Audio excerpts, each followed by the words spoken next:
The Scarlet Letter by Nathaniel Hawthorne. The Custom House. Introductory to the Scarlet Letter. It is a little remarkable, that though disinclined to talk over much of myself and my affairs at the fireside, and to my personal friends an autobiographical impulse should twice in my life have taken possession of me, in addressing the public. The first time was 3 or 4 years since, when I favored the reader inexcusably, and for no earthly reason, that either the indulgent reader or the intrusive author could imagine, with a description of my way of life in the deep quietude of an old manse. And now because, beyond my deserts, I was happy enough to find a listener or two on the former occasion, I again seized the public by the button, and talk of my 3 years' experience in a custom house. The example of the famous P.P. clerk of this parish was never more faithfully followed. The truth seems to be, however, that, when he casts his leaves forth upon the wind, the author addresses, not the many who will fling aside his volume, or never take it up, but the few who will understand him, better than most of his schoolmates or life-mates. Some authors, indeed, do far more than this, and indulge themselves in such confidential depths of revelation as could fittingly be addressed, only and exclusively, to the one heart and mind of perfect sympathy, as if the printed book, thrown at large on the wide world, were certain to find out the divided segment of the writer's own nature, and complete his circle of existence by bringing him into communion with it. It is scarcely decorous, however, to speak all, even where we speak impersonally. But, as thoughts are frozen and utterance benumbed, unless the speaker stand in some true relation with his audience, it may be pardonable to imagine that a friend, a kind and apprehensive, though not the closest friend, is listening to our talk, and then, a native reserve being thawed by this genial consciousness, we may prate of the circumstances that lie around us, and even of ourself, but still keep the inmost me behind its veil. To this extent, and within these limits, an author, methinks, may be autobiographical, without violating either the reader's rights or his own. It will be seen, likewise, that this custom house sketch has a certain propriety, of a kind always recognized in literature, as explaining how a large portion of the following pages came into my possession, and as offering proofs of the authenticity of a narrative therein contained. This, in fact, a desire to put myself in my true position as editor, or very little more, of the most prolix among the tales that make up my volume, this, and no other, is my true reason for assuming a personal relation with the public. In accomplishing the main purpose, it has appeared allowable, by a few extra touches, to give a faint representation of a mode of life not heretofore described, together with some of the characters that move in it, among whom the author happened to make one. In my native town of Salem, at the head of what, half a century ago, in the days of old King Derby, was a bustling wharf, but which is now burdened with decayed wooden warehouses, and exhibits few or no symptoms of commercial life, except, perhaps, a bark or brig, half-way down its melancholy length, discharging hides, or, nearer at hand, a Nova Scotia schooner, pitching out her cargo of firewood, at the head, I say, of this dilapidated wharf, which the tide often overflows, and along which, at the base and in the rear of the row of buildings, the track of many languid years is seen in a border of unthrifty grass. Here, with a view from its front windows adown this not very enlivening prospect, and thence across the harbor, stands a spacious edifice of brick. From the loftiest point of its roof, during precisely 3½ hours of each forenoon, floats or droops, in breeze or calm, the banner of the Republic, but with the 13 stripes turned vertically instead of horizontally, and thus indicating that a civil, and not a military post of Uncle Sam's government is here established. Its front is ornamented with a portico of half a dozen wooden pillars, supporting a balcony, beneath which a flight of wide granite steps descends towards the street. Over the entrance hovers an enormous specimen of the American eagle, with outspread wings, a shield before her breast, and if I recollect aright, a bunch of intermingled thunderbolts and barbed arrows in each claw. With the customary infirmity of temper that characterizes this unhappy fowl, she appears, by the fierceness of her beak and eye, and the general truculency of her attitude, to threaten mischief to the inoffensive community, and especially to warn all citizens, careful of their safety, against intruding on the premises which she overshadows with her wings. Nevertheless, vixenly as she looks, many people are seeking, at this very moment, to shelter themselves under the wing of the federal eagle, imagining, I presume, that her bosom has all the softness and snugness of an eider-down pillow. But she has no great tenderness, even in her best of moods, and sooner or later, oftener soon than late, is apt to fling off her nestlings, with a scratch of her claw, a dab of her beak, or a rankling wound from her barbed arrows. The pavement round about the above described edifice, which we may as well name at once as the custom house of the port, has grass enough growing in its chinks to show that it has not, of late days, been worn by any multitudinous resort of business. In some months of the year, however, there often chances a forenoon when affairs move onward with a livelier tread. Such occasions might remind the elderly citizen of that period before the last war with England, when Salem was a port by itself, not scorned, as she is now, by her own merchants and ship owners, who permit her wharves to crumble to ruin, while their ventures go to swell, needlessly and imperceptibly, the mighty flood of commerce at New York or Boston. On some such morning, when 3 or 4 vessels happen to have arrived at once, usually from Africa or South America, or to be on the verge of their departure thitherward, there is a sound of frequent feet, passing briskly up and down the granite steps. Here, before his own wife has greeted him, you may greet the sea-flushed shipmaster, just in port, with his vessel's papers under his arm, and a tarnished tin box. Here, too, comes his owner, cheerful or somber, gracious or in the sulks, accordingly as his scheme of the now accomplished voyage has been realized in merchandise that will readily be turned to gold, or has buried him under a bulk of incommodities, such as nobody will care to rid him of. Here, likewise, the germ of the wrinkled-browed, grizzly-bearded, careworn merchant, we have the smart young clerk, who gets the taste of traffic as a wolf-cub does of blood, and already sends adventures in his master's ships, when he had better be sailing mimic boats upon a mill-pond. Another figure in the scene is the outward-bound sailor in quest of a protection, or the recently arrived one, pale and feeble, seeking a passport to the hospital. Nor must we forget the captains of the rusty little schooners that bring firewood from the British provinces, a rough-looking set of tarpaulins, without the alertness of the Yankee aspect, but contributing an item of no slight importance to our decaying trade.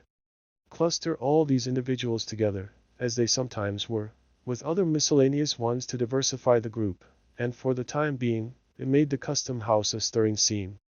More frequently, however, on ascending the steps, you would discern in the entry, if it were summertime, or in their appropriate rooms, if wintry or inclement weather, a row of venerable figures, sitting in old-fashioned chairs, which were tipped on their hind legs back against the wall.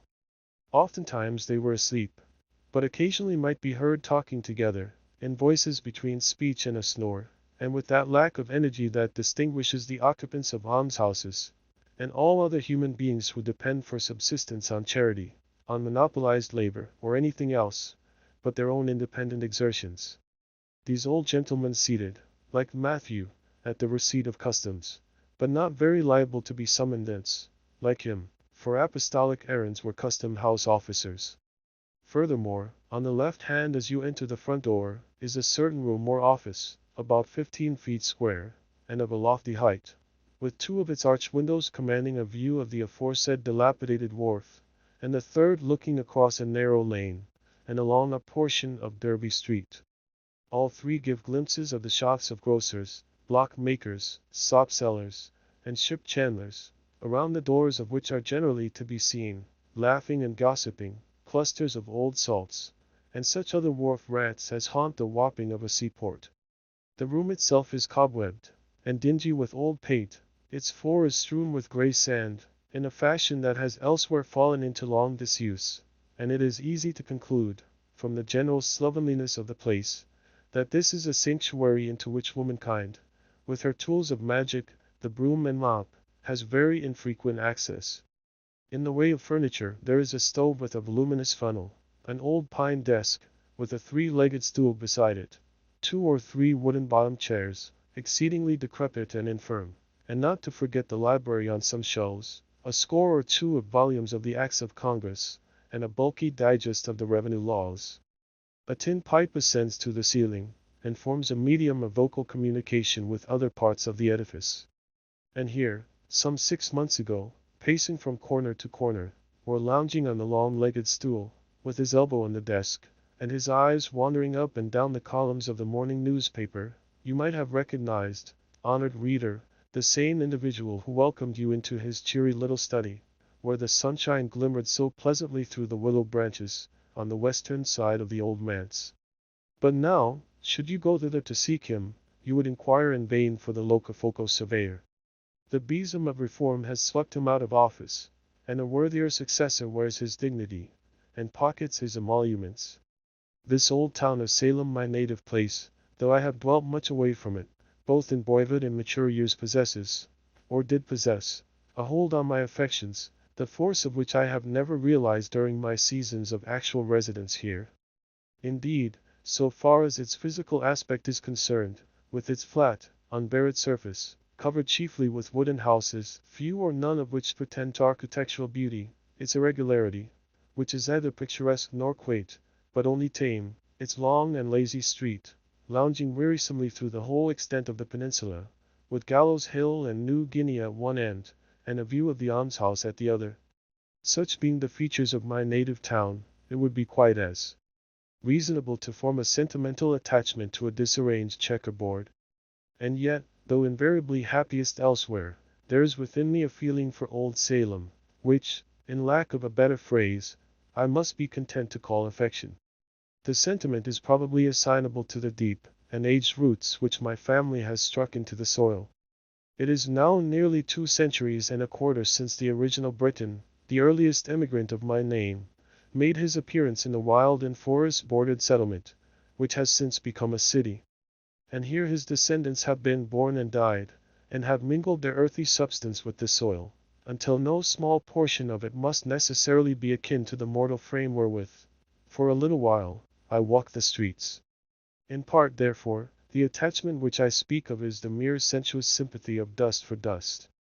Few of my countrymen can know what it is, nor, as frequent transplantation is perhaps better for the stock, need they consider it desirable to know. But the sentiment has likewise its moral quality. The figure of that first ancestor, invested by family tradition with a dim and dusky grandeur, was present to my boyish imagination, as far back as I can remember. It still haunts me, and induces a sort of home feeling with the past, which I scarcely claim in reference to the present phase of the town.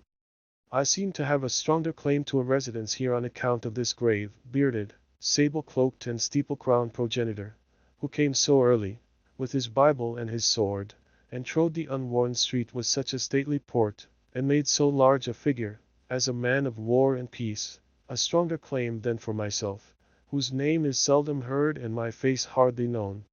He was a soldier, legislator, judge, he was a ruler in the church, he had all the puritanic traits, both good and evil. He was likewise a bitter persecutor, as witness the Quakers, who have remembered him in their histories, and relate an incident of his hard severity towards a woman of their sect, which will last longer, it is to be feared, than any record of his better deeds, although these were many. His son, too, inherited the persecuting spirit, and made himself so conspicuous in the martyrdom of the witches, that their blood may fairly be said to have left a stain upon him. So deep a stain, indeed, that his old dry bones, in the Charter Street burial ground, must still retain it, if they have not crumbled utterly to dust. I know not whether these ancestors of mine bethought themselves to repent, and ask pardon of heaven for their cruelties, or whether they are now groaning under the heavy consequences of them, in another state of being. At all events, I, the present writer, as their representative, hereby take shame upon myself for their sakes, and pray that any curse incurred by them as I have heard, and as the dreary and unprosperous condition of the race, for many a long year back, would argue to exist may be now and henceforth removed. Doubtless, however, either of these stern and black-browed Puritans would have thought it quite a sufficient retribution for his sins, that, after so long a lapse of years, the old trunk of the family tree, with so much venerable moss upon it, should have borne, as its topmost bough, an idler like myself. No aim, that I have ever cherished, would they recognize as laudable, no success of mine if my life, beyond its domestic scope, had ever been brightened by success would they deem otherwise than worthless, if not positively disgraceful. What is he? murmurs one gray shadow of my forefathers to the other. A writer of story books. What kind of a business in life, what mode of glorifying God, or being serviceable to mankind in his day and generation may that be? Why, the degenerate fellow might as well have been a fiddler. Such are the compliments bandied between my great-grandsires and myself, across the gulf of time. And yet, let them scorn me as they will, strong traits of their nature have intertwined themselves with mine.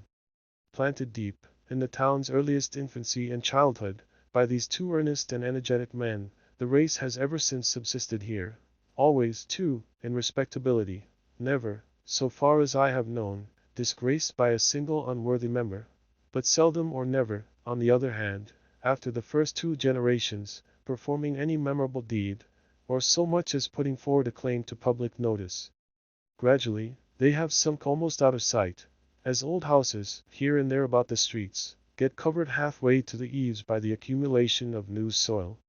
From father to son, for above 100 years, they followed the sea, a gray-headed shipmaster, in each generation, retiring from the quarter-deck to the homestead, while a boy of 14 took the hereditary place before the mast, confronting the salt spray and the gale, which had blustered against his sire and grandsire. The boy, also, in due time, passed from the forecastle to the cabin, spent a tempestuous manhood, and returned from his world wanderings, to grow old, and die, and mingle his dust with the natal earth.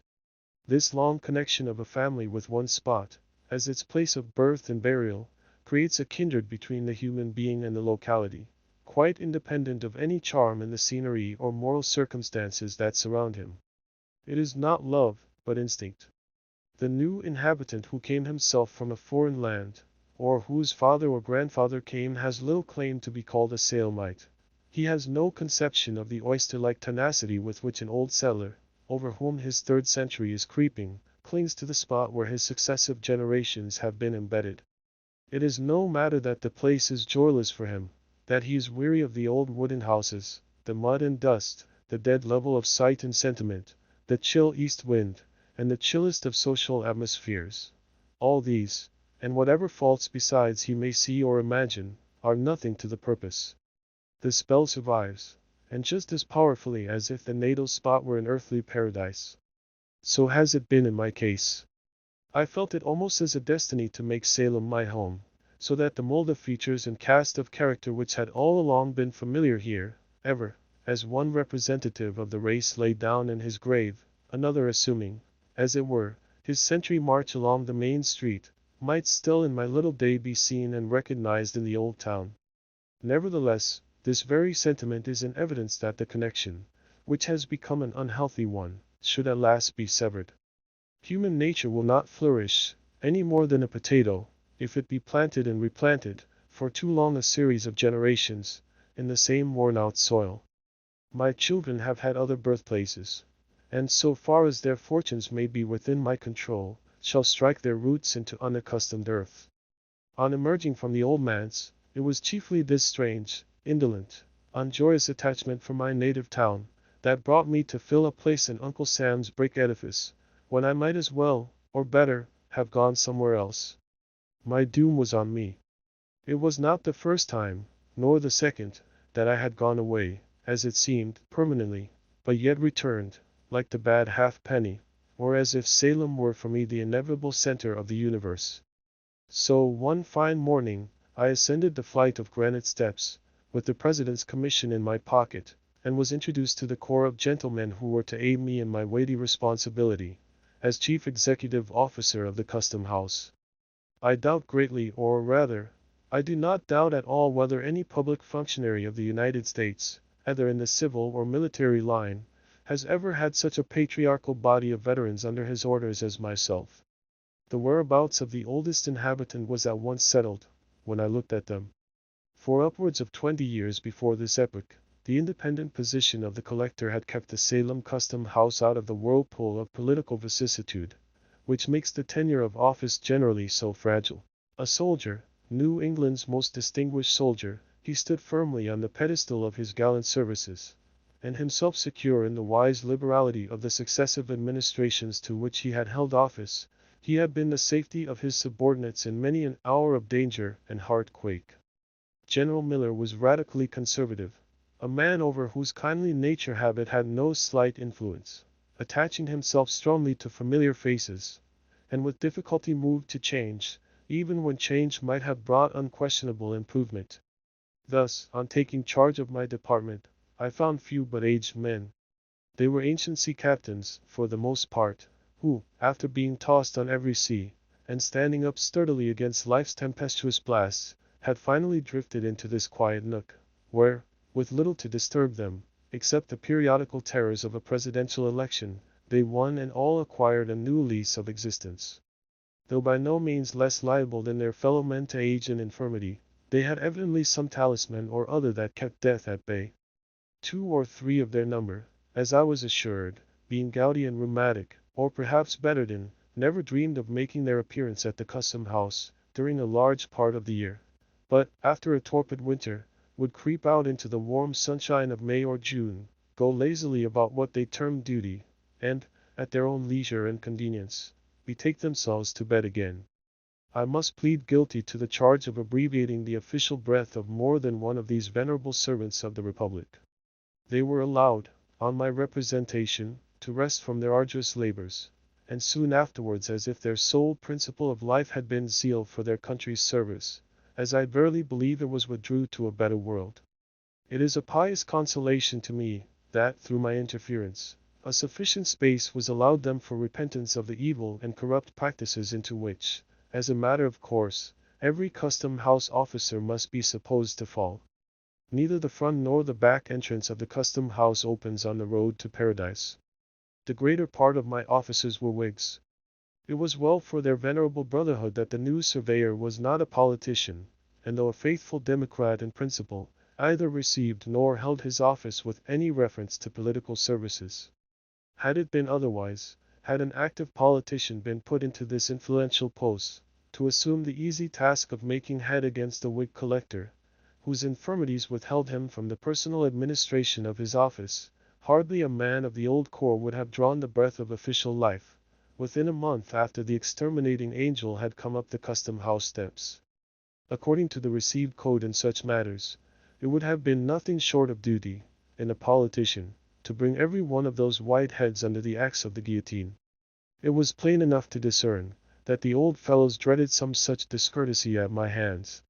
It pained, and at the same time amused me, to behold the terrors that attended my advent, to see a furrowed cheek, whether beaten by half a century of storm, turn ashy pale at the glance of so harmless an individual as myself, to detect, as one or another addressed me, the tremor of a voice, which, in long past days, had been wont to bellow through a speaking trumpet, hoarsely enough to frighten Boris himself to silence.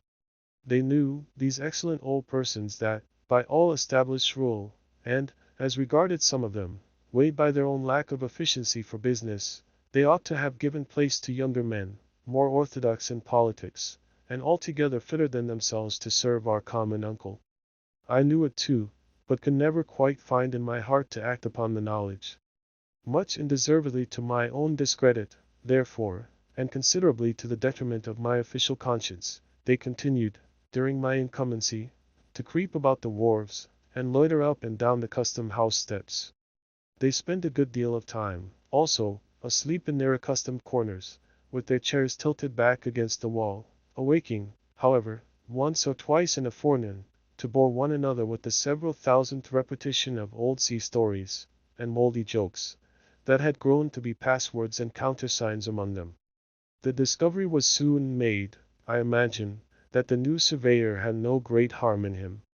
So, with lightsome hearts, and the happy consciousness of being usefully employed, in their own behalf, at least, if not for our beloved country, these good old gentlemen went through the various formalities of office. Sagaciously, under their spectacles, did they peep into the holds of vessels. Mighty was their fuss about little matters, and marvelous, sometimes, the obtuseness that allowed greater ones to slip between their fingers. Whenever such a mischance occurred, when a wagon load of valuable merchandise had been smuggled ashore, at noonday, perhaps, and directly beneath their unsuspicious noses, nothing could exceed the vigilance and alacrity with which they proceeded to lock, and double lock, and secure with tape and sealing wax, all the avenues of the delinquent vessel. Instead of a reprimand for their previous negligence, the case seemed rather to require an eulogium on their praiseworthy caution, after the mischief had happened, a grateful recognition of the promptitude of their zeal, the moment that there was no longer any remedy. Unless people are more than commonly disagreeable, it is my foolish habit to contract a kindness for them. The better part of my companion's character, if it have a better part, is that which usually comes uppermost in my regard, and forms the type whereby I recognize the man. As most of these old custom-house officers had good traits, and as my position in reference to them, being paternal and protective, was favorable to the growth of friendly sentiments, I soon grew to like them all. It was pleasant, in the summer forenoons, when the fervent heat, that almost liquefied the rest of the human family, merely communicated a genial warmth to their half-torpid systems. It was pleasant to hear them chatting in the back entry, a row of them all tipped against the wall, as usual, while the frozen witticisms of past generations were thawed out, and came bubbling with laughter from their lips. Externally, the jollity of aged men has much in common with the mirth of children.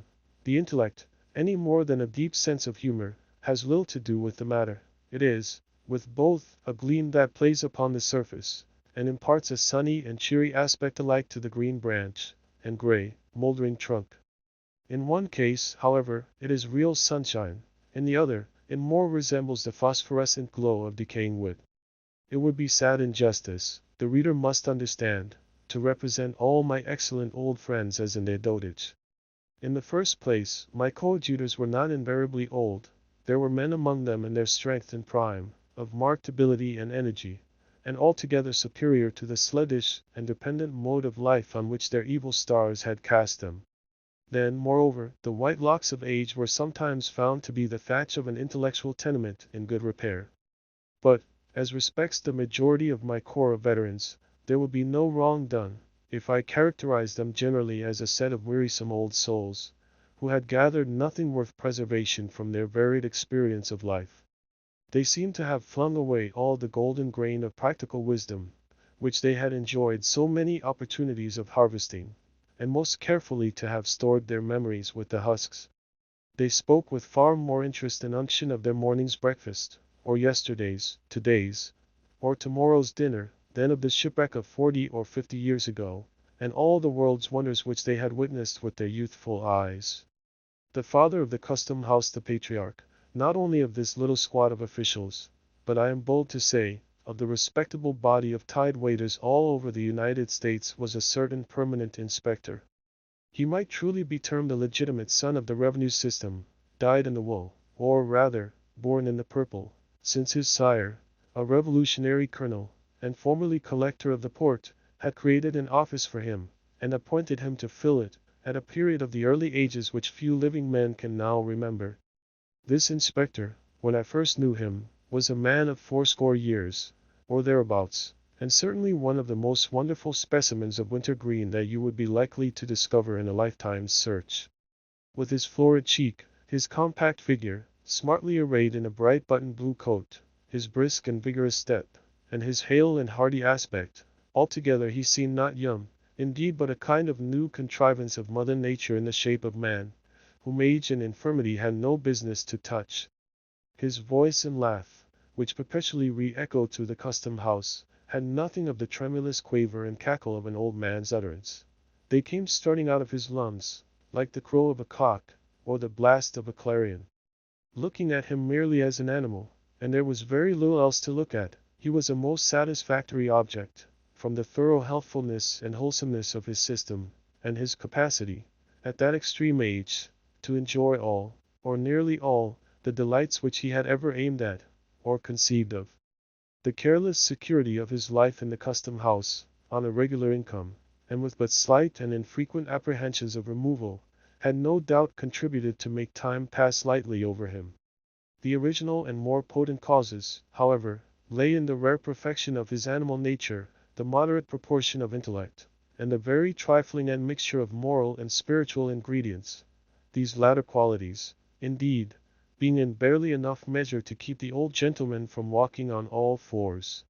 He possessed no power of thought, no depth of feeling, no troublesome sensibilities, nothing, in short, but a few commonplace instincts, which, aided by the cheerful temper that grew inevitably out of his physical well-being, did duty very respectably, and to general acceptance, in lieu of a heart.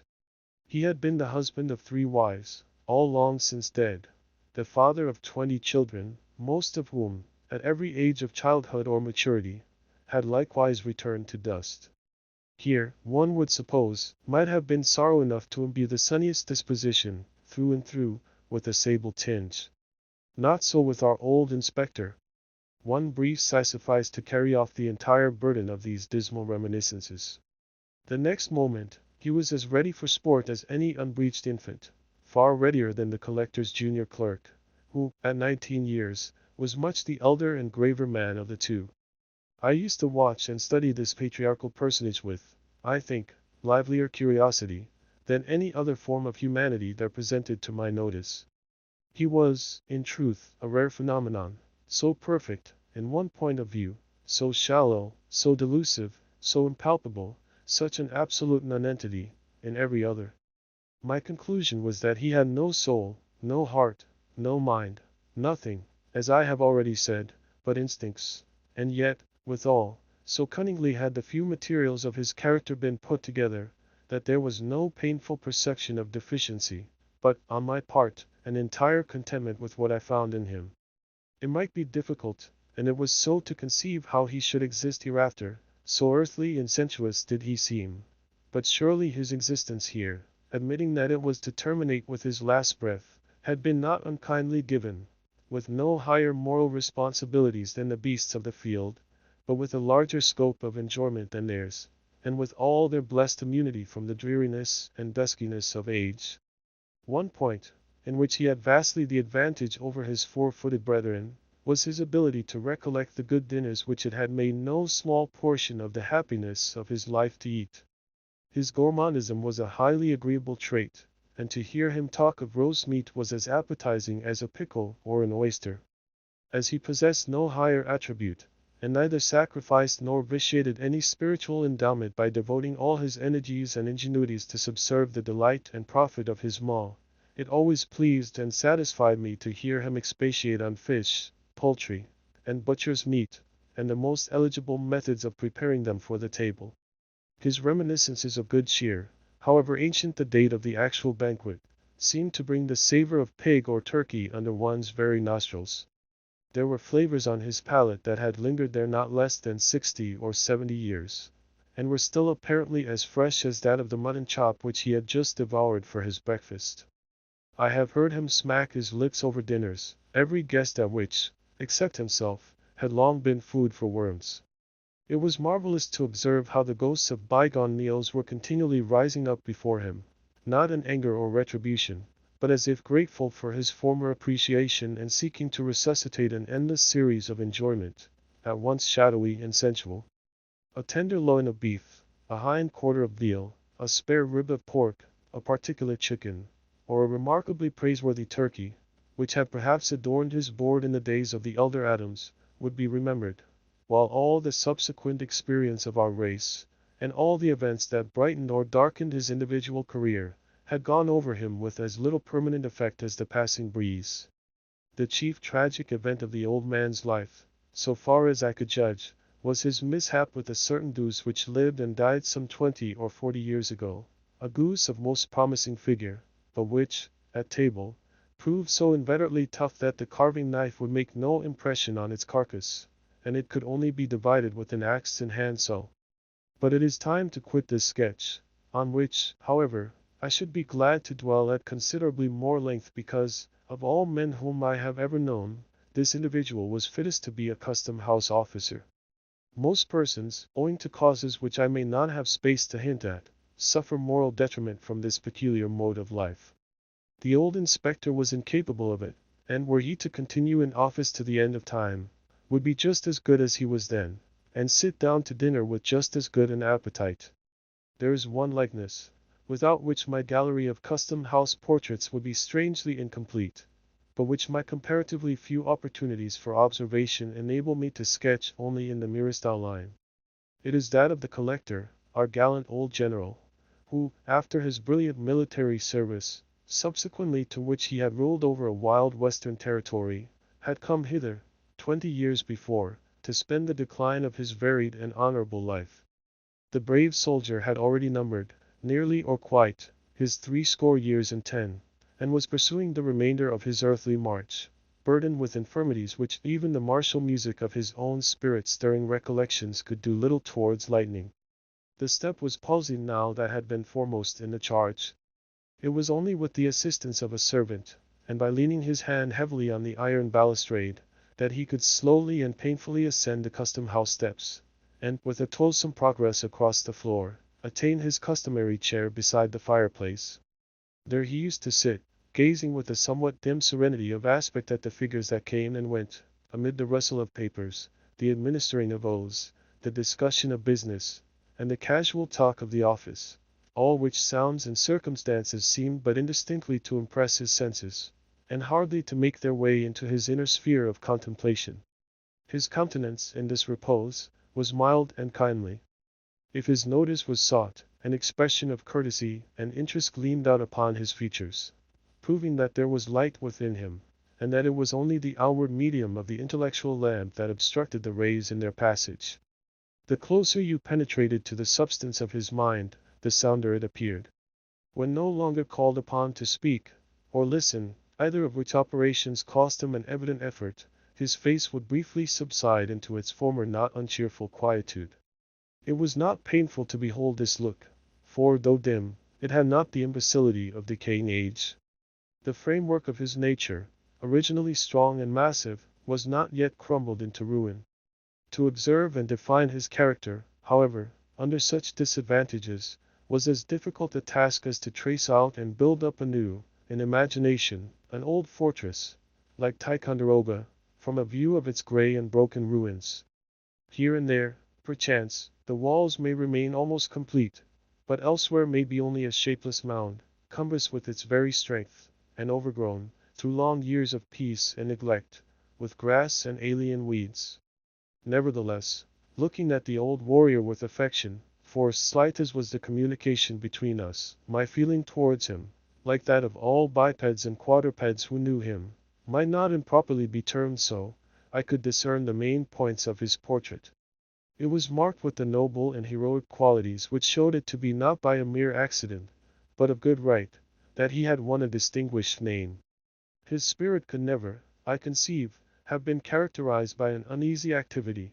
It must, at any period of his life, have required an impulse to set him in motion, but once stirred up, with obstacles to overcome, and an adequate object to be attained, it was not in the man to give out or fail.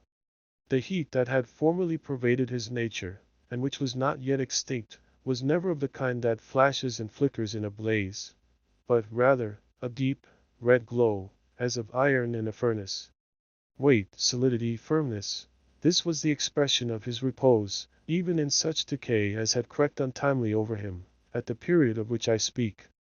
But I could imagine, even then, that, under some excitement which should go deeply into his consciousness, roused by a trumpet peal, loud enough to awaken all his energies that were not dead, but only slumbering, he was yet capable of flinging off his infirmities like a sick man's gown, dropping the staff of age to seize a battle sword, and starting up once more a warrior.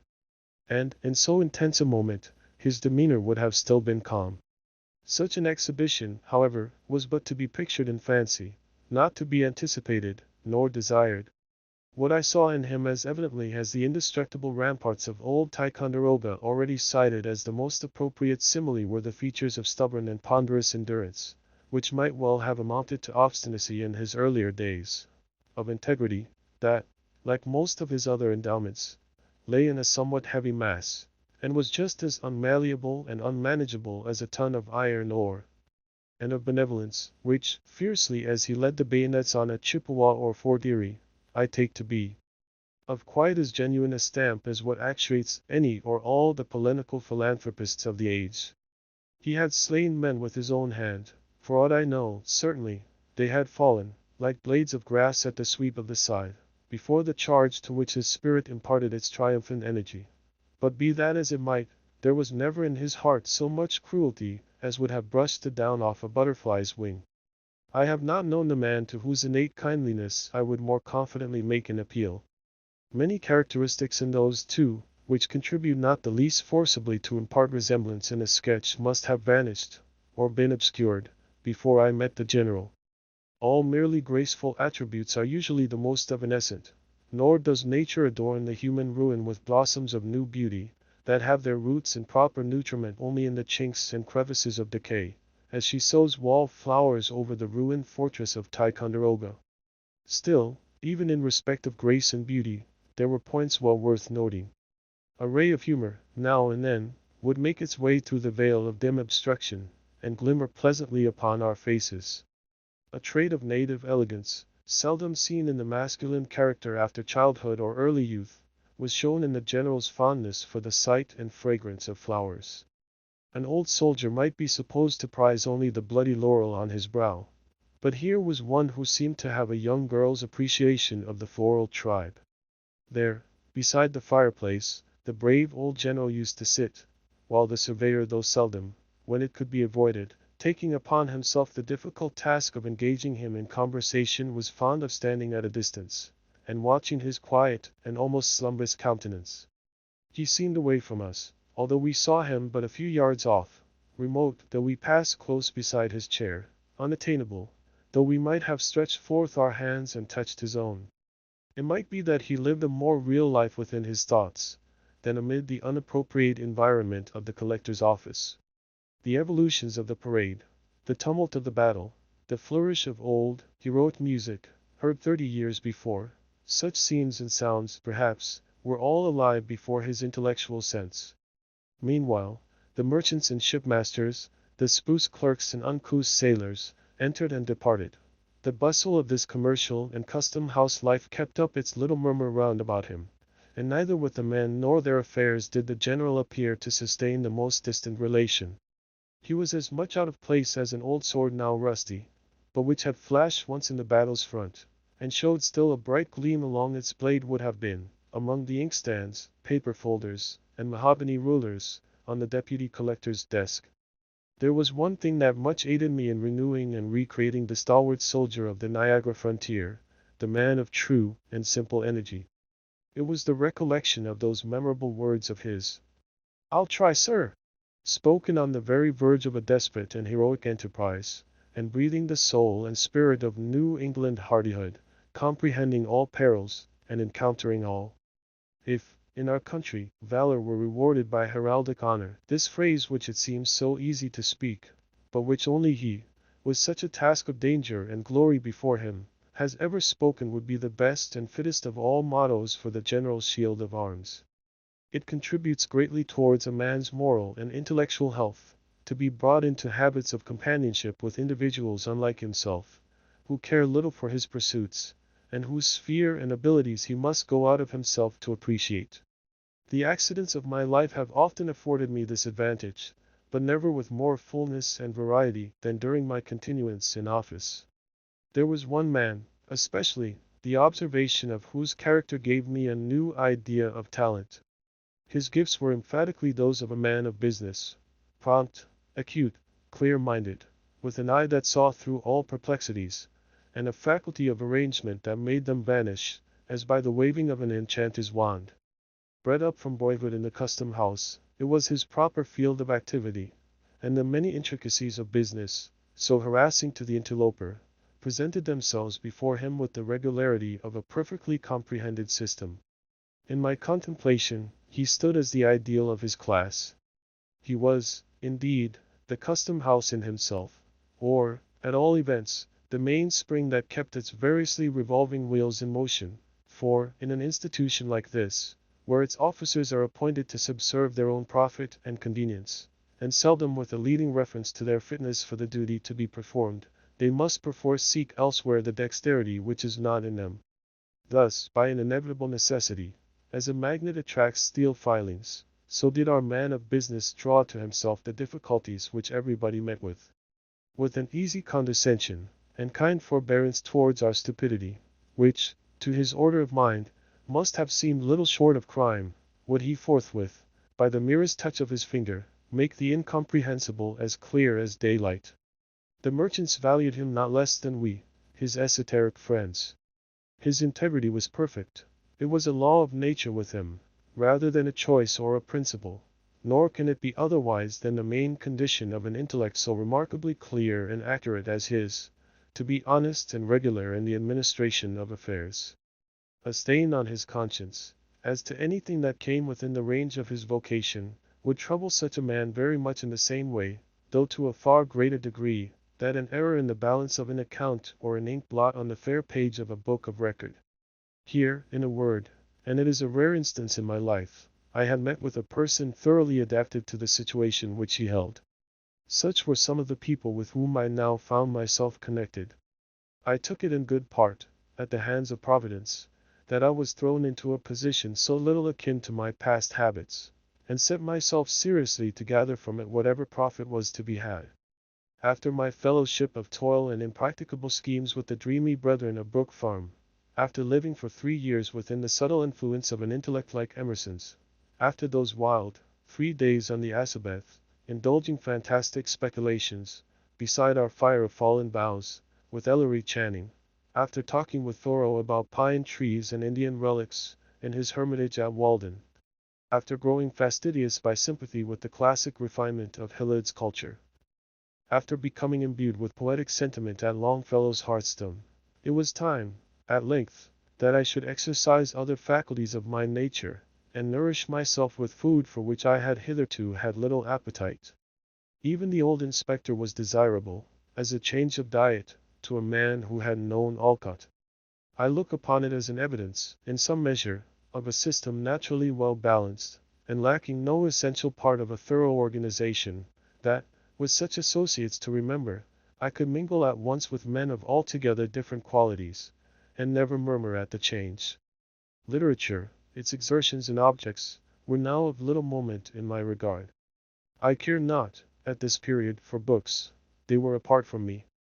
Nature, except it were human nature, the nature that is developed in earth and sky, was, in one sense, hidden from me, and all the imaginative delight, wherewith it had been spiritualized, passed away out of my mind.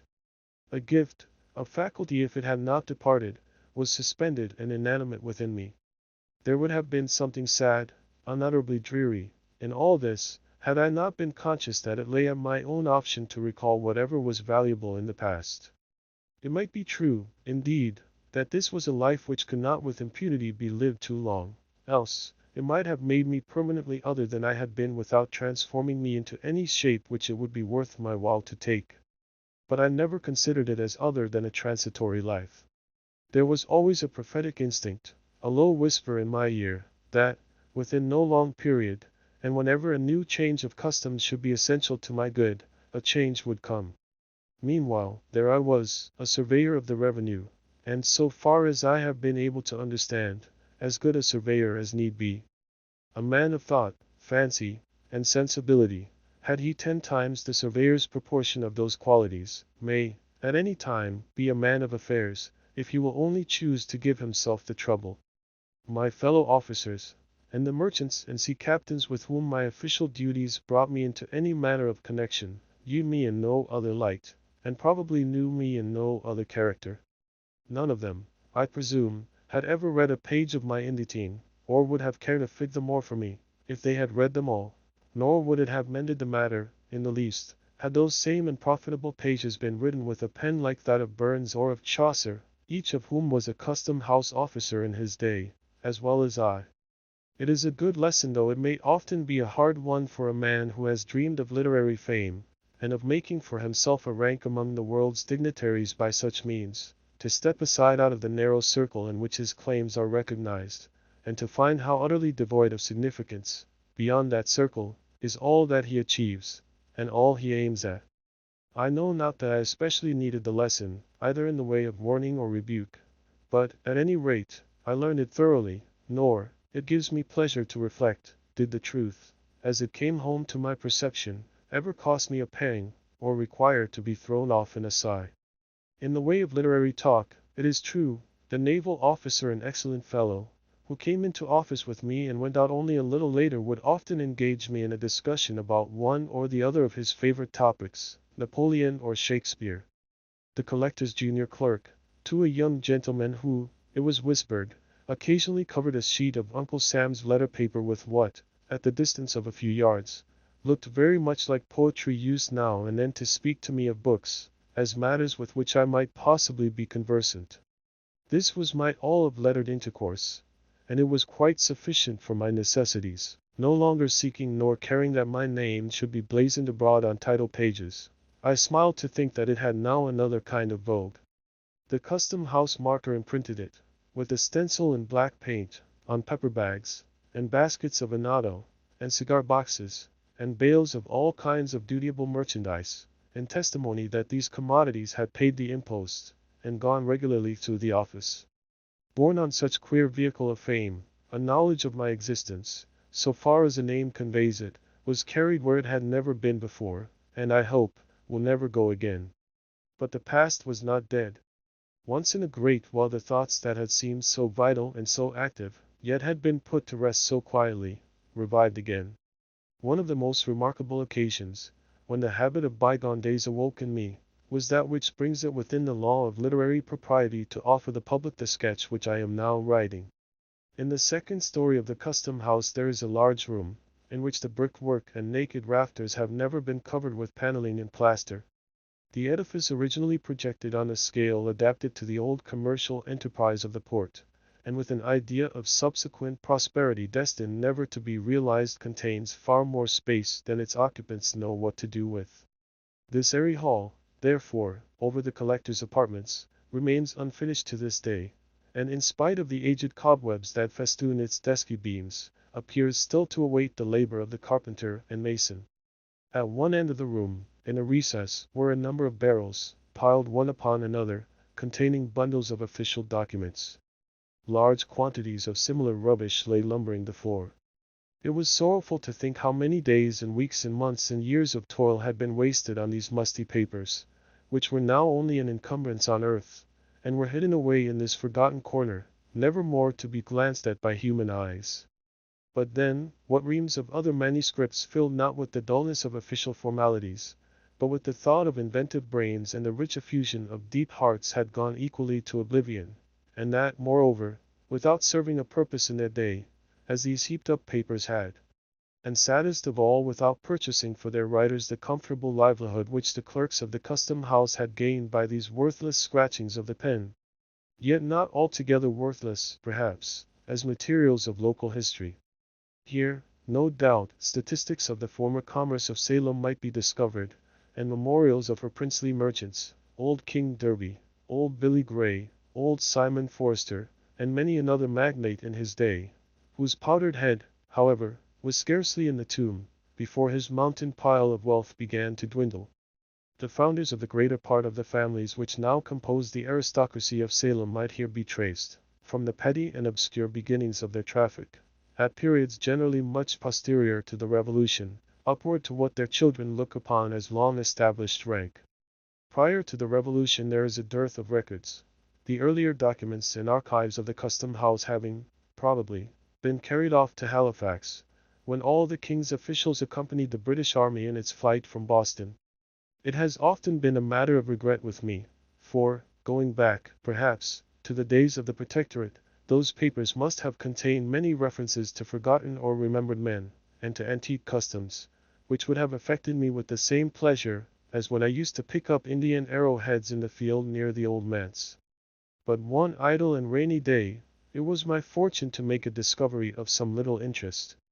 Poking and burrowing into the heaped-up rubbish in the corner, unfolding one and another document, and reading the names of vessels that had long ago foundered at sea or rotted at the wharves, and those of merchants, never heard of now on 'change, nor very readily decipherable on their mossy tombstones, glancing at such matters with the saddened, weary, half-reluctant interest which we bestow on the corpse of dead activity, and exerting my fancy, sluggish with little use, to raise up from these dry bones an image of the old town's brighter aspect, when India was a new region, and only Salem knew the way thither, I chanced to lay my hand on a small package, carefully done up in a piece of ancient yellow parchment. This envelope had the air of an official record of some period long past, when clerks engrossed their stiff and formal chirography on more substantial materials than at present. There was something about it that quickened an instinctive curiosity, and made me undo the faded red tape that tied up the package, with the sense that a treasure would here be brought to light. Unbending the rigid folds of the parchment cover, I found it to be a commission, under the hand and seal of Governor Shirley, in favor of one Jonathan Pugh, as surveyor of His Majesty's customs for the port of Salem, in the province of Massachusetts Bay. I remember to have read, probably in Felt's Annals, a notice of the decease of Mr. Surveyor Pugh, about 80 years ago, and likewise, in a newspaper of recent times, an account of the digging up of his remains in the little graveyard of St. Peter's Church, during the renewal of that edifice. Nothing, if I rightly call to mind, was left of my respected predecessor, save an imperfect skeleton, and some fragments of apparel, and a wig of majestic frizzle, which, unlike the head that it once adorned, was in very satisfactory preservation. But on examining the papers which the parchment commission served to envelop, I found more traces of Mr. Pugh's mental part, and the internal operations of his head, than the frizzled wig had contained of the venerable skull itself. They were documents, in short, not official, but of a private nature, or at least written in his private capacity, and apparently with his own hand. I could account for their being included in the heap of custom-house lumber only by the fact that Mr. Pugh's death had happened suddenly, and that these papers, which he probably kept in his official desk, had never come to the knowledge of his heirs, or were supposed to relate to the business of the revenue. On the transfer of the archives to Halifax, this package, proving to be of no public concern, was left behind, and had remained ever since unopened. The ancient surveyor being little molested, I suppose, at that early day, with business pertaining to his office, seems to have devoted some of his many leisure hours to researches as a local antiquarian, and other inquisitions of a similar nature. These supplied material for petty activity to a mind that would otherwise have been eaten up with rust. A portion of his facts, by the by, did me good service in the preparation of the article entitled Main Street, included in the present volume. The remainder may perhaps be applied to purposes equally valuable, hereafter, or not impossibly may be worked up, so far as they go, into a regular history of Salem, should my veneration for the natal soil ever impel me to so pious a task. Meanwhile, they shall be at the command of any gentleman, inclined, and competent, to take the unprofitable labor off my hands. As a final disposition, I contemplate depositing them with the Essex Historical Society. But the object that most drew my attention, in the mysterious package, was a certain affair of fine red cloth, much worn and faded. There were traces about it of gold embroidery, which, however, was greatly frayed and defaced, so that none, or very little, of the glitter was left. It had been wrought, as was easy to perceive, with wonderful skill of needlework, and the stitch, as I am assured by ladies conversant with such mysteries, gives evidence of a now forgotten art, not to be recovered even by the process of picking out the threads. This rag of scarlet cloth, for time and wherein a sacrilegious moth had reduced it to little other than a rag, on careful examination, assumed the shape of a letter. It was the capital letter A. By an accurate measurement, each limb proved to be precisely 3 inches and a quarter in length. It had been intended, there could be no doubt, as an ornamental article of dress. But how it was to be worn, or what rank, honor, and dignity, and by past times, were signified by it, was a riddle which, so evanescent are the fashions of the world in these particulars, I saw little hope of solving. And yet it strangely interested me. My eyes fastened themselves upon the old Scarlet Letter, and would not be turned aside. Certainly, there was some deep meaning in it, most worthy of interpretation, and which, as it were, streamed forth from the mystic symbol, subtly communicating itself to my sensibilities, but evading the analysis of my mind. While thus perplexed, and cogitating, among other hypotheses, whether the letter might not have been one of those decorations which the white men used to contrive, in order to take the eyes of Indians, I happened to place it on my breast. It seemed to me, the reader may smile, but must not doubt my word, it seemed to me, then, that I experienced a sensation not altogether physical, yet almost so, of burning heat, and as if the letter were not of red cloth, but red-hot iron. I shuddered, and involuntarily let it fall upon the floor. In the absorbing contemplation of the Scarlet Letter, I had hitherto neglected to examine a small roll of dingy paper, around which it had been twisted. This I now opened, and had the satisfaction to find, recorded by the old surveyor's pen, a reasonably complete explanation of the whole affair. There were several foolscap sheets containing many particulars respecting the life and conversation of one Hester Prynne, who appeared to have been rather a noteworthy personage in the view of our ancestors. She had flourished during the period between the early days of Massachusetts and the close of the 17th century.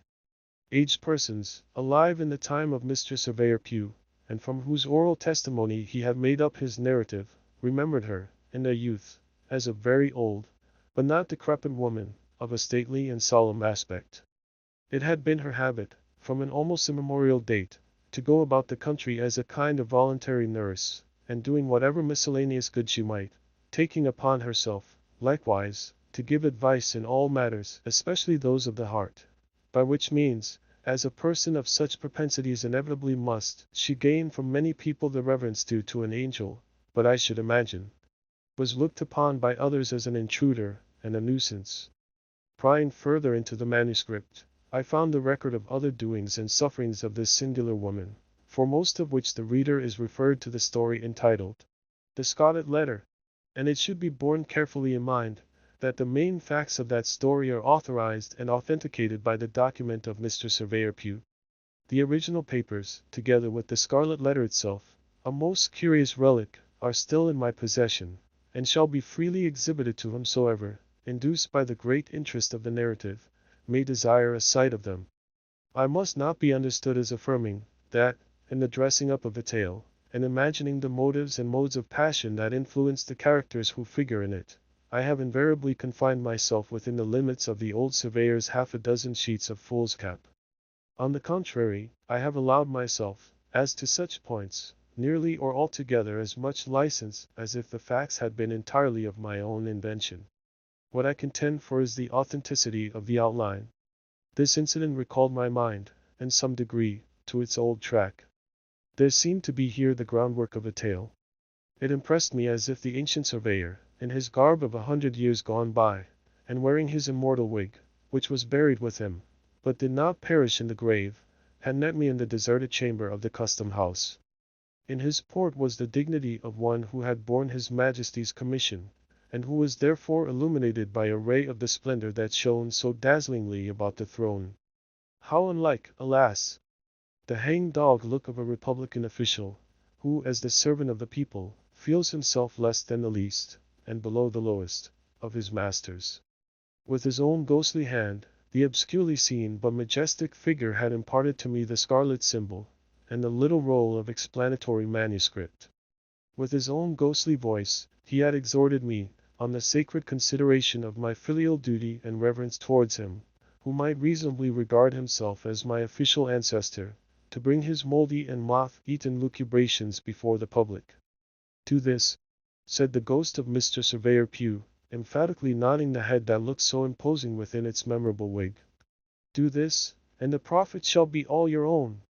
You will shortly need it, for it is not in your days as it was in mine, when a man's office was a life lease, and oftentimes an heirloom. But I charge you, in this matter of old Mistress Prynne, give to your predecessor's memory the credit which will be rightfully due. And I said to the ghost of Mr. Surveyor Pugh, I will. On Hester Prynne's story, therefore, I bestowed much thought. It was the subject of my meditations for many an hour, while pacing to and fro across my room, or traversing, with 100-fold repetition, the long extent from the front door of the custom house to the side entrance, and back again. Great were the weariness and annoyance of the old inspector and the weighers and gaugers, whose slumbers were disturbed by the unmercifully lengthened tramp of my passing and returning footsteps. Remembering their own former habits, they used to say that the surveyor was walking the quarter-deck. They probably fancied that my sole object, and indeed, the sole object for which a sane man could ever put himself into voluntary motion was, to get an appetite for dinner. And to say the truth, an appetite, sharpened by the east wind that generally blew along the passage, was the only valuable result of so much indefatigable exercise. So little adapted is the atmosphere of a custom house to the delicate harvest of fancy and sensibility, that, had I remained there through 10 presidencies yet to come, I doubt whether the tale of The Scarlet Letter would ever have been brought before the public eye. My imagination was a tarnished mirror. It would not reflect, or only with miserable dimness, the figures with which I did my best to people it. The characters of the narrative would not be warmed and rendered malleable by any heat that I could kindle at my intellectual forge. They would take neither the glow of passion nor the tenderness of sentiment, but retain all the rigidity of dead corpses, and stared me in the face with a fixed and ghastly grin of contemptuous defiance. "What have you to do with us?" that expression seemed to say. "The little power you might once have possessed over the tribe of unrealities is gone. You have bartered it for a pittance of the public gold. Go, then, and earn your wages." In short, the almost torpid creatures of my own fancy twit me with imbecility, and not without fair occasion. It was not merely during the 3 hours and a half which Uncle Sam claimed as his share of my daily life, that this wretched numbness held possession of me. It went with me on my seashore walks, and rambles into the country, whenever, which was seldom and reluctantly, I bestirred myself to seek that invigorating charm of nature, which used to give me such freshness and activity of thought the moment that I stepped across the threshold of the old manse. The same torpor, as regarded the capacity for intellectual effort, accompanied me home, and weighed upon me in the chamber which I most absurdly termed my study. Nor did it quit me, when, late at night, I sat in the deserted parlor, lighted only by the glimmering coal fire and the moon, striving to picture forth imaginary scenes, which, the next day, might flow out on the brightening page in many hued description. If the imaginative faculty refused to act at such an hour, it might well be deemed a hopeless case. Moonlight, in a familiar room, falling so wide upon the carpet, and showing all its figures so distinctly, making every object so minutely visible, yet so unlike a morning or noontide visibility, is a medium the most suitable for a romance writer to get acquainted with his elusive guests. There is the little domestic scenery of the well-known apartment, the chairs, with each its separate individuality, the center table, sustaining a work-basket, a volume or two, and an extinguished lamp, the sofa, the bookcase, the picture on the wall. All these details, so completely seen, are so spiritualized by the unusual light, that they seem to lose their actual substance, and become things of intellect. Nothing is too small or too trifling to undergo this change, and acquire dignity thereby. A child's shoe, the doll, seated in her little wicker carriage, the hobby horse, whatever, in a word, has been used or played with, during the day, is now invested with a quality of strangeness and remoteness, though still almost as vividly present as by daylight. Thus, therefore, the floor of our familiar room has become a neutral territory, somewhere between the real world and fairyland, where the actual and the imaginary may meet, and each imbue itself with the nature of the other. Ghosts might enter here, without affrighting us. It would be too much in keeping with the scene to excite surprise, were we to look about us and discover a form beloved, but gone hence, now sitting quietly in a streak of this magic moonshine, with an aspect that would make us doubt whether it had returned from afar, or had never once stirred from our fireside. The somewhat dim coal fire has an essential influence in producing the effect which I would describe. It throws its unobtrusive tinge throughout the room, with a faint ruddiness upon the walls and ceiling, and a reflected gleam from the polish of the furniture. This warmer light mingles itself with the cold spirituality of the moonbeams, and communicates, as it were, a heart and sensibilities of human tenderness to the forms which fancy summons up. It converts them from snow images into men and women. Glancing at the looking-glass, we behold deep within its haunted verge the smoldering glow of the half-extinguished anthracite, the white moonbeams on the floor, and a repetition of all the gleam and shadow of the picture, with one remove further from the actual, and nearer to the imaginative. Then, at such an hour, and with this scene before him, if a man, sitting all alone, cannot dream strange things, and make them look like truth, he need never try to write romances.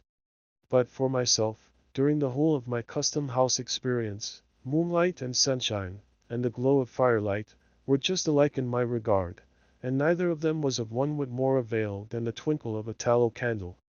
An entire class of susceptibilities, and a gift connected with them, of no great richness or value, but the best I had, was gone from me. It is my belief, however, that, had I attempted a different order of composition, my faculties would not have been found so pointless and inefficacious. I might, for instance, have contented myself with writing out the narratives of a veteran shipmaster, one of the inspectors, whom I should be most ungrateful not to mention, since scarcely a day passed that he did not stir me to laughter and admiration by his marvelous gifts as a storyteller. Could I have preserved the picturesque force of his style, and the humorous coloring which nature taught him how to throw over his descriptions, the result, I honestly believe, would have been something new in literature. Or I might readily have found a more serious task. It was a folly, with the materiality of this daily life pressing so intrusively upon me, to attempt to fling myself back into another age, or to insist on creating the semblance of a world out of airy matter, when, at every moment, the impalpable beauty of my soap bubble was broken by the rude contact of some actual circumstance. The wiser effort would have been, to diffuse thought and imagination through the opaque substance of today, and thus to make it a bright transparency, to spiritualize the burden that began to weigh so heavily, to seek, resolutely, the true and indestructible value that lay hidden in the petty and wearisome incidents, and ordinary characters, with which I was now conversant. The fault was mine.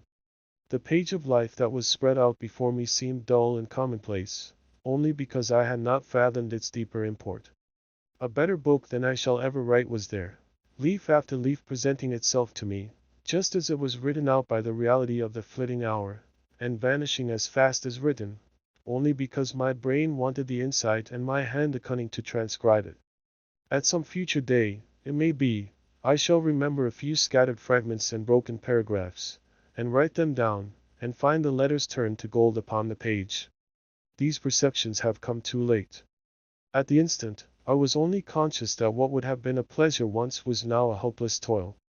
There was no occasion to make much moan about this state of affairs. I had ceased to be a writer of tolerably poor tales and essays, and had become a tolerably good surveyor of the customs. That was all. But nevertheless it is anything but agreeable to be haunted by a suspicion that one's intellect is dwindling away, or exhaling, without your consciousness, like ether out of a phial, so that, at every glance, you find a smaller and less volatile residuum. Of the fact there could be no doubt, and examining myself and others, I was led to conclusions, in reference to the effect of public office on the character, not very favorable to the mode of life in question. In some other form, perhaps, I may hereafter develop these effects. Suffice it here to say, that a custom-house officer, of long continuance, can hardly be a very praiseworthy or respectable personage for many reasons, one of them, the tenure by which he holds his situation, and another, the very nature of his business, which though, I trust, an honest one is of such a sort that he does not share in the united effort of mankind. An effect which I believe to be observable, more or less, in every individual who has occupied the position is, that, while he leans on the mighty arm of the Republic, his own proper strength departs from him. He loses, in an extent proportioned to the weakness or force of his original nature, the capability of self-support. If he possess an unusual share of native energy, or the enervating magic of place do not operate too long upon him, his forfeited powers may be redeemable. The ejected officer fortunate in the unkindly shove that sends him forth betimes, to struggle amid a struggling world may return to himself, and become all that he has ever been. But this seldom happens. He usually keeps his ground just long enough for his own ruin, and is then thrust out, with sinews all unstrung, to totter along the difficult footpath of life as he best may. Conscious of his own infirmity, that his tempered steel and elasticity are lost, he forever afterwards looks wistfully about him in quest of support external to himself. His pervading and continual hope a hallucination which, in the face of all discouragement, and making light of impossibilities, haunts him while he lives, and I fancy, like the convulsive throes of the cholera, torments him for a brief space after death is, that finally, and in no long time, by some happy coincidence of circumstances, he shall be restored to office. This faith, more than anything else, steals the pith and availability out of whatever enterprise he may dream of undertaking. Why should he toil and moil, and be at so much trouble to pick himself up out of the mud, when, in a little while hence, the strong arm of his uncle will raise and support him? Why should he work for his living here, or go to dig gold in California, when he is so soon to be made happy, at monthly intervals, with a little pile of glittering coin out of his uncle's pocket? It is sadly curious to observe how slight a taste of office suffices to infect a poor fellow with this singular disease. Uncle Sam's gold, meaning no disrespect to the worthy old gentleman, has, in this respect, a quality of enchantment like that of the devil's wages. Whoever touches it should look well to himself, or he may find the bargain to go hard against him, involving, if not his soul, yet many of its better attributes, its sturdy force, its courage and constancy, its truth, its self-reliance, and all that gives the emphasis to manly character. Here was a fine prospect in the distance. Not that the surveyor brought the lesson home to himself, or admitted that he could be so utterly undone, either by continuance in office, or ejectment. Yet my reflections were not the most comfortable. I began to grow melancholy and restless, continually prying into my mind, to discover which of its poor properties were gone, and what degree of detriment had already accrued to the remainder. I endeavored to calculate how much longer I could stay in the custom house, and yet go forth a man. To confess the truth, it was my greatest apprehension, as it would never be a measure of policy to turn out so quiet an individual as myself, and it being hardly in the nature of a public officer to resign, it was my chief trouble, therefore, that I was likely to grow gray and decrepit in the surveyorship, and become much such another animal as the old inspector. Might it not, in the tedious lapse of official life that lay before me, finally be with me as it was with this venerable friend, to make the dinner hour the nucleus of the day, and to spend the rest of it, as an old dog spends it, asleep in the sunshine or in the shade? A dreary look forward this, for a man who felt it to be the best definition of happiness to live throughout the whole range of his faculties and sensibilities. But all this while, I was giving myself very unnecessary alarm. Providence had meditated better things for me than I could possibly imagine for myself. A remarkable event of the third year of my surveyorship, to adopt the tone of P.P., was the election of General Taylor to the presidency. It is essential, in order to form a complete estimate of the advantages of official life, to view the incumbent at the incoming of a hostile administration.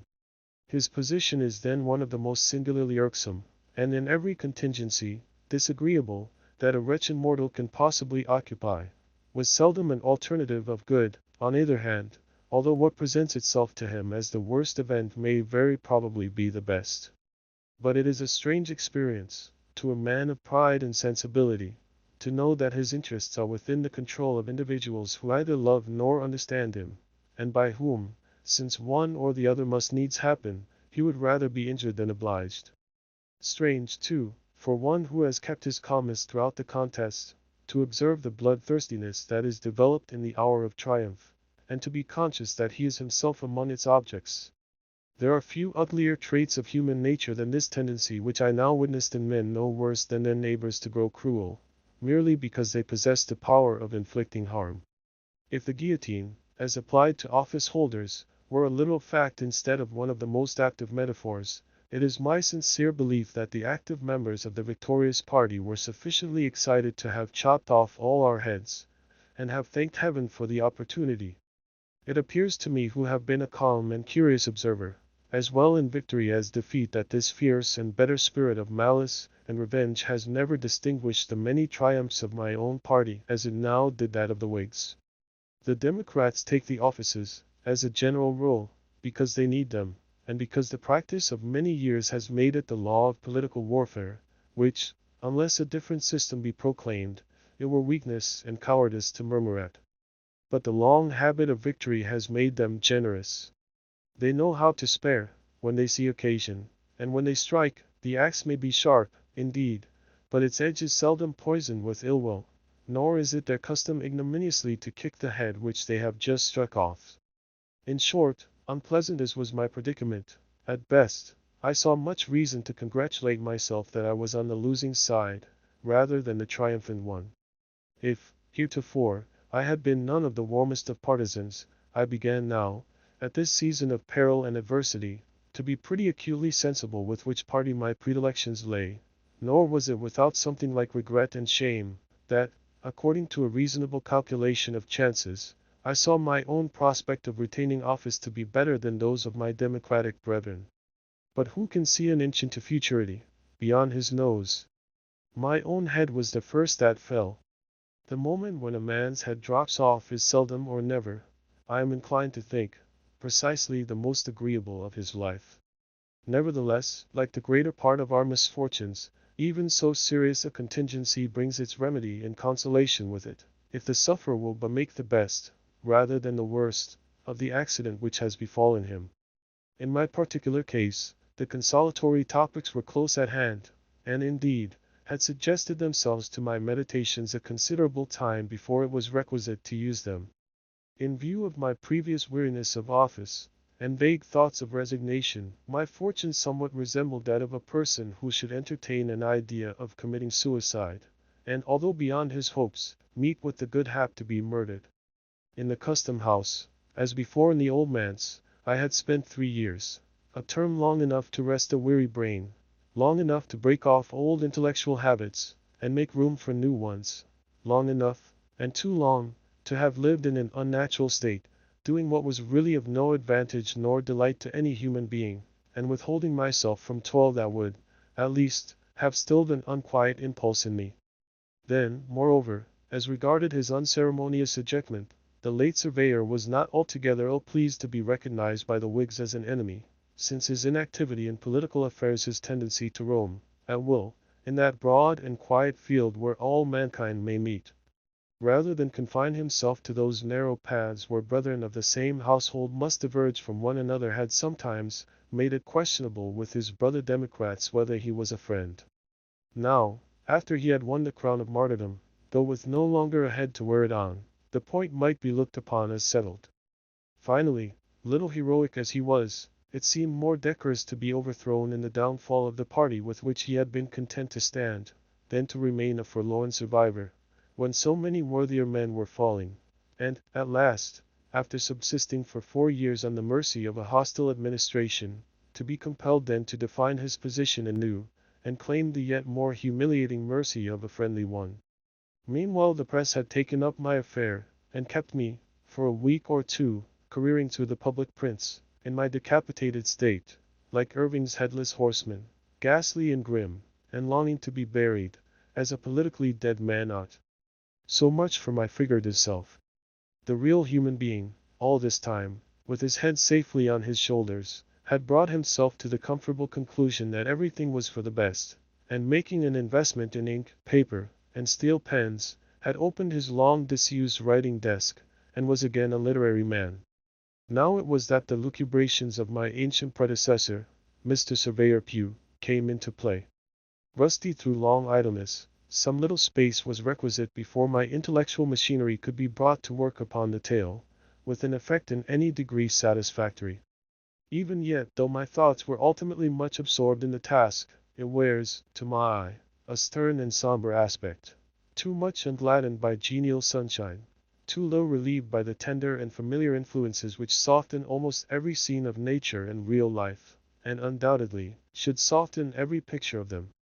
This uncaptivating effect is perhaps due to the period of hardly accomplished revolution, and still seething turmoil, in which the story shaped itself. It is no indication, however, of a lack of cheerfulness in the writer's mind, for he was happier, while straying through the gloom of these sunless fantasies, than at any time since he had quitted the old manse. Some of the briefer articles, which contribute to make up the volume, have likewise been written since my involuntary withdrawal from the toils and honors of public life, and the remainder are gleaned from annuals and magazines of such antique date that they have gone round the circle, and come back to novelty again. One keeping up the metaphor of the political guillotine, the whole may be considered as the posthumous papers of a decapitated surveyor, and the sketch which I am now bringing to a close, if too autobiographical for a modest person to publish in his lifetime, will readily be excused in a gentleman who writes from beyond the grave. Peace be with all the world. My blessing on my friends. My forgiveness to my enemies. For I am in the realm of quiet. For no one. At the time of writing this article the author intended to publish, along with The Scarlet Letter, several shorter tales and sketches. These it has been thought advisable to defer. The life of the custom house lies like a dream behind me. The old inspector, who, by the by, I regret to say, was overthrown and killed by a horse some time ago, else he would certainly have lived forever, he, and all those other venerable personages who sat with him at the receipt of custom, are but shadows in my view, white-headed and wrinkled images, which my fancy used to sport with, and has now flung aside forever.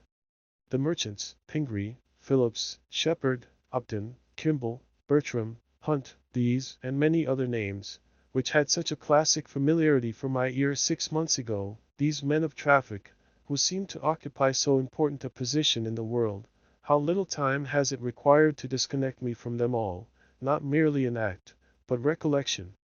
It is with an effort that I recall the figures and appellations of these few. Soon, likewise, my old native town will loom upon me through the haze of memory, a mist brooding over and around it, as if it were no portion of the real earth, but an overgrown village in cloud land, with only imaginary inhabitants to people its wooden houses, and walk its homely lanes, and the unpicturesque prolixity of its main street. Henceforth it ceases to be a reality of my life. I am a citizen of somewhere else. My good townspeople will not much regret me, for though it has been as dear an object as any, in my literary efforts, to be of some importance in their eyes, and to win myself a pleasant memory in this abode and burial place of so many of my forefathers, there has never been, for me, the genial atmosphere which a literary man requires, in order to ripen the best harvest of his mind.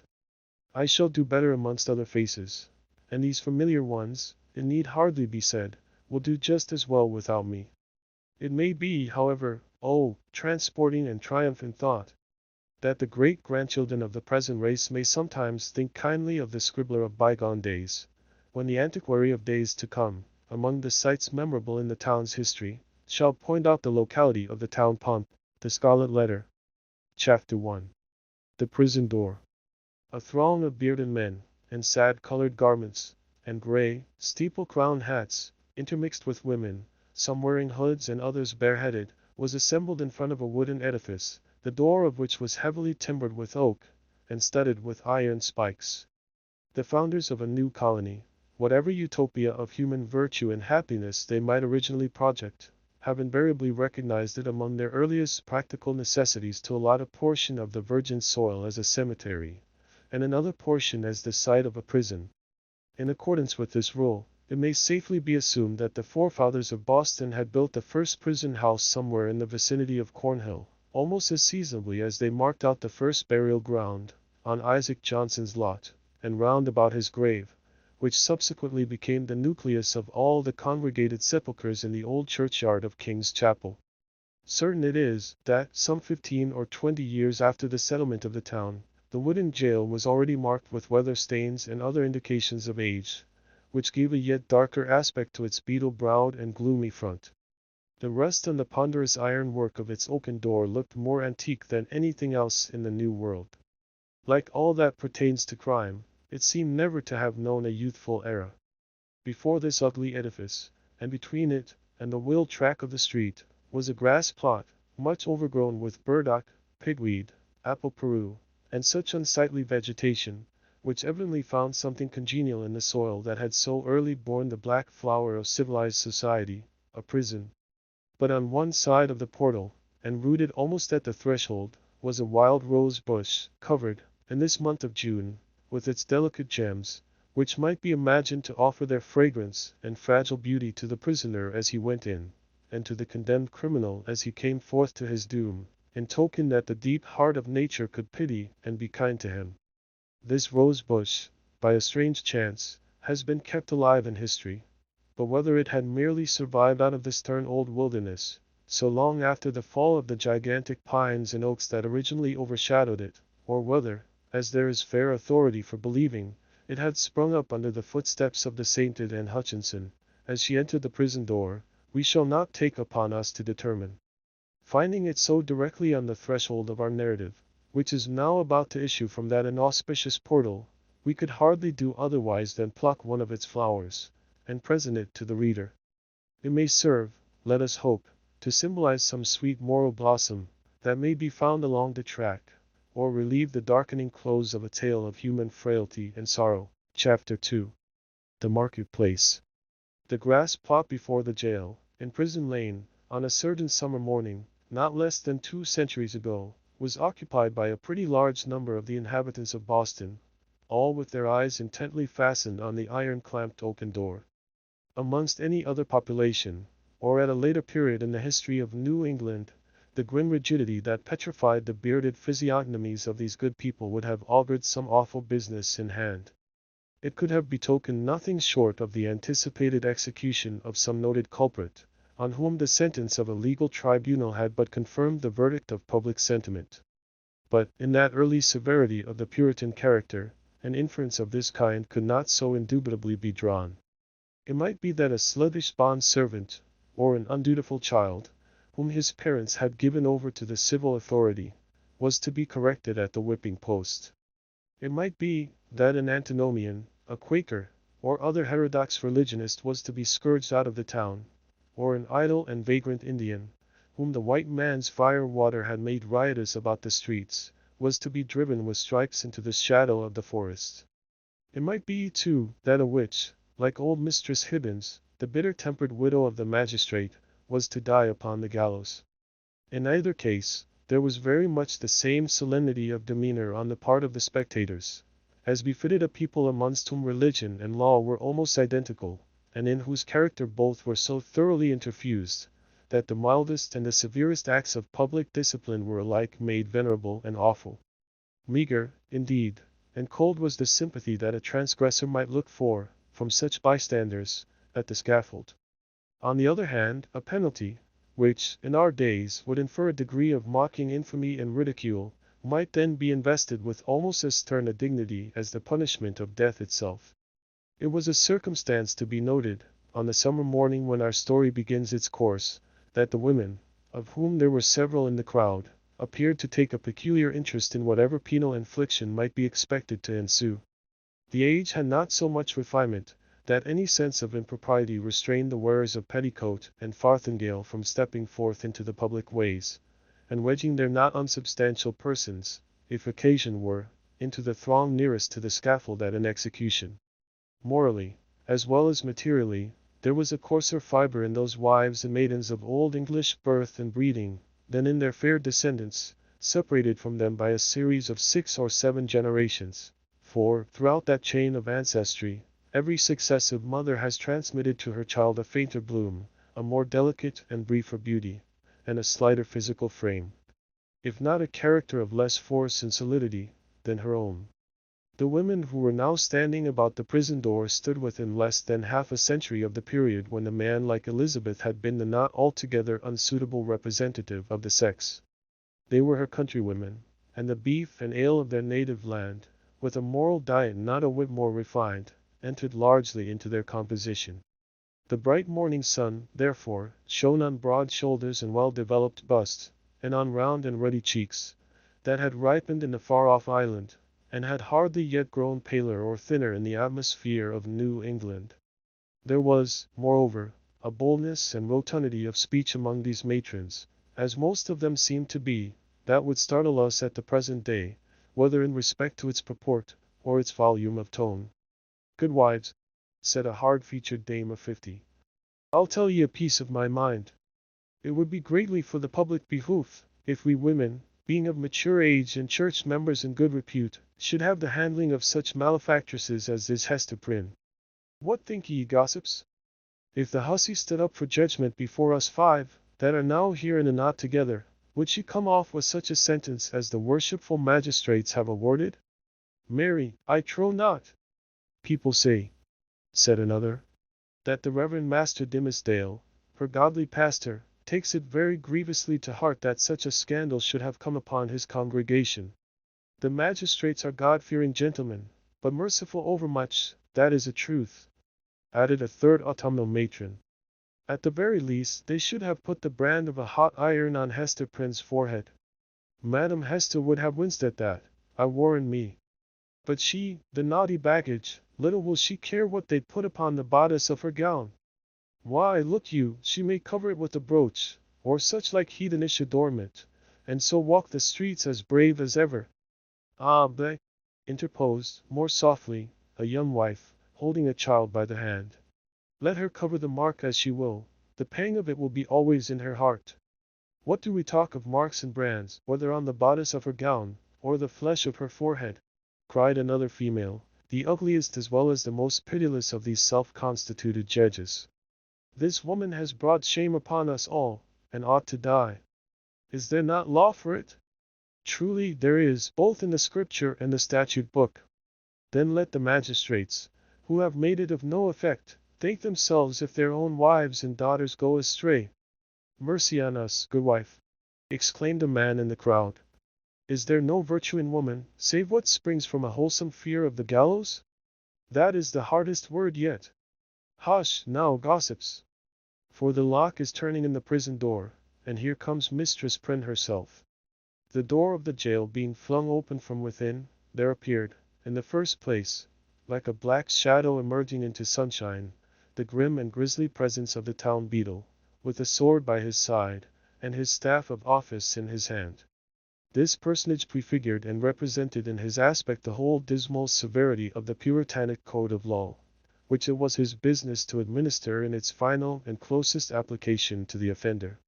Stretching forth the official staff in his left hand, he laid his right upon the shoulder of a young woman, whom he thus drew forward, until, on the threshold of the prison door, she repelled him, by an action marked with natural dignity and force of character, and stepped into the open air, as if by her own free will. She bore in her arms a child, a baby of some 3 months old, who winked and turned aside its little face from the too vivid light of day, because its existence, heretofore, had brought it acquainted only with the grey twilight of a dungeon, or other darksome apartment of the prison. When the young woman, the mother of this child, stood fully revealed before the crowd, it seemed to be her first impulse to clasp the infant closely to her bosom, not so much by an impulse of motherly affection, as that she might thereby conceal a certain token, which was wrought or fastened into her dress. In a moment, however, wisely judging that one token of her shame would but poorly serve to hide another, she took the baby on her arm, and with a burning blush, and yet a haughty smile, and a glance that would not be abashed, looked around at her townspeople and neighbors. On the breast of her gown, in fine red cloth, surrounded with an elaborate embroidery and fantastic flourishes of gold thread, appeared the letter A. It was so artistically done, and with so much fertility and gorgeous luxuriance of fancy, that it had all the effect of a last and fitting decoration to the apparel which she wore, and which was of a splendor in accordance with the taste of the age, but greatly beyond what was allowed by the sumptuary regulations of the colony. The young woman was tall, with a figure of perfect elegance on a large scale. She had dark and abundant hair, so glossy that it threw off the sunshine with a gleam, and a face which, besides being beautiful from regularity of feature and richness of complexion, had the impressiveness belonging to a marked brow and deep black eyes. She was ladylike, too, after the manner of the feminine gentility of those days, characterized by a certain state and dignity, rather than by the delicate, evanescent, and indescribable grace, which is now recognized as its indication. And never had Hester Prynne appeared more ladylike, in the antique interpretation of the term, than as she issued from the prison. Those who had before known her, and had expected to behold her dimmed and obscured by a disastrous cloud, were astonished, and even startled, to perceive how her beauty shone out, and made a halo of the misfortune and ignominy in which she was enveloped. It may be true, that, to a sensitive observer, there was something exquisitely painful in it. Her attire, which, indeed, she had wrought for the occasion, in prison, and had modelled much after her own fancy, seemed to express the attitude of her spirit, the desperate recklessness of her mood, by its wild and picturesque peculiarity. But the point which drew all eyes, and, as it were, transfigured the wearer, so that both men and women, who had been familiarly acquainted with Hester Prynne, were now impressed as if they beheld her for the first time, was that scarlet letter, so fantastically embroidered and illuminated upon her bosom. It had the effect of a spell, taking her out of the ordinary relations with humanity, and enclosing her in a sphere by herself. "She hath good skill at her needle, that's certain," remarked one of her female spectators. "But did ever a woman, before this brazen hussy, contrive such a way of showing it? Why, gossips, what is it but to laugh in the faces of our godly magistrates, and make a pride out of what they, worthy gentlemen, meant for a punishment. "Ye were well," muttered the most iron-visaged of the old dames, "if we stripped Madam Hester's rich gown off her dainty shoulders.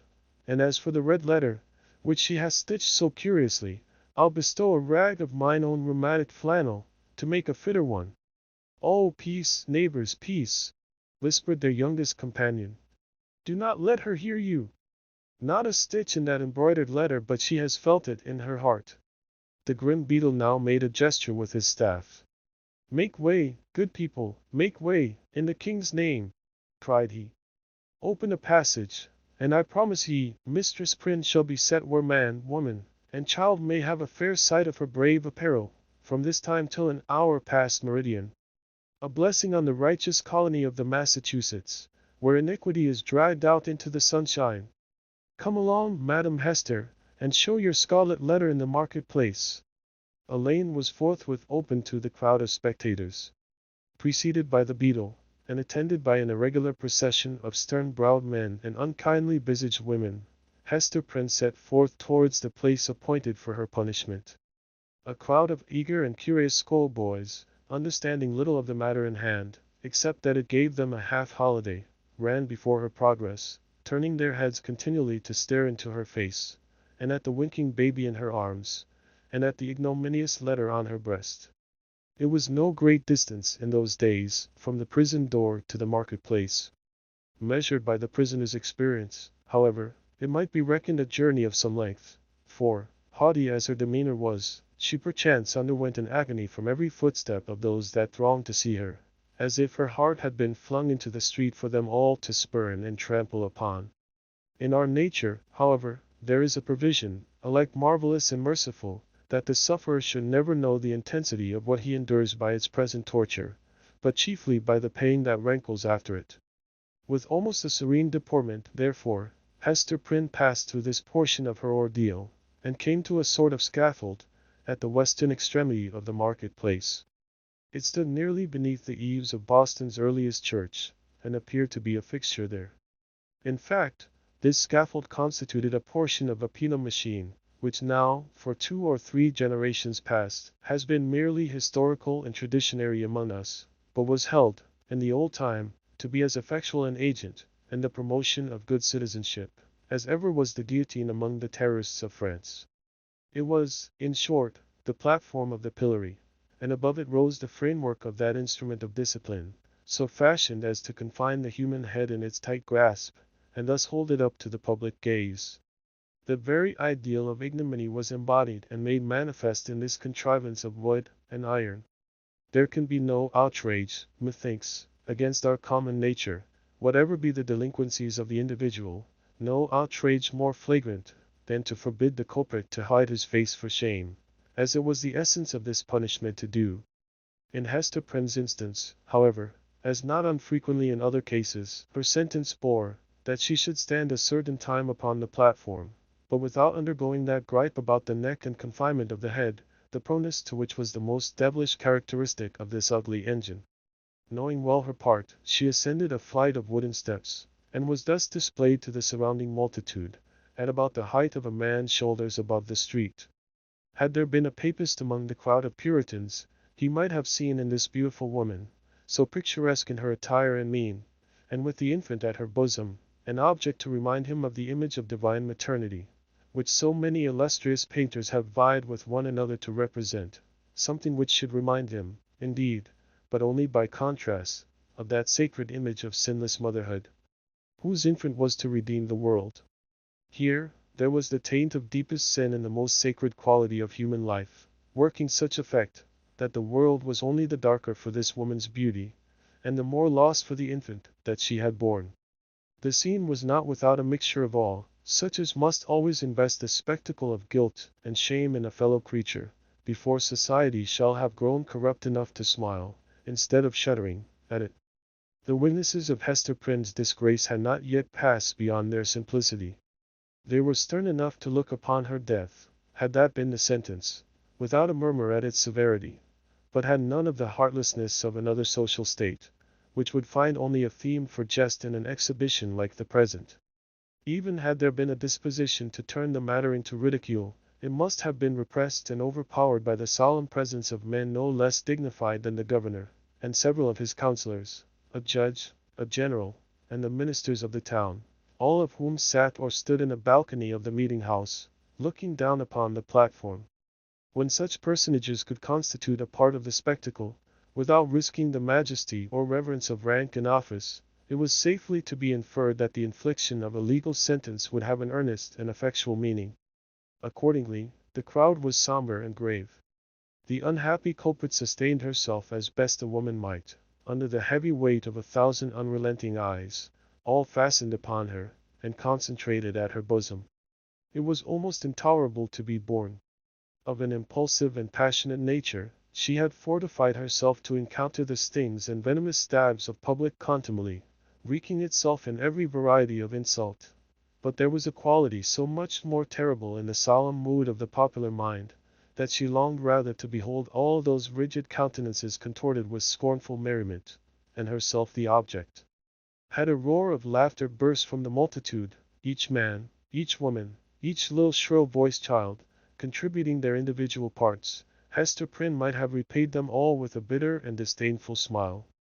But under the leaden infliction which it was her doom to endure, she felt, at moments, as if she must needs shriek out with the full power of her lungs, and cast herself from the scaffold down upon the ground, or else go mad at once.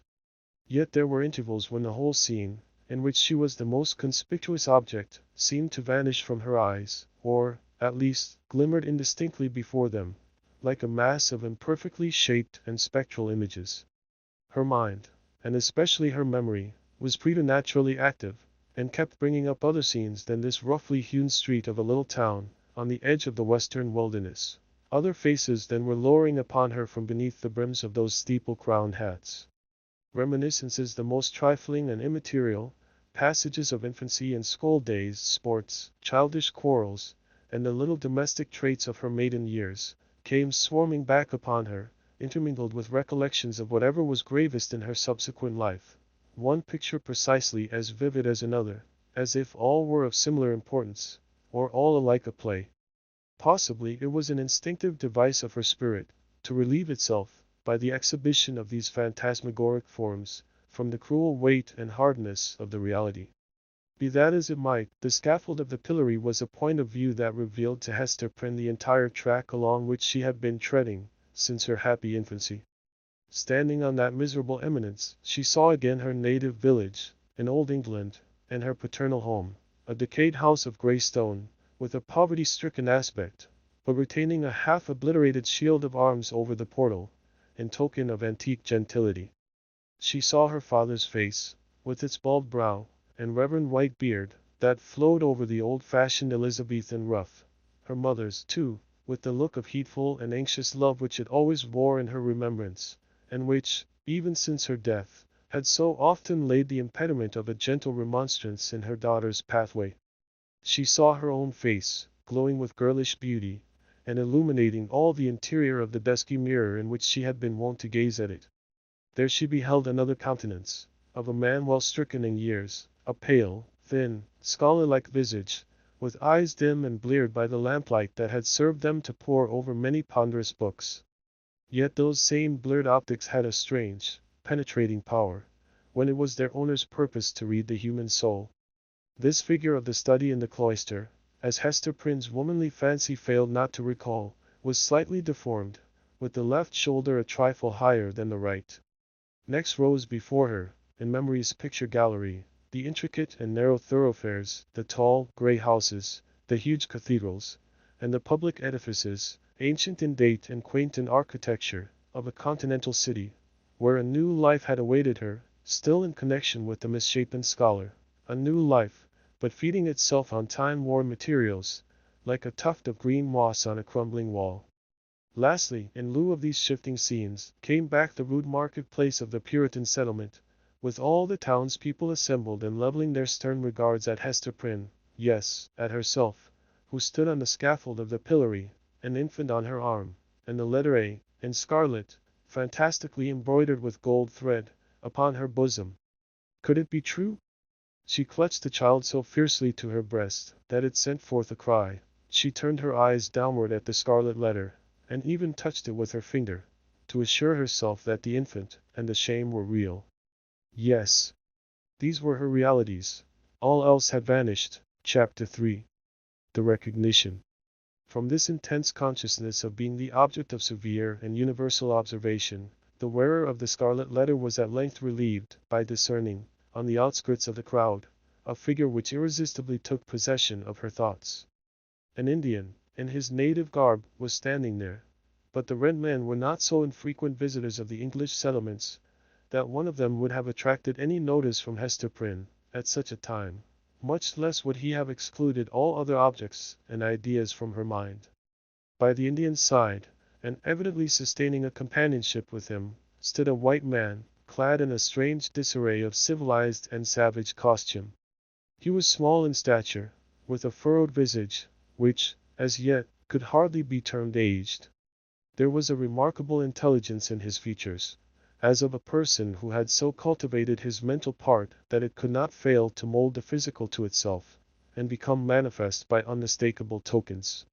Although, by a seemingly careless arrangement of his heterogeneous garb, he had endeavored to conceal or abate the peculiarity, it was sufficiently evident to Hester Prynne that one of this man's shoulders rose higher than the other.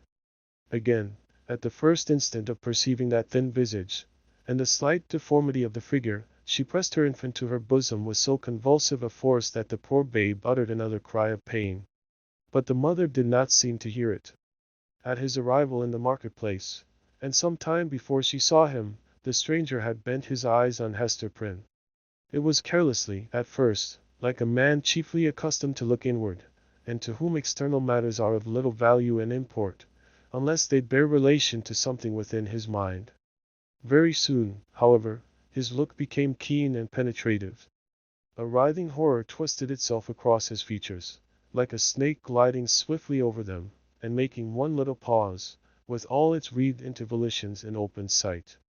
His face darkened with some powerful emotion, which, nevertheless, he so instantaneously controlled by an effort of his will, that, save at a single moment, its expression might have passed for calmness. After a brief space, the convulsion grew almost imperceptible, and finally subsided into the depths of his nature. When he found the eyes of Hester Prynne fastened on his own, and saw that she appeared to recognize him, he slowly and calmly raised his finger, made a gesture with it in the air, and laid it on his lips. Then, touching the shoulder of a townsman who stood next to him, he addressed him, in a formal and courteous manner. "I pray you, good sir," said he, "who is this woman? And wherefore is she here set up to public shame?" "You must needs be a stranger in this region, friend," answered the townsman, looking curiously at the questioner and his savage companion. "Else you would surely have heard of Mistress Hester Prynne, and her evil doings. She have raised a great scandal, I promise you, in godly Master Dimmesdale's church."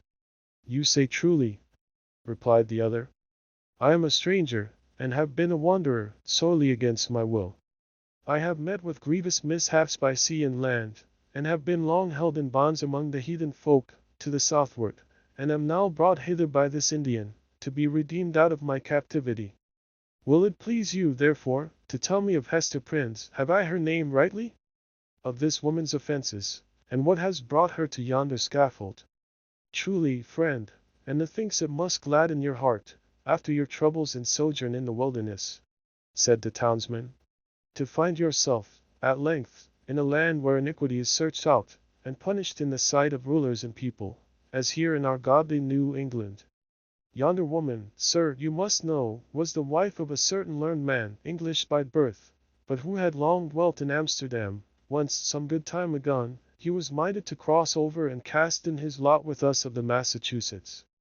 To this purpose, he sent his wife before him, remaining himself to look after some necessary affairs. Marry, good sir, in some 2 years, or less, that the woman has been a dweller here in Boston, no tidings have come of this learned gentleman, Master Prynne, and his young wife, look you, being left to her own misguidance. Aha! I conceive you," said the stranger, with a bitter smile. "So learned a man as you speak of should have learned this too in his books. And who, by your favor, sir, may be the father of yonder babe that is some 3 or 4 months old, I should judge which Mistress Prynne is holding in her arms? Of a truth, friend, that matter remaineth a riddle, and the Daniel who shall expound it is yet a wanting, answered the townsman. Madam Hester absolutely refuseth to speak, and the magistrates have laid their heads together in vain. Peradventure the guilty one stands looking on at this sad spectacle, unknown of man, and forgetting that God sees him. The learned man, observed the stranger, with another smile, should come himself, to look into the mystery. It behooves him well, if he be still in life, responded the townsman. Now, good sir, our Massachusetts magistracy, bethinking themselves that this woman is youthful and fair, and doubtless was strongly tempted to her fall, and that, moreover, as is most likely, her husband may be at the bottom of the sea, they have not been bold to put in force the extremity of our righteous law against her. The penalty thereof is death. But in their great mercy and tenderness of heart, they have doomed Mistress Prynne to stand only a space of 3 hours on the platform of the pillory, and then and thereafter, for the remainder of her natural life, to wear a mark of shame upon her bosom. A wise sentence, remarked the stranger, gravely bowing his head. Thus she will be a living sermon against sin, until the ignominious letter be engraved upon her tombstone. It irks me, nevertheless, that the partner of her iniquity should not, at least, stand on the scaffold by her side. But he will be known. He will be known. He will be known. He bowed courteously to the communicative townsman, and whispering a few words to his Indian attendant, they both made their way through the crowd. While this passed, Hester Prynne had been standing on her pedestal, still with a fixed gaze towards the stranger, so fixed a gaze that, at moments of intense absorption, all other objects in the visible world seemed to vanish, leaving only him and her. Such an interview, perhaps, would have been more terrible than even to meet him as she now did, with the hot, midday sun burning down upon her face, and lighting up its shame, with the scarlet token of infamy on her breast, with the sin-born infant in her arms, with the whole people, drawn forth as to a festival, staring at the features that should have been seen only in the quiet gleam of the fireside, in the happy shadow of a home, or beneath a matronly veil, at church. Dreadful as it was, she was conscious of a shelter in the presence of these 1,000 witnesses. It was better to stand thus, with so many betwixt him and her, than to greet him, face to face, they two alone. She fled for refuge, as it were, to the public exposure, and dreaded the moment when its protection should be withdrawn from her. Involved in these thoughts, she scarcely heard a voice behind her, until it had repeated her name more than once, in a loud and solemn tone, audible to the whole multitude. "Hearken unto me, Hester Prynne," said the voice. It has already been noticed, that directly over the platform on which Hester Prynne stood was a kind of balcony, or open gallery, appended to the meeting-house. It was the place whence proclamations were wont to be made, amidst an assemblage of the magistracy, with all the ceremonial that attended such public observances in those days. Here, to witness the scene which we are describing, sat Governor Bellingham himself, with 4 sergeants about his chair, bearing halberds, as a guard of honor. He wore a dark feather in his hat, a border of embroidery on his cloak, and a black velvet tunic beneath. A gentleman advanced in years, with a hard experience written in his wrinkles. He was not ill-fitted to be the head and representative of a community, which owed its origin and progress, and its present state of development, not to the impulses of youth, but to the stern and tempered energies of manhood, and the somber sagacity of age, accomplishing so much, precisely because it imagined and hoped so little. The other eminent characters by whom the chief ruler was surrounded, were distinguished by a dignity of mien, belonging to a period when the forms of authority were felt to possess the sacredness of divine institutions. They were, doubtless, good men, just and sage. But, out of the whole human family, it would not have been easy to select the same number of wise and virtuous persons, who should be less capable of sitting in judgment on an erring woman's heart, and disentangling its mesh of good and evil, than the sages of rigid aspect towards whom Hester Prynne now turned her face. She seemed conscious, indeed, that whatever sympathy she might expect lay in the larger and warmer heart of the multitude, for, as she lifted her eyes towards the balcony, the unhappy woman grew pale and trembled.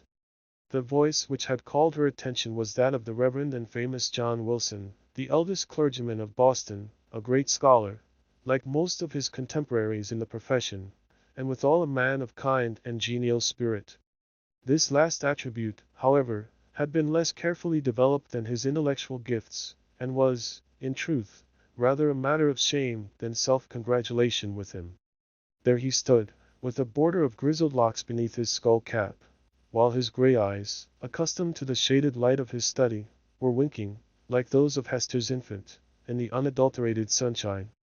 He looked like the darkly engraved portraits which we see prefixed to old volumes of sermons, and had no more right than one of those portraits would have, to step forth, as he now did, and meddle with the question of human guilt, passion, and anguish. "Hester Prynne," said the clergyman, "I have striven with my young brother here, under whose preaching of the word you have been privileged to sit." Here Mr. Wilson laid his hand on the shoulder of a pale young man beside him. "I have sought, I say, to persuade this godly youth, that he should deal with you, here in the face of heaven, and before these wise and upright rulers, and in hearing of all the people, as touching the foulness and blackness of your sin.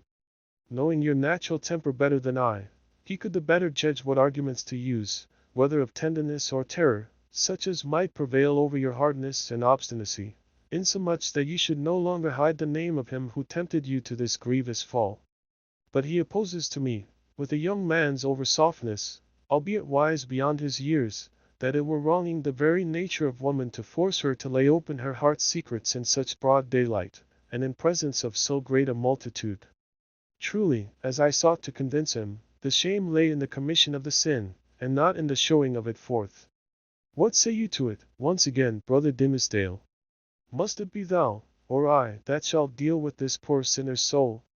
There was a murmur among the dignified and reverend occupants of the balcony, and Governor Bellingham gave expression to its purport, speaking in an authoritative voice, although tempered with respect towards the youthful clergyman whom he addressed. "Good Master Dimmesdale," said he, "the responsibility of this woman's soul lies greatly with you.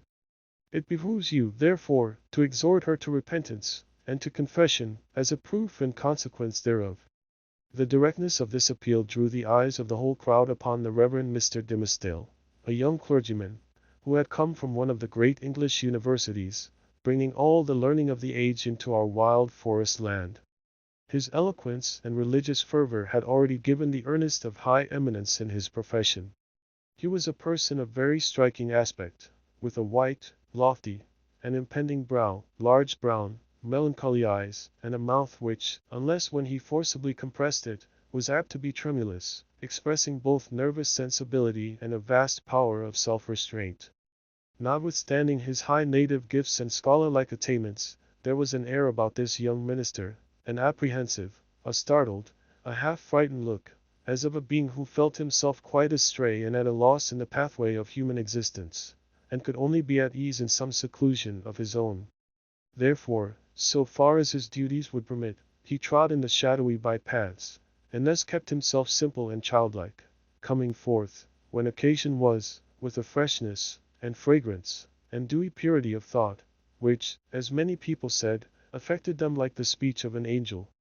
Such was the young man whom the Reverend Mr. Wilson and the Governor had introduced so openly to the public notice, bidding him speak, in the hearing of all men, to that mystery of a woman's soul, so sacred even in its pollution.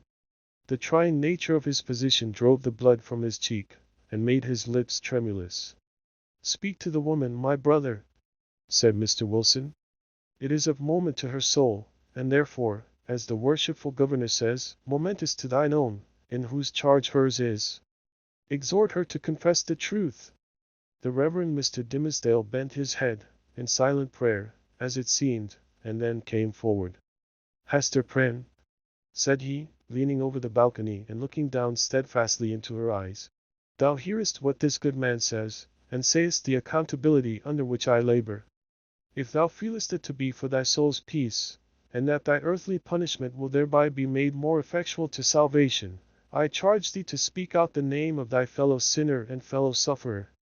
Be not silent from any mistaken pity and tenderness for him, for, believe me, Hester, though he were to step down from a high place, and stand there beside thee, on thy pedestal of shame, yet better were it so than to hide a guilty heart through life. What can thy silence do for him, except it tempt him, yea, compel him, as it were to add hypocrisy to sin? Heaven hath granted thee an open ignominy, that thereby thou mayest work out an open triumph over the evil within thee, and the sorrow without. Take heed how thou deniest to him who, perchance, hath not the courage to grasp it for himself the bitter, but wholesome, cup that is now presented to thy lips. The young pastor's voice was tremulously sweet, rich, deep, and broken. The feeling that it so evidently manifested, rather than the direct purport of the words, caused it to vibrate within all hearts, and brought the listeners into one accord of sympathy. Even the poor baby, at Hester's bosom, was affected by the same influence, for it directed its hitherto vacant gaze towards Mr. Dimmesdale, and held up its little arms, with a half-pleased, half-plaintive murmur. So powerful seemed the minister's appeal, that the people could not believe but that Hester Prynne would speak out the guilty name, or else that the guilty one himself, in whatever high or lowly place he stood, would be drawn forth by an inward and inevitable necessity, and compelled to ascend to the scaffold. Hester shook her head. "Woman, transgress not beyond the limits of heaven's mercy," cried the Reverend Mr. Wilson, more harshly than before. "That little babe hath been gifted with a voice, to second and confirm the counsel which thou hast heard. Speak out the name, that, and thy repentance may avail to take the scarlet letter off thy breast." "Never," replied Hester Prynne, looking, not at Mr. Wilson, but into the deep and troubled eyes of the younger clergyman. "It is too deeply branded. Ye cannot take it off. And would that I might endure his agony, as well as mine." "Speak, woman," said another voice, coldly and sternly, proceeding from the crowd about the scaffold. "Speak, and give your child a father." "I will not speak," answered Hester, turning pale as death, but responding to this voice, which she too surely recognized. "And my child must seek a heavenly father, she shall never know an earthly one." "She will not speak," murmured Mr. Dimmesdale, who, leaning over the balcony, with his hand upon his heart, had awaited the result of his appeal. He now drew back, with a long respiration. Wondrous strength and generosity of a woman's heart! "She will not speak." Discerning the impracticable state of the poor culprit's mind, the elder clergyman, who had carefully prepared himself for the occasion, addressed to the multitude a discourse on sin, in all its branches, but with continual reference to the ignominious letter. So forcibly did he dwell upon this symbol, for the hour or more during which his periods were rolling over the people's heads, that it assumed new terrors in their imagination, and seemed to derive its scarlet hue from the flames of the infernal pit. Hester Prynne, meanwhile, kept her place upon the pedestal of shame, with glazed eyes, and an air of weary indifference. She had borne, that morning, all that nature could endure, and as her temperament was not of the order that escapes from too intense suffering by a swoon, her spirit could only shelter itself beneath a stony crust of insensibility, while the faculties of animal life remained entire. In this state, the voice of the preacher thundered remorselessly, but unavailingly, upon her ears. The infant, during the latter portion of her ordeal, pierced the air with its wailings and screams. She strove to hush it, mechanically, but seemed scarcely to sympathize with its trouble. With the same hard demeanor, she was led back to prison, and vanished from the public gaze within its iron-clamped portal. It was whispered by those who peered after her, that the scarlet letter threw a lurid gleam along the dark passage-way of the interior. Chapter 4. The Interview. After her return to the prison, Hester Prynne was found to be in a state of nervous excitement that demanded constant watchfulness, lest she should perpetrate violence on herself, or do some half-frenzied mischief to the poor babe. As night approached, it proving impossible to quell her insubordination by rebuke or threats of punishment, Master Brackett, the jailer, thought fit to introduce a physician. He described him as a man of skill in all Christian modes of physical science, and likewise familiar with whatever the savage people could teach, in respect to medicinal herbs and roots that grew in the forest. To say the truth, there was much need of professional assistance, not merely for Hester herself, but still more urgently for the child, who, drawing its sustenance from the maternal bosom, seemed to have drank in with it all the turmoil, the anguish and despair, which pervaded the mother's system. It now writhed in convulsions of pain, and was a forcible type, in its little frame, of the moral agony which Hester Prynne had borne throughout the day. Closely following the jailer into the dismal apartment appeared that individual, of singular aspect, whose presence in the crowd had been of such deep interest to the wearer of the Scarlet Letter. He was lodged in the prison, not as suspected of any offense, but as the most convenient and suitable mode of disposing of him, until the magistrates should have conferred with the Indian sagamores respecting his ransom. His name was announced as Roger Chillingworth. The jailer, after ushering him into the room, remained a moment, marveling at the comparative quiet that followed his entrance, for Hester Prynne had immediately become as still as death, although the child continued to moan. "Prithee, friend, leave me alone with my patient," said the practitioner. "Trust me, good jailer, you shall briefly have peace in your house, and I promise you, Mistress Prynne shall hereafter be more amenable to just authority than you may have found her heretofore." "Nay, if your worship can accomplish that," answered Master Brackett, "I shall own you for a man of skill indeed. Verily, the woman hath been like a possessed one, and there lacks little, that I should take in hand to drive Satan out of her with stripes." The stranger had entered the room with the characteristic quietude of the profession to which he announced himself as belonging. Nor did his demeanor change, when the withdrawal of the prison keeper left him face to face with the woman, whose absorbed notice of him, in the crowd, had intimated so close a relation between himself and her. His first care was given to the child, whose cries, indeed, as she lay writhing on the trundle bed, made it of peremptory necessity to postpone all other business to the task of soothing her. He examined the infant carefully, and then proceeded to unclasp a leathern case, which he took from beneath his dress. It appeared to contain medical preparations, one of which he mingled with a cup of water.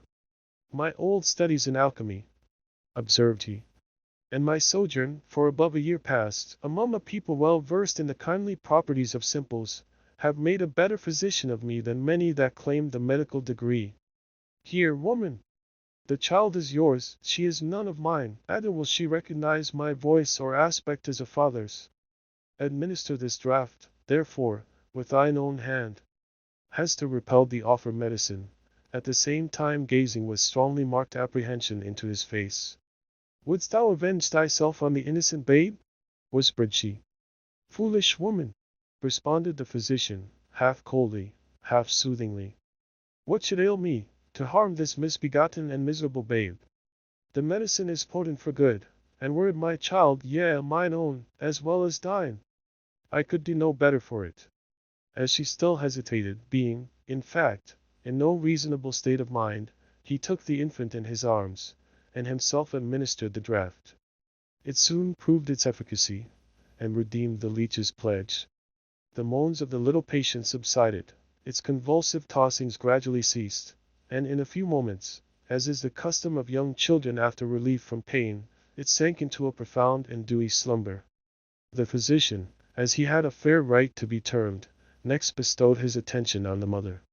With calm and intense scrutiny he felt her pulse, looked into her eyes, a gaze that made her heart shrink and shudder, because so familiar, and yet so strange and cold, and finally, satisfied with his investigation, proceeded to mingle another draught. "I know not Lethe nor Nepenthe," remarked he, "but I have learned many new secrets in the wilderness, and here is one of them, a recipe that an Indian taught me, in requital of some lessons of my own, that were as old as Paracelsus. Drink it. It may be less soothing than a sinless conscience. That I cannot give thee. But it will calm the swell and heaving of thy passion, like oil thrown on the waves of a tempestuous sea." He presented the cup to Hester, who received it with a slow, earnest look into his face, not precisely a look of fear, yet full of doubt and questioning, as to what his purposes might be. She looked also at her slumbering child. "I have thought of death," said she, "have wished for it, would even have prayed for it, were it fit that such as I should pray for anything. Yet if death be in this cup, I bid thee think again, ere thou beholdest me quaff it. See! It is even now at my lips." "Drink then," replied he, still with the same cold composure. Dost thou know me so little, Hester Prynne? Are my purposes wont to be so shallow? Even if I imagine a scheme of vengeance, what could I do better for my object than to let thee live, than to give thee medicines against all harm and peril of life, so that this burning shame may still blaze upon thy bosom? As he spoke, he laid his long forefinger on the scarlet letter, which forthwith seemed to scorch into Hester's breast, as if it had been red hot. He noticed her involuntary gesture, and smiled. Live, therefore, and bear about thy doom with thee, in the eyes of men and women, in the eyes of him whom thou didst call thy husband, in the eyes of yonder child. And that thou mayest live, take off this draught. Without further expostulation or delay, Hester Prynne drained the cup, and, at the motion of the man of skill, seated herself on the bed where the child was sleeping, while he drew the only chair which the room afforded, and took his own seat beside her. She could not but tremble at these preparations, for she felt that having now done all that humanity or principle, or if so it were, a refined cruelty impelled him to do, for the relief of physical suffering he was next to treat with her as the man whom she had most deeply and irreparably injured. Hester, said he, I ask not wherefore, nor how, thou hast fallen into the pit, or say, rather, thou hast ascended to the pedestal of infamy, on which I found thee. The reason is not far to seek. It was my folly, and thy weakness. I, a man of thought, the bookworm of great libraries, a man already in decay, having given my best years to feed the hungry dream of knowledge, what had I to do with youth and beauty like thine own? Misshapen from my birth hour, how could I delude myself with the idea that intellectual gifts might veil physical deformity in a young girl's fantasy? Men call me wise. If sages were ever wise in their own behoof, I might have foreseen all this. I might have known that, as I came out of the vast and dismal forest, and entered the settlement of Christian men, the very first object to meet my eyes would be thyself, Hester Prynne, standing up, a statue of ignominy, before the people. Nay, from the moment when we came down the old church steps together, a married pair, I might have beheld the bale fire of that scarlet letter blazing at the end of our path. Thou knowest, said Hester, for, depressed as she was, she could not endure this last quiet stab at the token of her shame. Thou knowest that I was frank with thee. I sought no love, nor feigned any. True, replied he. It was my folly. I have said it. But up to that epoch of my life, I had lived in vain. The world had been so cheerless. My heart was a habitation large enough for many guests, but lonely and chill, and without a household fire. I longed to kindle one. It seemed not so wild a dream, old as I was, and somber as I was, and misshapen as I was, that the simple bliss, which is scattered far and wide, for all mankind to gather up, might yet be mine. And so, Hester, I drew thee into my heart, into its innermost chamber, and sought to warm thee by the warmth which thy presence made there. I have greatly wronged thee, murmured Hester. We have wronged each other, answered he. Mine was the first wrong, when I betrayed that budding youth into a false and unnatural relation with my decay. Therefore, as a man who has not thought and philosophized in vain, I seek no vengeance, plot no evil against thee. Between thee and me the scale hangs fairly balanced. But, Hester, the man lives who has wronged us both. Who is he? Ask me not, replied Hester Prynne, looking firmly into his face. That thou shalt never know.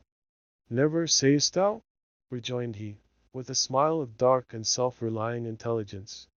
Never know him. Believe me, Hester, there are few things, whether in the outward world or, to a certain depth, in the invisible sphere of thought, few things hidden from the man who devotes himself earnestly and unreservedly to the solution of a mystery. Thou mayest cover up thy secret from the prying multitude. Thou mayest conceal it, too, from the ministers and magistrates, even as thou didst this day, when they sought to wrench the name out of thy heart, and give thee a partner on thy pedestal. But as for me, I come to the inquest with other senses than they possess.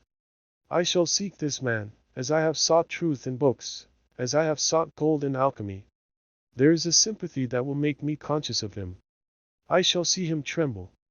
I shall feel myself shudder, suddenly and unawares. Sooner or later, he must needs be mine. The eyes of the wrinkled scholar glowed so intensely upon her, that Hester Prynne clasped her hands over her heart, dreading lest he should read the secret there at once. "Thou wilt not reveal his name? Not the less he is mine," resumed he, with a look of confidence, as if destiny were at one with him. "He bears no letter of infamy wrought into his garment, as thou dost, but I shall read it on his heart. Yet fear not for him. Think not that I shall interfere with heaven's own method of retribution, or, to my own loss, betray him to the gripe of human law. Neither do thou imagine that I shall contrive aught against his life, no, nor against his fame, if, as I judge, he be a man of fair repute. Let him live. Let him hide himself in outward honor, if he may. Not the less he shall be mine." "Thy acts are like mercy," said Hester, bewildered and appalled. "But thy words interpret thee as a terror. One thing, thou that wast my wife, I would enjoin upon thee," continued the scholar. "Thou hast kept the secret of thy paramour. Keep, likewise, mine. There are none in this land that know me. Breathe not, to any human soul, that thou didst ever call me husband. Here, on this wild outskirt of the earth, I shall pitch my tent, for, elsewhere a wanderer, and isolated from human interests, I find here a woman, a man, a child, amongst whom and myself there exist the closest ligaments. No matter whether of love or hate, no matter whether of right or wrong. Thou and thine, Hester Prynne, belong to me. My home is where thou art, and where he is. But betray me not." "Wherefore dost thou desire it?" inquired Hester, shrinking, she hardly knew why, from this secret bond. "Why not announce thyself openly, and cast me off at once?" "It may be," he replied, "because I will not encounter the dishonor that besmirches the husband of a faithless woman. It may be for other reasons. Enough, it is my purpose to live and die unknown. Let, therefore, thy husband be to the world as one already dead, and of whom no tidings shall ever come. Recognize me not, by word, by sign, by look. Breathe not the secret, above all, to the man thou wottest of. Shouldst thou fail me in this, beware. His fame, his position, his life, will be in my hands. Beware. I will keep thy secret, as I have his," said Hester. "Swear it," rejoined he. And she took the oath. "And now, Mistress Prynne," said old Roger Chillingworth, as he was hereafter to be named, "I leave thee alone, alone with thy infant, and the Scarlet Letter. How is it, Hester? Doth thy sentence bind thee to wear the token in thy sleep? Art thou not afraid of nightmares and hideous dreams? Why dost thou smile so at me?" inquired Hester, troubled at the expression of his eyes. "Art thou like the black man that haunts the forests round about us? Hast thou enticed me into a bond that will prove the ruin of my soul?" "Not thy soul," he answered, with another smile. "No, not thine." Chapter 5. Hester at her needle. Hester Prynne's term of confinement was now at an end. Her prison door was thrown open, and she came forth into the sunshine, which, falling on all alike, seemed, to her sick and morbid heart, as if meant for no other purpose than to reveal the scarlet letter on her breast.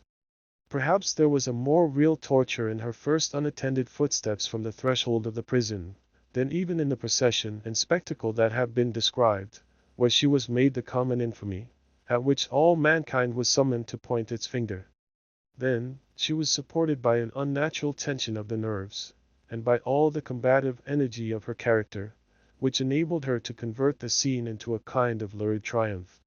It was, moreover, a separate and insulated event, to occur but once in her lifetime, and to meet which, therefore, reckless of economy, she might call up the vital strength that would have sufficed for many quiet years. The very law that condemned her a giant of stern features, but with vigor to support, as well as to annihilate, in his iron arm had held her up, through the terrible ordeal of her ignominy. But now, with this unattended walk from her prison door, began the daily custom, and she must either sustain and carry it forward by the ordinary resources of her nature, or sink beneath it. She can no longer borrow from the future to help her through the present grief. Tomorrow would bring its own trial with it, so would the next day, and so would the next, each its own trial, and yet the very same that was now so unutterably grievous to be borne. The days of the far-off future would toil onward, still with the same burden for her to take up, and bear along with her, but never to fling down, for the accumulating days, and added years, would pile up their misery upon the heap of shame. Throughout them all, giving up her individuality, she would become the general symbol at which the preacher and moralist might point, and in which they might vivify and embody their images of woman's frailty and sinful passion. Thus the young and pure would be taught to look at her, with the scarlet letter flaming on her breast, at her, the child of honorable parents, at her, the mother of a babe, that would hereafter be a woman, at her, who had once been innocent, as the figure, the body, the reality of sin. And over her grave, the infamy that she must carry thither would be her only monument. It may seem marvelous, that, with the world before her, kept by no restrictive clause of her condemnation within the limits of the Puritan settlement, so remote and so obscure, free to return to her birthplace, or to any other European land, and there hide her character and identity under a new exterior, as completely as if emerging into another state of being, and having also the passes of the dark, inscrutable forest open to her, where the wildness of her nature might assimilate itself with a people whose customs and life were alien from the law that had condemned her. It may seem marvelous that this woman should still call that place her home, where, and where only, she must needs be the type of shame. But there is a fatality, a feeling so irresistible and inevitable that it has the force of doom, which almost invariably compels human beings to linger around and haunt, ghost-like, the spot where some great and marked event has given the color to their lifetime, and still the more irresistibly, the darker the tinge that saddens it. Her sin, her ignominy, were the roots which she had struck into the soil. It was as if a new birth, with stronger assimilations than the first, had converted the forest land, still so uncongenial to every other pilgrim and wanderer, into Hester Prynne's wild and dreary, but lifelong home. All other scenes of earth, even that village of rural England, where happy infancy and stainless maidenhood seemed yet to be in her mother's keeping, like garments put off long ago, were foreign to her, in comparison. The chain that bound her here was of iron links, and galling to her inmost soul, but could never be broken.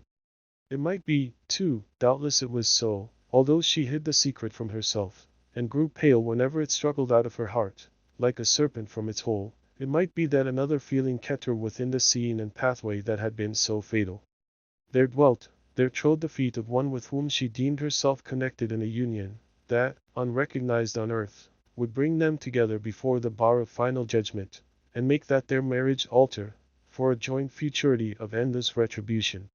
Over and over again, the tempter of souls had thrust this idea upon Hester's contemplation, and laughed at the passionate and desperate joy with which she seized, and then strove to cast it from her. She barely looked the idea in the face, and hastened to bar it in its dungeon. What she compelled herself to believe, what, finally, she reasoned upon, as her motive for continuing a resident of New England, was half a truth, and half a self-delusion. Here, she said to herself, had been the scene of her guilt, and here should be the scene of her earthly punishment. And so, perchance, the torture of her daily shame would at length purge her soul, and work out another purity than that which she had lost, more saint-like, because the result of martyrdom. Hester Prynne, therefore, did not flee. On the outskirts of the town, within the verge of the peninsula, but not in close vicinity to any other habitation, there was a small thatched cottage. It had been built by an earlier settler, and abandoned because the soil about it was too sterile for cultivation, while its comparative remoteness put it out of the sphere of that social activity which already marked the habits of the emigrants. It stood on the shore, looking across a basin of the sea at the forest-covered hills, towards the west. A clump of scrubby trees, such as alone grew on the peninsula, did not so much conceal the cottage from view, as seemed to denote that here was some object which would fain have been, or at least ought to be, concealed. In this little, lonesome dwelling, with some slender means that she possessed, and by the license of the magistrates, who still kept an inquisitorial watch over her, Hester established herself, with her infant child. A mystic shadow of suspicion immediately attached itself to the spot. Children, too young to comprehend wherefore this woman should be shut out from the sphere of human charities, would creep nigh enough to behold her plying her needle at the cottage window, or standing in the doorway, or laboring in her little garden, or coming forth along the pathway that led townward, and discerning the scarlet letter on her breast, would scamper off with a strange, contagious fear. Lonely as was Hester's situation, and without a friend on earth who dared to show himself, she, however, incurred no risk of want. She possessed an art that sufficed, even in a land that afforded comparatively little scope for its exercise, to supply food for her thriving infant and herself. It was the art then, as now, almost the only one within a woman's grasp of needlework. She bore on her breast, in the curiously embroidered letter, a specimen of her delicate and imaginative skill, of which the dames of a court might gladly have availed themselves, to add the richer and more spiritual adornment of human ingenuity to their fabrics of silk and gold. Here, indeed, in the sable simplicity that generally characterized the Puritanic modes of dress, there might be an infrequent call for the finer productions of her handiwork. Yet the taste of the age, demanding whatever was elaborate in compositions of this kind, did not fail to extend its influence over our stern progenitors, who had cast behind them so many fashions which it might seem harder to dispense with. Public ceremonies, such as ordinations, the installation of magistrates, and all that could give majesty to the forms in which a new government manifested itself to the people, were, as a matter of policy, marked by a stately and well-conducted ceremonial, and a somber, but yet a studied magnificence. Deep ruffs, painfully wrought bands, and gorgeously embroidered gloves, were all deemed necessary to the official state of men assuming the reins of power, and were readily allowed to individuals dignified by rank or wealth, even while sumptuary laws forbade these and similar extravagances to the plebeian order. In the array of funerals, too, whether for the apparel of the dead body, or to typify, by manifold emblematic devices of sable cloth and snowy lawn, the sorrow of the survivors, there was a frequent and characteristic demand for such labor as Hester Prynne could supply. Baby linen for babies then wore robes of state afforded still another possibility of toil in emolument. By degrees, nor very slowly, her handiwork became what would now be termed the fashion. Whether from commiseration for a woman of so miserable a destiny, or from the morbid curiosity that gives a fictitious value even to common or worthless things, or by whatever other intangible circumstance was then, as now, sufficient to bestow, on some persons, what others might seek in vain, or because Hester really filled a gap which must otherwise have remained vacant. It is certain that she had ready and fairly requited employment for as many hours as she saw fit to occupy with her needle. Vanity, it may be, chose to mortify itself, by putting on, for ceremonials of pomp and state, the garments that had been wrought by her sinful hands. Her needlework was seen on the ruff of the governor, military men wore it on their scarfs, and the minister on his band. It decked the baby's little cap. It was shut up, to be mildewed and molder away, in the coffins of the dead. But it is now recorded that, in a single instance, her skill was called in aid to embroider the white veil which was to cover the pure blushes of a bride. The exception indicated the ever-relentless rigor with which society frowned upon her sin. Hester sought not to acquire anything beyond a subsistence, of the plainest and most ascetic description, for herself, and a simple abundance for her child. Her own dress was of the coarsest materials and the most somber hue, with only that one ornament, the scarlet letter, which it was her doom to wear. The child's attire, on the other hand, was distinguished by a fanciful, or, we might rather say, a fantastic ingenuity, which served, indeed, to heighten the airy charm that early began to develop itself in the little girl, but which appeared to have also a deeper meaning. We may speak further of it hereafter. Except for that small expenditure in the decoration of her infant, Hester bestowed all her superfluous means in charity, on wretches less miserable than herself, and who not unfrequently insulted the hand that fed them. Much of the time, which she might readily have applied to the better efforts of her art, she employed in making coarse garments for the poor. It is probable that there was an idea of penance in this mode of occupation, and that she offered up a real sacrifice of enjoyment, in devoting so many hours to such rude handiwork. She had in her nature a rich, voluptuous, oriental characteristic, a taste for the gorgeously beautiful, which, save in the exquisite productions of her needle, found nothing else, and all the possibilities of her life, to exercise itself upon. Women derive a pleasure, incomprehensible to the other sex, from the delicate toil of the needle. To Hester Prynne it might have been a mode of expressing, and therefore soothing, the passion of her life. Like all other joys, she rejected it as sin. This morbid meddling of conscience with an immaterial matter betokened, it is to be feared, no genuine and steadfast penitence, but something doubtful, something that might be deeply wrong, beneath. In this manner, Hester Prynne came to have a part to perform in the world. With her native energy of character, and rare capacity, it could not entirely cast her off, although it had set a mark upon her, more intolerable to a woman's heart than that which branded the brow of Cain. In all her intercourse with society, however, there was nothing that made her feel as if she belonged to it. Every gesture, every word, and even the silence of those with whom she came in contact, implied, and often expressed, that she was banished, and as much alone as if she inhabited another sphere, or communicated with the common nature by other organs and senses than the rest of humankind. She stood apart from moral interests, yet close beside them, like a ghost that revisits the familiar fireside, and can no longer make itself seen or felt, no more smile with the household joy, no mourn with the kindred sorrow, or, should it succeed in manifesting its forbidden sympathy, awakening only terror and horrible repugnance. These emotions, in fact, and its bitter scorn besides, seemed to be the sole portion that she retained in the universal heart. It was not an age of delicacy, and her position, although she understood it well, and was in little danger of forgetting it, was often brought before her vivid self-perception, like a new anguish, by the rudest touch upon the tenderest spot. The poor, as we have already said, whom she sought out to be the objects of her bounty, often reviled the hand that was stretched forth to succor them.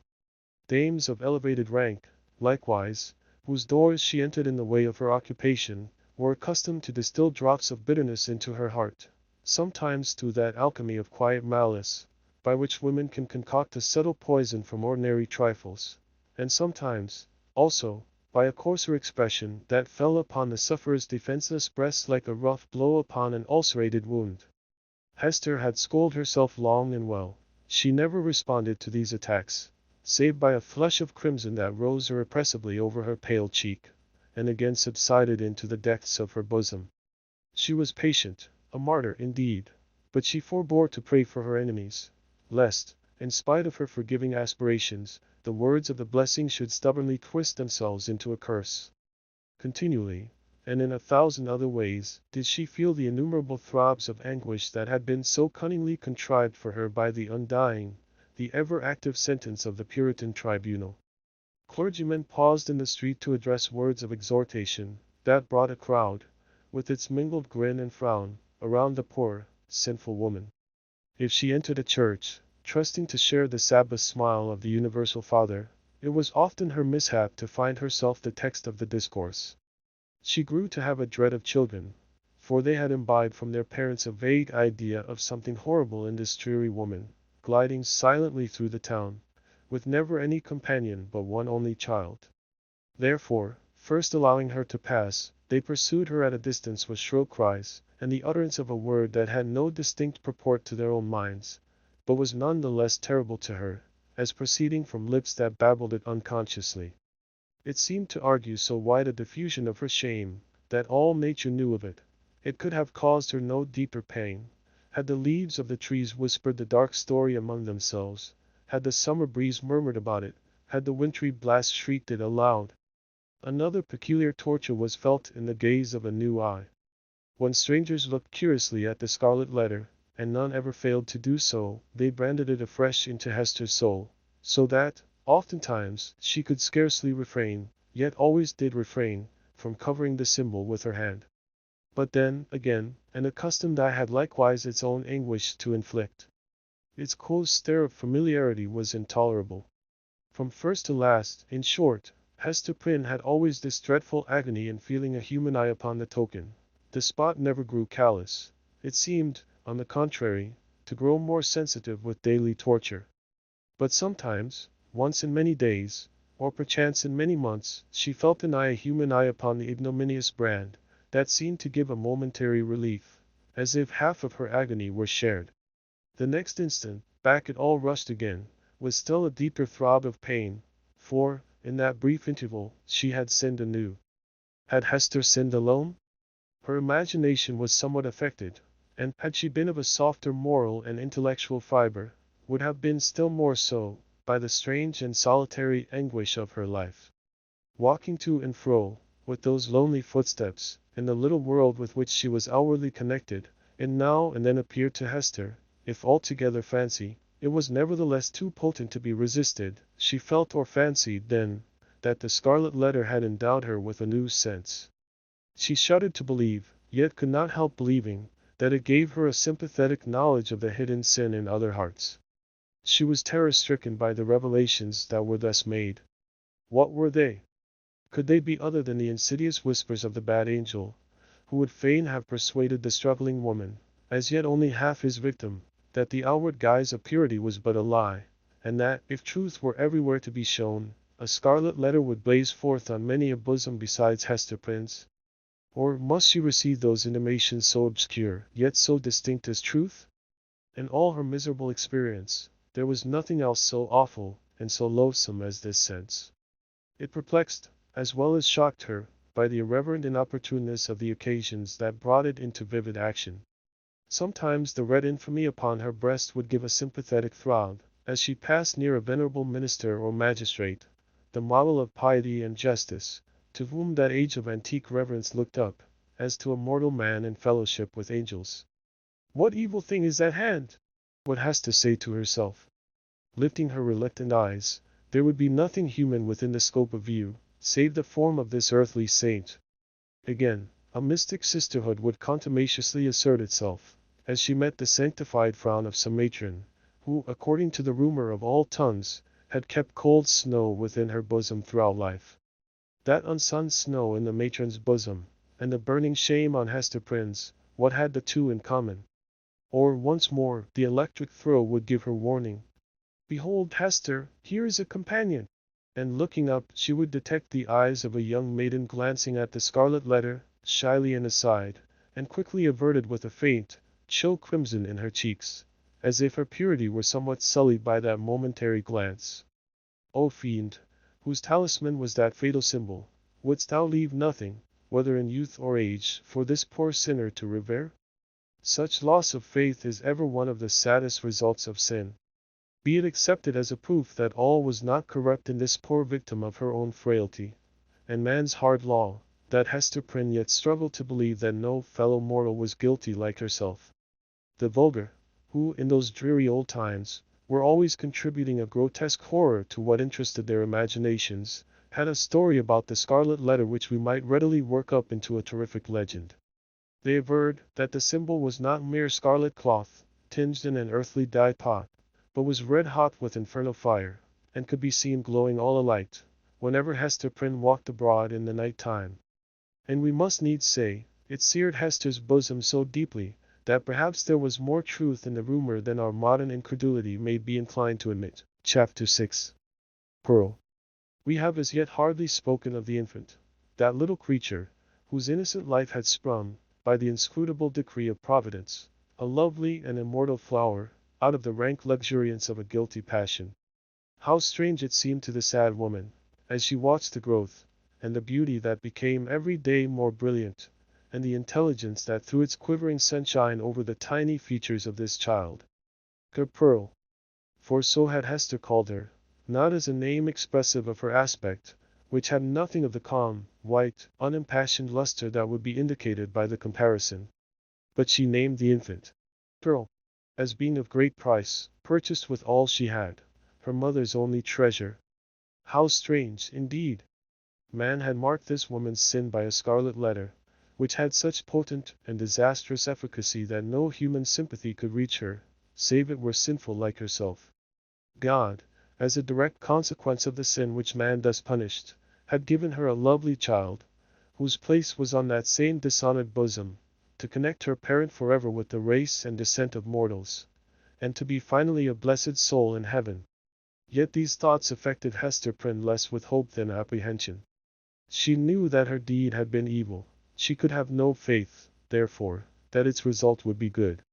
Day after day, She looked fearfully into the child's expanding nature, ever dreading to detect some dark and wild peculiarity that should correspond with the guiltiness to which she owed her being. Certainly, there was no physical defect.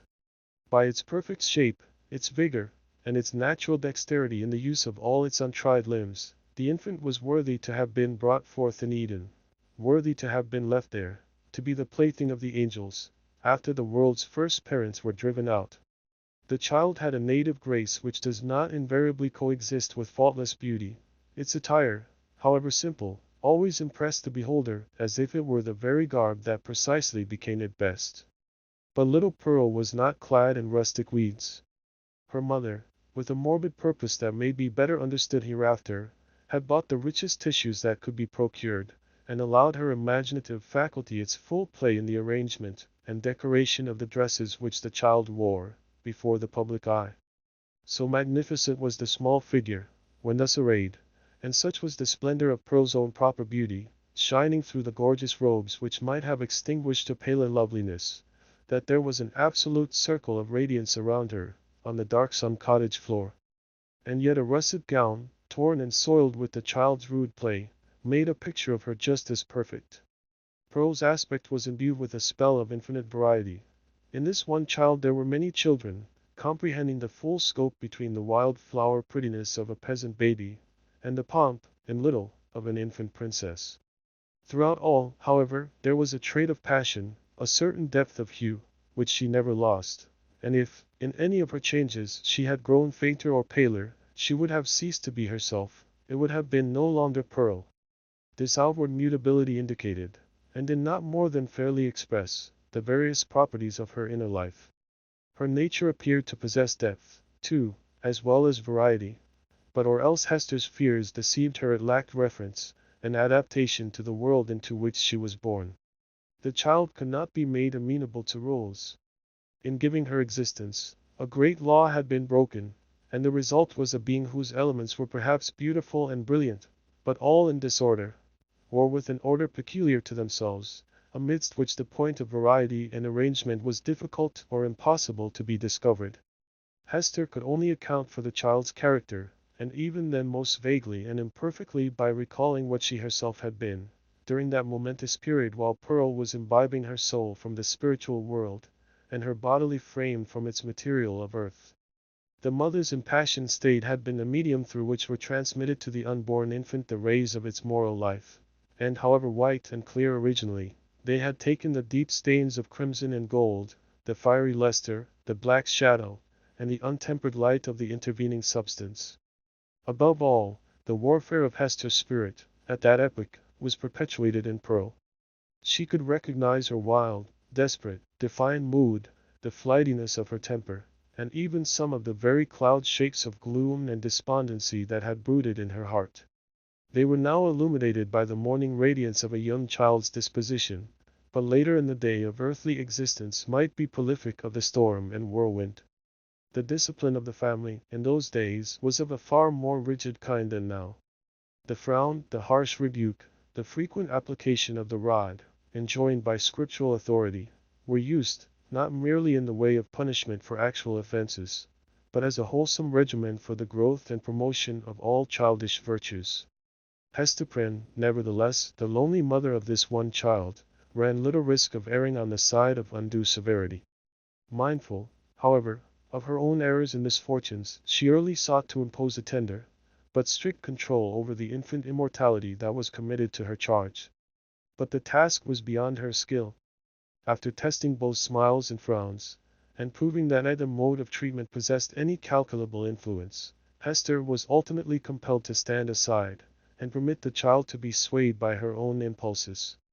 Physical compulsion or restraint was effectual, of course, while it lasted. As to any other kind of discipline, whether addressed to her mind or heart, little Pearl might or might not be within its reach, in accordance with the caprice that ruled the moment.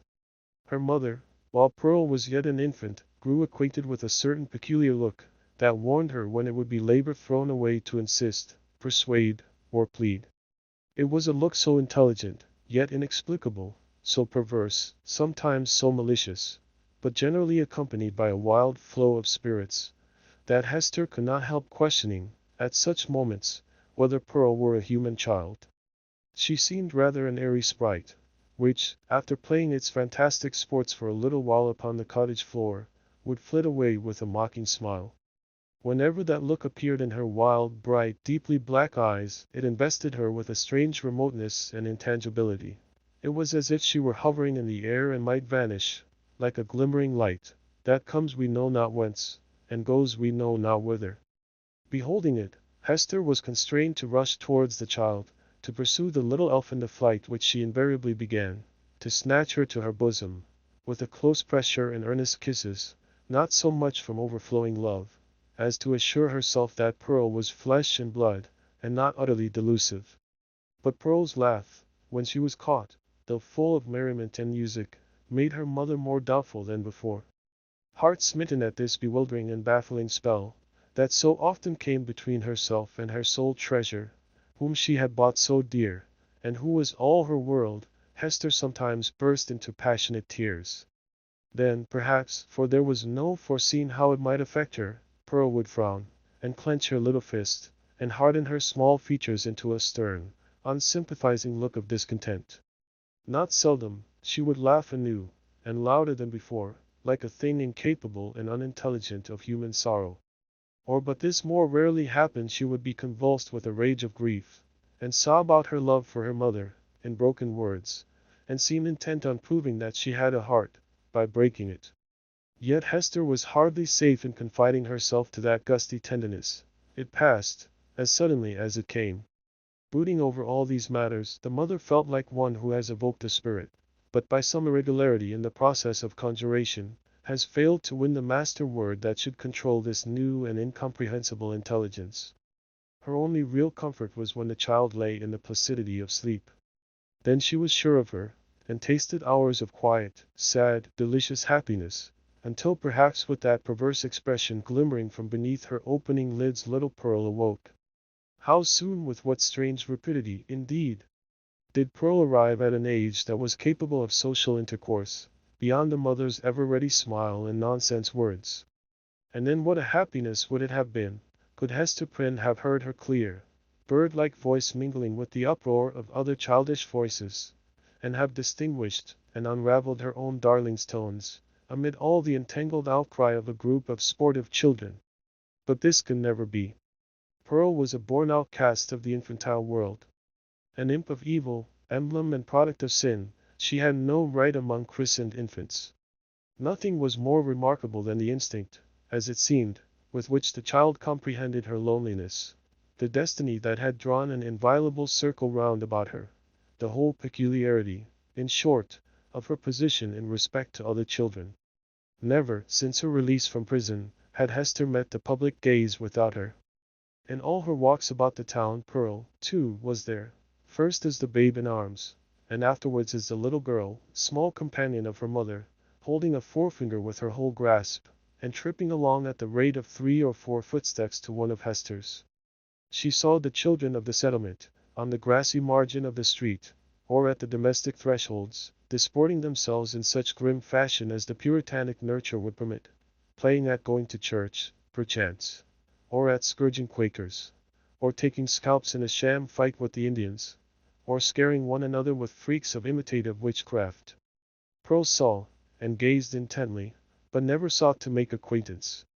If spoken to, she would not speak again. If the children gathered about her, as they sometimes did, Pearl would grow positively terrible in her puny wrath, snatching up stones to fling at them, with shrill, incoherent exclamations, that made her mother tremble, because they had so much the sound of a witch's anathemas in some unknown tongue. The truth was, that the little Puritans, being of the most intolerant brood that ever lived, had got a vague idea of something outlandish, unearthly, or at variance with ordinary fashions, in the mother and child, and therefore scorned them in their hearts, and not unfrequently reviled them with their tongues. Pearl felt the sentiment, and requited it with the bitterest hatred that can be supposed to rankle in a childish bosom. These outbreaks of a fierce temper had a kind of value, and even comfort, for her mother, because there was at least an intelligible earnestness in the mood, instead of the fitful caprice that so often thwarted her in the child's manifestations. It appalled her, nevertheless, to discern here, again, a shadowy reflection of the evil that had existed in herself. All this enmity and passion had Pearl inherited, by unalienable right, out of Hester's heart. Mother and daughter stood together in the same circle of seclusion from human society, and in the nature of the child seemed to be perpetuated those unquiet elements that had distracted Hester Prynne before Pearl's birth, but had since begun to be soothed away by the softening influences of maternity.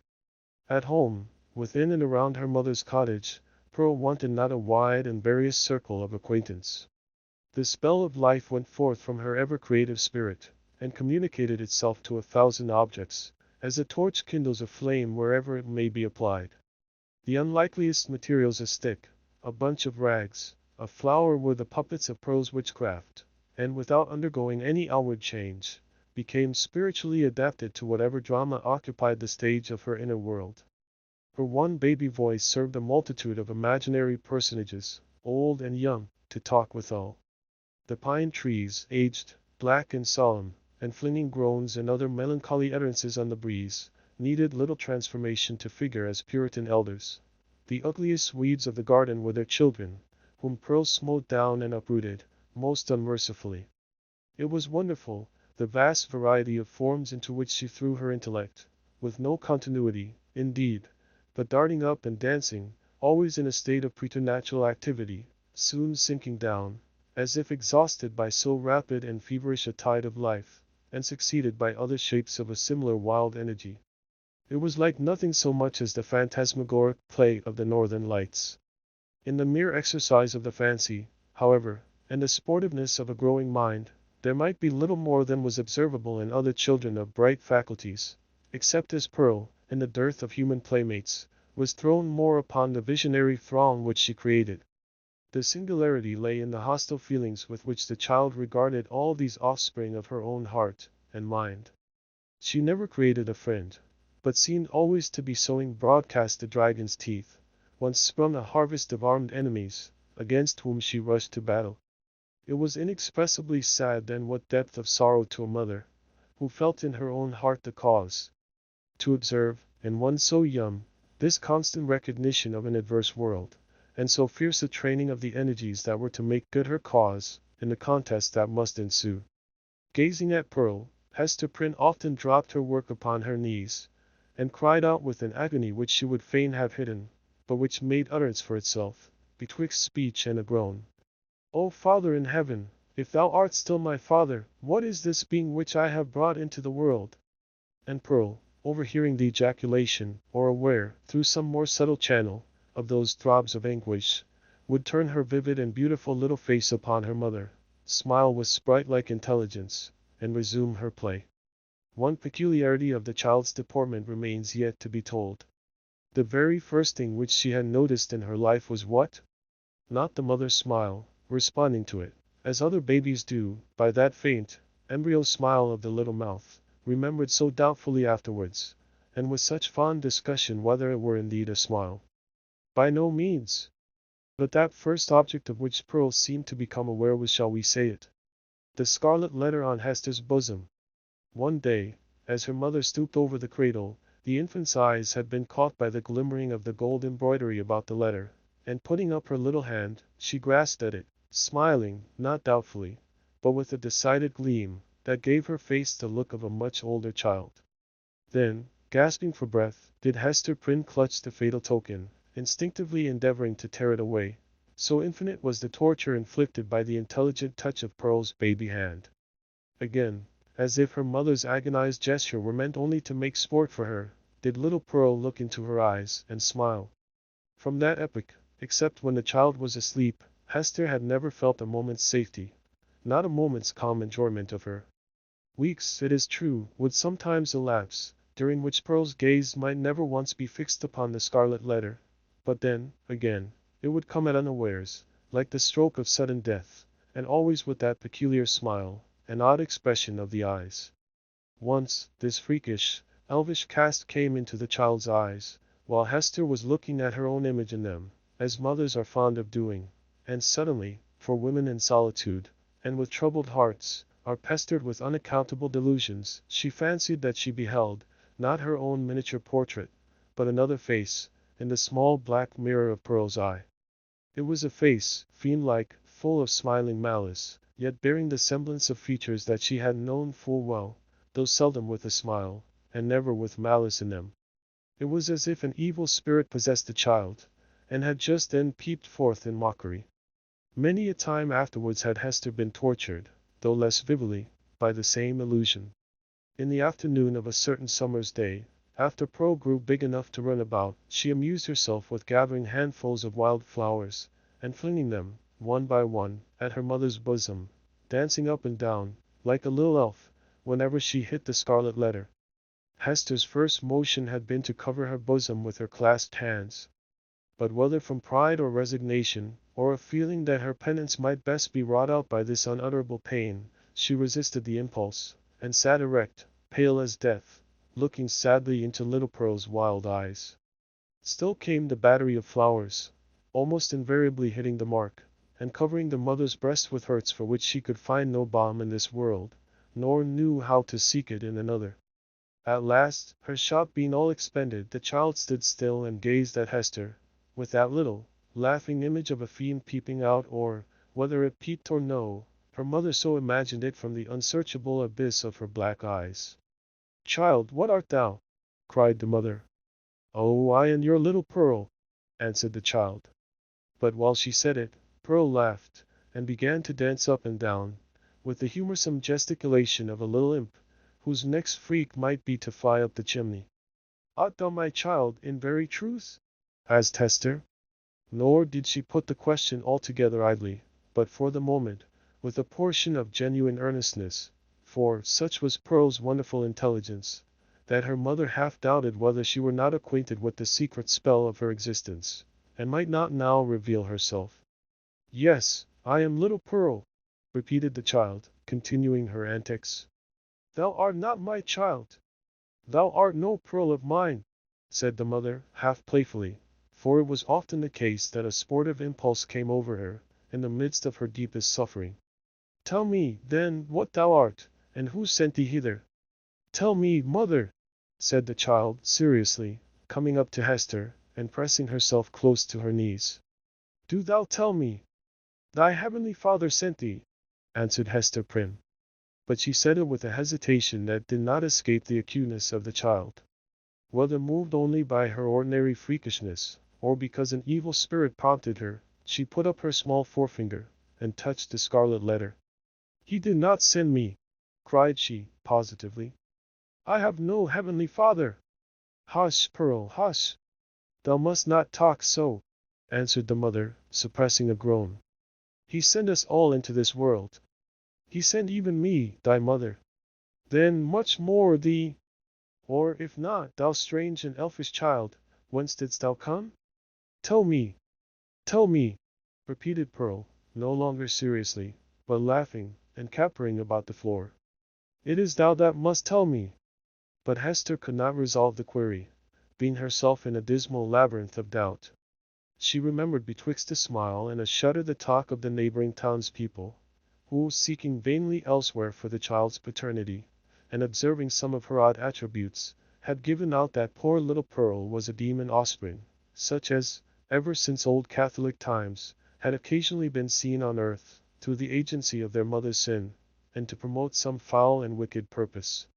Luther, according to the scandal of his monkish enemies, was a brat of that hellish breed, nor was Pearl the only child to whom this inauspicious origin was assigned. Among the New England Puritans, Chapter 7. The Governor's Hall. Hester Prynne went, one day, to the mansion of Governor Bellingham, with a pair of gloves, which she had fringed and embroidered to his order, and which were to be worn on some great occasion of state. For, though the chances of a popular election had caused this former ruler to descend a step or two from the highest rank, he still held an honorable and influential place among the colonial magistracy. Another and far more important reason than the delivery of a pair of embroidered gloves impelled Hester, at this time, to seek an interview with a personage of so much power and activity in the affairs of the settlement. It had reached her ears that there was a design on the part of some of the leading inhabitants, cherishing the more rigid order of principles in religion and government, to deprive her of her child. On the supposition that Pearl, as already hinted, was of demon origin, these good people not unreasonably argued that a Christian interest in the mother's soul required them to remove such a stumbling block from her path. If the child, on the other hand, were really capable of moral and religious growth, and possessed the elements of ultimate salvation, then, surely, it would enjoy all the fairer prospect of these advantages, by being transferred to wiser and better guardianship than Hester Prynne's. Among those who promoted the design, Governor Bellingham was said to be one of the most busy. It may appear singular, and indeed, not a little ludicrous, that an affair of this kind, which, in later days, would have been referred to no higher jurisdiction than that of the selectmen of the town, should then have been a question publicly discussed, and on which statesmen of eminence took sides. At that epoch of pristine simplicity, however, matters of even slighter public interest, and of far less intrinsic weight, than the welfare of Hester and her child, were strangely mixed up with the deliberations of legislators and acts of state. The period was hardly, if at all, earlier than that of our story, when a dispute concerning the right of property in a pig not only caused a fierce and bitter contest in the legislative body of the colony, but resulted in an important modification of the framework itself of the legislature. Full of concern, therefore, but so conscious of her own right that it seemed scarcely an unequal match between the public, on the one side, and a lonely woman, backed by the sympathies of nature, on the other, Hester Prynne set forth from her solitary cottage. Little Pearl, of course, was her companion. She was now of an age to run lightly along by her mother's side, and constantly in motion, from morn till sunset, could have accomplished a much longer journey than that before her. Often, nevertheless, more from caprice than necessity, she demanded to be taken up in arms, but was soon as imperious to be set down again, and frisked onward before Hester on the grassy pathway, with many a harmless trip and tumble. We have spoken of Pearl's rich and luxuriant beauty, a beauty that shone with deep and vivid tints, a bright complexion, eyes possessing intensity both of depth and glow, and hair already of a deep, glossy brown, and which, in after years, would be nearly akin to black. There was fire in her, and throughout her, she seemed the unpremeditated offshoot of a passionate moment. Her mother, in contriving the child's garb, had allowed the gorgeous tendencies of her imagination their full play, arraying her in a crimson velvet tunic, of a peculiar cut, abundantly embroidered with fantasies and flourishes of gold thread. So much strength of coloring, which must have given a wan and pallid aspect to cheeks of a fainter bloom, was admirably adapted to Pearl's beauty, and made her the very brightest little jet of flame that ever danced upon the earth. But it was a remarkable attribute of this garb, and indeed, of the child's whole appearance, that it irresistibly and inevitably reminded the beholder of the token which Hester Prynne was doomed to wear upon her bosom. It was the Scarlet Letter in another form, the Scarlet Letter endowed with life. The mother herself, as if the red ignominy were so deeply scorched into her brain that all her conceptions assumed its form, had carefully wrought out the similitude, lavishing many hours of morbid ingenuity, to create an analogy between the object of her affection and the emblem of her guilt and torture. But, in truth, Pearl was the one, as well as the other, and only in consequence of that identity had Hester contrived so perfectly to represent the Scarlet Letter in her appearance. As the two wayfarers came within the precincts of the town, the children of the Puritans looked up from their play, or what passed for play with those sombre little urchins, and spake gravely one to another. Behold, verily, there is the woman of the Scarlet Letter, and of a truth, moreover, there is the likeness of the Scarlet Letter running along by her side. Come, therefore, and let us fling mud at them. But Pearl, who was a dauntless child, after frowning, stamping her foot, and shaking her little hand with a variety of threatening gestures, suddenly made a rush at the knot of her enemies, and put them all to flight. She resembled, in her fierce pursuit of them, an infant pestilence, the scarlet fever, or some such half-fledged angel of judgment, whose mission was to punish the sins of the rising generation. She screamed and shouted, too, with a terrific volume of sound, which, doubtless, caused the hearts of the fugitives to quake within them. The victory accomplished, Pearl returned quietly to her mother, and looked up, smiling, into her face. Without further adventure, they reached the dwelling of Governor Bellingham. This was a large wooden house, built in a fashion of which there are specimens still extant in the streets of our older towns, now moss-grown, crumbling to decay, and melancholy at heart with the many sorrowful or joyful occurrences, remembered or forgotten, that have happened, and passed away, within their dusky chambers.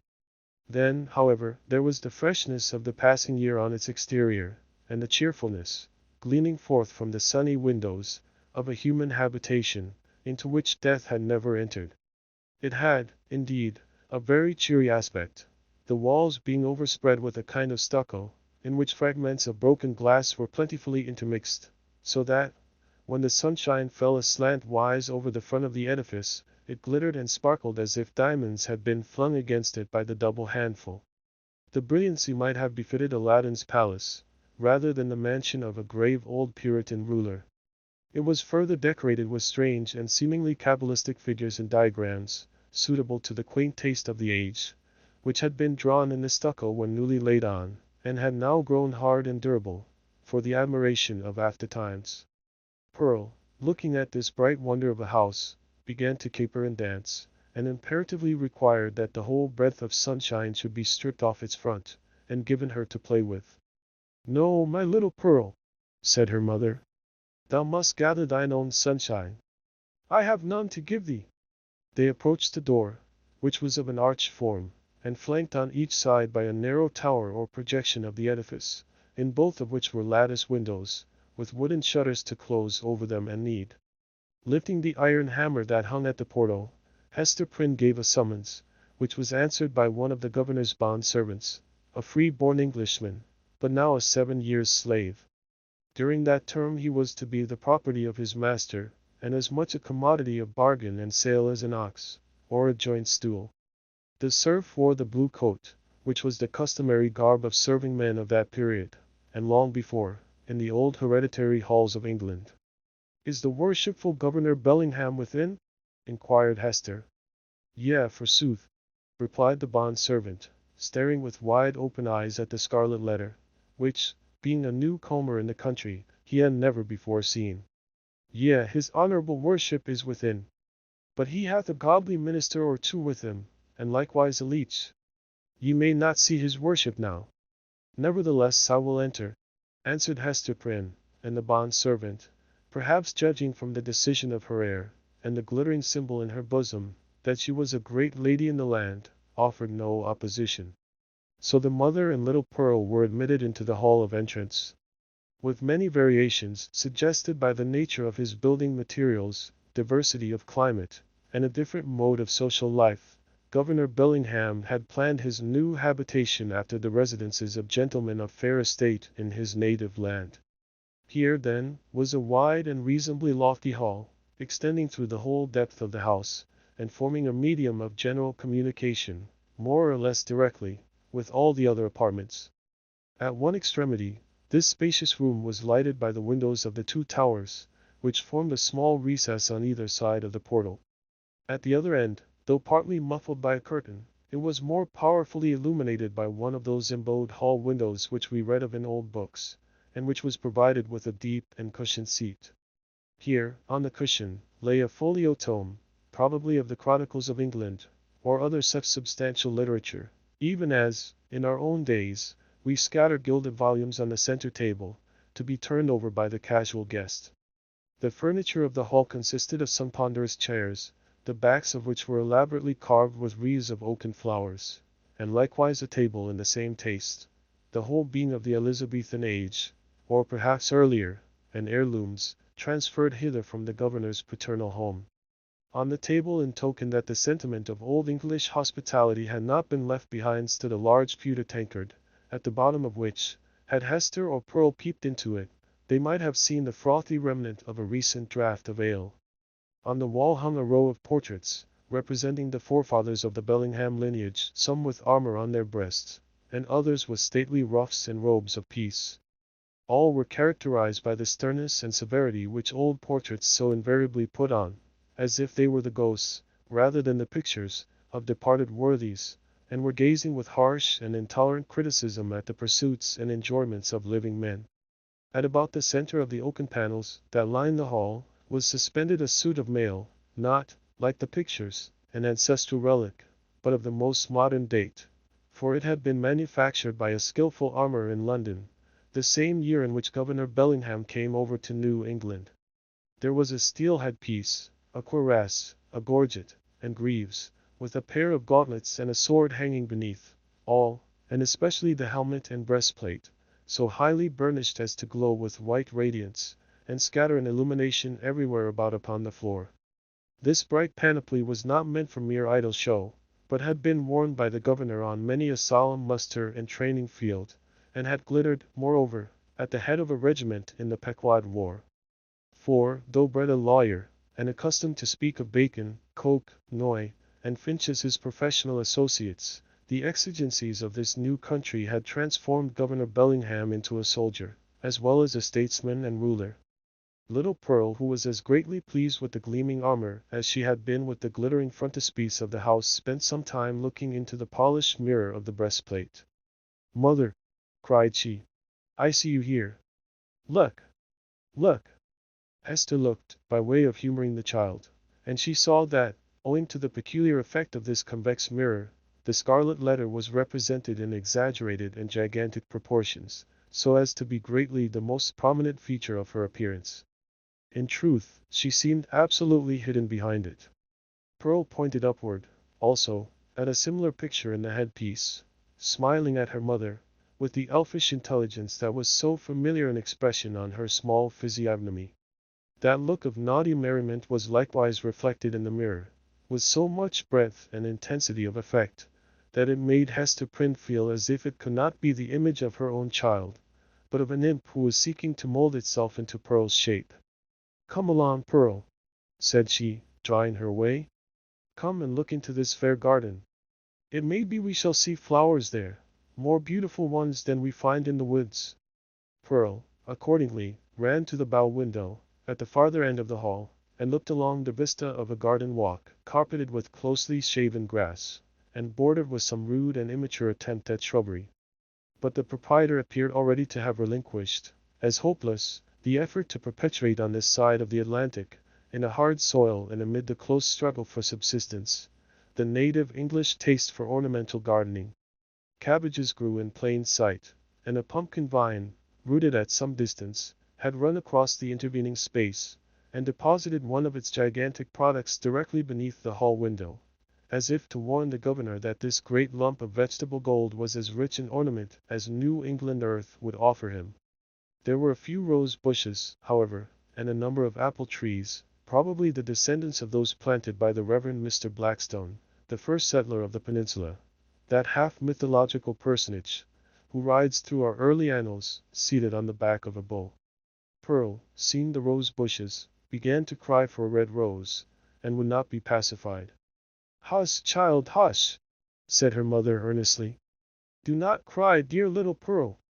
I hear voices in the garden. The governor is coming, and gentlemen along with him." In fact, adown the vista of the garden avenue a number of persons were seen approaching towards the house. Pearl, in utter scorn of her mother's attempt to quiet her, gave an eldritch scream, and then became silent, not from any notion of obedience, but because the quick and mobile curiosity of her disposition was excited by the appearance of these new personages. Chapter 8. The Elf Child and the Minister. Governor Bellingham, in a loose gown and easy cap, such as elderly gentlemen love to endue themselves with, in their domestic privacy, walked foremost, and appeared to be showing off his estate, and expatiating on his projected improvements. The wide circumference of an elaborate ruff, beneath his grey beard, in the antiquated fashion of King James's reign, caused his head to look not a little like that of John the Baptist in a charger. The impression made by his aspect, so rigid and severe, and frost-bitten with more than autumnal age, was hardly in keeping with the appliances of worldly enjoyment wherewith he had evidently done his utmost to surround himself. But it is an error to suppose that our grave forefathers, though accustomed to speak and think of human existence as a state merely of trial and warfare, and though unfeignedly prepared to sacrifice goods and life at the behest of duty, made it a matter of conscience to reject such means of comfort, or even luxury, as lay fairly within their grasp. This creed was never taught, for instance, by the venerable pastor, John Wilson, whose beard, white as a snow drift, was seen over Governor Bellingham's shoulder, while its wearer suggested that pears and peaches might yet be naturalized in a New England climate, and that purple grapes might possibly be compelled to nourish, against the sunny garden wall. The old clergyman, nurtured at the rich bosom of the English Church, had a long established and legitimate taste for all good and comfortable things, and however stern he might show himself in the pulpit, or in his public reproof of such transgressions as that of Hester Prynne, still the genial benevolence of his private life had won him warmer affection than was accorded to any of his professional contemporaries. Behind the governor and Mr. Wilson came two other guests, one the Reverend Arthur Dimmesdale, whom the reader may remember as having taken a brief and reluctant part in the scene of Hester Prynne's disgrace, and, in close companionship with him, old Roger Chillingworth, a person of great skill in physic, who for 2 or 3 years past had been settled in the town.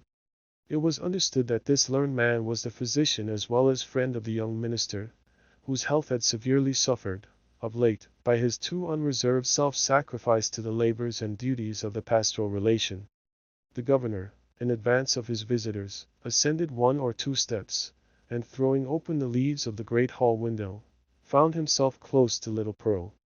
The shadow of the curtain fell on Hester Prynne, and partially concealed her. "What have we here?"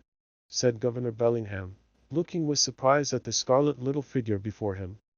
"I profess I have never seen the like, since my days of vanity, in old King James's time, when I was wont to esteem it a high favor to be admitted to a court masque.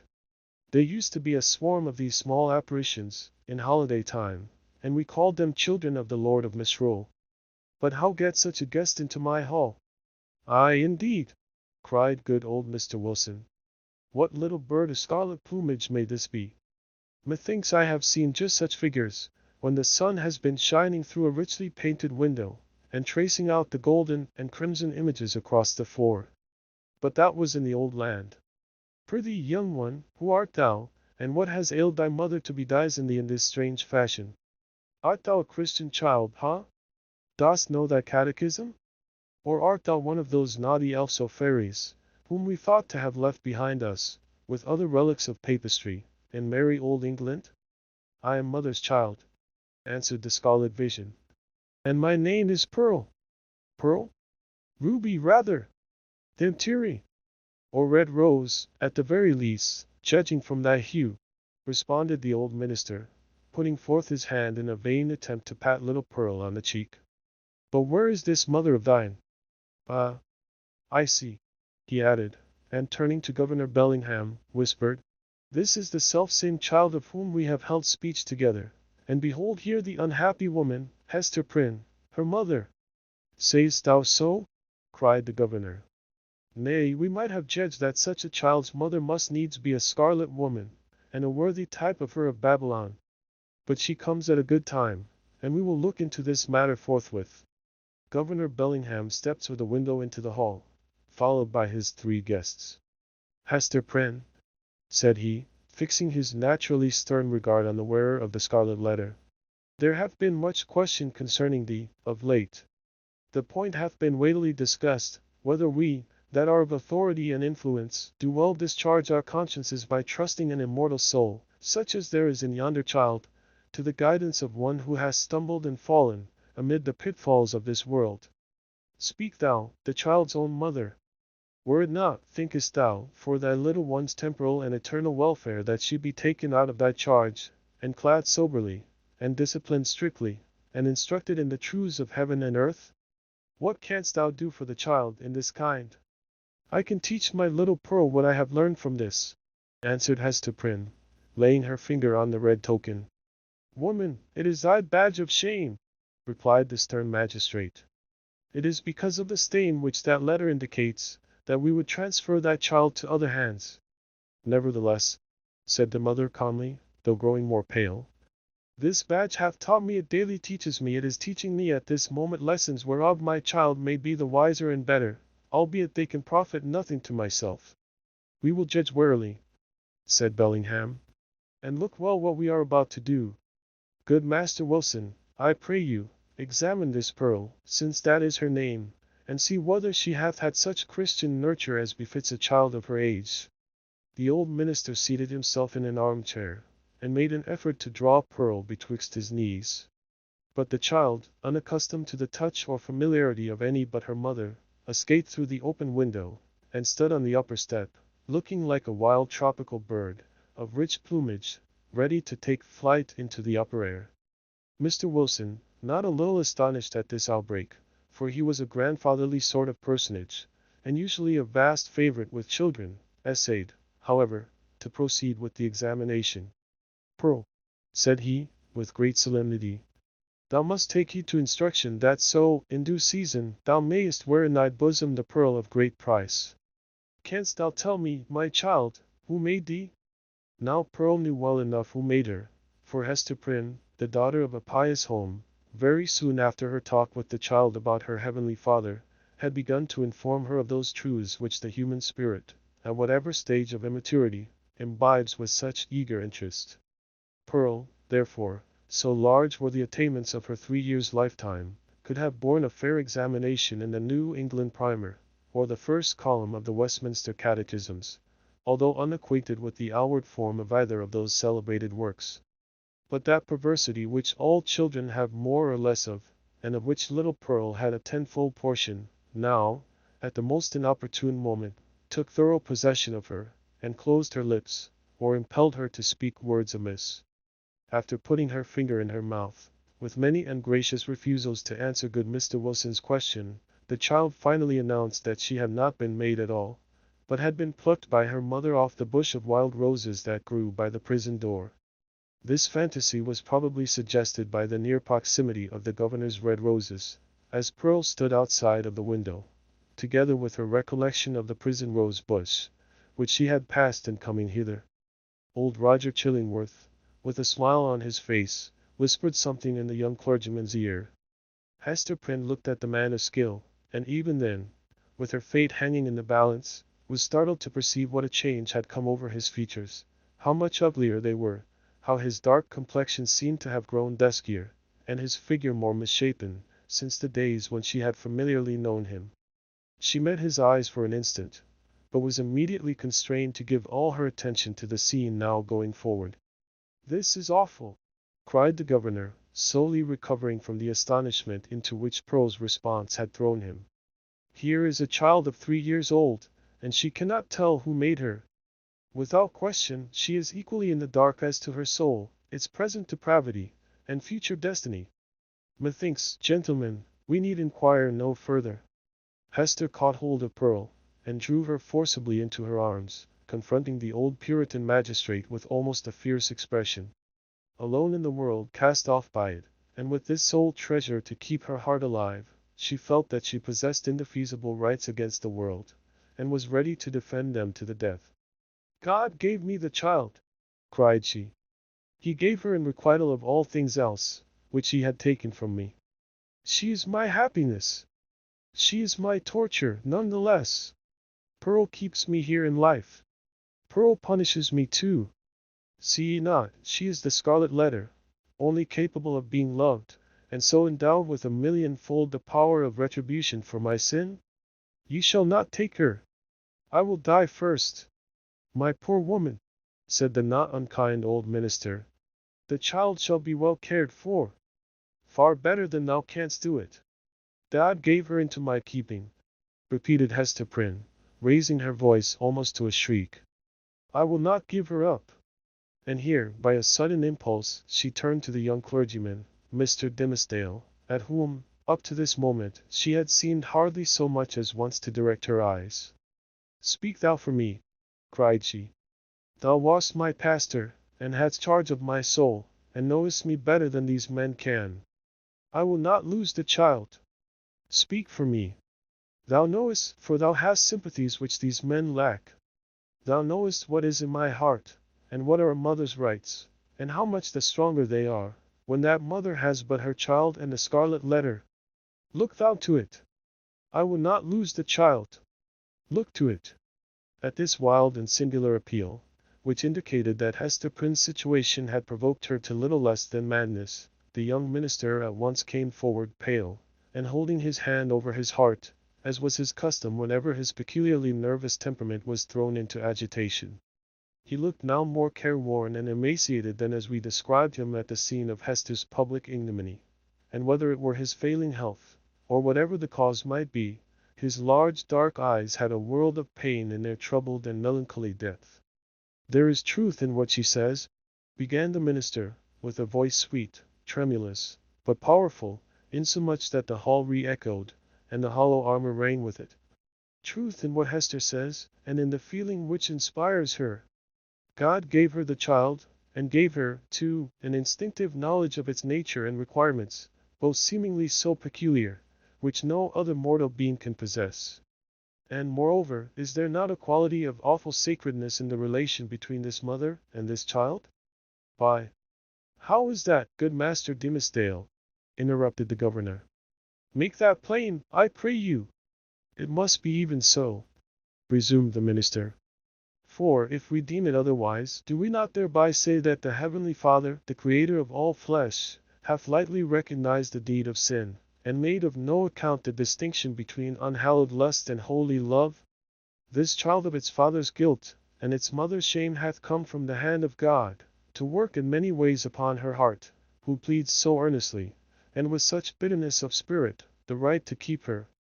It was meant for a blessing, for the one blessing of her life. It was meant, doubtless, as the mother herself hath told us, for a retribution too, a torture to be felt at many an unthought of moment, a pang, a sting, an ever-recurring agony, in the midst of a troubled joy.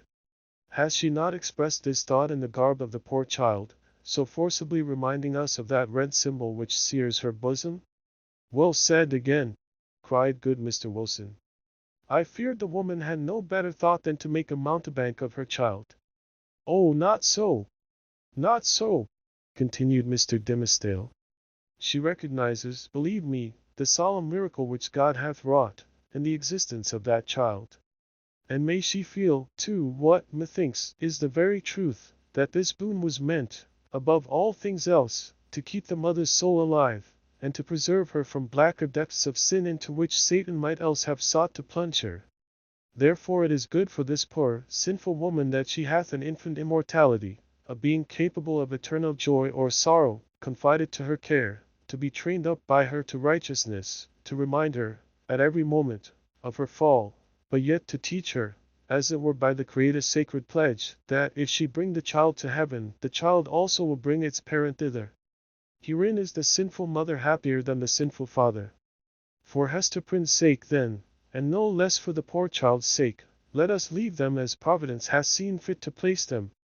"You speak, my friend, with a strange earnestness," said old Roger Chillingworth, smiling at him. "And there is a weighty import in what my young brother hath spoken," added the Reverend Mr. Wilson.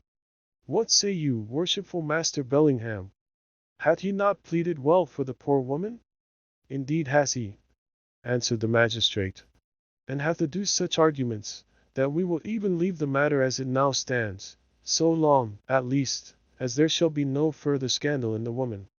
Care must be had, nevertheless, to put the child to due and stated examination in the catechism, at thy hands or Master Dimmesdale's. Moreover, at a proper season, the tithing men must take heed that she go both to school and to meeting." The young minister, on ceasing to speak, had withdrawn a few steps from the group, and stood with his face partially concealed in the heavy folds of the window curtain, while the shadow of his figure, which the sunlight cast upon the floor, was tremulous with the vehemence of his appeal. Pearl, that wild and flighty little elf, stole softly towards him, and taking his hand in the grasp of both her own, laid her cheek against it, a caress so tender, and withal so unobtrusive, that her mother, who was looking on, asked herself, "Is that my Pearl?" Yet she knew that there was love in the child's heart, although it mostly revealed itself in passion, and hardly twice in her lifetime had been softened by such gentleness as now. The minister, for, save the long sober guards of woman, nothing is sweeter than these marks of childish preference, accorded spontaneously by a spiritual instinct, and therefore seeming to imply in us something truly worthy to be loved. The minister looked round, laid his hand on the child's head, hesitated an instant, and then kissed her brow. Little Pearl's unwonted mood of sentiment lasted no longer. She laughed, and went capering down the hall, so airily, that old Mr. Wilson raised the question whether even her tiptoes touched the floor. "The little baggage hath witchcraft in her, I profess," said he to Mr. Dimmesdale. "She needs no old woman's broomstick to fly withal." "A strange child," remarked old Roger Chillingworth. "It is easy to see the mother's part in her. Would it be beyond a philosopher's research, think ye, gentlemen, to analyze that child's nature, and from its make and mould to give a shrewd guess at the father? Nay, it would be sinful, in such a question, to follow the clue of profane philosophy," said Mr. Wilson. "Better to fast and pray upon it, and still better, it may be, to leave the mystery as we find it, unless Providence reveal it of its own accord. Thereby, every good Christian man hath a title to show a father's kindness towards the poor, deserted babe." The affair being so satisfactorily concluded, Hester Prynne, with Pearl, departed from the house. As they descended the steps, it is averred that the lattice of a chamber window was thrown open, and forth into the sunny day was thrust the face of Mistress Hibbins, Governor Bellingham's bitter-tempered sister, and the same who, a few years later, was executed as a witch. "Hist, hist!" said she, while her ill-omened physiognomy seemed to cast a shadow over the cheerful newness of the house. "Wilt thou go with us tonight? There will be a merry company in the forest, and I one-night promised the black man that comely Hester Prynne should make one." "Make my excuse to him, so please you," answered Hester, with a triumphant smile. "I must tarry at home, and keep watch over my little Pearl. Had they taken her from me, I would willingly have gone with thee into the forest, and signed my name in the black man's book too, and that with mine own blood." "We shall have thee there anon," said the witch lady, frowning, as she drew back her head. But here, if we suppose this interview betwixt Mistress Hibbins and Hester Prynne to be authentic, and not a parable, was already an illustration of the young minister's argument against sundering the relation of a fallen mother to the offspring of her frailty. Even thus early had the child saved her from Satan's snare. Chapter 9. The Leech. Under the appellation of Roger Chillingworth, the reader will remember, was hidden another name, which its former wearer had resolved should never more be spoken. It has been related, how, in the crowd that witnessed Hester Prynne's ignominious exposure, stood a man, elderly, travel-worn, who, just emerging from the perilous wilderness, beheld the woman, in whom he hoped to find embodied the warmth and cheerfulness of home, set up as a type of sin before the people. Her matronly fame was trodden under all men's feet. Infamy was babbling around her in the public marketplace. For her kindred, should the tidings ever reach them, and for the companions of her unspotted life, there remained nothing but the contagion of her dishonor, which would not fail to be distributed in strict accordance and proportion with the intimacy and sacredness of their previous relationship. Then why, since the choice was with himself, should the individual, whose connection with the fallen woman had been the most intimate and sacred of them all, come forward to vindicate his claim to an inheritance so little desirable? He resolved not to be pilloried beside her on her pedestal of shame. Unknown to all but Hester Prynne, and possessing the lock and key of her silence, he chose to withdraw his name from the roll of mankind, and, as regarded his former ties and interests, to vanish out of life as completely as if he indeed lay at the bottom of the ocean, whither rumor had long ago consigned him. This purpose once effected, new interests would immediately spring up, and likewise a new purpose, dark, it is true, if not guilty, but of force enough to engage the full strength of his faculties. In pursuance of this resolve, he took up his residence in the Puritan town, as Roger Chillingworth, without other introduction than the learning and intelligence of which he possessed more than a common measure. As his studies, at a previous period of his life, had made him extensively acquainted with the medical science of the day, it was as a physician that he presented himself, and as such was cordially received. Skillful men, of the medical and chirurgical profession, were of rare occurrence in the colony. They seldom, it would appear, partook of the religious zeal that brought other emigrants across the Atlantic. In their researches into the human frame, it may be that the higher and more subtle faculties of such men were materialized, and that they lost the spiritual view of existence amid the intricacies of that wondrous mechanism, which seemed to involve art enough to comprise all of life within itself. At all events, the health of the good town of Boston, so far as medicine had aught to do with it, had hitherto lain in the guardianship of an aged deacon and apothecary, whose piety and godly deportment were stronger testimonials in his favor than any that he could have produced in the shape of a diploma. The only surgeon was one who combined the occasional exercise of that noble art with the daily and habitual flourish of a razor. To such a professional body Roger Chillingworth was a brilliant acquisition. He soon manifested his familiarity with the ponderous and imposing machinery of antique physic, in which every remedy contained a multitude of far-fetched and heterogeneous ingredients, as elaborately compounded as if the proposed result had been the elixir of life. In his Indian captivity, moreover, he had gained much knowledge of the properties of native herbs and roots, nor did he conceal from his patients that these simple medicines, nature's boon to the untutored savage, had quite as large a share of his own confidence as the European pharmacopoeia, which so many learned doctors had spent centuries in elaborating. This learned stranger was exemplary, as regarded, at least, the outward forms of a religious life, and early after his arrival, had chosen for his spiritual guide the Reverend Mr. Dimmesdale.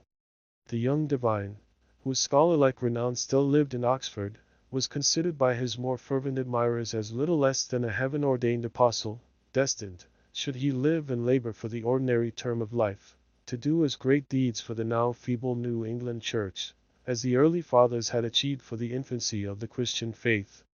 About this period, however, the health of Mr. Dimmesdale had evidently begun to fail. By those best acquainted with his habits, the paleness of the young minister's cheek was accounted for by his too earnest devotion to study, his scrupulous fulfillment of parochial duty, and more than all, by the fasts and vigils of which he made a frequent practice, in order to keep the grossness of this earthly state from clogging and obscuring his spiritual lamp. Some declared that, if Mr. Dimmesdale were really going to die, it was cause enough, that the world was not worthy to be any longer trodden by his feet. He himself, on the other hand, with characteristic humility, avowed his belief that if Providence should see fit to remove him, it would be because of his own unworthiness to perform its humblest mission here on earth. With all this difference of opinion as to the cause of his decline, there could be no question of the fact. His form grew emaciated. His voice, though still rich and sweet, had a certain melancholy prophecy of decay in it. He was often observed, on any slight alarm or other sudden accident, to put his hand over his heart, with first a flush and then a paleness, indicative of pain. Such was the young clergyman's condition, and so imminent the prospect that his dawning light would be extinguished, all untimely, when Roger Chillingworth made his advent to the town. His first entry on the scene, few people could tell whence, dropping down, as it were, out of the sky, or starting from the nether earth, had an aspect of mystery, which was easily heightened to the miraculous. He was now known to be a man of skill. It was observed that he gathered herbs, and the blossoms of wild flowers, and dug up roots, and plucked off twigs from the forest trees, like one acquainted with hidden virtues in what was valueless to common eyes. He was heard to speak of Sir Kenelm Digby, and other famous men, whose scientific attainments were esteemed hardly less than supernatural, as having been his correspondents or associates. Why, with such rank in the learned world, had he come hither? What could he, whose sphere was in great cities, be seeking in the wilderness? In answer to this query, a rumor gained ground, and however absurd, was entertained by some very sensible people, that heaven had wrought an absolute miracle, by transporting an eminent doctor of physic, from a German university, bodily through the air, and setting him down at the door of Mr. Dimmesdale's study. Individuals of wiser faith, indeed, who knew that heaven promotes its purposes without aiming at the stage effect of what is called miraculous interposition, were inclined to see a providential hand in Roger Chillingworth's so opportune arrival. This idea was countenanced by the strong interest which the physician ever manifested in the young clergyman. He attached himself to him as a parishioner, and sought to win a friendly regard and confidence from his naturally reserved sensibility. He expressed great alarm at his pastor's state of health, but was anxious to attempt the cure, and if early undertaken, seemed not despondent of a favorable result. The elders, the deacons, the motherly dames, and the young and fair maidens of Mr. Dimmesdale's flock were alike importunate that he should make trial of the physician's frankly offered skill. Mr. Dimmesdale gently repelled their entreaties. "I need no medicine," said he. But how could the young minister say so, when, with every successive Sabbath, his cheek was paler and thinner, and his voice more tremulous than before, when it had now become a constant habit, rather than a casual gesture, to press his hand over his heart? Was he weary of his labors? Did he wish to die? These questions were solemnly propounded to Mr. Dimmesdale by the elder ministers of Boston and the deacons of his church, who, to use their own phrase, dealt with him on the sin of rejecting the aid which Providence so manifestly held out. He listened in silence, and finally promised to confer with the physician. "Were it God's will," said the Reverend Mr. Dimmesdale, when, in fulfillment of this pledge, he requested old Roger Chillingworth's professional advice, "I could be well content that my labors, and my sorrows, and my sins, and my pains should shortly end with me, and what is earthly of them be buried in my grave, and the spiritual go with me to my eternal state, rather than that you should put your skill to the proof in my behalf." "Ah," replied Roger Chillingworth, with that quietness which, whether imposed or natural, marked all his deportment, "it is thus that a young clergyman is apt to speak. Youthful men, not having taken a deep root, give up their hold of life so easily. And saintly men, who walk with God on earth, would fain be away, to walk with him on the golden pavements of the New Jerusalem." "Nay," rejoined the young minister, putting his hand to his heart, with a flush of pain flitting over his brow, "were I worthier to walk there, I could be better content to toil here." "Good men ever interpret themselves too meanly," said the physician. In this manner, the mysterious old Roger Chillingworth became the medical adviser of the Reverend Mr. Dimmesdale. As not only the disease interested the physician, but he was strongly moved to look into the character and qualities of the patient, these two men, so different in age, came gradually to spend much time together. For the sake of the minister's health, and to enable the leech to gather plants with healing balm in them, they took long walks on the seashore, or in the forest, mingling various talk with the plash and murmur of the waves, and the solemn wind anthem among the tree tops.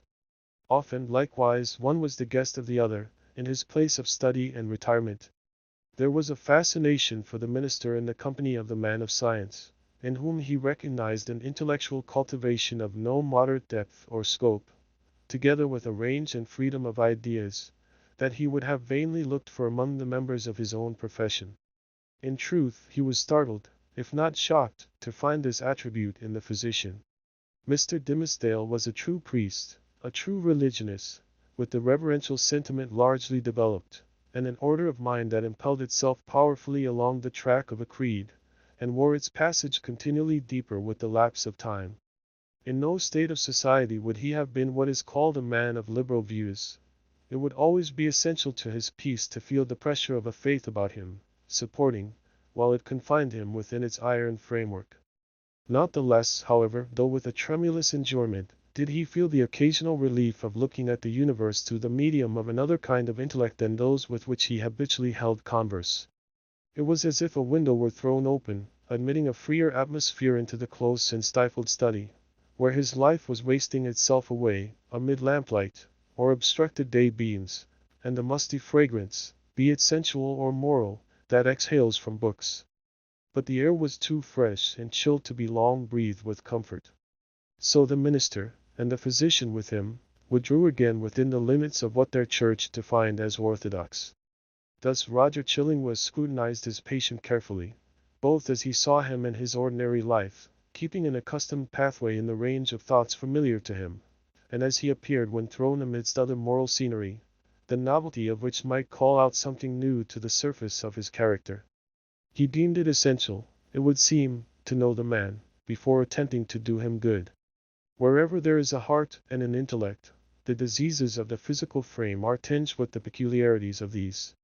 In Arthur Dimmesdale, thought and imagination were so active, and sensibility so intense, that the bodily infirmity would be likely to have its groundwork there. So Roger Chillingworth, the man of skill, the kind and friendly physician, strove to go deep into his patient's bosom, delving among his principles, prying into his recollections, and probing everything with a cautious touch, like a treasure seeker in a dark cavern. Few secrets can escape an investigator, who has opportunity and license to undertake such a quest, and skilled to follow it up. A man burdened with a secret should especially avoid the intimacy of his physician. If the latter possessed native sagacity, and a nameless something more, let us call it intuition, if he show no intrusive egotism, nor disagreeably prominent characteristics of his own, if he have the power, which must be born with him, to bring his mind into such affinity with his patient's, that this last shall unawares have spoken what he imagines himself only to have thought. If such revelations be received without tumult, and acknowledged not so often by an uttered sympathy as by silence, an inarticulate breath, and here and there word, to indicate that all is understood, if to these qualifications of a confidant be joined the advantages afforded by his recognized character as a physician, then, at some inevitable moment, will the soul of the sufferer be dissolved, and flow forth in a dark, but transparent stream, bringing all its mysteries into the daylight. Roger Chillingworth possessed all, or most, of the attributes above enumerated. Nevertheless, time went on. A kind of intimacy, as we have said, grew up between these two cultivated minds, which had as wide a field as the whole sphere of human thought and study to meet upon. They discussed every topic of ethics and religion, of public affairs and private character. They talked much, on both sides, of matters that seemed personal to themselves, and yet no secret, such as the physician fancied must exist there, ever stole out of the minister's consciousness into his companion's ear. The latter had his suspicions, indeed, that even the nature of Mr. Dimmesdale's bodily disease had never fairly been revealed to him. It was a strange reserve. After a time, at a hint from Roger Chillingworth, the friends of Mr. Dimmesdale effected an arrangement by which the two were lodged in the same house, so that every ebb and flow of the minister's life-tide might pass under the eye of his anxious and attached physician. There was much joy throughout the town, when this greatly desirable object was attained. It was held to be the best possible measure for the young clergyman's welfare, unless, indeed, as often urged by such as felt authorized to do so, he had selected some one of the many blooming damsels, spiritually devoted to him, to become his devoted wife. This latter step, however, there was no present prospect that Arthur Dimmesdale would be prevailed upon to take. He rejected all suggestions of the kind, as if priestly celibacy were one of his articles of church discipline.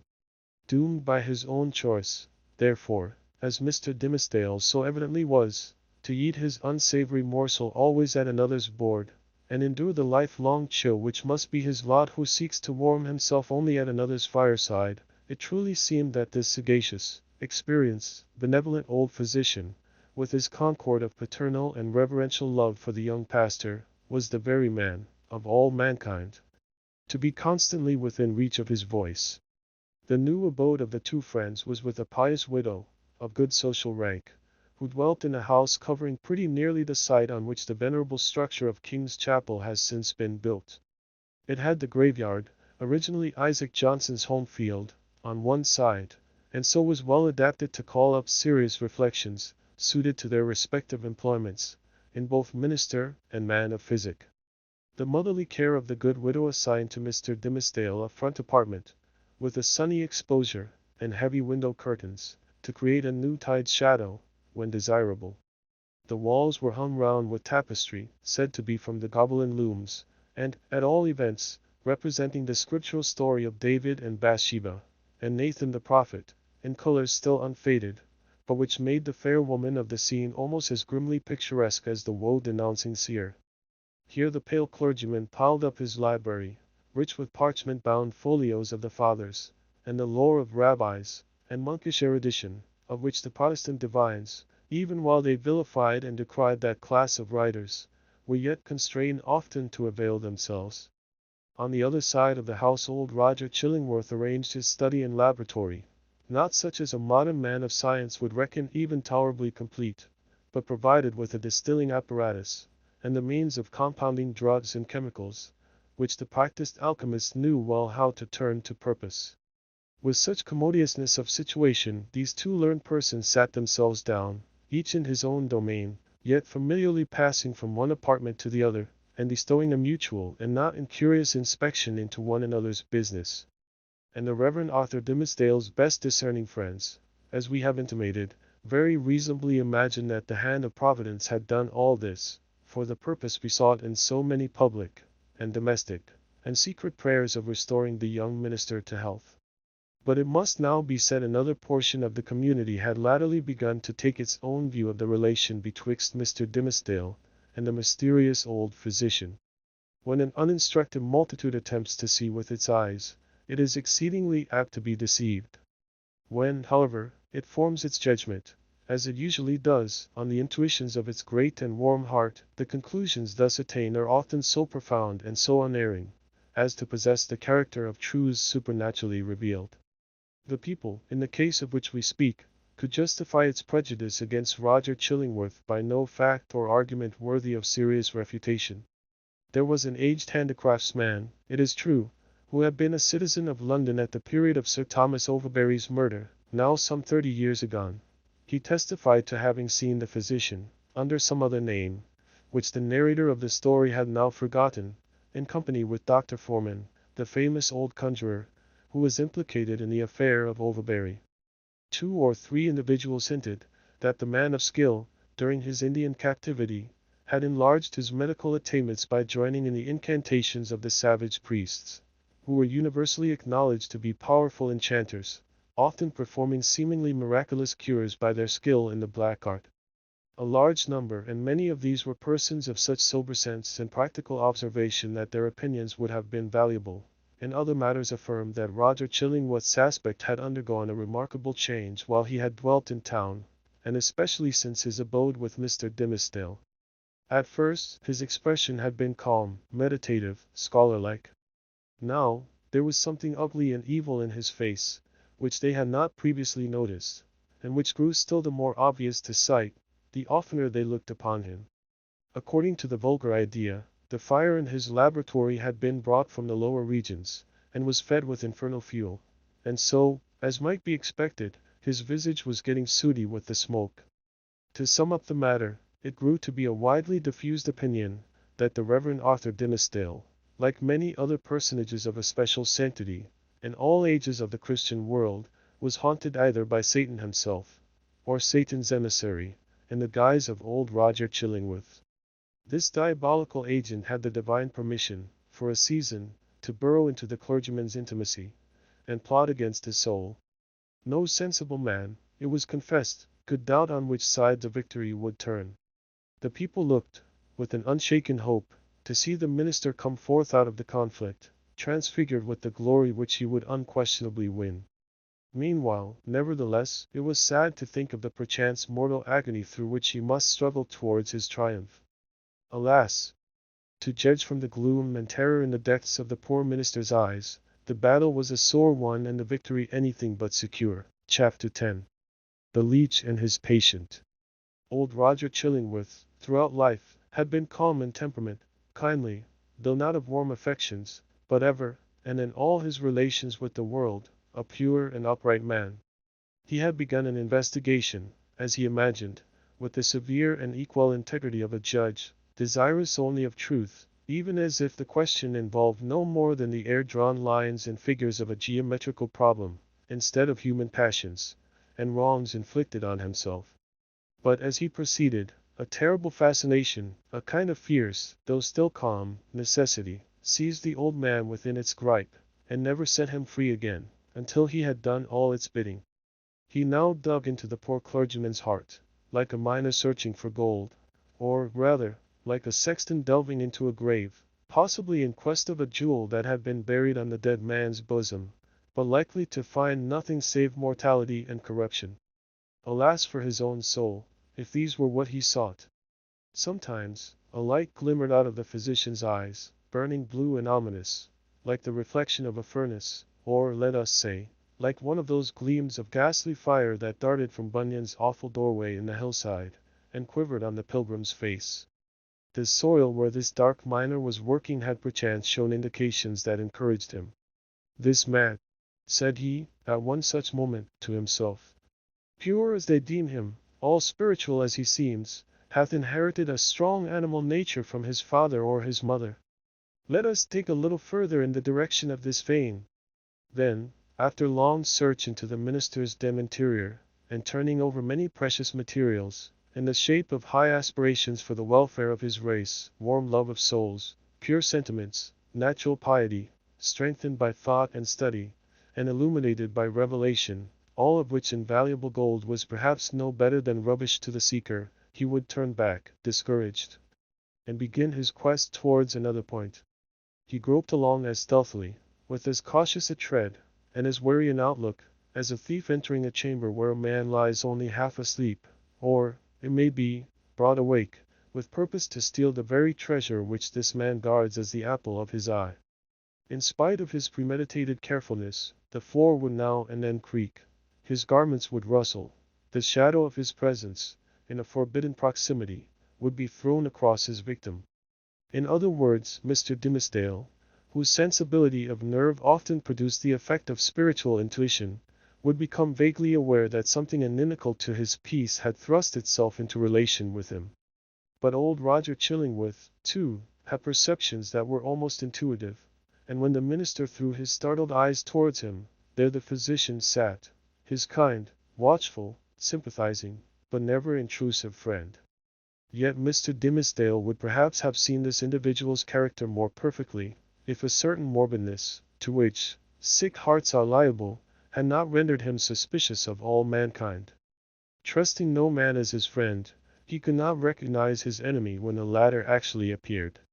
He therefore still kept up a familiar intercourse with him, daily receiving the old physician in his study, or visiting the laboratory, and for recreation's sake, watching the processes by which weeds were converted into drugs of potency. One day, leaning his forehead on his hand, and his elbow on the sill of the open window that looked towards the graveyard, he talked with Roger Chillingworth, while the old man was examining a bundle of unsightly plants. "Where?" asked he, with a look askance at them, for it was the clergyman's peculiarity that he seldom, nowadays, looked straight forth at any object, whether human or inanimate. "Where, my kind doctor, did you gather those herbs, with such a dark, flabby leaf?"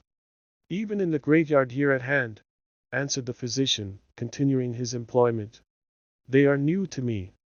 I found them growing on a grave, which bore no tombstone, nor other memorial of the dead man, save these ugly weeds, that have taken upon themselves to keep him in remembrance. They grew out of his heart, and typify, it may be, some hideous secret that was buried with him, and which he had done better to confess during his lifetime." "Perchance," said Mr. Dimmesdale, "he earnestly desired it, but could not." "And wherefore?" rejoined the physician. "Wherefore not, since all the powers of nature call so earnestly for the confession of sin, that these black weeds have sprung up out of a buried heart, to make manifest an unspoken crime?" "That, good sir, is but a fantasy of yours," replied the minister.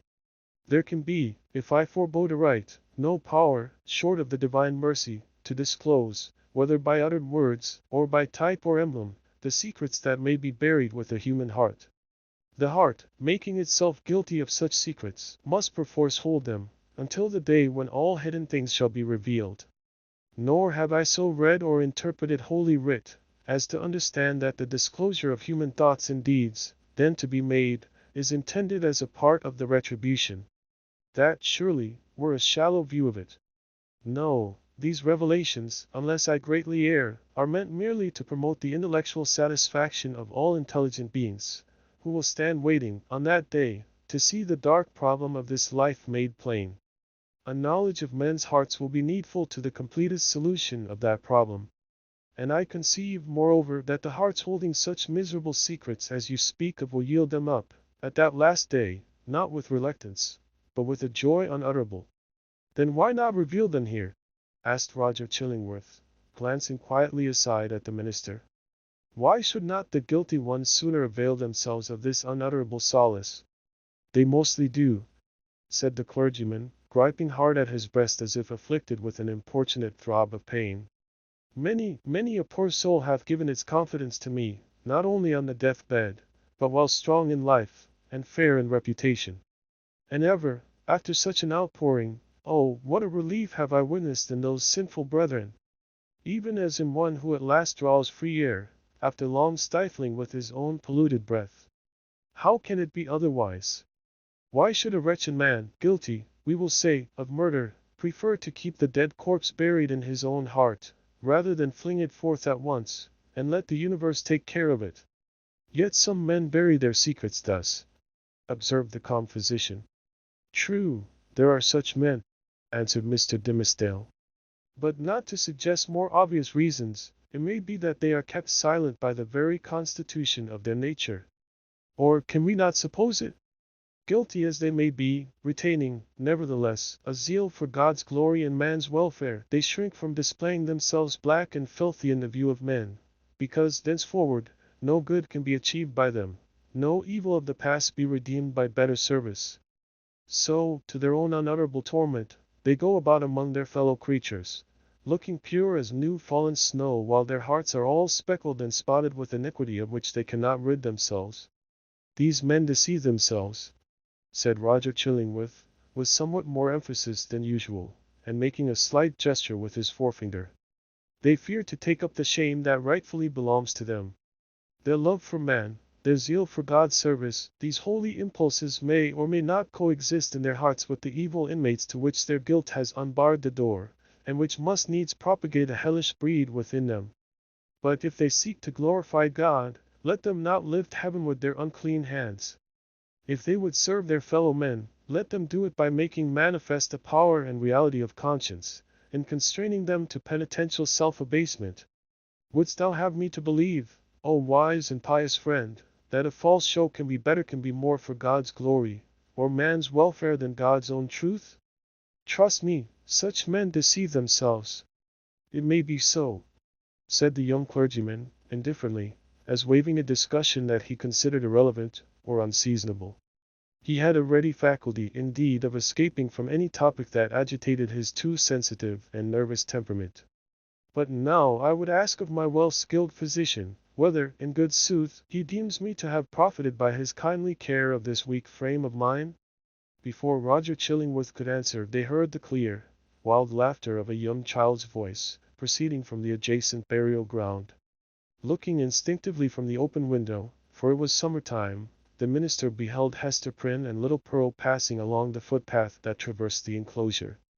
Pearl looked as beautiful as the day, but was in one of those moods of perverse merriment which, whenever they occurred, seemed to remove her entirely out of the sphere of sympathy or human contact. She now skipped irreverently from one grave to another, until, coming to the broad, flat, armorial tombstone of a departed worthy, perhaps of Isaac Johnson himself, she began to dance upon it. In reply to her mother's command and entreaty that she would behave more decorously, little Pearl paused to gather the prickly burrs from a tall burdock which grew beside the tomb. Taking a handful of these, she arranged them along the lines of the scarlet letter that decorated the maternal bosom, to which the burrs, as their nature was, tenaciously adhered. Hester did not pluck them off. Roger Chillingworth had by this time approached the window, and smiled grimly down.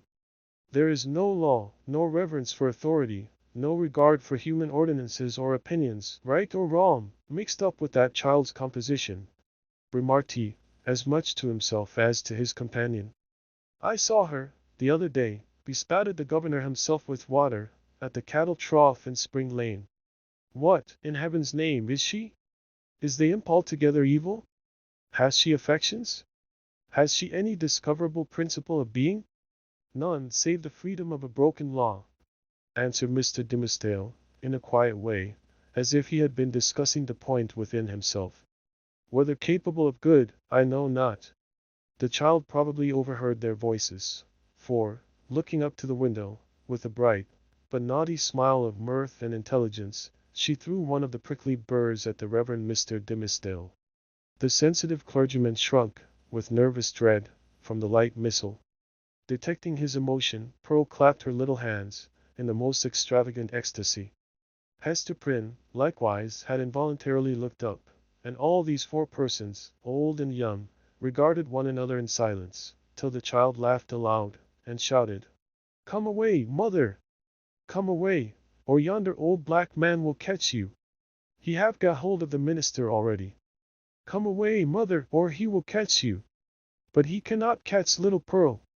So she drew her mother away, skipping, dancing, and frisking fantastically, among the hillocks of the dead people, like a creature that had nothing in common with a bygone and buried generation, nor owned herself akin to it. It was as if she had been made afresh, out of new elements, and must perforce be permitted to live her own life, and be a law unto herself, without her eccentricities being reckoned to her for a crime.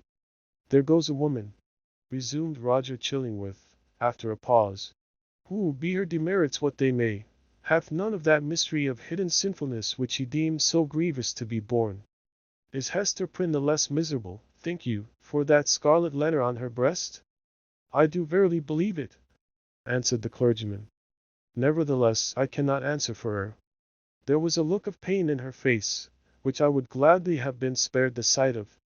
But still, methinks, it must needs be better for the sufferer to be free to show his pain, as this poor woman Hester is, than to cover it all up in his heart." There was another pause, and the physician began anew to examine and arrange the plants which he had gathered. "You inquired of me, a little time agone," said he at length, "my judgment is touching your health." "I did," answered the clergyman, "and would gladly learn it." "Speak frankly, I pray you, be it for life or death." "Freely, then, and plainly," said the physician, still busy with his plants, but keeping a wary eye on Mr. Dimmesdale. "The disorder is a strange one, not so much in itself, nor is outwardly manifested, in so far, at least, as the symptoms have been laid open to my observation. Looking daily at you, my good sir, and watching the tokens of your aspect, now for months gone by, I should deem you a man sore sick, it may be, yet not so sick but that an instructed and watchful physician might well help to cure you. But I know not what to say. The disease is what I seem to know, yet know it not." "You speak in riddles, learned sir," said the pale minister, glancing aside out of the window. "Then, to speak more plainly," continued the physician, "and I crave pardon, sir, should it seem to require pardon, for this needful plainness of my speech. Let me ask, as your friend, as one having charge, under Providence, of your life and physical well-being, hath all the operation of this disorder been fairly laid open and recounted to me?" "How can you question it?" asked the minister. "Surely, it were child's play, to call in a physician, and then hide the sore." "You would tell me, then, that I know all?" said Roger Chillingworth, deliberately, and fixing an eye, bright with intense and concentrated intelligence, on the minister's face. "Be it so. But, again, he to whom only the outward and physical evil is laid open, knoweth, oftentimes, but half the evil which he is called upon to cure. A bodily disease, which we look upon as whole and entire within itself, may, after all, be but a symptom of some ailment in the spiritual part. Your pardon, once again, good sir, if my speech give the shadow of offense. You, sir, of all men whom I have known, are he whose body is the closest conjoined, and imbued, and identified, so to speak, with the spirit whereof it is the instrument." "Then I need ask no further," said the clergyman, somewhat hastily rising from his chair. "You deal not, I take it, in medicine for the soul." "Thus a sickness," continued Roger Chillingworth, going on, in an unaltered tone, without heeding the interruption, but standing up, and confronting the emaciated and white-cheeked minister, with his low, dark, and misshapen figure. "A sickness, a sore place, if we may so call it, in your spirit, hath immediately its appropriate manifestation in your bodily frame. Would you, therefore, that your physician heal the bodily evil? How may this be, unless you first lay open to him the wound or trouble in your soul?" "No, not to thee, not to an earthly physician," cried Mr. Dimmesdale, passionately, and turning his eyes, full and bright, and with a kind of fierceness, on old Roger Chillingworth. "Not to thee. But if it be the soul's disease, then do I commit myself to the one physician of the soul. He, if it stand with his good pleasure, can cure, or he can kill. Let him do with me as, in his justice and wisdom, he shall see good. But who art thou, that meddlest in this matter? That dares thrust himself between the sufferer and his God?" With a frantic gesture he rushed out of the room. "It is as well to have made this step," said Roger Chillingworth to himself, looking after the minister with a grave smile. "There is nothing lost. We shall be friends again anon. But see, now, how passion takes hold upon this man, and hurrieth him out of himself. As with one passion, so with another. He hath done a wild thing ere now, this pious Master Dimmesdale, in the hot passion of his heart. It proved not difficult to re-establish the intimacy of the two companions, on the same footing and in the same degree as heretofore. The young clergyman, after a few hours of privacy, was sensible that the disorder of his nerves had hurried him into an unseemly outbreak of temper, which there had been nothing in the physician's words to excuse or palliate. He marveled, indeed, at the violence with which he had thrust back the kind old man, when merely proffering the advice which it was his duty to bestow, and which the minister himself had expressly sought. With these remorseful feelings, he lost no time in making the amplest apologies, and besought his friend still to continue the care, which, if not successful in restoring him to health, had, in all probability, been the means of prolonging his feeble existence to that hour. Roger Chillingworth readily assented, and went on with his medical supervision of the minister, doing his best for him, in all good faith, but always quitting the patient's apartment, at the close of a professional interview, with a mysterious and puzzled smile upon his lips. This expression was invisible in Mr. Dimmesdale's presence, but grew strongly evident as the physician crossed the threshold. "A rare case," he muttered. "I must needs look deeper into it. A strange sympathy betwixt soul and body. Were it only for the art's sake, I must search this matter to the bottom." It came to pass, not long after the scene above recorded, that the Reverend Mr. Dimmesdale, at noonday, and entirely unawares, fell into a deep, deep slumber, sitting in his chair, with a large black letter volume open before him on the table. It must have been a work of vast ability in the somniferous school of literature. The profound depth of the minister's repose was the more remarkable, inasmuch as he was one of those persons whose sleep, ordinarily, is as light, as fitful, and as easily scared away, as a small bird hopping on a twig. To such an unwonted remoteness, however, had his spirit now withdrawn into itself, that he stirred not in his chair, when old Roger Chillingworth, without any extraordinary precaution, came into the room. The physician advanced directly in front of his patient, laid his hand upon his bosom, and thrust aside the vestment, that, hitherto, had always covered it even from the professional eye. Then, indeed, Mr. Dimmesdale shuddered, and slightly stirred. After a brief pause, the physician turned away. But, with what a wild look of wonder, joy, and horror! With what a ghastly rapture, as it were, too mighty to be expressed only by the eye and features, and therefore bursting forth through the whole ugliness of his figure, and making itself even riotously manifest by the extravagant gestures with which he threw up his arms towards the ceiling, and stamped his foot upon the floor. Had a man seen old Roger Chillingworth, at that moment of his ecstasy, he would have had no need to ask how Satan comports himself, when a precious human soul is lost to heaven, and won into his kingdom. But what distinguished the physician's ecstasy from Satan's was the trait of wonder in it. Chapter 11. The interior of a heart. After the incident last described, the intercourse between the clergyman and the physician, though externally the same, was really of another character than it had previously been. The intellect of Roger Chillingworth had now a sufficiently plain path before it. It was not, indeed, precisely that which he had laid out for himself to tread. Calm, gentle, passionless, as he appeared, there was yet, we fear, a quiet depth of malice, hitherto latent, but active now, in this unfortunate old man, which led him to imagine a more intimate revenge than any mortal had ever wreaked upon an enemy.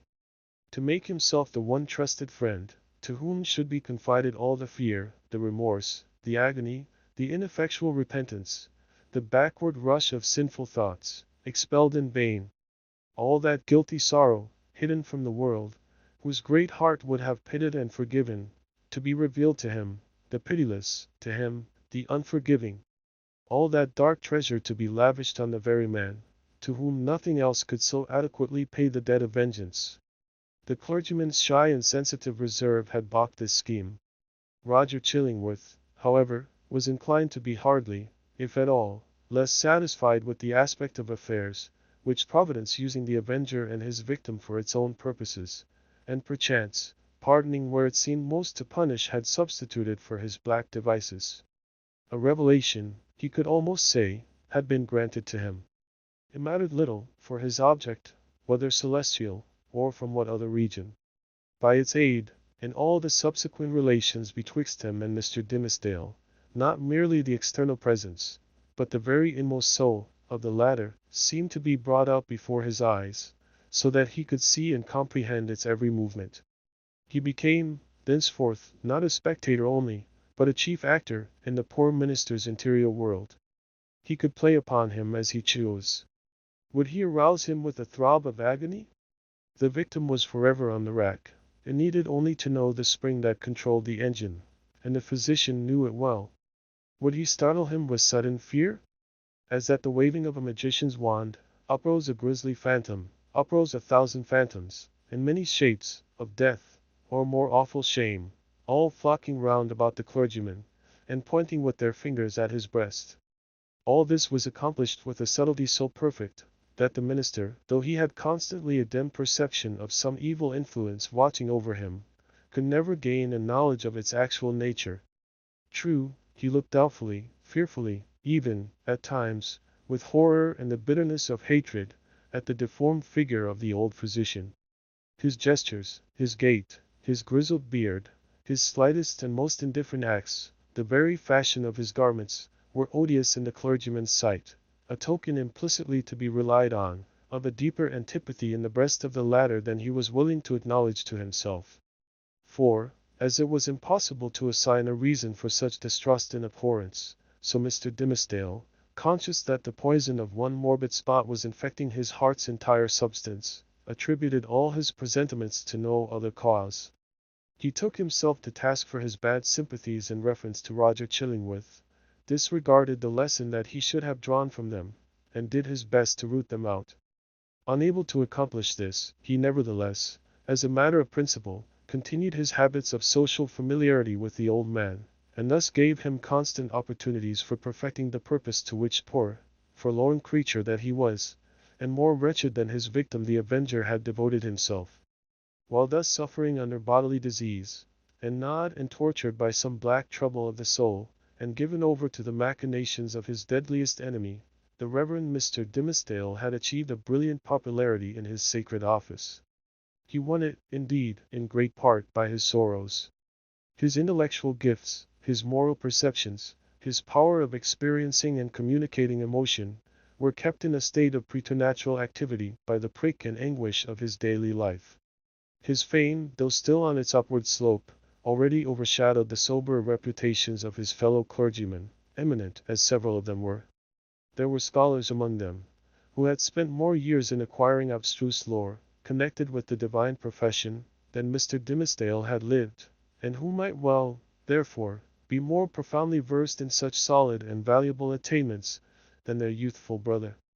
There were men, too, of a sturdier texture of mind than his, and endowed with a far greater share of shrewd, hard iron, or granite understanding, which, duly mingled with a fair proportion of doctrinal ingredient, constitutes a highly respectable, efficacious, and unamiable variety of the clerical species.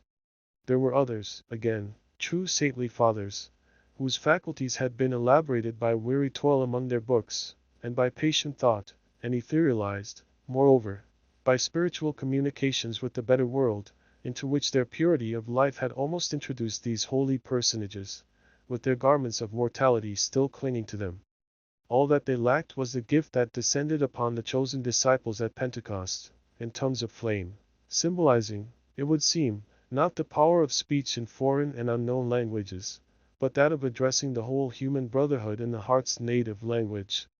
These fathers, otherwise so apostolic, lacked heaven's last and rarest attestation of their office, the tongue of flame.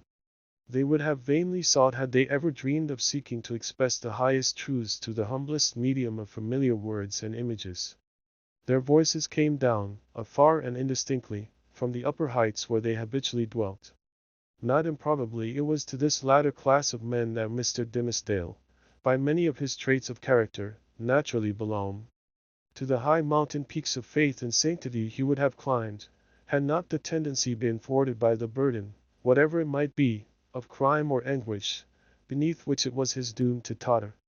It kept him down, on a level with the lowest, him, the man of ethereal attributes, whose voice the angels might else have listened to and answered. But this very burden it was, that gave him sympathy so intimate with the sinful brotherhood of mankind, so that his heart vibrated in unison with theirs, and received their pain into itself, and sent its own throb of pain through 1,000 other hearts, and gushes of sad, persuasive eloquence. Oftenest persuasive, but sometimes terrible. The people knew not the power that moved them thus. They deemed the young clergyman a miracle of holiness. They fancied him the mouthpiece of heaven's messages of wisdom, and rebuke, and love. In their eyes, the very ground on which he trod was sanctified. The virgins of his church grew pale around him, victims of a passion so imbued with religious sentiment that they imagined it to be all religion, and brought it openly, in their white bosoms, as their most acceptable sacrifice before the altar. The aged members of his flock, beholding Mr. Dimmesdale's frame so feeble, while they were themselves so rugged in their infirmity, believed that he would go heavenward before them, and enjoined it upon their children, that their old bones should be buried close to their young pastor's holy grave. And all this time, perchance, when poor Mr. Dimmesdale was thinking of his grave, he questioned with himself whether the grass would ever grow on it, because an accursed thing must there be buried. It is inconceivable, the agony with which this public veneration tortured him. It was his genuine impulse to adore the truth, and to reckon all things shadow-like, and utterly devoid of weight or value, that had not its divine essence as the life within their life. Then, what was he? A substance? Or the dimmest of all shadows?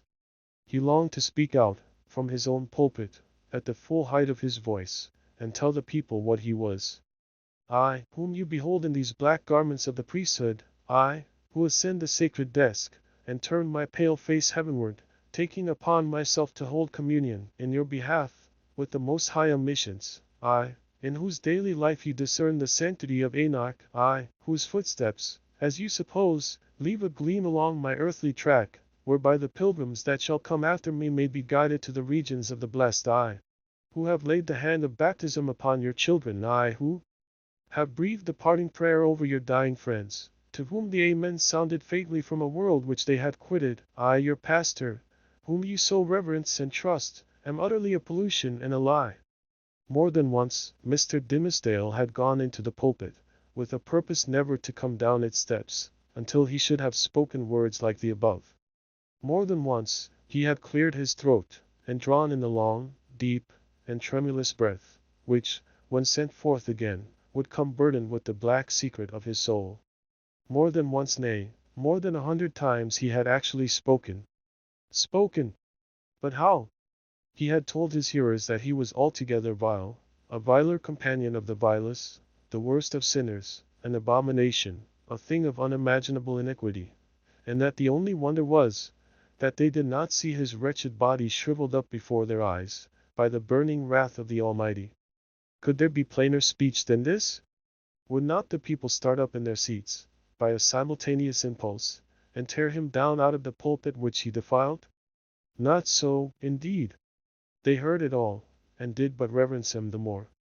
They little guessed what deadly purport lurked in those self-condemning words. The godly youth, said they among themselves. The saint on earth. Alas, if he discerned such sinfulness in his own white soul, what horrid spectacle would he behold in thine or mine? The minister well knew subtle, but remorseful hypocrite that he was, the light in which his vague confession would be viewed. He had striven to put a cheat upon himself by making the avowal of a guilty conscience, but had gained only one other sin, and a self-acknowledged shame, without the momentary relief of being self-deceived. He had spoken the very truth, and transformed it into the veriest falsehood. And yet, by the constitution of his nature, he loved the truth, and loathed the lie, as few men ever did.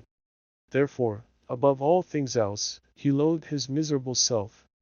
His inward trouble drove him to practices more in accordance with the old, corrupted faith of Rome, than with the better light of the church in which he had been born and bred. In Mr. Dimmesdale's secret closet, under lock and key, there was a bloody scourge. Oftentimes, this Protestant and Puritan divine had plied it on his own shoulders, laughing bitterly at himself the while, and smiting so much the more pitilessly because of that bitter laugh. It was his custom, too, as it has been that of many other pious Puritans, to fast, not, however, like them, in order to purify the body and render it the fitter medium of celestial illumination, but rigorously, and until his knees trembled beneath him, as an act of penance. He kept vigils, likewise, night after night, sometimes in utter darkness, sometimes with a glimmering lamp, and sometimes, viewing his own face in a looking-glass, by the most powerful light which he could throw upon it. He thus typified the constant introspection wherewith he tortured, but could not purify, himself. In these lengthened vigils, his brain often reeled, and visions seemed to flit before him, perhaps seen doubtfully, and by a faint light of their own, in the remote dimness of the chamber, or more vividly, and close beside him, within the looking-glass. Now it was a herd of diabolic shapes, that grinned and mocked at the pale minister, and beckoned him away with them, now a group of shining angels, who flew upward heavily, as sorrow-laden, but grew more ethereal as they rose. Now came the dead friends of his youth, and his white-bearded father, with a saint-like frown, and his mother, turning her face away as she passed by. Ghost of a mother, thinnest fantasy of a mother, methinks she might yet have thrown a pitying glance towards her son.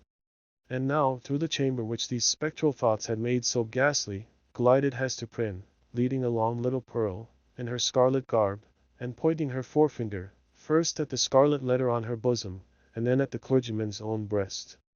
None of these visions ever quite deluded him.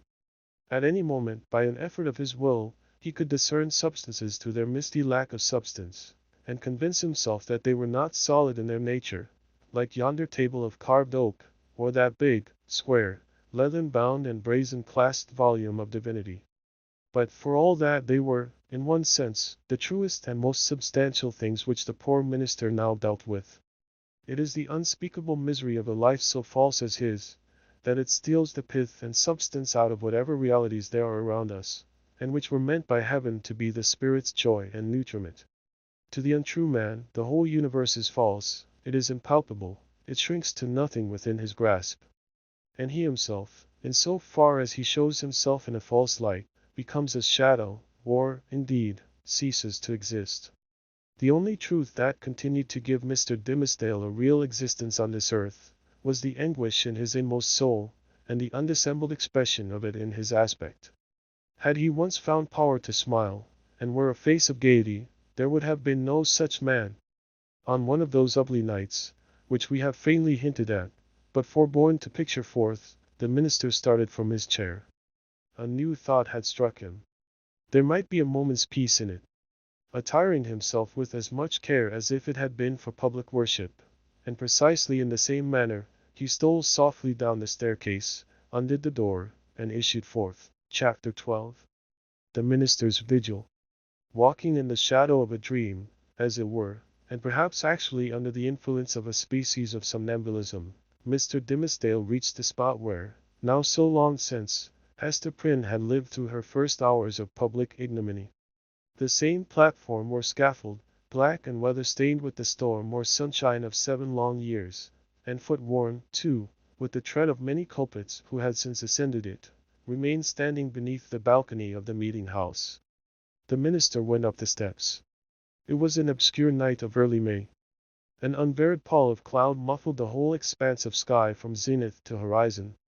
If the same multitude which had stood as eyewitnesses while Hester Prynne sustained her punishment could now have been summoned forth, they would have discerned no face above the platform, nor hardly the outline of a human shape, in the dark grey of the midnight. But the town was all asleep. There was no peril of discovery. The minister might stand there, if it so pleased him, until morning should redden in the east, without other risk than that the dank and chill night air would creep into his frame, and stiffen his joints with rheumatism, and clog his throat with catarrh and cough, thereby defrauding the expectant audience of tomorrow's prayer and sermon. No eye could see him, save that ever-wakeful one which had seen him in his closet, wielding the bloody scourge. Why, then, had he come hither? Was it but the mockery of penitence? A mockery, indeed, but in which his soul trifled with itself. A mockery at which angels blushed and wept, while fiends rejoiced, with jeering laughter. He had been driven hither by the impulse of that remorse which dogged him everywhere, and whose own sister, and closely linked companion was that cowardice which invariably drew him back, with her tremulous gripe, just when the other impulse had hurried him to the verge of a disclosure. Poor, miserable man! What right had infirmity like his to burden itself with crime? Crime is for the iron-nerved, who have their choice either to endure it, or, if it press too hard, to exert their fierce and savage strength for a good purpose, and fling it off at once. This feeble and most sensitive of spirits could do either, yet continually did one thing or another, which intertwined, in the same inextricable knot, the agony of heaven-defying guilt and vain repentance. And thus, while standing on the scaffold, in this vain show of expiation, Mr. Dimmesdale was overcome with a great horror of mind, as if the universe were gazing at a scarlet token on his naked breast, right over his heart. On that spot, in very truth, there was, and there had long been, the gnawing and poisonous tooth of bodily pain.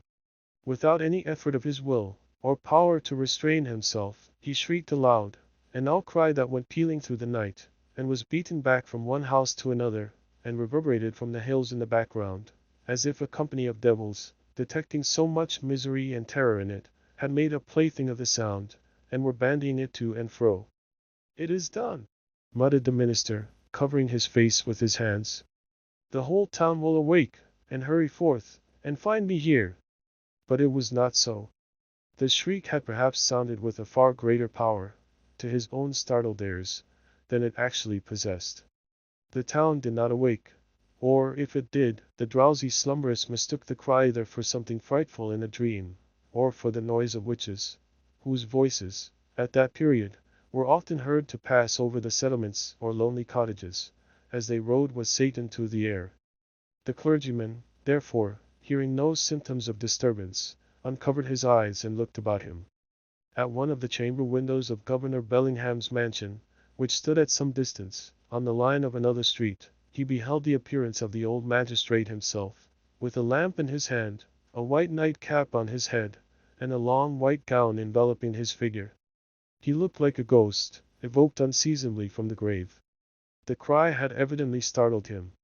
At another window of the same house, moreover, appeared old Mistress Hibbins, the governor's sister, also with a lamp, which, even thus far off, revealed the expression of her sour and discontented face. She thrust forth her head from the lattice, and looked anxiously upward. Beyond the shadow of a doubt, this venerable witch lady had heard Mr. Dimmesdale's outcry, and interpreted it, with its multitudinous echoes and reverberations, as the clamor of the fiends and night hags, with whom she was well known to make excursions into the forest. Detecting the gleam of Governor Bellingham's lamp, the old lady quickly extinguished her own, and vanished. Possibly she went up among the clouds. The minister saw nothing further of her motions. The magistrate, after a wary observation of the darkness, into which, nevertheless, he could see but little further than he might into a millstone, retired from the window.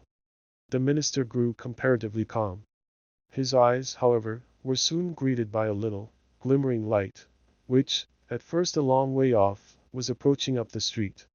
It threw a gleam of recognition on here a post, and there a garden fence, and here a lattice window pane, and there a pump, with its full trough of water, and here, again, an arched door of oak, with an iron knocker, and a rough log for the doorstep. The Reverend Mr. Dimmesdale noted all these minute particulars, even while firmly convinced that the doom of his existence was stealing onward, in the footsteps which he now heard, and that the gleam of the lantern would fall upon him, in a few moments more, and reveal his long-hidden secret.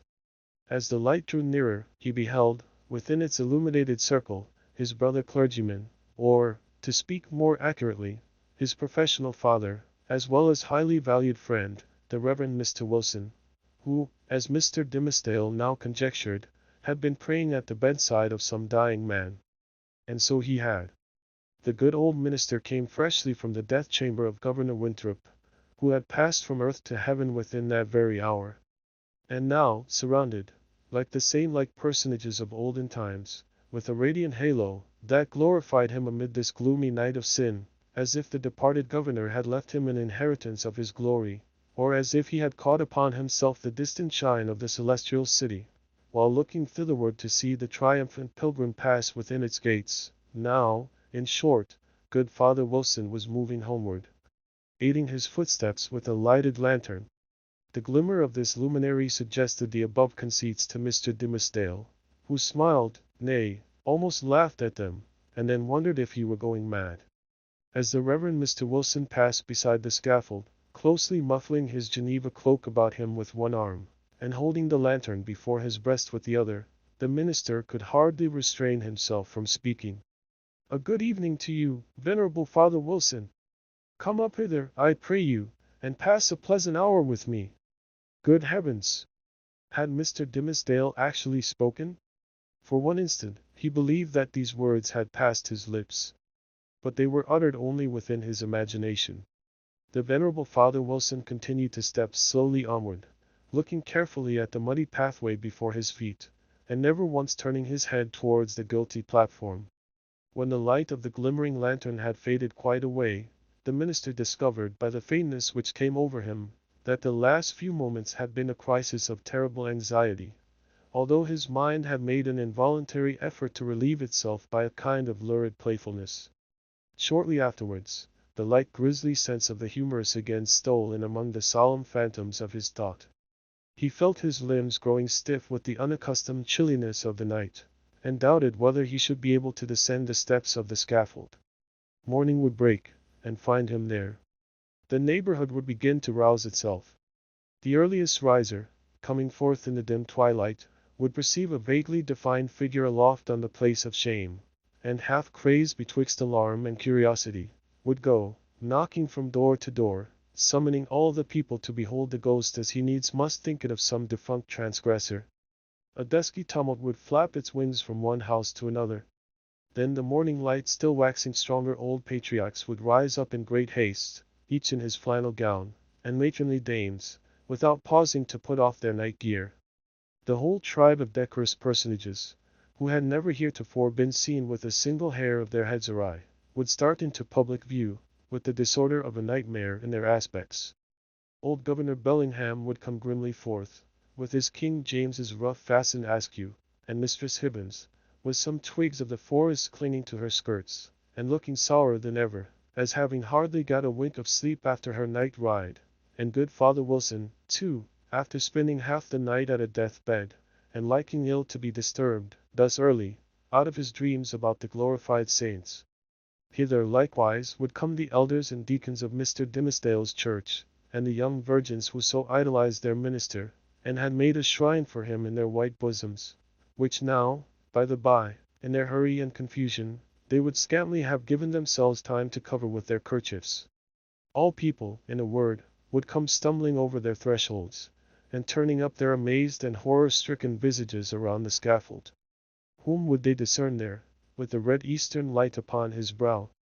Whom, but the Reverend Arthur Dimmesdale, half frozen to death, overwhelmed with shame, and standing where Hester Prynne had stood.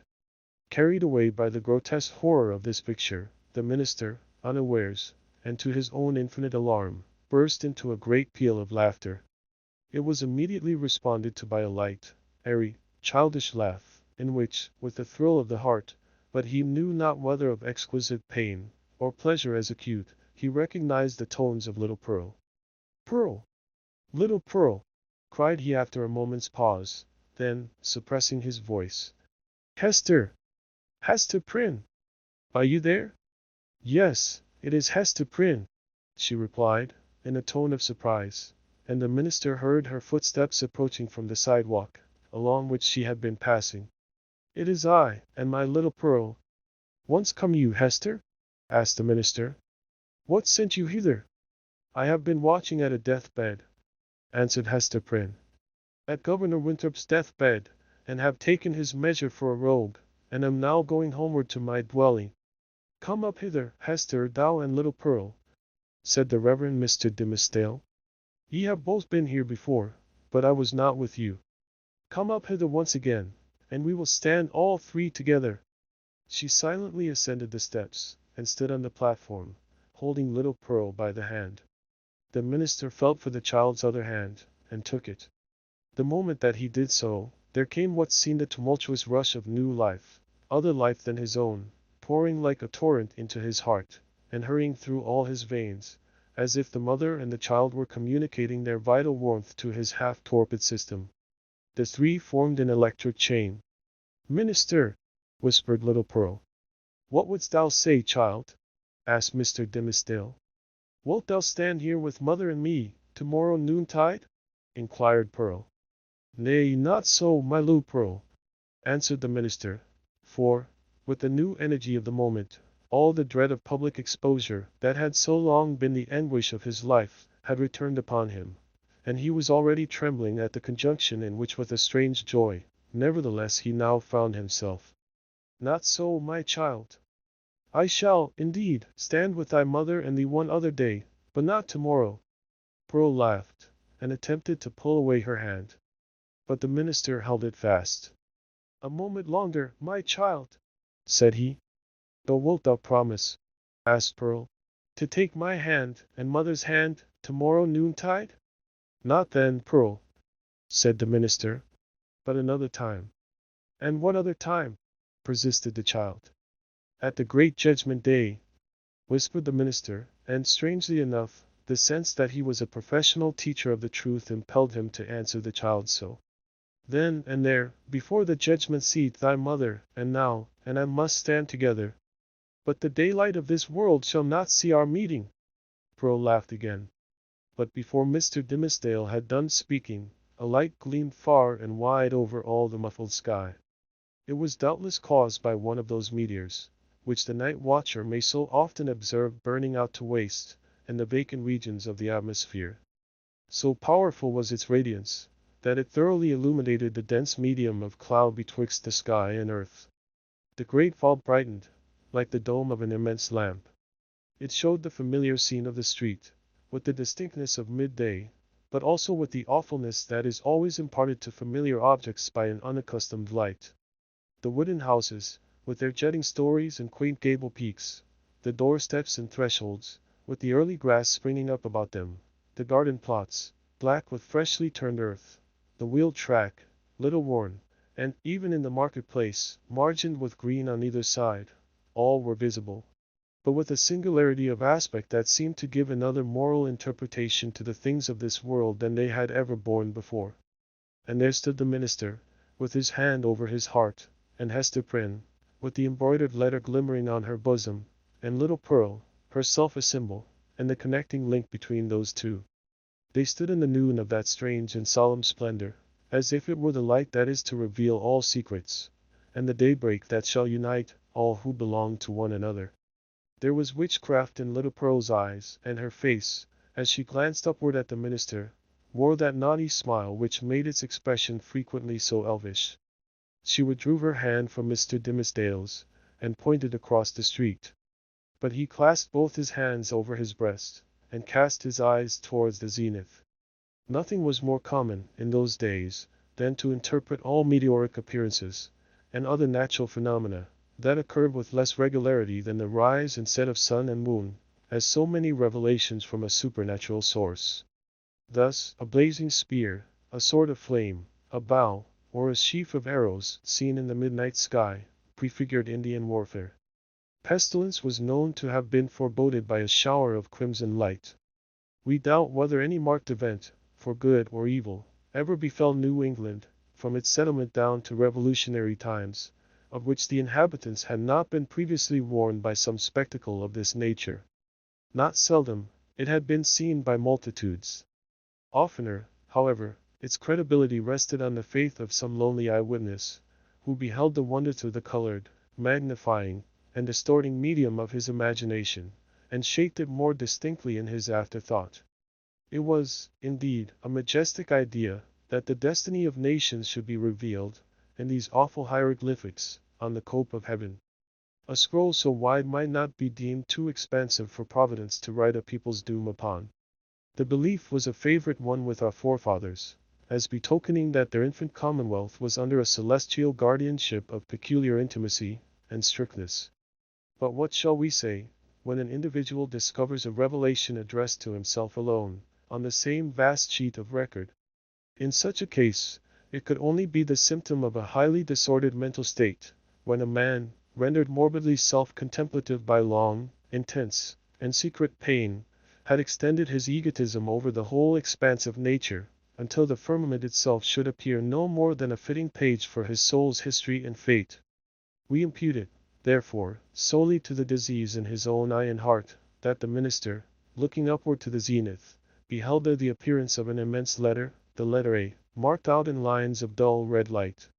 Not but the meteor may have shown itself at that point, burning duskily through a veil of cloud, but with no such shape as his guilty imagination gave it, or, at least, with so little definiteness, that another's guilt might have seen another symbol in it.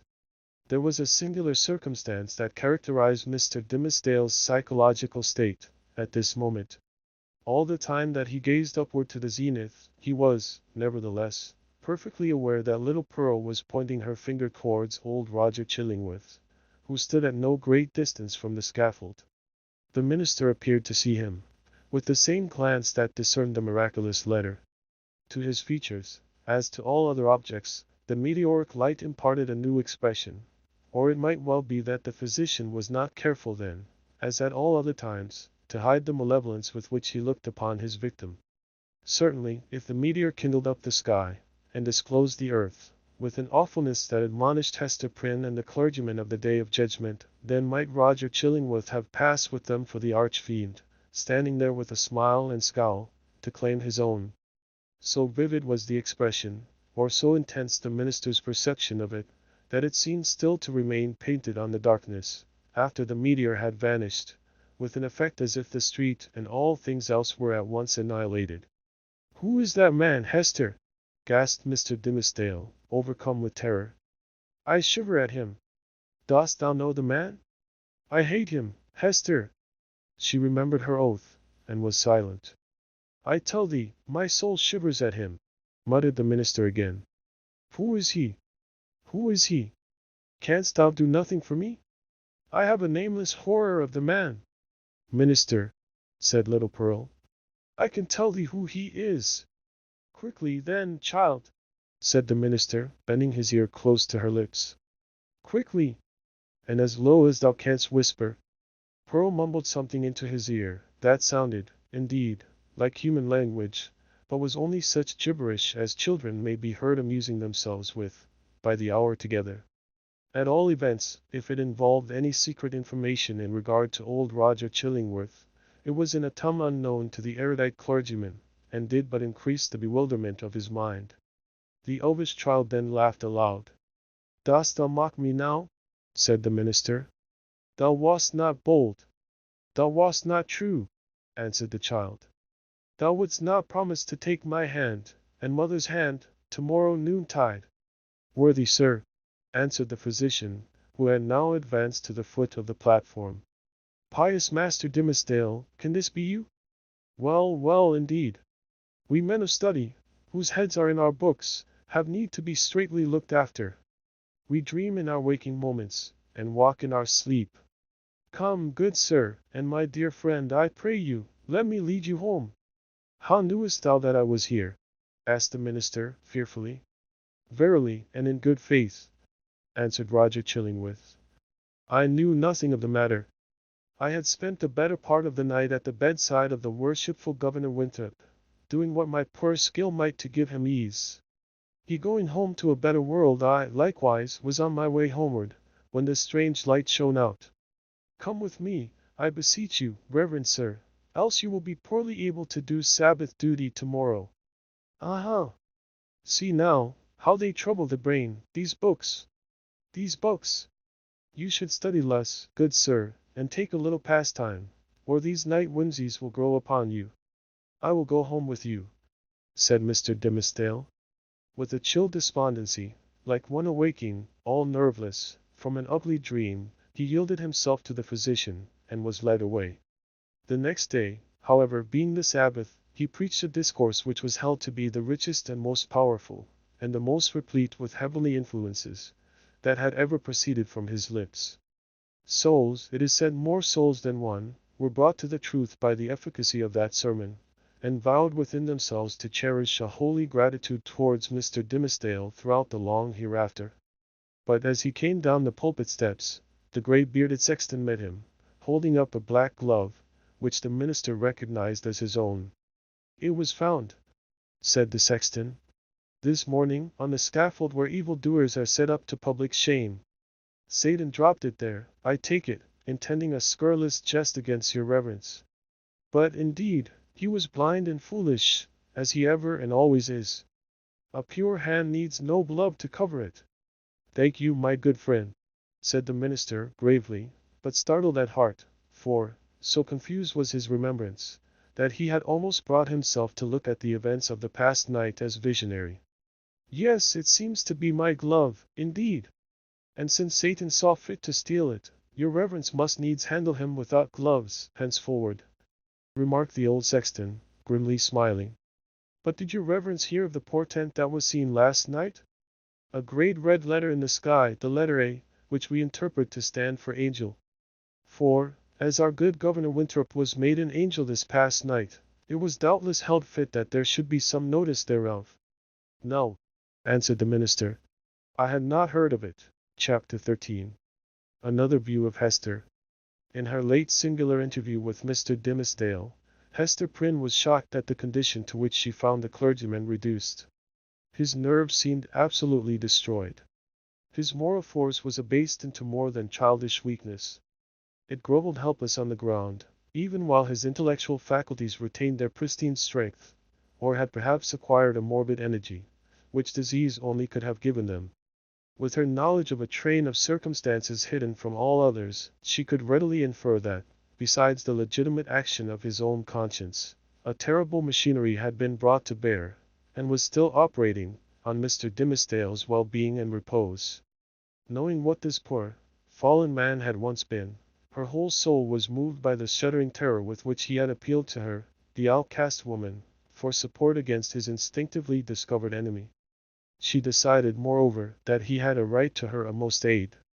Little accustomed, in her long seclusion from society, to measure her ideas of right and wrong by any standard external to herself, Hester saw or seemed to see that there lay a responsibility upon her, in reference to the clergyman, which she owed to no other, nor to the whole world besides. The links that united her to the rest of humankind, links of flowers, or silk, or gold, or whatever the material, had all been broken. Here was the iron link of mutual crime, which either he nor she could break. Like all other ties, it brought along with it its obligations. Hester Prynne did not now occupy precisely the same position in which we beheld her during the earlier periods of her ignominy. Years had come and gone. Pearl was now 7 years old. Her mother, with the Scarlet Letter on her breast, glittering in its fantastic embroidery, had long been a familiar object to the townspeople. As is apt to be the case when a person stands out in any prominence before the community, and, at the same time, interferes neither with public nor individual interests and convenience, a species of general regard had ultimately grown up in reference to Hester Prynne. It is to the credit of human nature that, except where its selfishness is brought into play, it loves more readily than it hates. Hatred, by a gradual and quiet process, will even be transformed to love, unless the change be impeded by a continually new irritation of the original feeling of hostility. In this matter of Hester Prynne, there was either irritation nor irksomeness. She never battled with the public, but submitted, uncomplainingly, to its worse usage. She made no claim upon it, in requital for what she suffered, she did not weigh upon its sympathies. Then, also, the blameless purity of her life during all these years in which she had been set apart to infamy, was reckoned largely in her favor. With nothing now to lose, in the sight of mankind, and with no hope, and seemingly no wish, of gaining anything, it could only be a genuine regard for virtue that had brought back the poor wanderer to its paths. It was perceived, too, that while Hester never put forward even the humblest title to share in the world's privileges, further than to breathe the common air, and earn daily bread for little Pearl and herself by the faithful labor of her hands, she was quick to acknowledge her sisterhood with the race of man, whenever benefits were to be conferred. None so ready as she to give of her little substance to every demand of poverty, even though the bitter-hearted pauper threw back a jibe in requital of the food brought regularly to his door, or the garments wrought for him by the fingers that could have embroidered a monarch's robe. None so self-devoted as Hester, when pestilence stalked through the town. In all seasons of calamity, indeed, whether general or of individuals, the outcast of society at once found her place. She came, not as a guest, but as a rightful inmate, into the household that was darkened by trouble, as if its gloomy twilight were a medium in which she was entitled to hold intercourse with her fellow creatures. There glimmered the embroidered letter, with comfort in its unearthly ray. Elsewhere the token of sin, it was the taper of the sick chamber. It had even thrown its gleam, in the sufferer's hard extremity, across the verge of time. It had shown him where to set his foot, while the light of earth was fast becoming dim, and ere the light of futurity could reach him. In such emergencies, Hester's nature showed itself warm and rich, a wellspring of human tenderness, unfailing to every real demand, and inexhaustible by the largest. Her breast, with its badge of shame, was but the softer pillow for the head that needed one. She was self-ordained a sister of mercy, or, we may rather say, the world's heavy hand had so ordained her, when neither the world nor she looked forward to this result. The letter was the symbol of her calling. Such helpfulness was found in her, so much power to do, and power to sympathize, that many people refused to interpret the Scarlet A by its original signification. They said that it meant able, so strong was Hester Prynne, with a woman's strength. It was only the darkened house that could contain her. When sunshine came again, she was not there. Her shadow had faded across the threshold. The helpful inmate had departed, without one backward glance to gather up the meed of gratitude, if any were in the hearts of those whom she had served so zealously. Meeting them in the street, she never raised her head to receive their greeting. If they were resolute to accost her, she laid her finger on the scarlet letter, and passed on. This might be pride, but was so like humility, that it produced all the softening influence of the latter quality on the public mind. The public is despotic in its temper. It is capable of denying common justice, when too strenuously demanded as a right, but quite as frequently it awards more than justice, when the appeal is made, as despots love to have it made, entirely to its generosity. Interpreting Hester Prynne's deportment as an appeal of this nature, society was inclined to show its former victim a more benign countenance than she cared to be favored with, or, perchance, than she deserved. The rulers, and the wise and learned men of the community, were longer in acknowledging the influence of Hester's good qualities than the people. The prejudices which they shared in common with the latter were fortified in themselves by an iron framework of reasoning, that made it a far tougher labor to expel them. Day by day, nevertheless, their sour and rigid wrinkles were relaxing into something which, in the due course of years, might grow to be an expression of almost benevolence. Thus it was with the men of rank, on whom their eminent position imposed the guardianship of the public morals. Individuals in private life, meanwhile, had quite forgiven Hester Prynne for her frailty. Nay, more, they had begun to look upon the Scarlet Letter as the token, not of that one sin, for which she had borne so long and dreary a penance, but of her many good deeds since. "Do you see that woman with the embroidered badge?" they would say to strangers. "It is our Hester, the town's own Hester, who is so kind to the poor, so helpful to the sick, so comfortable to the afflicted." Then, it is true, the propensity of human nature to tell the very worst of itself, when embodied in the person of another, would constrain them to whisper the black scandal of bygone years. It was none the less a fact, however, that, in the eyes of the very men who spoke thus, the Scarlet Letter had the effect of the cross on a nun's bosom. It imparted to the wearer a kind of sacredness, which enabled her to walk securely amid all peril. Had she fallen among thieves, it would have kept her safe. It was reported, and believed by many, that an Indian had drawn his arrow against the badge, and that the missile struck it, but fell harmless to the ground. The effect of the symbol, or rather, of the position in respect to society that was indicated by it on the mind of Hester Prynne herself, was powerful and peculiar. All the light and graceful foliage of her character had been withered up by this red-hot brand, and had long ago fallen away, leaving a bare and harsh outline, which might have been repulsive, had she possessed friends or companions to be repelled by it. Even the attractiveness of her person had undergone a similar change.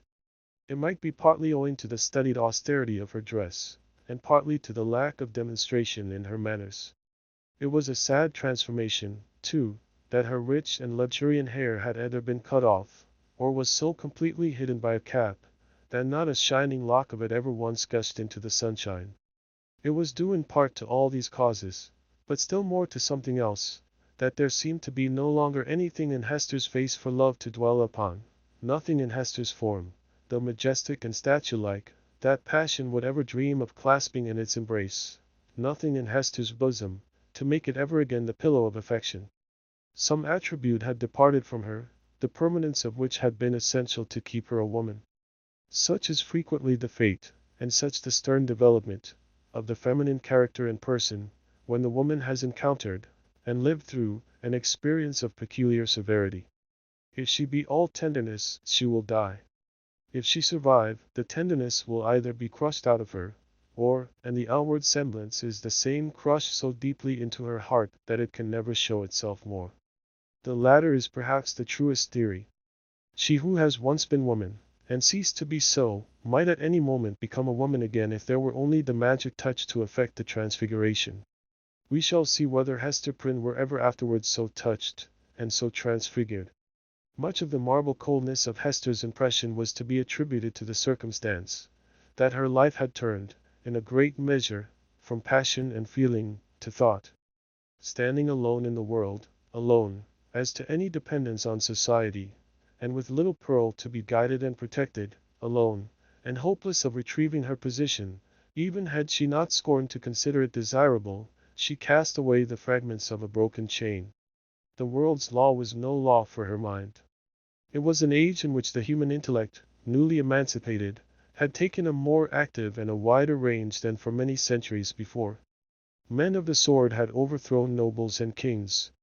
Men bolder than these had overthrown and rearranged not actually, but within the sphere of theory, which was their most real abode, the whole system of ancient prejudice, wherewith was linked much of ancient principle. Hester Prynne imbibed this spirit.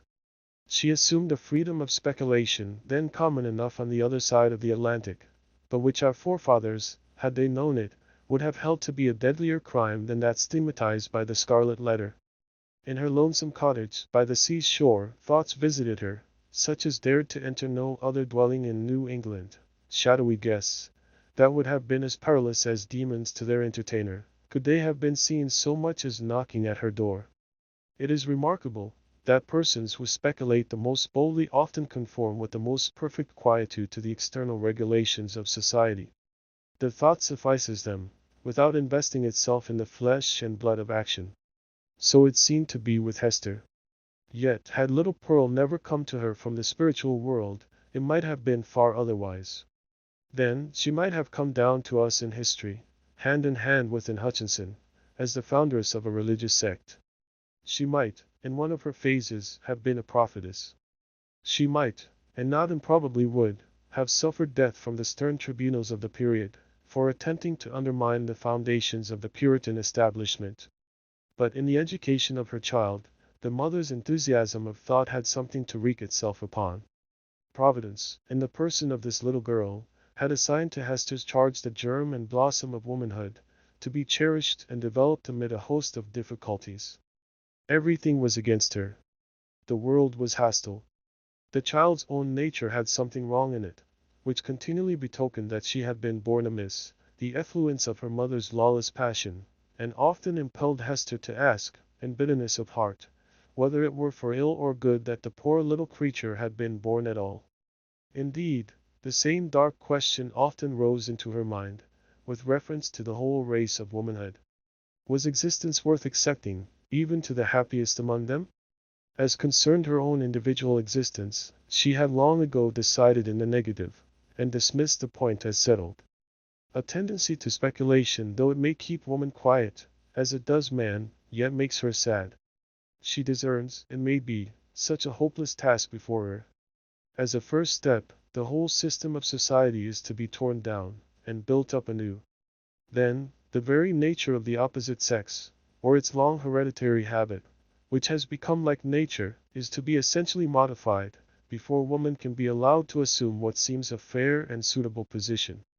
Finally, all other difficulties being obviated, woman cannot take advantage of these preliminary reforms, until she herself shall have undergone a still mightier change, in which, perhaps, The ethereal essence, wherein she has her truest life, would be found to have evaporated. A woman never overcomes these problems by any exercise of thought. They are not to be solved, or only in one way. If her heart chanced to come uppermost, they vanish. Thus Hester Prynne, whose heart had lost its regular and healthy throb, wandered without a clue in the dark labyrinth of mind, now turned aside by an insurmountable precipice, now starting back from a deep chasm. There was wild and ghastly scenery all around her, and a home and comfort nowhere. At times, a fearful doubt strove to possess her soul, whether it were not better to send Pearl at once to heaven, and go herself to such futurity as eternal justice should provide. The Scarlet Letter had not done its office. Now, however, her interview with the Reverend Mr. Dimmesdale, on the night of his vigil, had given her a new theme of reflection, and held up to her an object that appeared worthy of any exertion and sacrifice for its attainment. She had witnessed the intense misery beneath which the minister struggled, or, to speak more accurately, had ceased to struggle. She saw that he stood on the verge of lunacy, if he had not already stepped across it. It was impossible to doubt that, whatever painful efficacy there might be in the secret sting of remorse, a deadlier venom had been infused into it by the hand that proffered relief. A secret enemy had been continually by his side, under the semblance of a friend and helper, and had availed himself of the opportunities thus afforded for tampering with the delicate springs of Mr. Dimmesdale's nature. Hester could not but ask herself whether there had not originally been a defect of truth, courage, and loyalty, on her own part, in allowing the minister to be thrown into a position where so much evil was to be foreboded, and nothing auspicious to be hoped. Her only justification lay in the fact that she had been able to discern no method of rescuing him from a blacker ruin than had overwhelmed herself, except by acquiescing in Roger Chillingworth's scheme of disguise. Under that impulse she had made her choice, and had chosen, as it now appeared, the more wretched alternative of the two. She determined to redeem her error, so far as it might yet be possible. Strengthened by years of hard and solemn trial, she felt herself no longer so inadequate to cope with Roger Chillingworth as on that night, abased by sin, and half maddened by the ignominy that was still new, when they had talked together in the prison chamber. She had climbed her way, since then, to a higher point. The old man, on the other hand, had brought himself nearer to her level, or perhaps below it, by the revenge which he had stooped for. In fine, Hester Prynne resolved to meet her former husband, and do what might be in her power for the rescue of the victim on whom he had so evidently set his gripe. The occasion was not long to seek. One afternoon, walking with Pearl in a retired part of the peninsula, she beheld the old physician, with a basket on one arm, and a staff in the other hand, stooping along the ground, in quest of roots and herbs to concoct his medicines withal. Chapter 14. Hester and the Physician. Hester bade little Pearl run down to the margin of the water, and play with the shells and tangled seaweed, until she should have talked a while with yonder gatherer of herbs. So the child flew away like a bird, and making bare her small white feet, went pattering along the moist margin of the sea. Here and there she came to a full stop, and peeped curiously into a pool, left by the retiring tide as a mirror for Pearl to see her face in. Forth peeped at her, out of the pool, with dark, glistening curls around her head, and an elf smile in her eyes, the image of a little maid, whom Pearl, having no other playmate, invited to take her hand, and run a race with her. But the visionary little maid, on her part, beckoned likewise, as if to say, "This is a better place. Come thou into the pool." And Pearl, stepping in, mid-leg deep, beheld her own white feet at the bottom, while, out of a still lower depth, came the gleam of a kind of fragmentary smile, floating to and fro in the agitated water. Meanwhile, her mother had accosted the physician. "I would speak a word with you," said she. "A word that concerns us much." "Aha! And is it Mistress Hester that has a word for old Roger Chillingworth?" answered he, raising himself from his stooping posture. "With all my heart. Why, mistress, I hear good tidings of you on all hands. No longer ago than yester-eve, a magistrate, a wise and godly man, was discoursing of your affairs, Mistress Hester, and whispered me that there had been question concerning you in the council. It was debated whether or no, with safety to the common weal, yonder scarlet letter might be taken off your bosom. On my life, Hester, I made my entreaty to the worshipful magistrate that it might be done forthwith. It lies not in the pleasure of the magistrates to take off this badge, calmly replied Hester. Were I worthy to be quit of it, it would fall away of its own nature, or be transformed into something that should speak a different purport. Nay, then, were it if it suit you better, rejoined he. A woman must needs follow her own fancy, touching the adornment of her person. The letter is gaily embroidered, and shows right bravely on your bosom.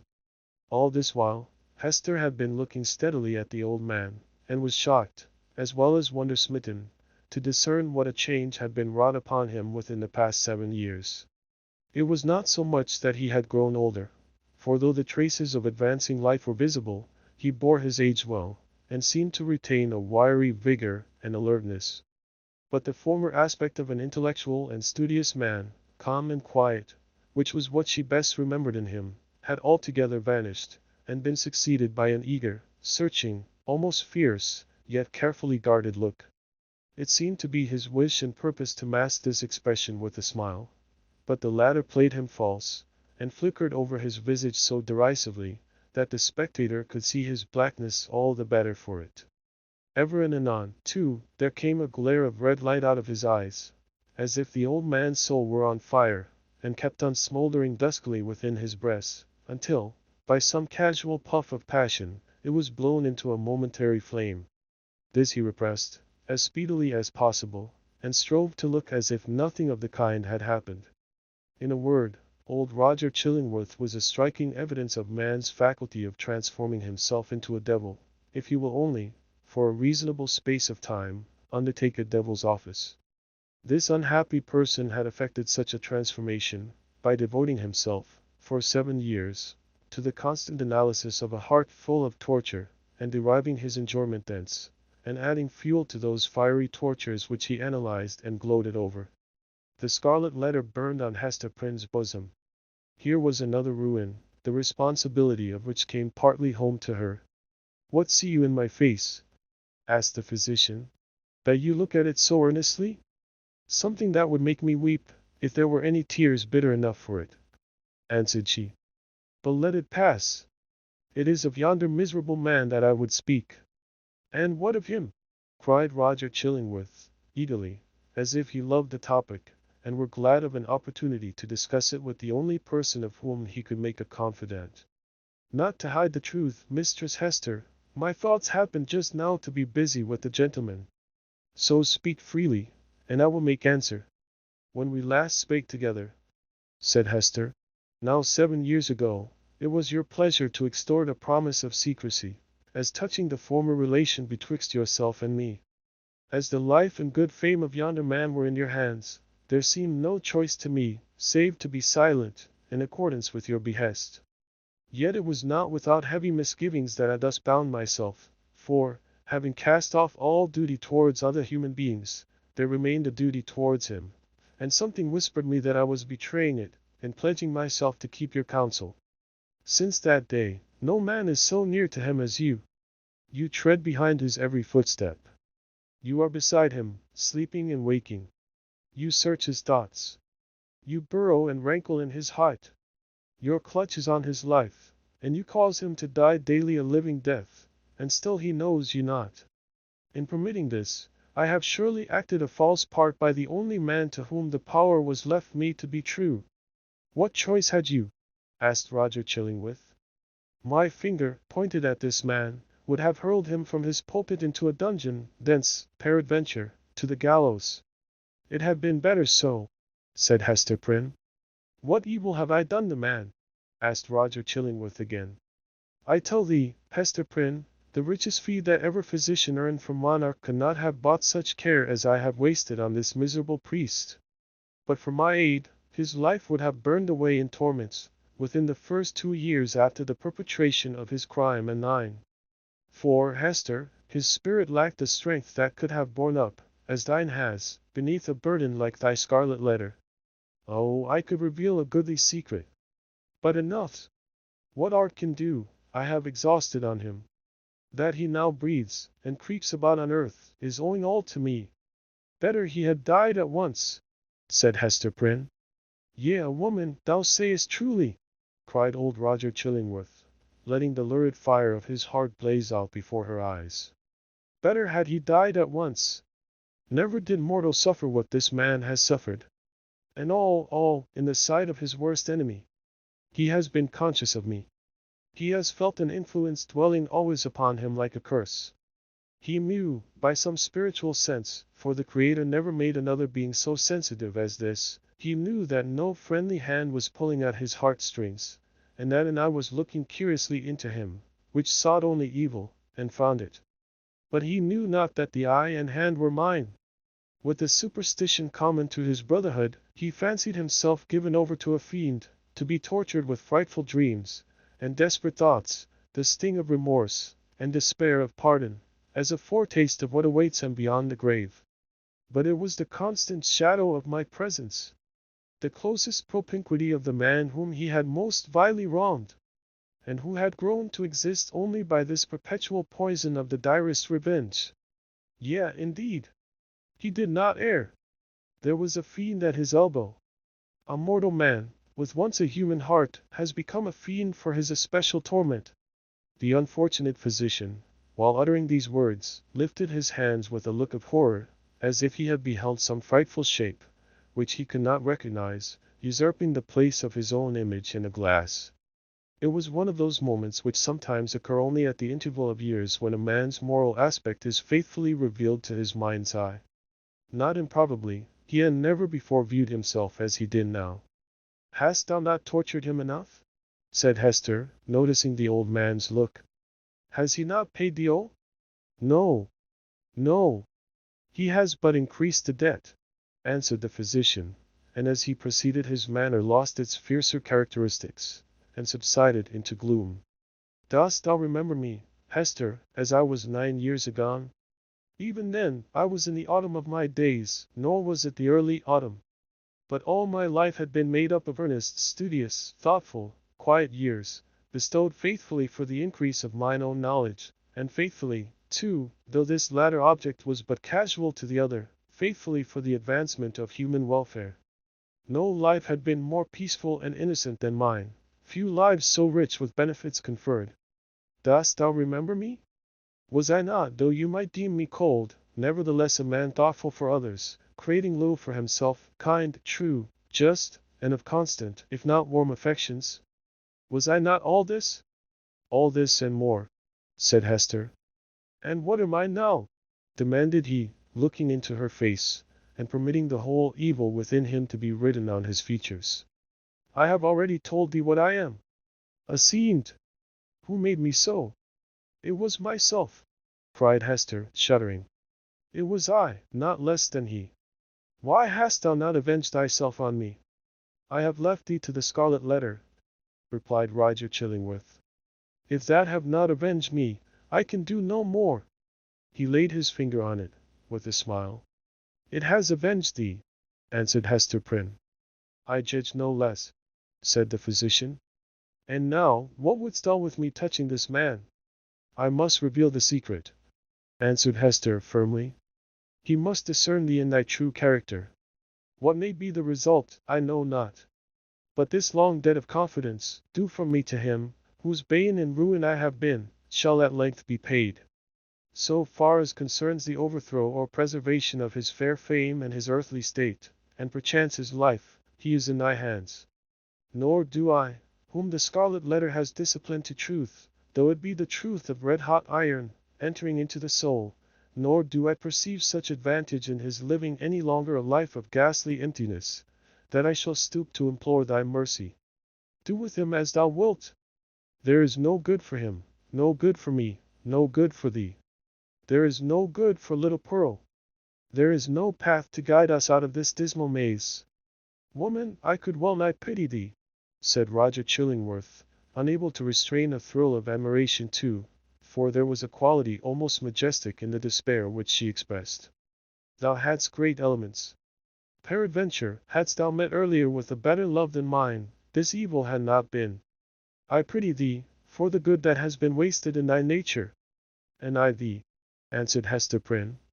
For the hatred that has transformed a wise and just man to a fiend. Wilt thou yet purge it out of thee, and be once more human? If not for his sake, then doubly for thine own. Forgive, and leave his further retribution to the power that claims it. I said but now that there could be no good event for him, or thee, or me, who are here wandering together in this gloomy maze of evil, and stumbling, at every step, over the guilt wherewith we have strewn our path. It is not so.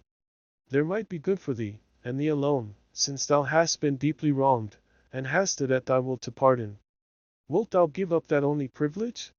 Wilt thou reject that priceless benefit? Peace, Hester, peace, replied the old man, with gloomy sternness. It is not granted me to pardon. I have no such power as thou tellest me of. My old faith, long forgotten, comes back to me, and explains all that we do, and all we suffer. By thy first step arrived thou didst plant the germ of evil, but since that moment, it has all been a dark necessity. Ye that have wronged me are not sinful, save in a kind of typical illusion, neither am I fiend-like, who have snatched a fiend's office from his hands. It is our fate. Let the black flower blossom as it may. Now go thy ways, and deal as thou wilt with yonder man. He waved his hand, and betook himself again to his employment of gathering herbs. Chapter 15. Hester and Pearl. So Roger Chillingworth, the deformed old figure, with a face that haunted men's memories longer than they liked, took leave of Hester Prynne, and went stooping away along the earth. He gathered here and there an herb, or grubbed up a root, and put it into the basket on his arm. His grey beard almost touched the ground, as he crept onward. Hester gazed after him a little while, looking with a half-fantastic curiosity to see whether the tender grass of early spring would not be blighted beneath him, and show the wavering track of his footsteps, sere and brown, across its cheerful verdure. She wondered what sort of herbs they were, which the old man was so sedulous to gather. Would not the earth, quickened to an evil purpose by the sympathy of his eye, greet him with poisonous shrubs, of species hitherto unknown, that would start up under his fingers? Or might it suffice him, that every wholesome growth should be converted into something deleterious and malignant at his touch? Did the sun, which shone so brightly everywhere else, really fall upon him? Or was there, as it rather seemed, a circle of ominous shadow moving along with his deformity, whichever way he turned himself? And whither was he now going? Would he not suddenly sink into the earth, leaving a barren and blasted spot, where, in due course of time, would be seen deadly nightshade, dogwood, henbane, and whatever else of vegetable wickedness the climate could produce, all flourishing with hideous luxuriance? Or would he spread bat's wings and flee away, looking so much the uglier, the higher he rose towards heaven? Be it sin or no, said Hester Prynne bitterly, as she still gazed after him. I hate the man. She upbraided herself for the sentiment, but could not overcome or lessen it. Attempting to do so, she thought of those long past days, in a distant land, when he used to emerge at eventide from the seclusion of his study, and sit down in the firelight of their home, and in the light of her nuptial smile. He needed to bask himself in that smile, he said, in order that the chill of so many lonely hours among his books might be taken off the scholar's heart. Such scenes had once appeared not otherwise than happy, but now, as viewed through the dismal medium of her subsequent life, they classed themselves among her ugliest remembrances. She marveled how such scenes could have been. She marveled how she could ever have been wrought upon to marry him. She deemed it her crime most to be repented of, that she had ever endured, and reciprocated, the lukewarm grasp of his hand, and had suffered the smile of her lips and eyes to mingle and melt into his own. And it seemed a fouler offense committed by Roger Chillingworth, than any which had since been done him, that, in the time when her heart knew no better, he had persuaded her to fancy herself happy by his side. Yes, I hate him, repeated Hester, more bitterly than before. He betrayed me. He has done me worse wrong than I did him. Let men tremble to win the hand of woman, unless they win along with it the utmost passion of her heart. Else it may be their miserable fortune, as it was Roger Chillingworth's, when some mightier touch than their own may have awakened all her sensibilities, to be reproached even for the calm content, the marble image of happiness, which they will have imposed upon her as the warm reality. But Hester ought long ago to have done with this injustice. What did it betoken? Had 7 long years, under the torture of the Scarlet Letter, inflicted so much of misery, and wrought out no repentance? The emotions of that brief space, while she stood gazing after the crooked figure of old Roger Chillingworth, threw a dark light on Hester's state of mind, revealing much that she might not otherwise have acknowledged to herself. He being gone, she summoned back her child. Pearl! Little Pearl! Where are you? Pearl, whose activity of spirit never flagged, had been at no loss for amusement, while her mother talked with the old gatherer of herbs. At first, as already told, she had flirted fancifully with her own image in a pool of water, beckoning the phantom forth, and as it declined to venture seeking a passage for herself into its sphere of impalpable earth and unattainable sky. Soon finding, however, that either she or the image was unreal, she turned elsewhere for better pastime. She made little boats out of birch bark, and freighted them with snail shells, and sent out more ventures on the mighty deep than any merchant in New England, but the larger part of them foundered near the shore. She seized a live horseshoe by the tail, and made prize of several 5 fingers, and laid out a jelly-fish to melt in the warm sun. Then she took up the white foam, that streaked the line of the advancing tide, and threw it upon the breeze, scampering after it, with winged footsteps, to catch the great snow flakes ere they fell.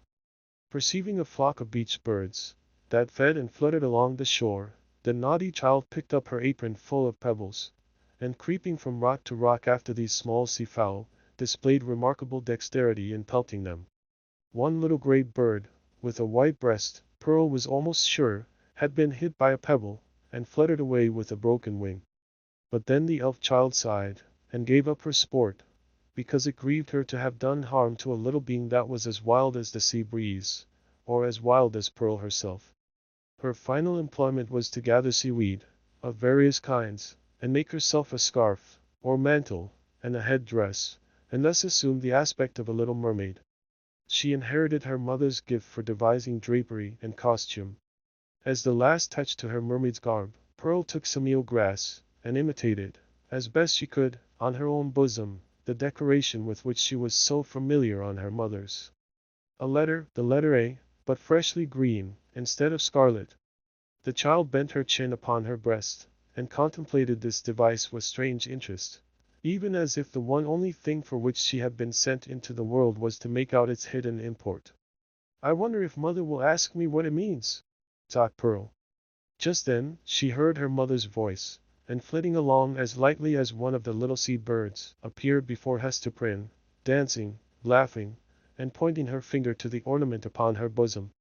My little Pearl, said Hester, after a moment's silence, the green letter, and on thy childish bosom, has no purport. But dost thou know, my child, what this letter means which thy mother is doomed to wear? Yes, mother, said the child. It is the great letter A. Thou hast taught me in the horn book. Hester looked steadily into her little face, but though there was that singular expression which she had so often remarked in her black eyes, she could not satisfy herself whether Pearl really attached any meaning to the symbol. She felt a morbid desire to ascertain the point. Dost thou know, child, wherefore thy mother wears this letter? Truly do I, answered Pearl, looking brightly into her mother's face. It is for the same reason that the minister keeps his hand over his heart. And what reason is that? Asked Hester, half smiling at the absurd incongruity of the child's observation, but on second thoughts, turning pale. What has the letter to do with any heart save mine? Nay, mother, I have told all I know, said Pearl, more seriously than she was wont to speak. Ask yonder old man whom thou hast been talking with. It may be he can tell. But in good earnest now, mother dear, what does this scarlet letter mean? And why dost thou wear it on thy bosom? And why does the minister keep his hand over his heart? She took her mother's hand in both her own, and gazed into her eyes with an earnestness that was seldom seen in her wild and capricious character. The thought occurred to Hester, that the child might really be seeking to approach her with childlike confidence, and doing what she could, and as intelligently as she knew how, to establish a meeting point of sympathy. It showed Pearl in an unwonted aspect.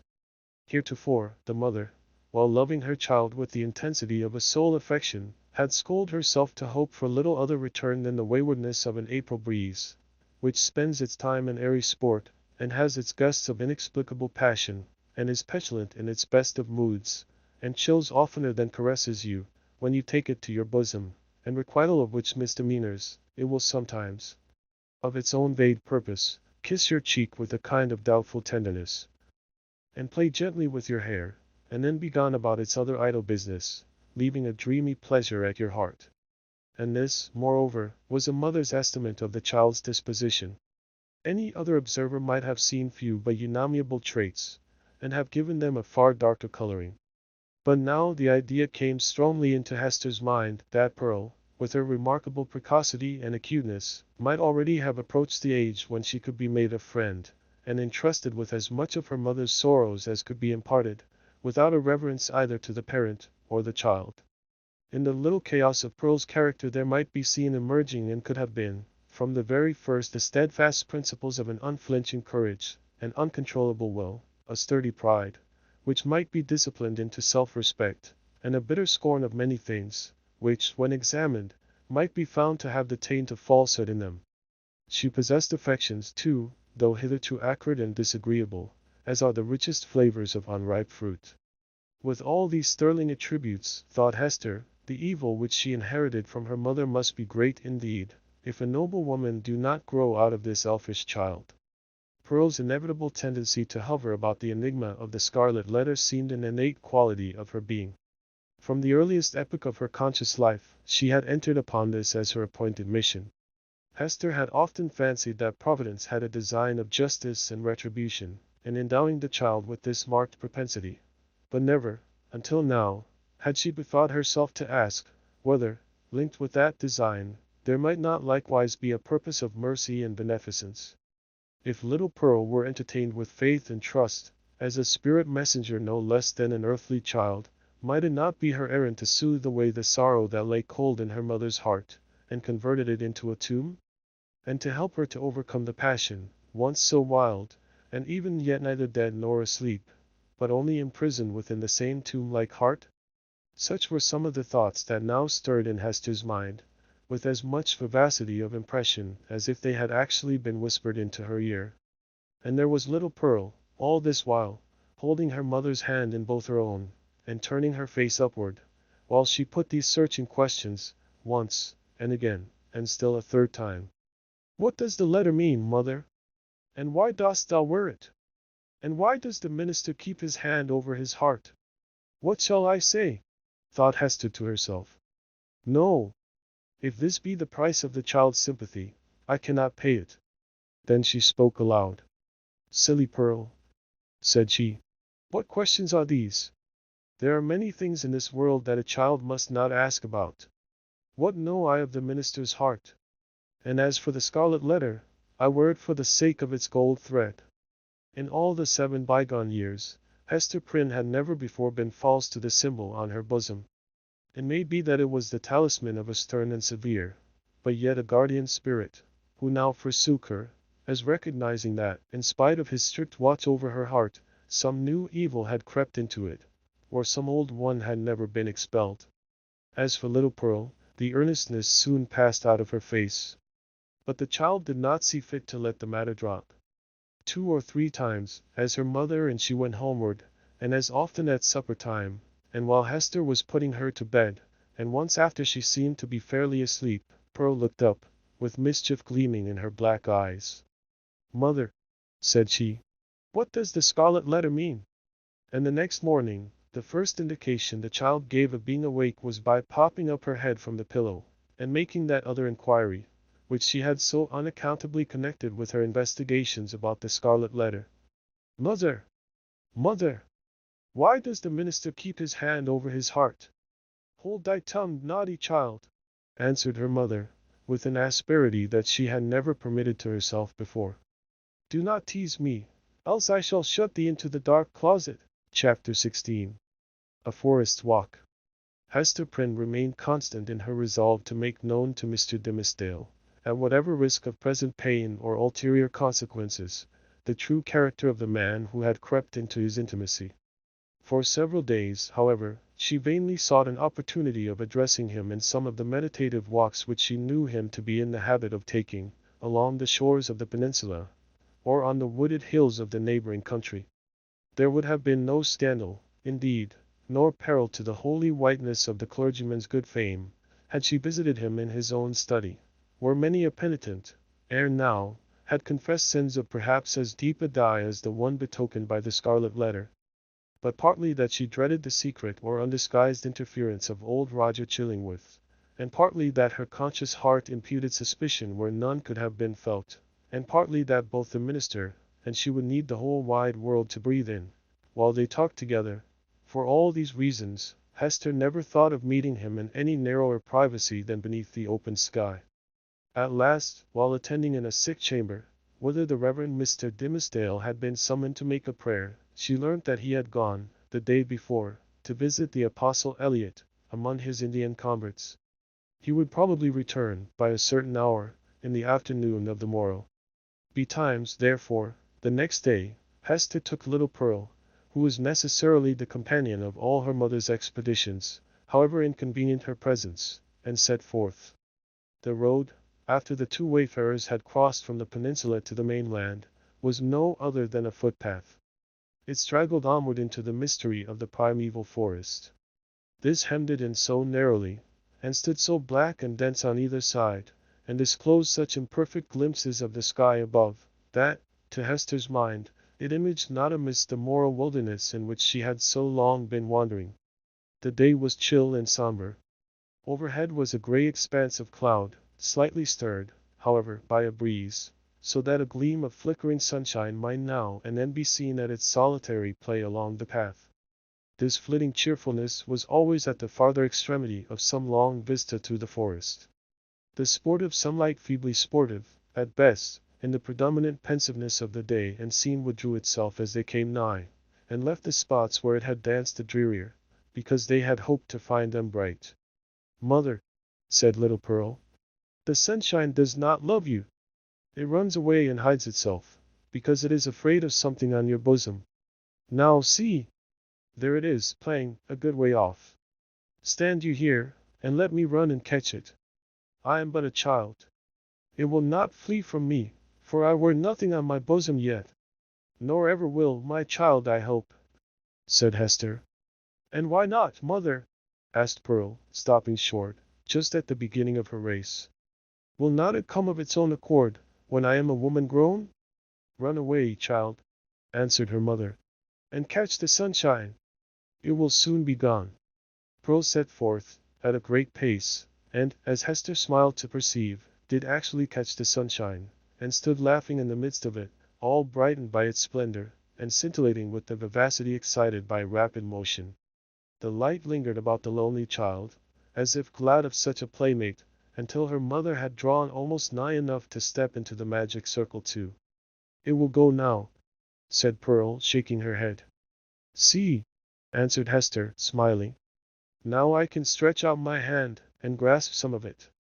As she attempted to do so, the sunshine vanished, or, to judge from the bright expression that was dancing on Pearl's features, her mother could have fancied that the child had absorbed it into herself, and would give it forth again, with a gleam about her path, as they should plunge into some gloomier shade.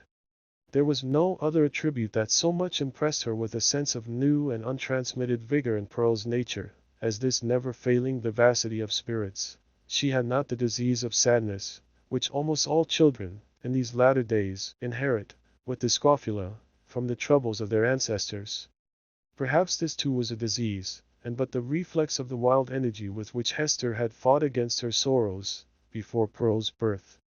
It was certainly a doubtful charm, imparting a hard, metallic luster to the child's character. She wanted what some people want throughout life, a grief that should deeply touch her, and thus humanize and make her capable of sympathy. But there was time enough yet for little Pearl. "Come, my child," said Hester, looking about her from the spot where Pearl had stood still in the sunshine. "We will sit down a little way within the wood, and rest ourselves." "I am not a worry, mother," replied the little girl. "But you may sit down, if you will tell me a story meanwhile." "A story, child?" said Hester.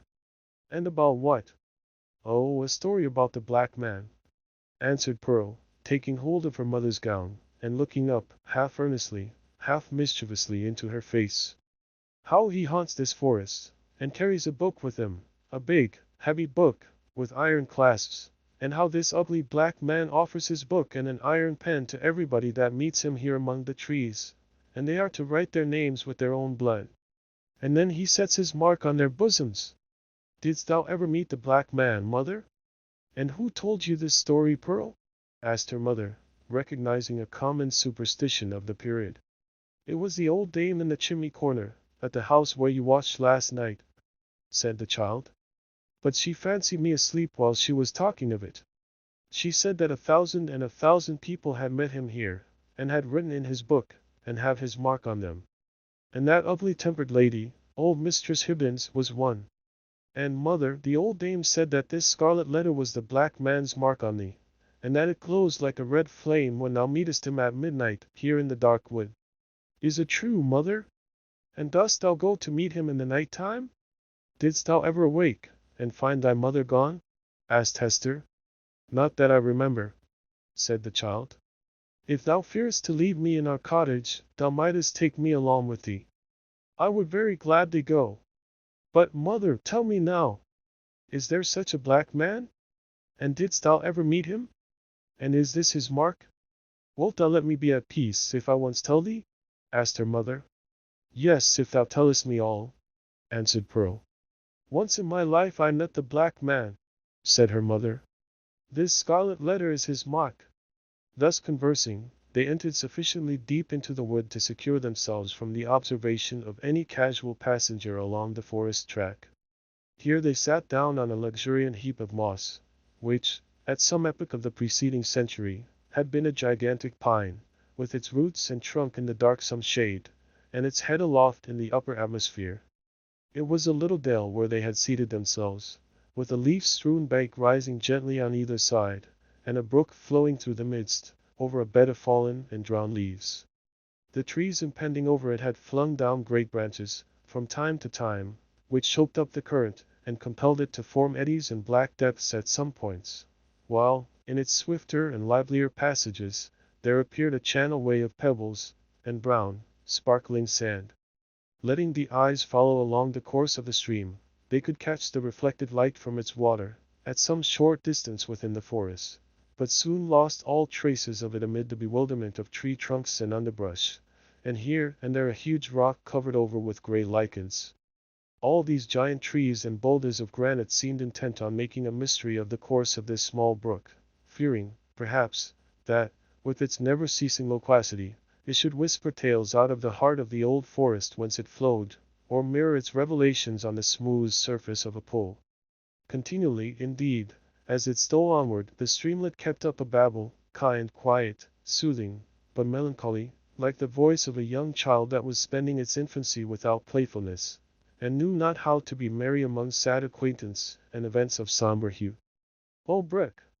Oh, foolish and tiresome little brook!" cried Pearl, after listening a while to its talk. "Why art thou so sad? Pluck up a spirit, and do not be all the time sighing and murmuring." But the brook, in the course of its little lifetime among the forest trees, had gone through so solemn an experience that it could not help talking about it, and seemed to have nothing else to say. Pearl resembled the brook, inasmuch as the current of her life gushed from a well-spring as mysterious, and had flowed through scenes shadowed as heavily with gloom. But unlike the little stream, she danced and sparkled, and prattled airily along her course. "What does this sad little brook say, mother?" inquired she. "If thou hadst a sorrow of thine own, the brook might tell thee of it," answered her mother, "even as it is telling me of mine. But now, Pearl, I hear a footstep along the path, and the noise of one putting aside the branches. I would have thee betake thyself to play, and leave me to speak with him that comes yonder." "Is it the black man?" asked Pearl. "Wilt thou go and play, child?" repeated her mother. "But do not stray far into the wood, and take heed that thou come at my first call." "Yes, mother," answered Pearl. "But if it be the black man, wilt thou not let me stay a moment, and look at him, with his big book under his arm?" "Go, silly child," said her mother, impatiently. It is no black man. Thou canst see him now, through the trees. It is the minister. And so it is, said the child. And mother, he has his hand over his heart. Is it because, when the minister wrote his name in the book, the black man set his mark in that place? But why does he not wear it outside his bosom, as thou dost, mother? Go now, child, and thou shalt tease me as thou wilt another time, cried Hester Prynne. But do not stray far. Keep where thou canst hear the babble of the brook. The child went singing away, following up the current of the brook, and striving to mingle a more lightsome cadence with its melancholy voice. But the little stream would not be comforted, and still kept telling its unintelligible secret of some very mournful mystery that had happened, or making a prophetic lamentation about something that was yet to happen within the verge of the dismal forest. So Pearl, who had enough of shadow in her own little life, chose to break off all acquaintance with this repining brook.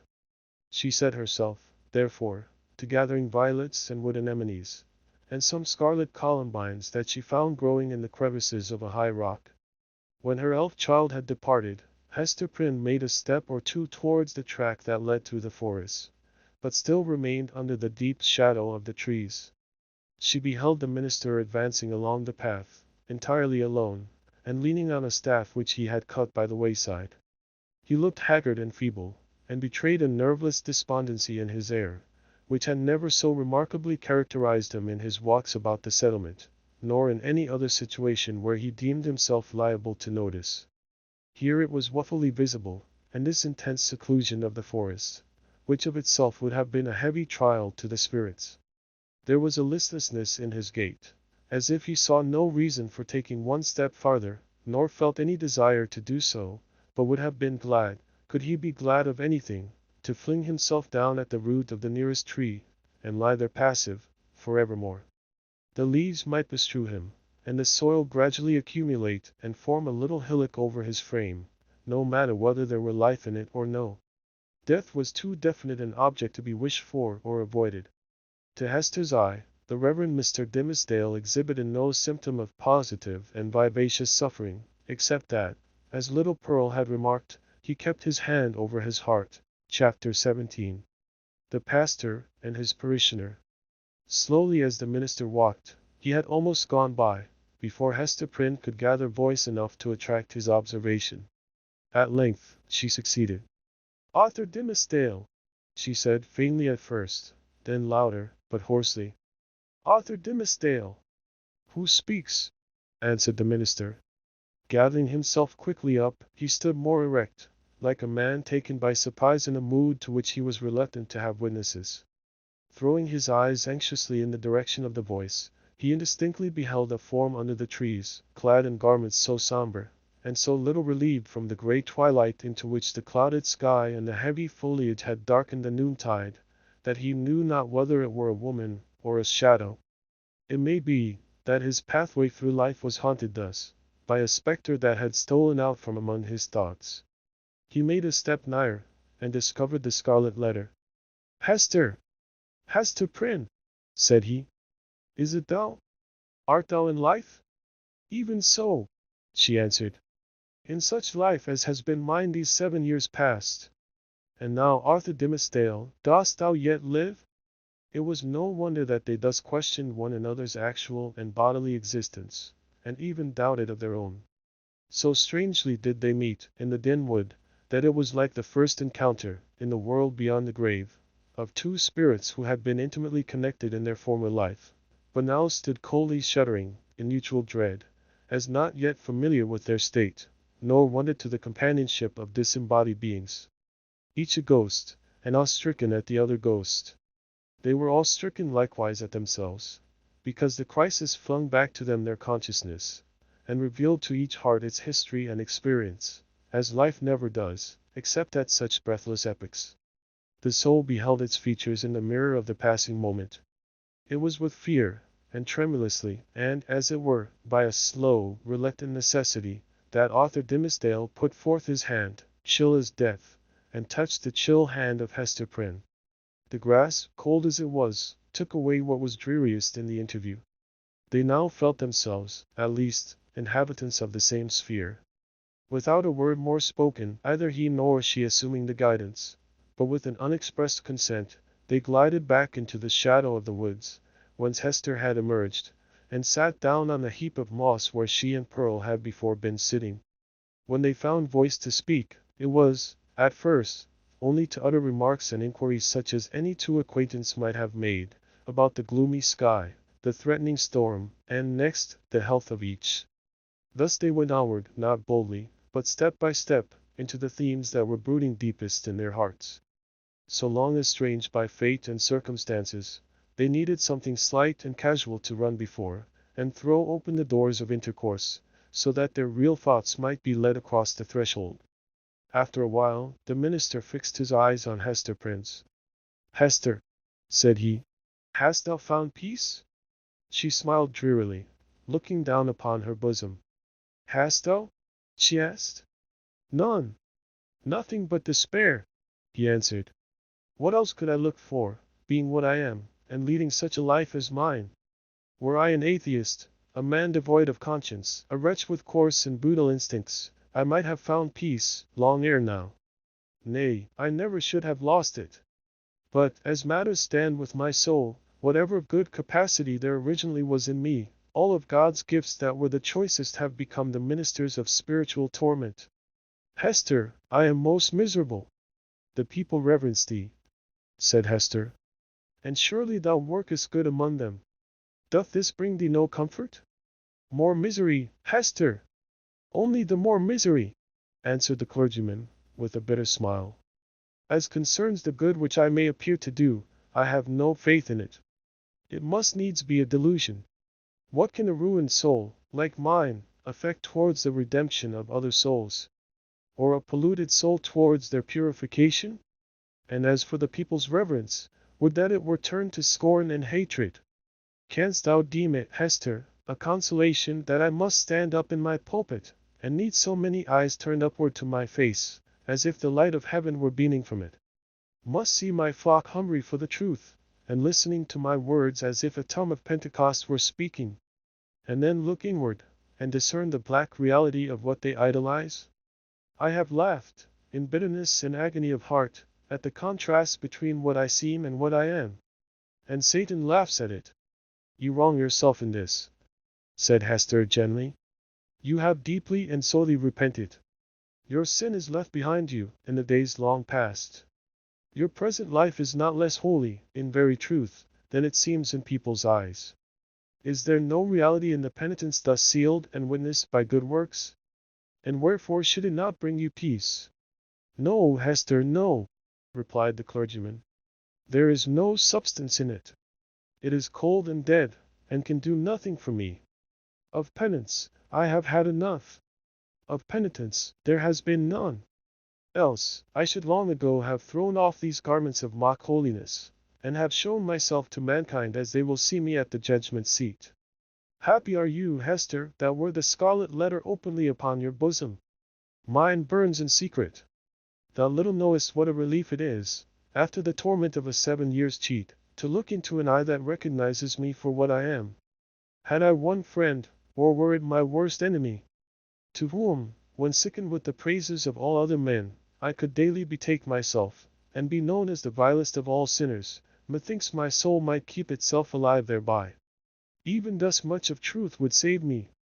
But now, it is all falsehood, all emptiness, all death." Hester Prynne looked into his face, but hesitated to speak. Yet, uttering his long restrained emotions so vehemently as he did, his words here offered her the very point of circumstances in which to interpose what she came to say. She conquered her fears, and spoke.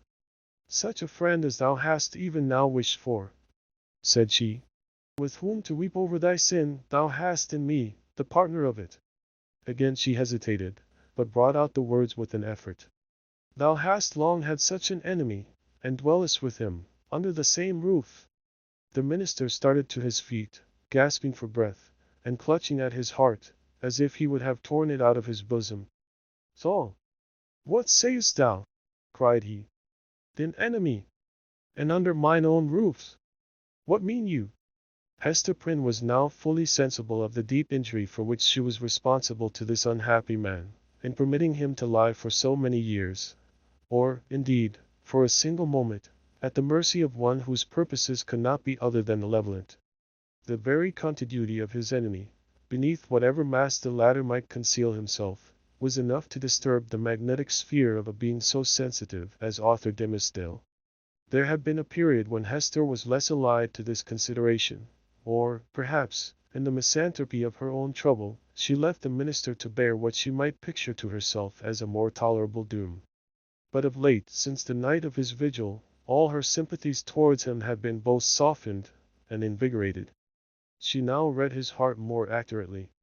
She doubted not that the continual presence of Roger Chillingworth, the secret poison of his malignity, infecting all the air about him, and his authorized interference, as a physician, with the minister's physical and spiritual infirmities, that these bad opportunities had been turned to a cruel purpose.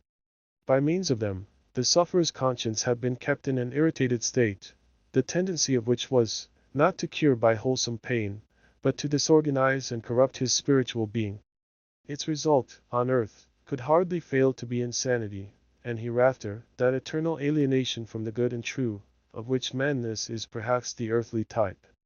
Such was the ruin to which she had brought the man, once, nay, why should we not speak it? Still so passionately loved.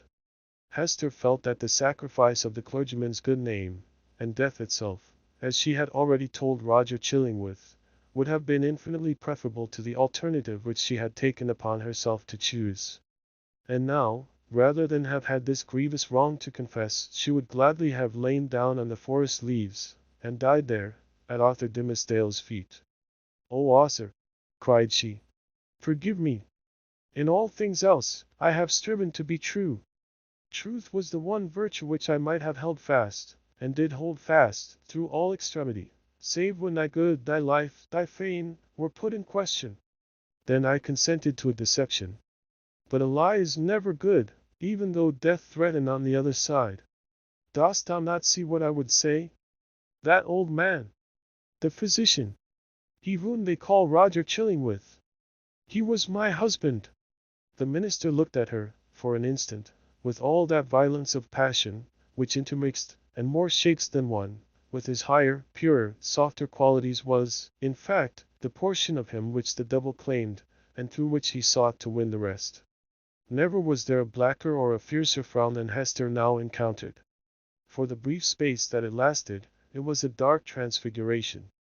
But his character had been so much enfeebled by suffering, that even its lower energies were incapable of more than a temporary struggle. He sank down on the ground, and buried his face in his hands. "I might have known it," murmured he. "I did know it. Was not the secret told me, in the natural recall of my heart, at the first sight of him, and as often as I have seen him since? Why did I not understand?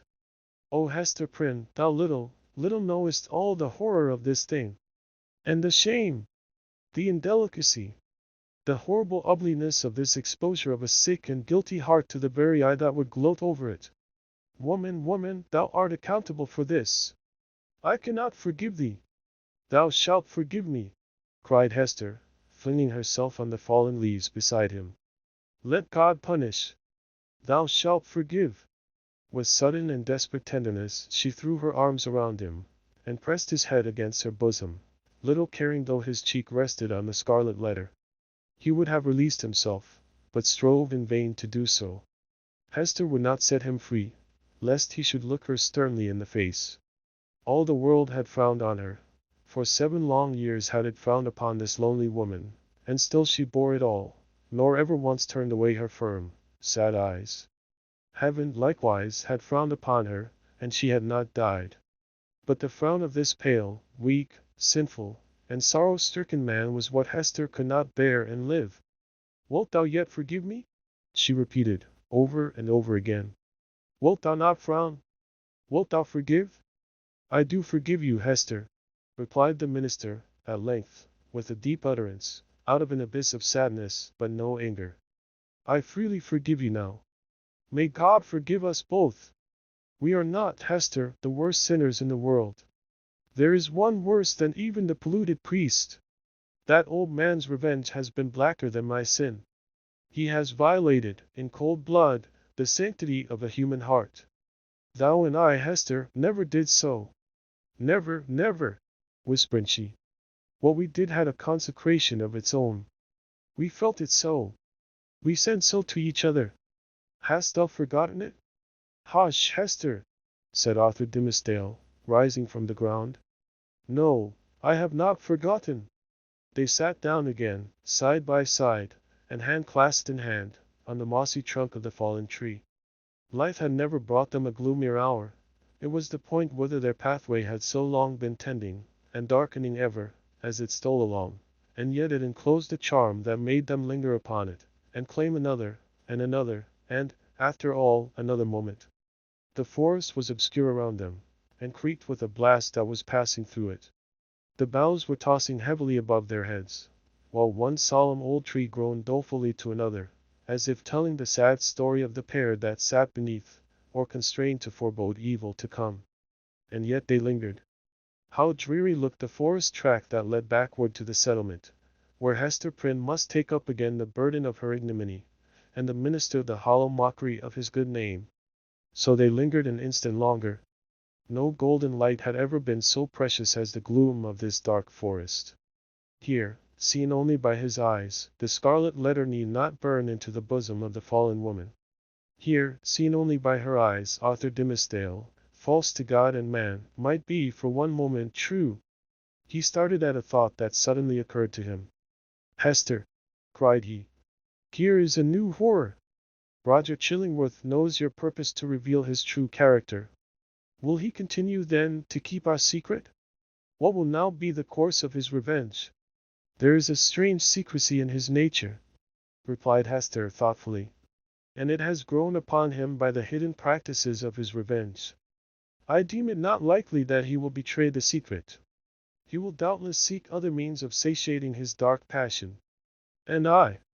How am I to live longer, breathing the same air with this deadly enemy? Exclaimed Arthur Dimmesdale, shrinking within himself, and pressing his hand nervously against his heart, a gesture that had grown involuntary with him. Think for me, Hester! Thou art strong. Resolve for me. Thou must dwell no longer with this man, said Hester, slowly and firmly. Thy heart must be no longer under his evil eye. It were far worse than death, replied the minister. But how to avoid it?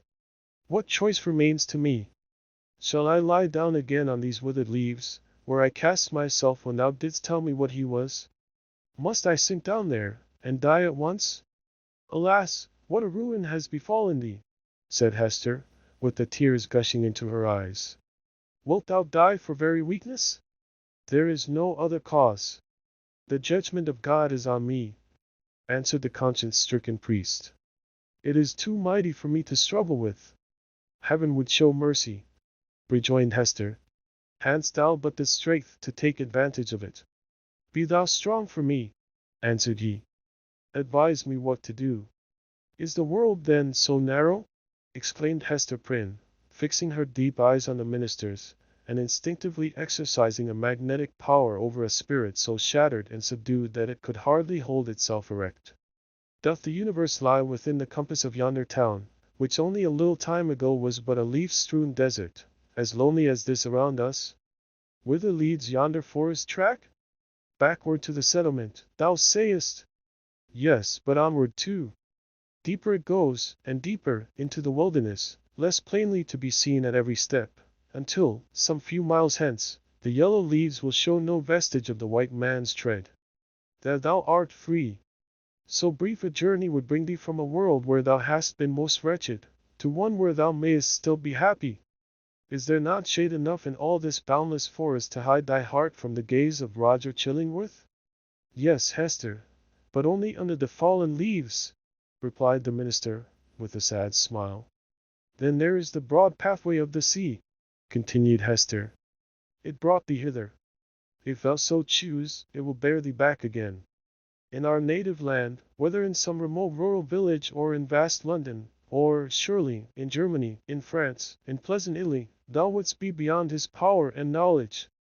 And what hast thou to do with all these iron men, and their opinions? They have kept that better part in bondage too long already. It cannot be, answered the minister, listening as if he were called upon to realize a dream. I am powerless to go. Wretched and sinful as I am, I have had no other thought than to drag on my earthly existence in the sphere where Providence hath placed me. Lost as my own soul is, I would still do what I may for other human souls. I dare not quit my post, though an unfaithful sentinel, whose sure reward is death and dishonor, when his dreary watch shall come to an end. Thou art crushed under this 7 years' weight of misery, replied Hester, fervently resolved to buoy him up with her own energy. But thou shalt leave it all behind thee. It shall not cumber thy steps, as thou treadest along the forest path, either shalt thou freight the ship with it, if thou prefer to cross the sea. Leave this wreck and ruin here where it hath happened. Meddle no more with it. Begin all anew. Hast thou exhausted possibility in the failure of this one trial? Not so. The future is yet full of trial and success. There is happiness to be enjoyed. There is good to be done. Exchange this false life of thine for a true one. Be, if thy spirit summon thee to such a mission, the teacher and apostle of the red men. Or, as is more thy nature, be a scholar and a sage among the wisest and the most renowned of the cultivated world. Preach. Write. Act. Do anything, save to lie down and die. Give up this name of Arthur Dimmesdale, and make thyself another, and a high one, such as thou canst wear without fear or shame. Why shouldst thou tarry so much as one other day in the torments that have so gnawed into thy life? That have made thee feeble to will and to do? That will leave thee powerless even to repent? Up and away. O Hester! Cried Arthur Dimmesdale, in whose eyes a fitful light, kindled by her enthusiasm, flashed up and died away. Thou tellest of running a race to a man whose knees are tottering beneath him. I must die here. There is not the strength or courage left me to venture into the wide, strange, difficult world alone. It was the last expression of the despondency of a broken spirit. He lacked energy to grasp the better fortune that seemed within his reach. He repeated the word. Alone, Hester! Thou shalt not go alone, answered she, in a deep whisper. Then, all was spoken. Chapter 18. A flood of sunshine. Arthur Dimmesdale gazed into Hester's face with a look in which hope and joy shone out, indeed, but with fear betwixt them, and a kind of horror at her boldness, who had spoken what he vaguely hinted at, but dared not speak. But Hester Prynne, with a mind of native courage and activity, and for so long a period not merely estranged, but outlawed, from society, had habituated herself to such latitude of speculation as was altogether foreign to the clergyman. She had wandered, without rule or guidance, in a moral wilderness, as vast, as intricate and shadowy, as the untamed forest, amid the gloom of which they were now holding a colloquy that was to decide their fate. Her intellect and heart had their home, as it were, in desert places, where she roamed as freely as the wild Indian in his woods. For years past she had looked from this estranged point of view at human institutions, and whatever priests or legislators had established, criticizing all with hardly more reverence than the Indian would feel for the clerical band, the judicial robe, the pillory, the gallows, the fireside, or the church. The tendency of her fate and fortunes had been to set her free. The Scarlet Letter was her passport into regions where other women dared not tread. Shame, despair, solitude. These had been her teachers, stern and wild ones, and they had made her strong, but taught her much amiss. The minister, on the other hand, had never gone through an experience calculated to lead him beyond the scope of generally received laws, although, in a single instance, he had so fearfully transgressed one of the most sacred of them. But this had been a sin of passion, not of principle, nor even purpose. Since that wretched epoch, he had watched, with morbid zeal and minuteness, not his acts, for those it was easy to arrange, but each breath of emotion, and his every thought. At the head of the social system, as the clergyman of that day stood, he was only the more trammelled by its regulations, its principles, and even its prejudices. As a priest, the framework of his order inevitably hemmed him in. As a man who had once sinned, but who kept his conscience all alive and painfully sensitive by the fretting of an unhealed wound, he might have been supposed safer within the line of virtue than if he had never sinned at all. Thus, we seem to see that, as regarded Hester Prynne, the whole 7 years of outlaw and ignominy had been little other than a preparation for this very hour. But Arthur Dimmesdale, were such a man once more to fall, what plea could be urged in extenuation of his crime? None, unless it avail him somewhat, that he was broken down by long and exquisite suffering, that his mind was darkened and confused by the very remorse which harrowed it, that, between fleeing as an avowed criminal, and remaining as a hypocrite, conscience might find it hard to strike the balance, that it was human to avoid the peril of death and infamy, and the inscrutable machinations of an enemy, that, finally, to this poor pilgrim, on his dreary and desert path, faint, sick, miserable, there appeared a glimpse of human affection and sympathy, a new life, and a true one, in exchange for the heavy doom which he was now expiating. And be the stern and sad truth spoken, that the breach which guilt has once made into the human soul is never, in this mortal state, repaired.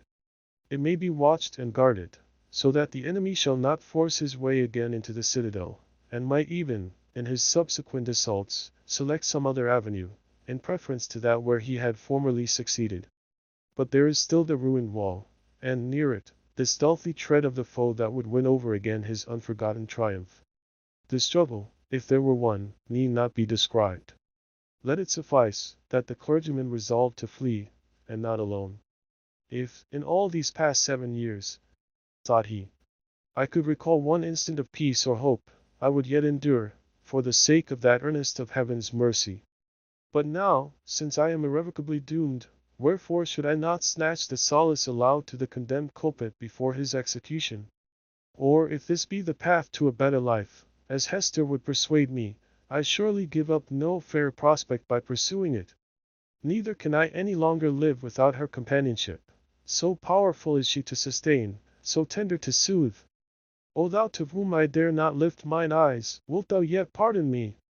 Thou wilt go, said Hester calmly, as he met her glance. The decision once made, a glow of strange enjoyment threw its flickering brightness over the trouble of his breast.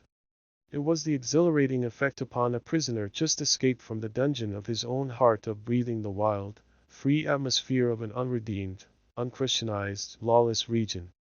His spirit rose, as it were, with a bound, and attained a nearer prospect of the sky, than throughout all the misery which had kept him groveling on the earth. Of a deeply religious temperament, there was inevitably a tinge of the devotional in his mood. Do I feel joy again? Cried he, wondering at himself. Methought the germ of it was dead in me. O Hester, thou art my better angel. I seem to have flung myself sick, sin-stained, and sorrow-blackened down upon these forest leaves, and to have risen up all made anew, and with new powers to glorify him that hath been merciful. This is already the better life. Why did we not find it sooner? Let us not look back, answered Hester Prynne. The past is gone. Wherefore should we linger upon it now? See, with this symbol I undo it all, and make it as it had never been. So speaking, she undid the clasp that fastened the scarlet letter, and taking it from her bosom, threw it to a distance among the withered leaves. The mystic token alighted on the hither verge of the stream. With a hand's breadth farther flight it would have fallen into the water, and have given the little brook another woe to carry onward, besides the unintelligible tale which it still kept murmuring about. But there lay the embroidered letter, glittering like a lost jewel, which some ill-fated wanderer might pick up, and thenceforth be haunted by strange phantoms of guilt, sinkings of the heart, and unaccountable misfortune. The stigma gone, Hester heaved a long, deep sigh, in which the burden of shame and anguish departed from her spirit. O exquisite relief! She had not known the weight, until she felt the freedom. By another impulse she took off the formal cap that confined her hair, and down it fell upon her shoulders, dark and rich, with at once a shadow and a light in its abundance, and imparting the charm of softness to her features. There played around her mouth, and beamed out of her eyes, a radiant and tender smile, that seemed gushing from the very heart of womanhood. A crimson flush was glowing on her cheek, that had been long so pale. Her sex, her youth, and the whole richness of her beauty, came back from what men call the irrevocable past, and clustered themselves, with her maiden hope, and a happiness before unknown, within the magic circle of this hour. And, as if the gloom of the earth and sky had been but the effluence of these two mortal hearts, it vanished with their sorrow. All at once, as with a sudden smile of heaven, forth burst the sunshine, pouring a very flood into the obscure forest, gladdening each green leaf, transmuting the yellow fallen ones to gold, and gleaming it on the great trunks of the solemn trees. The objects that had made a shadow hitherto, embodied the brightness now.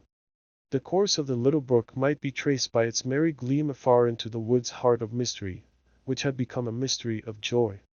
Such was the sympathy of nature, that wild, heathen nature of the forest, never subjugated by human law, nor illumined by higher truth with the bliss of these two spirits. Love, whether newly born, or aroused from a death-like slumber, must always create a sunshine, filling the heart so full of radiance, that it overflows upon the outward world. Had the forest still kept its gloom, it would have been bright in Hester's eyes, and bright in Arthur Dimmesdale's. Hester looked at him with the thrill of another joy. "Thou must know Pearl," said she. "Our little Pearl. Thou hast seen her, yes, I know it. But thou wilt see her now with other eyes. She is a strange child. I hardly comprehend her. But thou wilt love her dearly, as I do, and wilt advise me how to deal with her." "Dost thou think the child will be glad to know me?" asked the minister, somewhat uneasily. "I have long shrunk from children, because they often show a distrust, a backwardness to be familiar with me. I have even been afraid of little Pearl." "Ah, that was sad," answered the mother. "But she will love thee dearly, and now she is not far off. I will call her. Pearl, Pearl." "I see the child," observed the minister. "Yonder she is, standing in a streak of sunshine, a good way off, on the other side of the brook. So thou thinkest the child will love me?" Hester smiled, and again called to Pearl, who was visible, at some distance, as the minister had described her, like a bright apparelled vision, in a sunbeam, which fell down upon her through an arch of boughs. The ray quivered to and fro, making her figure dim or distinct, now like a real child, now like a child's spirit, as the splendor went and came again. She heard her mother's voice, and approached slowly through the forest. Pearl had not found the hour pass wearisomely, while her mother sat talking with the clergyman. The great black forest stern as it showed itself to those who brought the guilt and troubles of the world into its bosom became the playmate of the lonely infant, as well as it knew how. Somber as it was, it put on the kindest of its moods to welcome her. It offered her the partridge berries, the growth of the preceding autumn, but ripening only in the spring, and now red as drops of blood upon the withered leaves. These Pearl gathered, and was pleased with their wild flavor. The small denizens of the wilderness hardly took pains to move out of her path. A partridge, indeed, with a brood of 10 behind her, ran forward threateningly, but soon repented of her fierceness, and clucked to her young ones not to be afraid. A pigeon, alone on a low branch, allowed Pearl to come beneath, and uttered a sound as much of greeting as alarm. A squirrel, from the lofty depths of his domestic tree, chattered either in anger or merriment, for a squirrel is such a choleric and humorous little personage, that it is hard to distinguish between his moods, so he chattered at the child, and flung down a nut upon her head. It was a last year's nut, and already gnawed by his sharp tooth. A fox, startled from his sleep by her light footstep on the leaves, looked inquisitively at Pearl, as doubting whether it were better to steal off, or renew his nap on the same spot. A wolf, it is said, but here the tale has surely laxed into the improbable, came up, and smelt of Pearl's robe, and offered his savage head to be patted by her hand. The truth seems to be, however, that the mother forest, and these wild things which it nourished, all recognized a kindred wildness in the human child. And she was gentler here than in the grassy margined streets of the settlement, or in her mother's cottage. The flowers appeared to know it, and one and another whispered as she passed, "Adorn thyself with me, thou beautiful child, adorn thyself with me." And to please them, Pearl gathered the violets, and anemones, and columbines, and some twigs of the freshest green, which the old trees held down before her eyes. With these she decorated her hair, and her young waist, and became a nymph child, or an infant dryad, or whatever else was in closest sympathy with the antique wood. In such guise had Pearl adorned herself, when she heard her mother's voice, and came slowly back. Slowly, for she saw the clergyman. Chapter 19. The Child at the Brook's Side. "Thou wilt love her dearly," repeated Hester Prynne, as she and the minister sat watching little Pearl. "Dost thou not think her beautiful? And see with what natural skill she has made those simple flowers adorn her. Had she gathered pearls, and diamonds, and rubies in the wood, they could not have become her better. She is a splendid child. But I know whose brow she has." "Dost thou know, Hester," said Arthur Dimmesdale, with an unquiet smile, "that this dear child, tripping about always at thy side, hath caused me many an alarm? Methought, O Hester, what a thought is that, and how terrible to dread it! That my own features were partly repeated in her face, and so strikingly that the world might see them. But she is mostly thine." "No, no, not mostly," answered the mother, with a tender smile. "A little longer, and thou needest not to be afraid to trace whose child she is. But how strangely beautiful she looks, with those wild flowers in her hair! It is as if one of the fairies, whom we left in our dear old England, had decked her out to meet us." It was with a feeling which either of them had ever before experienced, that they sat and watched Pearl's slow advance. In her was visible the tie that united them. She had been offered to the world, these 7 years past, as the living hieroglyphic, in which was revealed the secret they so darkly sought to hide, all written in this symbol, all plainly manifest, had there been a prophet or magician skilled to read the character of flame. And Pearl was the oneness of their being. Be the foregone evil what it might, how could they doubt that their earthly lives and future destinies were conjoined, when they beheld at once the material union, and the spiritual idea, in whom they met, and were to dwell immortally together?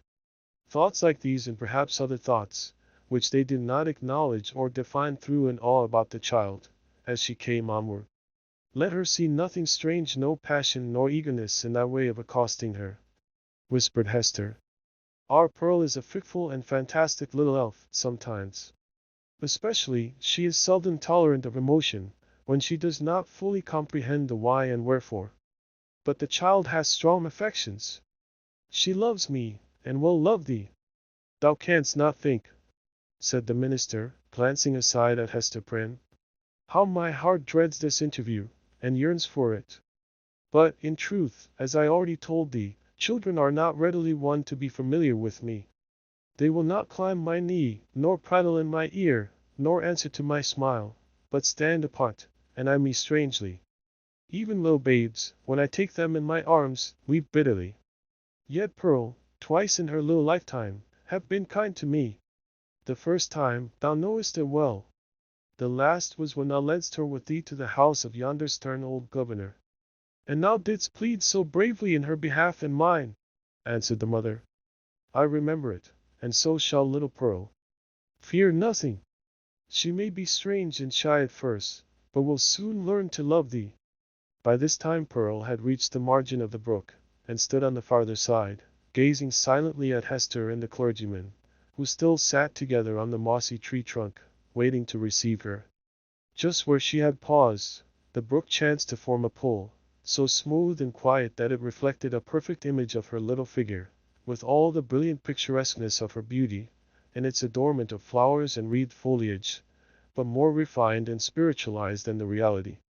This image, so nearly identical with the living Pearl, seemed to communicate somewhat of its own shadowy and intangible quality to the child herself.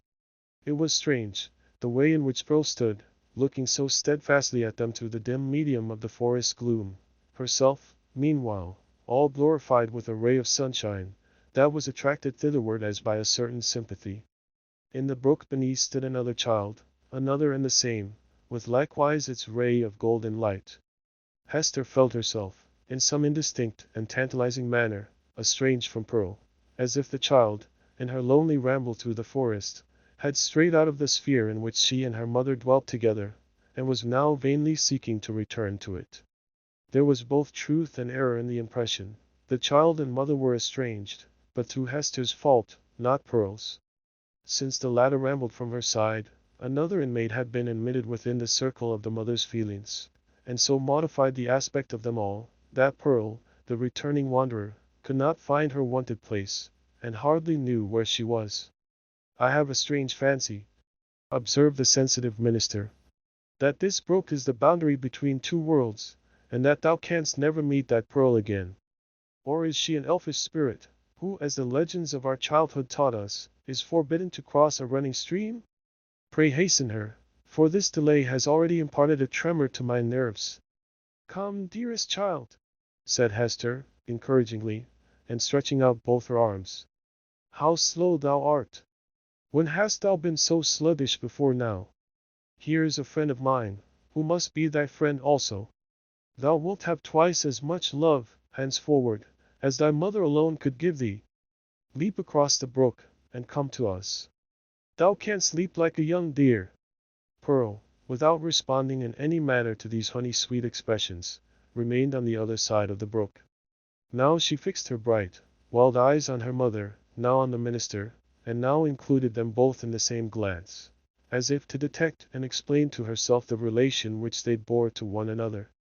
For some unaccountable reason, as Arthur Dimmesdale felt the child's eyes upon himself, his hand with that gesture so habitual as to have become involuntary stole over his heart. At length, assuming a singular air of authority, Pearl stretched out her hand, with the small forefinger extended, and pointing evidently towards her mother's breast.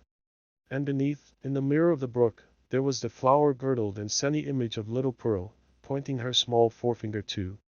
"Thou strange child, why dost thou not come to me?" exclaimed Hester.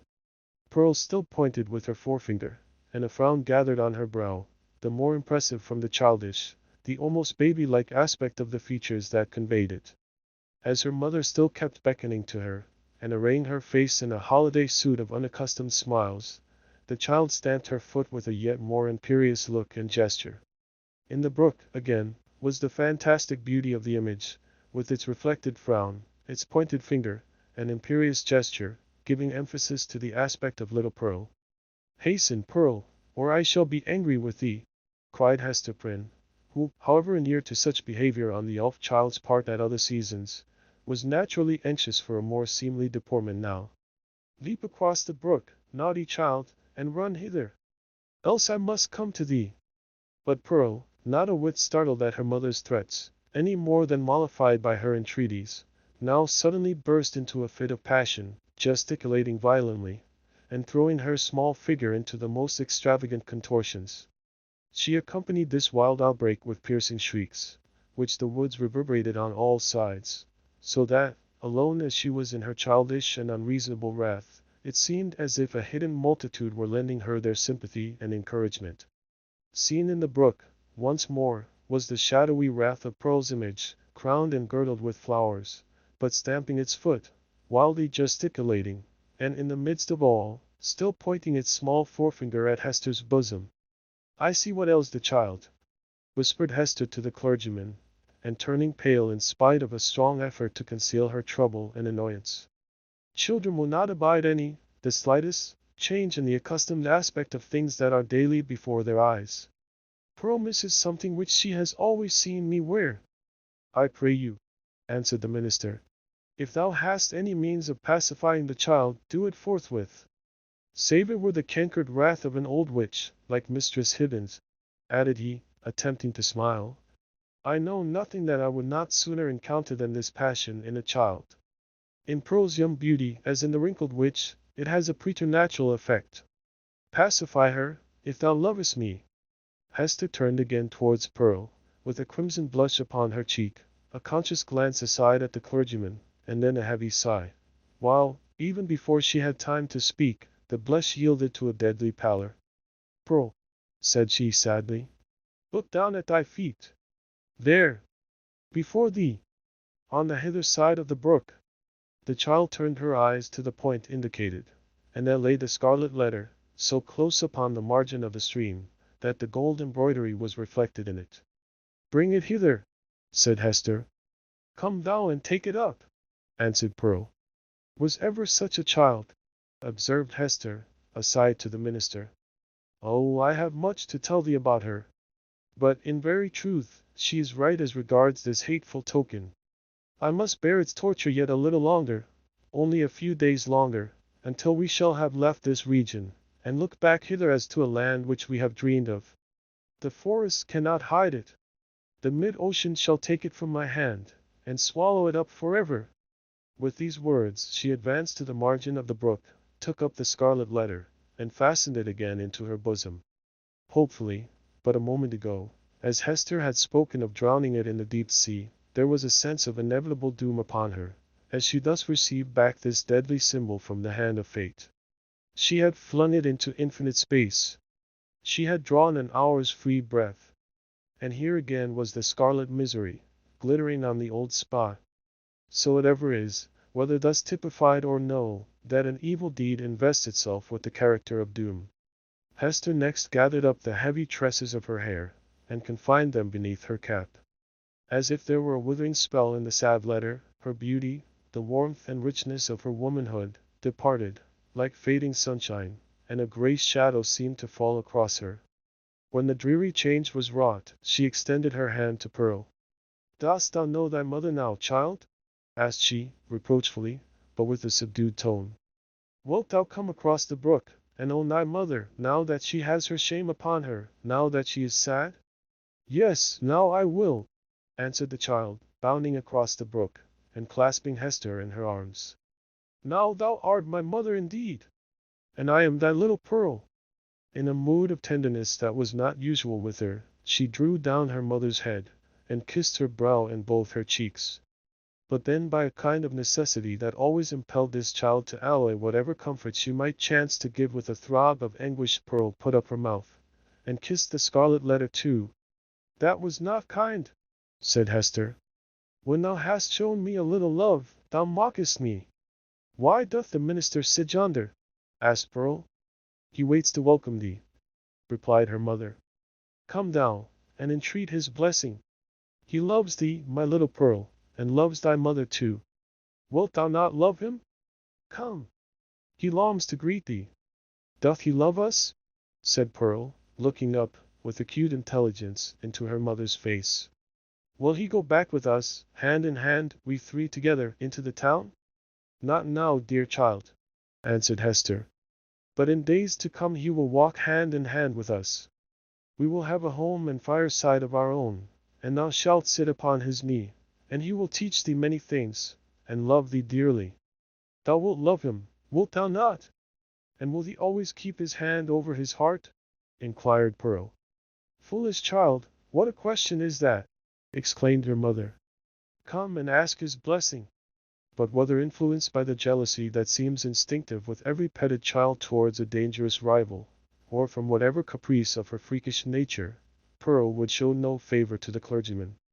It was only by an exertion of force that her mother brought her up to him, hanging back, and manifesting her reluctance by odd grimaces, of which, ever since her babyhood, she had possessed a singular variety, and could transform her mobile physiognomy into a series of different aspects, with a new mischief in them, each and all. The minister, painfully embarrassed, but hoping that a kiss might prove a talisman to admit him into the child's kindlier regards, bent forward, and impressed one on her brow. Hereupon, Pearl broke away from her mother, and running to the brook, stooped over it, and bathed her forehead, until the unwelcome kiss was quite washed off, and diffused through a long lapse of the gliding water. She then remained apart, silently watching Hester and the clergyman, while they talked together, and made such arrangements as were suggested by their new position, and the purposes soon to be fulfilled. And now this fateful interview had come to a close. The dell was to be left to solitude among its dark, old trees, which, with their multitudinous tongues, would whisper long of what had passed there, and no mortal be the wiser. And the melancholy brook would add this other tale to the mystery with which its little heart was already overburdened, and whereof it still kept up a murmuring babble, with not a whit more cheerfulness of tone than for ages heretofore. Chapter 20. The Minister in a Maze. As the minister departed, in advance of Hester Prynne and little Pearl, he threw a backward glance, half expecting that he should discover only some faintly traced features or outline of the mother and the child, slowly fading into the twilight of the woods. So great a vicissitude in his life could not at once be received as real. But there was Hester clad in her grey robe, still standing beside the tree trunk, which some blast had overthrown a long antiquity ago, and which time had ever since been covering with moss, so that these two fated ones, with earth's heaviest burden on them, might there sit down together, and find a single hour's rest and solace. And there was Pearl, too, lightly dancing from the margin of the brook, now that the intrusive third person was gone, and taking her old place by her mother's side. So the minister had not fallen asleep and dreamed. In order to free his mind from this indistinctness and duplicity of impression, which vexed him with a strange disquietude, he recalled and more thoroughly defined the plans which Hester and himself had sketched for their departure. It had been determined between them that the old world, with its crowds and cities, offered them a more eligible shelter and concealment than the wilds of New England, or all America, with its alternatives of an Indian wigwam, or the few settlements of Europeans, scattered thinly along the seaboard. Not to speak of the clergyman's health, so inadequate to sustain the hardships of a forest life, his native gifts, his culture, and his entire development, would secure him a home only in the midst of civilization and refinement. The higher the state, the more delicately adapted to it the man. In furtherance of this choice, it so happened that a ship lay in the harbor, one of those questionable cruisers, frequent at that day, which, without being absolutely outlaws of the deep, yet roamed over its surface with a remarkable irresponsibility of character. This vessel had recently arrived from the Spanish Main, and within 3 days' time, would sail for Bristol. Hester Prynne, whose vocation, as a self-enlisted sister of charity, had brought her acquainted with the captain and crew, could take upon herself to secure the passage of 2 individuals and a child, with all the secrecy which circumstances rendered more than desirable. The minister had inquired of Hester, with no little interest, the precise time at which the vessel might be expected to depart. It would probably be on the 4th day from the present. "That is most fortunate," he had then said to himself. Now, why the Reverend Mr. Dimmesdale considered it so very fortunate, we hesitate to reveal. Nevertheless, to hold nothing back from the reader, it was because, on the 3rd day from the present, he was to preach the election sermon, and, as such an occasion formed an honorable epoch in the life of a New England clergyman, he could not have chanced upon a more suitable mode and time of terminating his professional career. "At least they shall save me," thought this exemplary man, "that I leave no public duty unperformed, nor ill-performed." Sad, indeed, that an introspection so profound and acute as this poor minister's should be so miserably deceived. We have had, and may still have, worse things to tell of him, but none, we apprehend, so pitiably weak, no evidence, at once so slight and irrefragable, of a subtle disease, that had long since begun to eat into the real substance of his character. No man, for any considerable period, can wear one face to himself, and another to the multitude, without finally getting bewildered as to which may be the true. The excitement of Mr. Dimmesdale's feelings, as he returned from his interview with Hester, lent him unaccustomed physical energy, and hurried him townward at a rapid pace. The pathway among the woods seemed wilder, more uncouth with its rude natural obstacles, and less trodden by the foot of man, than he remembered it on his outward journey. But he leaped across the plashy places, thrust himself through the clinging underbrush, climbed the ascent, plunged into the hollow, and overcame, in short, all the difficulties of the track, with an unweariable activity that astonished him. He could not but recall how feebly, and with what frequent pauses for breath, he had toiled over the same ground, only 2 days before. As he drew near the town, he took an impression of change from the series of familiar objects that presented themselves. It seemed not yesterday, not 1, nor 2, but many days, or even years ago, since he had quitted them. There, indeed, was each former trace of the street, as he remembered it, and all the peculiarities of the houses, with the due multitude of gable peaks, and a weathercock at every point where his memory suggested one. Not the less, however, came this importunately obtrusive sense of change. The same was true as regarded the acquaintances whom he met, and all the well-known shakes of human life, about the little town. They looked neither older nor younger now, the beards of the aged were no whiter, nor could the creeping babe of yesterday walk on his feet today. It was impossible to describe in what respect they differed from the individuals on whom he had so recently bestowed a parting glance, and yet the minister's deepest sense seemed to inform him of their mutability. A similar impression struck him most remarkably, as he passed under the walls of his own church. The edifice had so very strange, and yet so familiar, an aspect, that Mr. Dimmesdale's mind vibrated between two ideas, either that he had seen it only in a dream hitherto, or that he was merely dreaming about it now.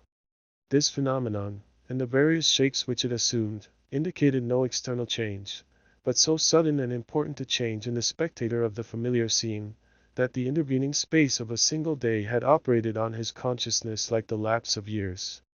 The minister's own will, and Hester's will, and the fate that grew between them, had wrought this transformation. It was the same town as heretofore, but the same minister returned not from the forest. He might have said to the friends who greeted him, "I am not the man for whom you take me. I left him yonder in the forest, withdrawn into a secret dell, by a mossy tree trunk, and near a melancholy brook. Go, seek your minister, and see if his emaciated figure, his thin cheek, his white, heavy, pain-wrinkled brow, be not flung down there, like a cast-off garment." His friends, no doubt, would still have insisted with him, "Thou art thyself the man," but the error would have been their own, not his. Before Mr. Dimmesdale reached home, his inner man gave him other evidences of a revolution in the sphere of thought and feeling. In truth, nothing short of a total change of dynasty and moral code, in that interior kingdom, was adequate to account for the impulses now communicated to the unfortunate and startled minister. At every step he was incited to do some strange, wild, wicked thing or other, with a sense that it would be at once involuntary and intentional, in spite of himself, yet growing out of a profounder self than that which opposed the impulse. For instance, he met one of his own deacons. The good old man addressed him with the paternal affection and patriarchal privilege, which his venerable age, his upright and holy character, and his station in the church, entitled him to use, and conjoined with this, the deep, almost worshipping respect, which the minister's professional and private claims alike demanded. Never was there a more beautiful example of how the majesty of age and wisdom may comport with the obeisance and respect enjoined upon it, as from a lower social rank, an inferior order of endowment, towards a higher. Now, during a conversation of some 2 or 3 moments between the Reverend Mr. Dimmesdale and this excellent and hoary bearded deacon, it was only by the most careful self-control that the former could refrain from uttering certain blasphemous suggestions that rose into his mind, respecting the communion supper. He absolutely trembled and turned pale as ashes, lest his tongue should wag itself, in utterance of these horrible matters, and plead his own consent for so doing, without his having fairly given it. And, even with this terror in his heart, he could hardly avoid laughing, to imagine how the sanctified old patriarchal deacon would have been petrified by his minister's impiety. Again, another incident of the same nature. Hurrying along the street, the Reverend Mr. Dimmesdale encountered the eldest female member of his church, a most pious and exemplary old dame, poor, widowed, lonely, and with a heart as full of reminiscences about her dead husband and children, and her dead friends of long ago, as a burial ground is full of storied gravestones. Yet all this, which would else have been such heavy sorrow, was made almost a solemn joy to her devout old soul, by religious consolations and the truths of Scripture, wherewith she had fed herself continually for more than 30 years. And since Mr. Dimmesdale had taken her in charge, the good grandam's chief earthly comfort which, unless it had been likewise a heavenly comfort, could have been none at all was to meet her pastor, whether casually, or of set purpose, and be refreshed with a word of warm, fragrant, heaven-breathing gospel truth, from his beloved lips, into her dulled, but rapturously attentive ear. But on this occasion, up to the moment of putting his lips to the old woman's ear, Mr. Dimmesdale, as the great enemy of souls would have it, could recall no text of Scripture, nor aught else, except a brief, pithy, and, as it then appeared to him, unanswerable argument against the immortality of the human soul. The instilment thereof into her mind would probably have caused this aged sister to drop down dead, at once, as by the effect of an intensely poisonous infusion. What he really did whisper, the minister could never afterwards recollect. There was, perhaps, a fortunate disorder in his utterance, which failed to impart any distinct idea to the good widow's comprehension, or which Providence interpreted after a method of its own. Assuredly, as the minister looked back, he beheld an expression of divine gratitude and ecstasy that seemed like the shine of the celestial city on her face, so wrinkled and ashy pale. Again, a third instance. After parting from the old church member, he met the youngest sister of them all. It was a maiden newly won and won by the Reverend Mr. Dimsdale's own sermon, on the Sabbath after his vigil to barter the transitory pleasures of the world for the heavenly hope, that was to assume brighter substance as life grew dark around her, and which would gild the utter gloom with final glory. She was fair and pure as a lily that had bloomed in paradise. The minister knew well that he was himself enshrined within the stainless sanctity of her heart, which hung its snowy curtains about his image, imparting to religion the warmth of love, and to love a religious purity. Satan, that afternoon, had surely led the poor young girl away from her mother's side, and thrown her into the pathway of this sorely tempted, or shall we not rather say, this lost and desperate man. As she drew nigh, the arch-fiend whispered him to condense into small compass and drop into her tender bosom a germ of evil that would be sure to blossom darkly soon, and bear black fruit betimes. Such was his sense of power over this virgin soul, trusting him as she did, that the minister felt potent to blight all the field of innocence with but one wicked look, and develop all its opposite with but a word. So with a mightier struggle than he had yet sustained he held his Geneva cloak before his face, and hurried onward, making no sign of recognition, and leading the young sister to digest his rudeness as she might. She ransacked her conscience, which was full of harmless little matters, like her pocket or her work-bag, and took herself to task, poor thing, for 1,000 imaginary faults, and went about her household duties with swollen eyelids the next morning. Before the minister had time to celebrate his victory over this last temptation, he was conscious of another impulse, more ludicrous, and almost as horrible. It was, we blush to tell it, it was to stop short in the road, and teach some very wicked words to a knot of little Puritan children who were playing there, and had but just begun to talk. Denying himself this freak, as unworthy of his cloth, he met a drunken seaman, one of the ship's crew from the Spanish Main. And here, since he had so valiantly forborne all other wickedness, poor Mr. Dimsdale longed, at least, to shake hands with the tarry blackguard, and recreate himself with a few improper jests, such as dissolute sailors so abound with, and a volley of good, round, solid, satisfactory, and heaven-defying oaths. It was not so much a better principle as partly his natural good taste, and still more his buckrammed habit of clerical decorum, that carried him safely through the latter crisis. "What is it that haunts and tempts me thus?" cried the minister to himself, at length, pausing in the street, and striking his hand against his forehead. "Am I mad? Or am I given over utterly to the fiend? Did I make a contract with him in the forest, and sign it with my blood? And does he now summon me to its fulfillment, by suggesting the performance of every wickedness which his most foul imagination can conceive?" At the moment when the Reverend Mr. Dimsdale thus communed with himself, and struck his forehead with his hand, old Mistress Hibbins, the reputed witch lady, is said to have been passing by. She made a very grand appearance, having on a high head-dress, a rich gown of velvet, and a ruff done up with the famous yellow starch, of which Turner, her especial friend, had taught her the secret, before this last good lady had been hanged for Sir Thomas Overbury's murder. Whether the witch had read the minister's thoughts, or no, she came to a full stop, looked shrewdly into his face, smiled craftily, and a little given to converse with clergymen began a conversation. "So, reverend sir, you have made a visit into the forest," observed the witch lady, nodding her high head-dress at him. "The next time, I pray you to allow me only a fair warning, and I shall be proud to bear you company. Without taking over much upon myself, my good word will go far towards gaining any strange gentleman a fair reception from yonder potentate you would have." "I profess, madam," answered the clergyman, with a grave obeisance, such as the lady's rank demanded, and his own good breeding made imperative, "I profess, on my conscience and character, that I am utterly bewildered as touching the purport of your words. I went not into the forest to seek a potentate, either do I, at any future time, design a visit thither, with a view to gaining the favor of such a personage. My one sufficient object was to greet that pious friend of mine, the Apostle Eliot, and rejoice with him over the many precious souls he hath won from heathendom. Thun zun zun, cackled the old witch lady, still nodding her high head dress at the minister. Well, well, we must needs talk thus in the daytime. You carry it off like an old hand. But at midnight and in the forest, we shall have other talk together. She passed on with her aged stateliness, but often turning back her head and smiling at him, like one willing to recognize a secret intimacy of connection. Have I then sold myself? Thought the minister.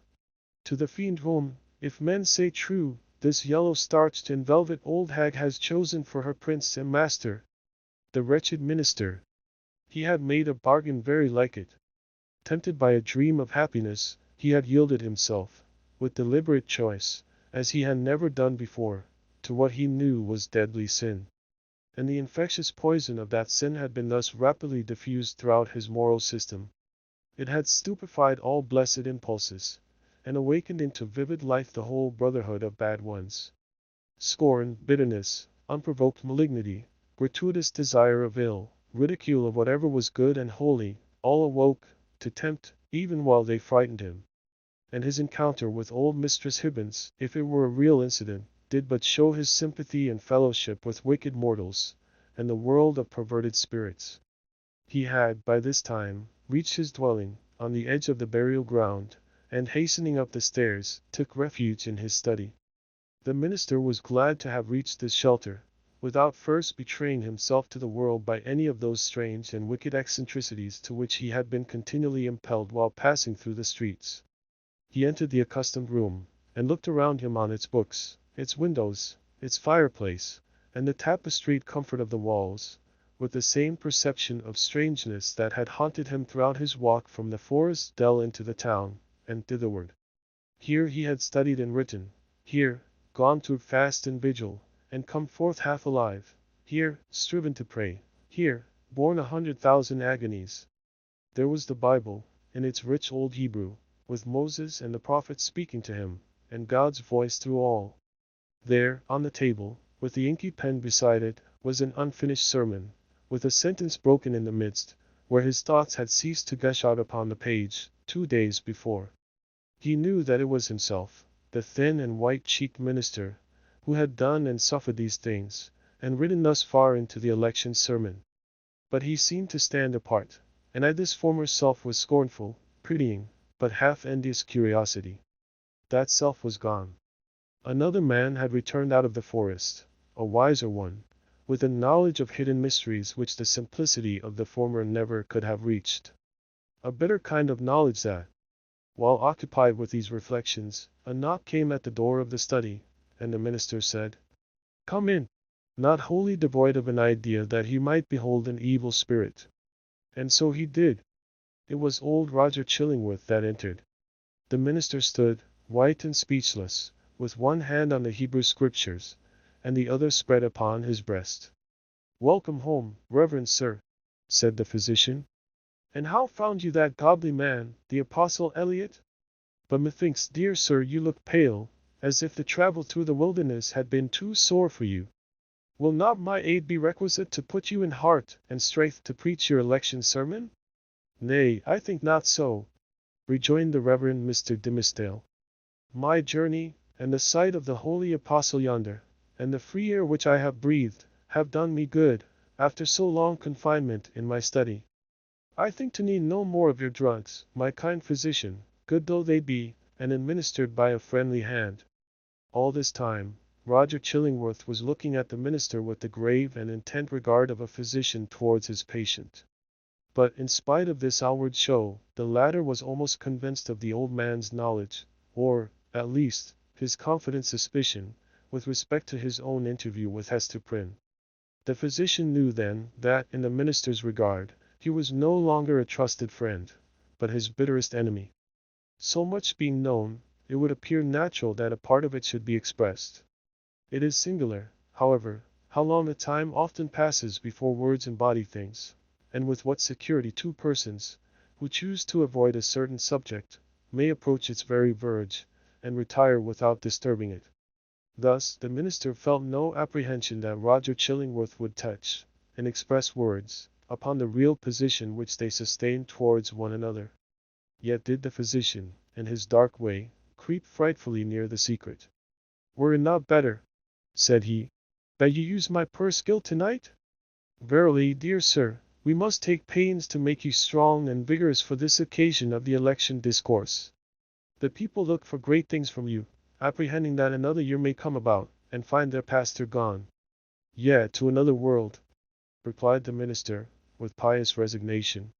"Heaven grant it be a better one, for, in good sooth, I hardly think to tarry with my flock through the flitting seasons of another year. But touching your medicine, kind sir, in my present frame of body, I need it not." "I joy to hear it," answered the physician. "It may be that my remedies, so long administered in vain, begin now to take due effect. Happy man were I, and well deserving of New England's gratitude, could I achieve this cure. I thank you from my heart, most watchful friend," said the Reverend Mr. Dimmesdale, with a solemn smile. "I thank you, and can but requite your good deeds with my prayers."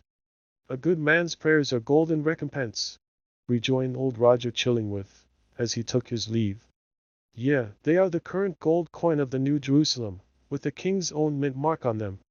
Left alone, the minister summoned a servant of the house, and requested food, which, being set before him, he ate with ravenous appetite. Then, flinging the already written pages of the election sermon into the fire, he forthwith began another, which he wrote with such an impulsive flow of thought and emotion, that he fancied himself inspired, and only wondered that heaven should see fit to transmit the grand and solemn music of its oracles to so foul an organ pipe as he. However, leaving that mystery to solve itself, or go unsolved forever, he drove his task onward, with earnest haste and ecstasy. Thus the night fled away, as if it were a winged steed, and he careering on it. Morning came, and peeped, blushing, through the curtains, and at last sunrise threw a golden beam into the study and laid it right across the minister's bedazzled eyes. There he was, with the pen still between his fingers, and a vast, immeasurable tract of written space behind him. Chapter 21. The New England Holiday. Betimes in the morning of the day on which the new governor was to receive his office at the hands of the people, Hester Prynne and little Pearl came into the marketplace. It was already thronged with the craftsmen and other plebeian inhabitants of the town, in considerable numbers, among whom, likewise, were many rough figures, whose attire of deer skins marked them as belonging to some of the forest settlements, which surrounded the little metropolis of the colony. On this public holiday, as on all other occasions, for 7 years past, Hester was clad in a garment of coarse grey cloth. Not more by its hue than by some indescribable peculiarity in its fashion, it had the effect of making her fade personally out of sight and outline, while, again, the Scarlet Letter brought her back from this twilight indistinctness, and revealed her under the moral aspect of its own illumination. Her face, so long familiar to the townspeople, showed the marble quietude which they were accustomed to behold there. It was like a mask, or, rather, like the frozen calmness of a dead woman's features, owing this dreary resemblance to the fact that Hester was actually dead, in respect to any claim of sympathy, and had departed out of the world with which she still seemed to mingle.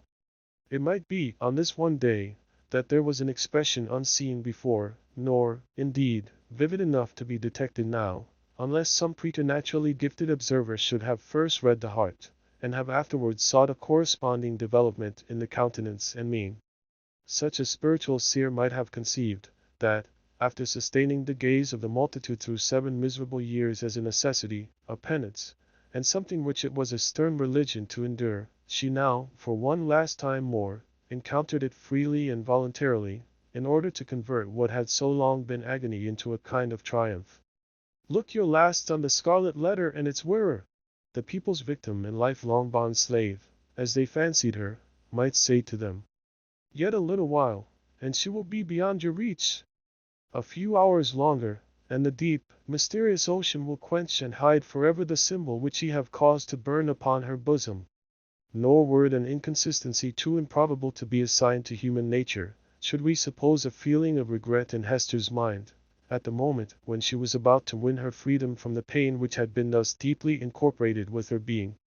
Might there not be an irresistible desire to quaff a last, long, breathless draught of the cup of wormwood and aloes, with which nearly all her years of womanhood had been perpetually flavored? The wine of life, henceforth to be presented to her lips, must be indeed rich, delicious, and exhilarating, in its chaste and golden beaker, or else leave an inevitable and weary languor, after the lees of bitterness wherewith she had been drugged, as with a cordial of intensest potency. Pearl was decked out with airy gaiety. It would have been impossible to guess that this bright and sunny apparition owed its existence to the shape of gloomy gray, or that a fancy, at once so gorgeous and so delicate as must have been requisite to contrive the child's apparel, was the same that had achieved a task perhaps more difficult, in imparting so distinct a peculiarity to Hester's simple robe. The dress, so proper was it to little Pearl, seemed an effluence, or inevitable development, an outward manifestation of her character, no more to be separated from her than the many-hued brilliancy from a butterfly's wing, or the painted glory from the leaf of a bright flower. As with these, so with the child, her garb was all of one idea with her nature. On this eventful day, moreover, there was a certain singular inquietude and excitement in her mood, resembling nothing so much as the shimmer of a diamond, that sparkles and flashes with the varied throbbings of the breast on which it is displayed. Children have always a sympathy in the agitations of those connected with them, always, especially, a sense of any trouble or impending revolution, of whatever kind, in domestic circumstances, and therefore Pearl, who was the gem on her mother's unquiet bosom, betrayed by the very dance of her spirits, the emotions which none could detect in the marble passiveness of Hester's brow. This effervescence made her flit with a bird-like movement, rather than walk by her mother's side. She broke continually into shouts of a wild, inarticulate, and sometimes piercing music. When they reached the marketplace, she became still more restless, on perceiving the stir and bustle that enlivened the spot, for it was usually more like the broad and lonesome green before a village meeting-house, than the center of a town's business. "Why, what is this, mother?" cried she. "Wherefore have all the people left their work today? Is it a play day for the whole world? See, there is the blacksmith. He has washed his sooty face, and put on his Sabbath-day clothes, and looks as if he would gladly be merry, if any kind body would only teach him how. And there is Master Brackett, the old jailer, nodding and smiling at me. Why does he do so, mother?" "He remembers thee a little babe, my child," answered Hester. "He should not nod and smile at me, for all that, the black, grim, ugly-eyed old man," said Pearl. "He may nod at thee, if he will, for thou art clad in grey, and wearest the Scarlet Letter. But see, mother, how many faces of strange people, and Indians among them, and sailors. What have they all come to do, here in the marketplace?" "They wait to see the procession pass," said Hester. "For the governor and the magistrates are to go by, and the ministers, and all the great people and good people, with the music and the soldiers marching before them." "And will the minister be there?" asked Pearl. "And will he hold up both his hands to me, as when thou ledst me to him from the brook side?" "He will be there, child," answered her mother. "But he will not greet thee today, nor must thou greet him." "What a strange, sad man is he," said the child, as if speaking partly to herself. "In the dark night time he calls us to him, and holds thy hand in mine, as when we stood with him on the scaffold yonder. And in the deep forest, where only the old trees can hear, and the strip of sky see it, he talks with thee, sitting on a heap of moss. And he kisses my forehead too, so that the little brook would hardly wash it off. But here, in the sunny day, and among all the people, he knows us not, nor must we know him. A strange, sad man is he, with his hand always over his heart. Be quiet, Pearl. Thou understandest not these things," said her mother. "Think not now of the minister, but look about thee, and see how cheery is everybody's face today. The children have come from their schools, and the grown people from their workshops and their fields, on purpose to be happy. For, today, a new man is beginning to rule over them, and so as has been the custom of mankind ever since a nation was first gathered they make merry and rejoice, as if a good and golden year were at length to pass over the poor old world. It was as Hester said, in regard to the unwonted jollity that brightened the faces of the people. Into this festal season of the year, as it already was, and continued to be during the greater part of 2 centuries, the Puritans compressed whatever mirth and public joy they deemed allowable to human infirmity, thereby so far dispelling the customary cloud, that, for the space of a single holiday, they appeared scarcely more grave than most other communities at a period of general affliction. But we perhaps exaggerate the gray or sable tinge, which undoubtedly characterized the mood and manners of the age. The persons now in the marketplace of Boston had not been born to an inheritance of puritanic gloom. They were native Englishmen, whose fathers had lived in the sunny richness of the Elizabethan epoch, a time when the life of England, viewed as one great mass, would appear to have been as stately, magnificent, and joyous, as the world has ever witnessed. Had they followed their hereditary taste, the New England settlers would have illustrated all events of public importance by bonfires, banquets, pageantries, and processions. Nor would it have been impracticable, in the observance of majestic ceremonies, to combine mirthful recreation with solemnity, and give, as it were, a grotesque and brilliant embroidery to the great robe of state, which a nation, at such festivals, puts on. There was some shadow of an attempt of this kind in the mode of celebrating the day on which the political year of the colony commenced. The dim reflection of a remembered splendor, a colorless and manifold diluted repetition of what they had beheld in proud old London, we will not say at a royal coronation, but at a Lord Mayor's show, might be traced in the customs which our forefathers instituted, with reference to the annual installation of magistrates. The fathers and founders of the Commonwealth, the statesman, the priest, and the soldier deemed it a duty then to assume the outward state and majesty, which, in accordance with antique style, was looked upon as the proper garb of public or social eminence. All came forth, to move in procession before the people's eye, and thus impart a needed dignity to the simple framework of a government, so newly constructed. Then, too, the people were countenanced, if not encouraged, in relaxing the severe and close application to their various modes of rugged industry, which, at all other times, seemed of the same piece and material with their religion. Here, it is true, were none of the applicances which popular merriment would so readily have found in the England of Elizabeth's time, or that of James, no rude shows of a theatrical kind, no minstrel, with his harp and legendary ballad, nor gleeman, with an ape dancing to his music, no juggler, with his tricks of mimic witchcraft, no Merry Andrew, to stir up the multitude with jests, perhaps hundreds of years old, but still effective, by their appeals to the very broadest sources of mirthful sympathy. All such professors of the several branches of jocularity would have been sternly repressed, not only by the rigid discipline of law, but by the general sentiment which gives law its vitality. Not the less, however, the great, honest face of the people smiled, grimly, perhaps, but widely too. Nor were sports wanting, such as the colonists had witnessed, and shared in, long ago, at the country fairs and on the village greens of England, and which it was thought well to keep alive on this new soil, for the sake of the courage and manliness that were essential in them.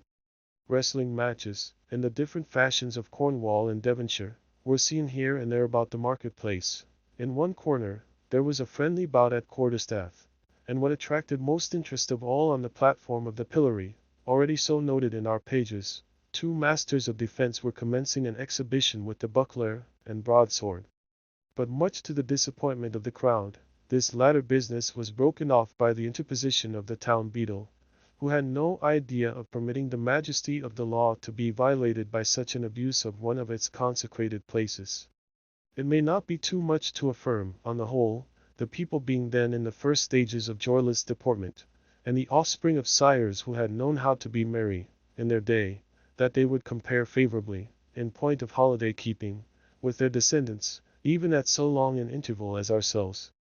Their immediate posterity, the generation next to the early immigrants, wore the blackest shade of Puritanism, and so darkened the national visage with it, that all the subsequent years have not sufficed to clear it up. We have yet to learn again the forgotten art of gaiety. The picture of human life in the marketplace, though its general tint was the sad gray, brown, or black of the English emigrants, was yet enlivened by some diversity of hue. A party of Indians in their savage finery of curiously embroidered deerskin robes, wampum belts, red and yellow ochre, and feathers, and armed with the bow and arrow and stone-headed spears stood apart, with countenances of inflexible gravity, beyond what even the Puritan aspect could attain. Nor, wild as were these painted barbarians, were they the wildest feature of the scene. This distinction could more justly be claimed by some mariners, a part of the crew of the vessel from the Spanish Main, who had come ashore to see the humors of election day. They were rough-looking desperadoes, with sun-blackened faces, and an immensity of beard. Their wide, short trousers were confined about the waist by belts, often clasped with a rough plate of gold, and sustaining always a long knife, and in some instances, a sword. From beneath their broad-brimmed hats of palm leaf gleamed eyes which, even in good nature and merriment, had a kind of animal ferocity. They transgressed, without fear or scruple, the rules of behavior that were binding on all others, smoking tobacco under the beadle's very nose, although each whiff would have cost the townsman a shilling, and quaffing, at their pleasure, draughts of wine or aqua vitae from pocket flasks, which they freely tendered to the gaping crowd around them. It remarkably characterized the incomplete morality of the age, rigid as we call it, that a license was allowed the seafaring class, not merely for their freaks on shore, but for far more desperate deeds on their proper element. The sailor of that day would go near to be arraigned as a pirate in our own.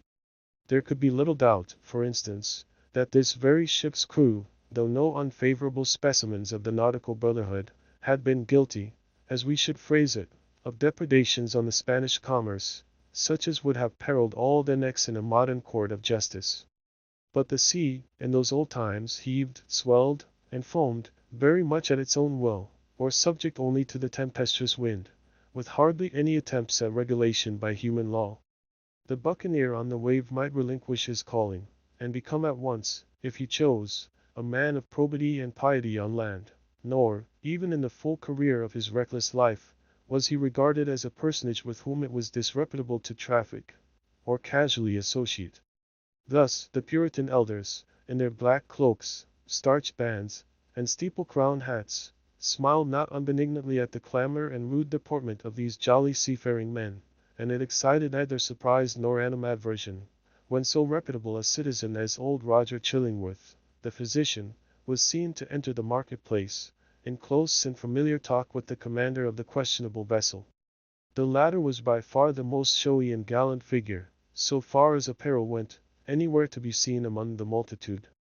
He wore a profusion of ribbons on his garment, and gold lace on his hat, which was also encircled by a gold chain, and surmounted with a feather. There was a sword at his side, and a sword cut on his forehead, which, by the arrangement of his hair, he seemed anxious rather to display than hide. A landsman could hardly have worn this garb and shown this face, and worn and shown them both with such a galliard air, without undergoing stern question before a magistrate, and probably incurring fine or imprisonment, or perhaps an exhibition in the stocks. As regarded the shipmaster, however, all was looked upon as pertaining to the character, as to a fish his glistening scales. After parting from the physician, the commander of the Bristol ship strolled idly through the market-place, until, happening to approach the spot where Hester Prynne was standing, he appeared to recognize, and did not hesitate to address her. As was usually the case wherever Hester stood, a small vacant area, a sort of magic circle, had formed itself about her, into which, though the people were elbowing one another at a little distance, none ventured, or felt disposed to intrude. It was a forcible type of the moral solitude in which the Scarlet Letter enveloped its faded wearer, partly by her own reserve, and partly by the instinctive, though no longer so unkindly, withdrawal of her fellow creatures. Now, if never before, it answered a good purpose, by enabling Hester and the seaman to speak together without risk of being overheard, and so changed was Hester Prynne's repute before the public, that the matron in town most eminent for rigid morality could not have held such intercourse with less result of scandal than herself. "So, mistress," said the mariner, "I must bid the steward make ready one more berth than you bargained for. No fear of scurvy or ship fever this voyage. What with the ship's surgeon and this other doctor, our only danger will be from drug or pill, more by token, as there is a lot of apothecary's stuff aboard, which I traded for with a Spanish vessel." What mean you? Inquired Hester, startled more than she permitted to appear. Have you another passenger? Why, know you not, cried the shipmaster, that this physician here Chillingworth, he calls himself is minded to try my cabin fare with you. Ah, you must have known it, for he tells me he is of your party, and a close friend to the gentleman you spoke of, he that is in peril from these sour old Puritan rulers. They know each other well, indeed, replied Hester, with a mien of calmness, though in the utmost consternation. They have long dwelt together. Nothing further passed between the mariner and Hester Prynne.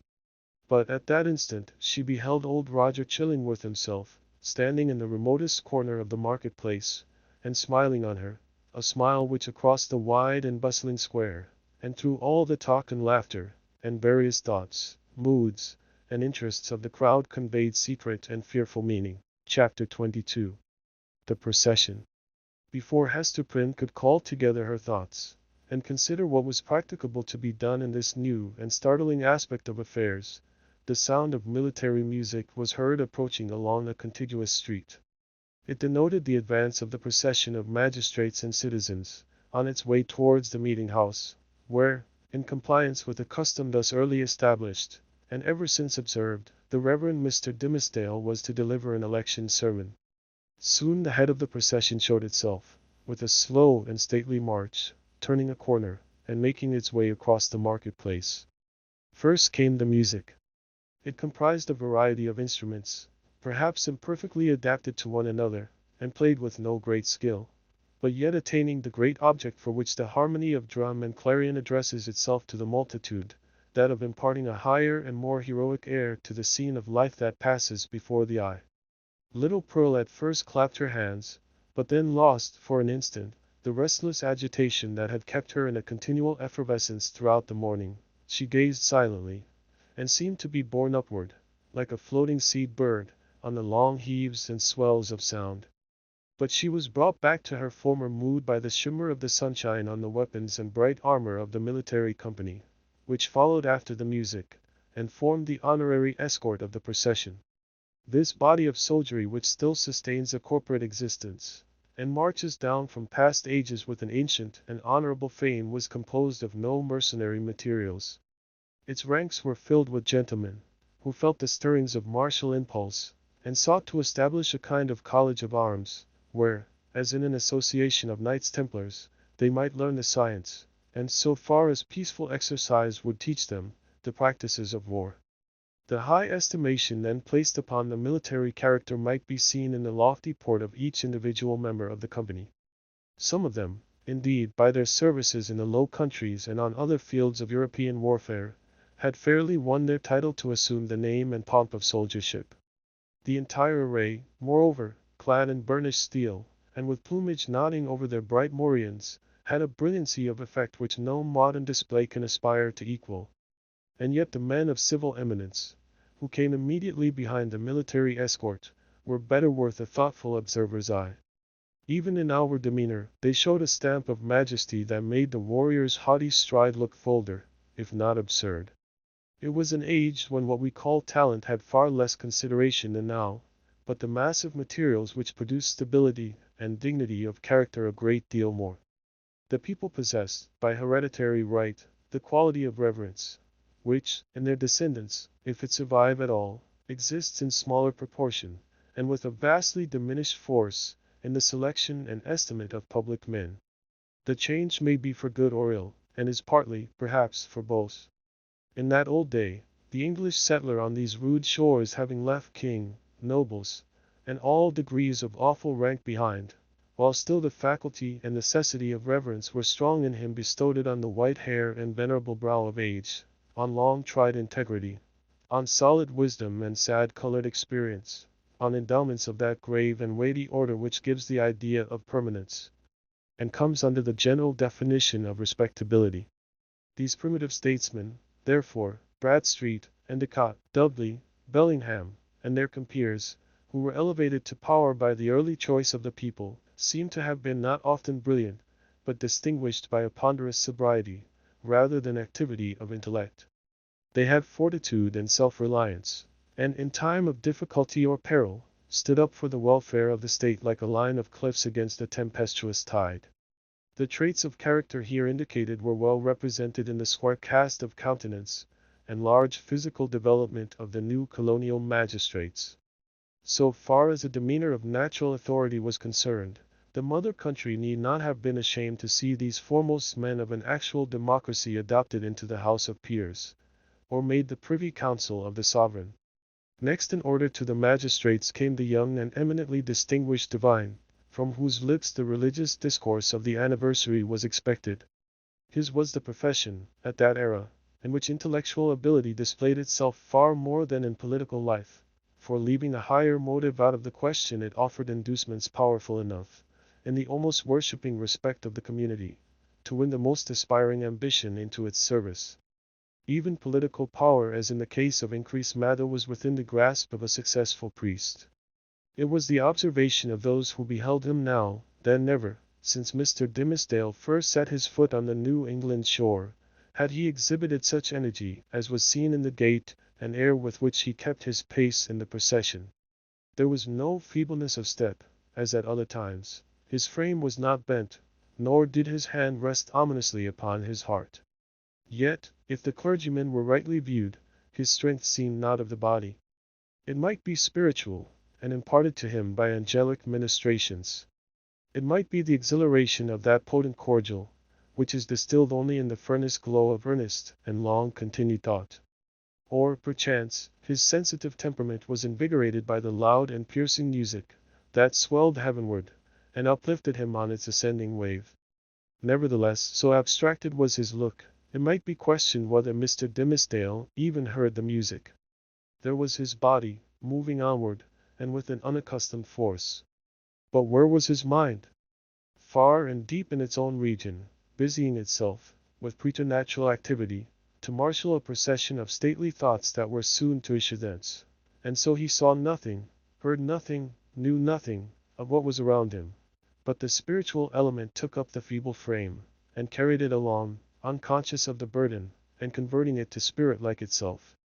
Men of uncommon intellect, who have grown morbid, possess this occasional power of mighty effort, into which they throw the life of many days, and then are lifeless for as many more. Hester Prynne, gazing steadfastly at the clergyman, felt a dreary influence come over her, but wherefore or whence she knew not, unless that he seemed so remote from her own sphere, and utterly beyond her reach. One glance of recognition, she had imagined, must needs pass between them. She thought of the dim forest, with its little dell of solitude, and love, and anguish, and the mossy tree trunk, where, sitting hand in hand, they had mingled their sad and passionate talk with the melancholy murmur of the brook. How deeply had they known each other then? And was this the man? She hardly knew him now. He, moving proudly past, enveloped, as it were, in the rich music, with a procession of majestic and venerable fathers, he, so unattainable in his worldly position, and still more so in that far vista of his unsympathizing thoughts, to which she now beheld him. Her spirit sank with the idea that all must have been a delusion, and that, vividly as she had dreamed it, there could be no real bond betwixt the clergyman and herself. And thus much of woman was there in Hester, that she could scarcely forgive him, least of all now, when the heavy footstep of their approaching fate might be heard, nearer, nearer, nearer. For being able so completely to withdraw himself from their mutual world, while she groped darkly, and stretched forth her cold hands, and found him not. Pearl either saw and responded to her mother's feelings, or herself felt the remoteness and intangibility that had fallen around the minister. While the procession passed, the child was uneasy, fluttering up and down, like a bird on the point of taking flight. When the whole had gone by, she looked up into Hester's face. "Mother," said she, "was that the same minister that kissed me by the brook?" "Hold thy peace, dear little Pearl," whispered her mother. "We must not always talk in the market-place of what happens to us in the forest. I could not be sure that it was he, so strange he looked," continued the child. "Else I would have run to him, and bid him kiss me now, before all the people, even as he did yonder among the dark old trees. What would the minister have said, mother? Would he have clapped his hand over his heart, and scowled on me, and bid me begone? What should he say, Pearl? Answered Hester. Say that it was no time to kiss, and that kisses are not to be given in the marketplace? Well for thee, foolish child, that thou didst not speak to him. Another shade of the same sentiment, in reference to Mr. Dimmesdale, was expressed by a person whose eccentricities or insanity, as we should term it, led her to do what few of the townspeople would have ventured on, to begin a conversation with the wearer of the Scarlet Letter, in public. It was Mistress Hibbins, who, arrayed in great magnificence, with a triple ruff, a broidered stomacher, a gown of rich velvet, and a gold-headed cane, had come forth to see the procession. As this ancient lady had the renown, which subsequently cost her no less a price than her life, of being a principal actor in all the works of necromancy that were continually going forward, the crowd gave way before her, and seemed to fear the touch of her garment, as if it carried the plague among its gorgeous folds. Seen in conjunction with Hester Prynne, kindly as so many now felt towards the latter, the dread inspired by Mistress Hibbins was doubled, and caused a general movement from that part of the market-place in which the two women stood. Now, what mortal imagination could conceive it? Whispered the old lady, confidentially, to Hester. Yonder divine man! That saint on earth, as the people uphold him to be, and as I must needs say he really looks. Who, now, that saw him pass in the procession, would think how little while it is since he went forth out of his study, chewing a Hebrew text of Scripture in his mouth, I warrant, to take an airing in the forest. Oh! We know what that means, Hester Prynne. But truly, forsooth, I find it hard to believe him the same man. Many a church member saw I, walking behind the music, that has danced in the same measure with me, when somebody was fiddler, and it might be an Indian powwow or a Lapland wizard changing hands with us.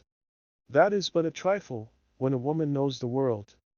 But this minister, couldst thou surely tell, Hester, whether he was the same man that encountered thee on the forest path? Madam, I know not of what you speak, answered Hester Prynne, feeling Mistress Hibbins to be of infirm mind, yet strangely startled and awe-stricken by the confidence with which she affirmed a personal connection between so many persons, herself among them, and the evil one.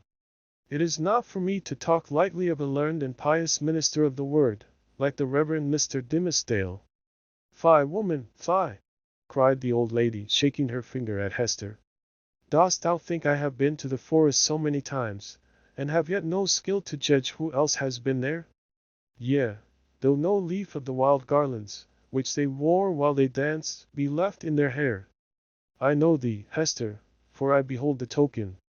We may all see it in the sunshine, and it glows like a red flame in the dark. Thou wearest it openly, so there need be no question about that.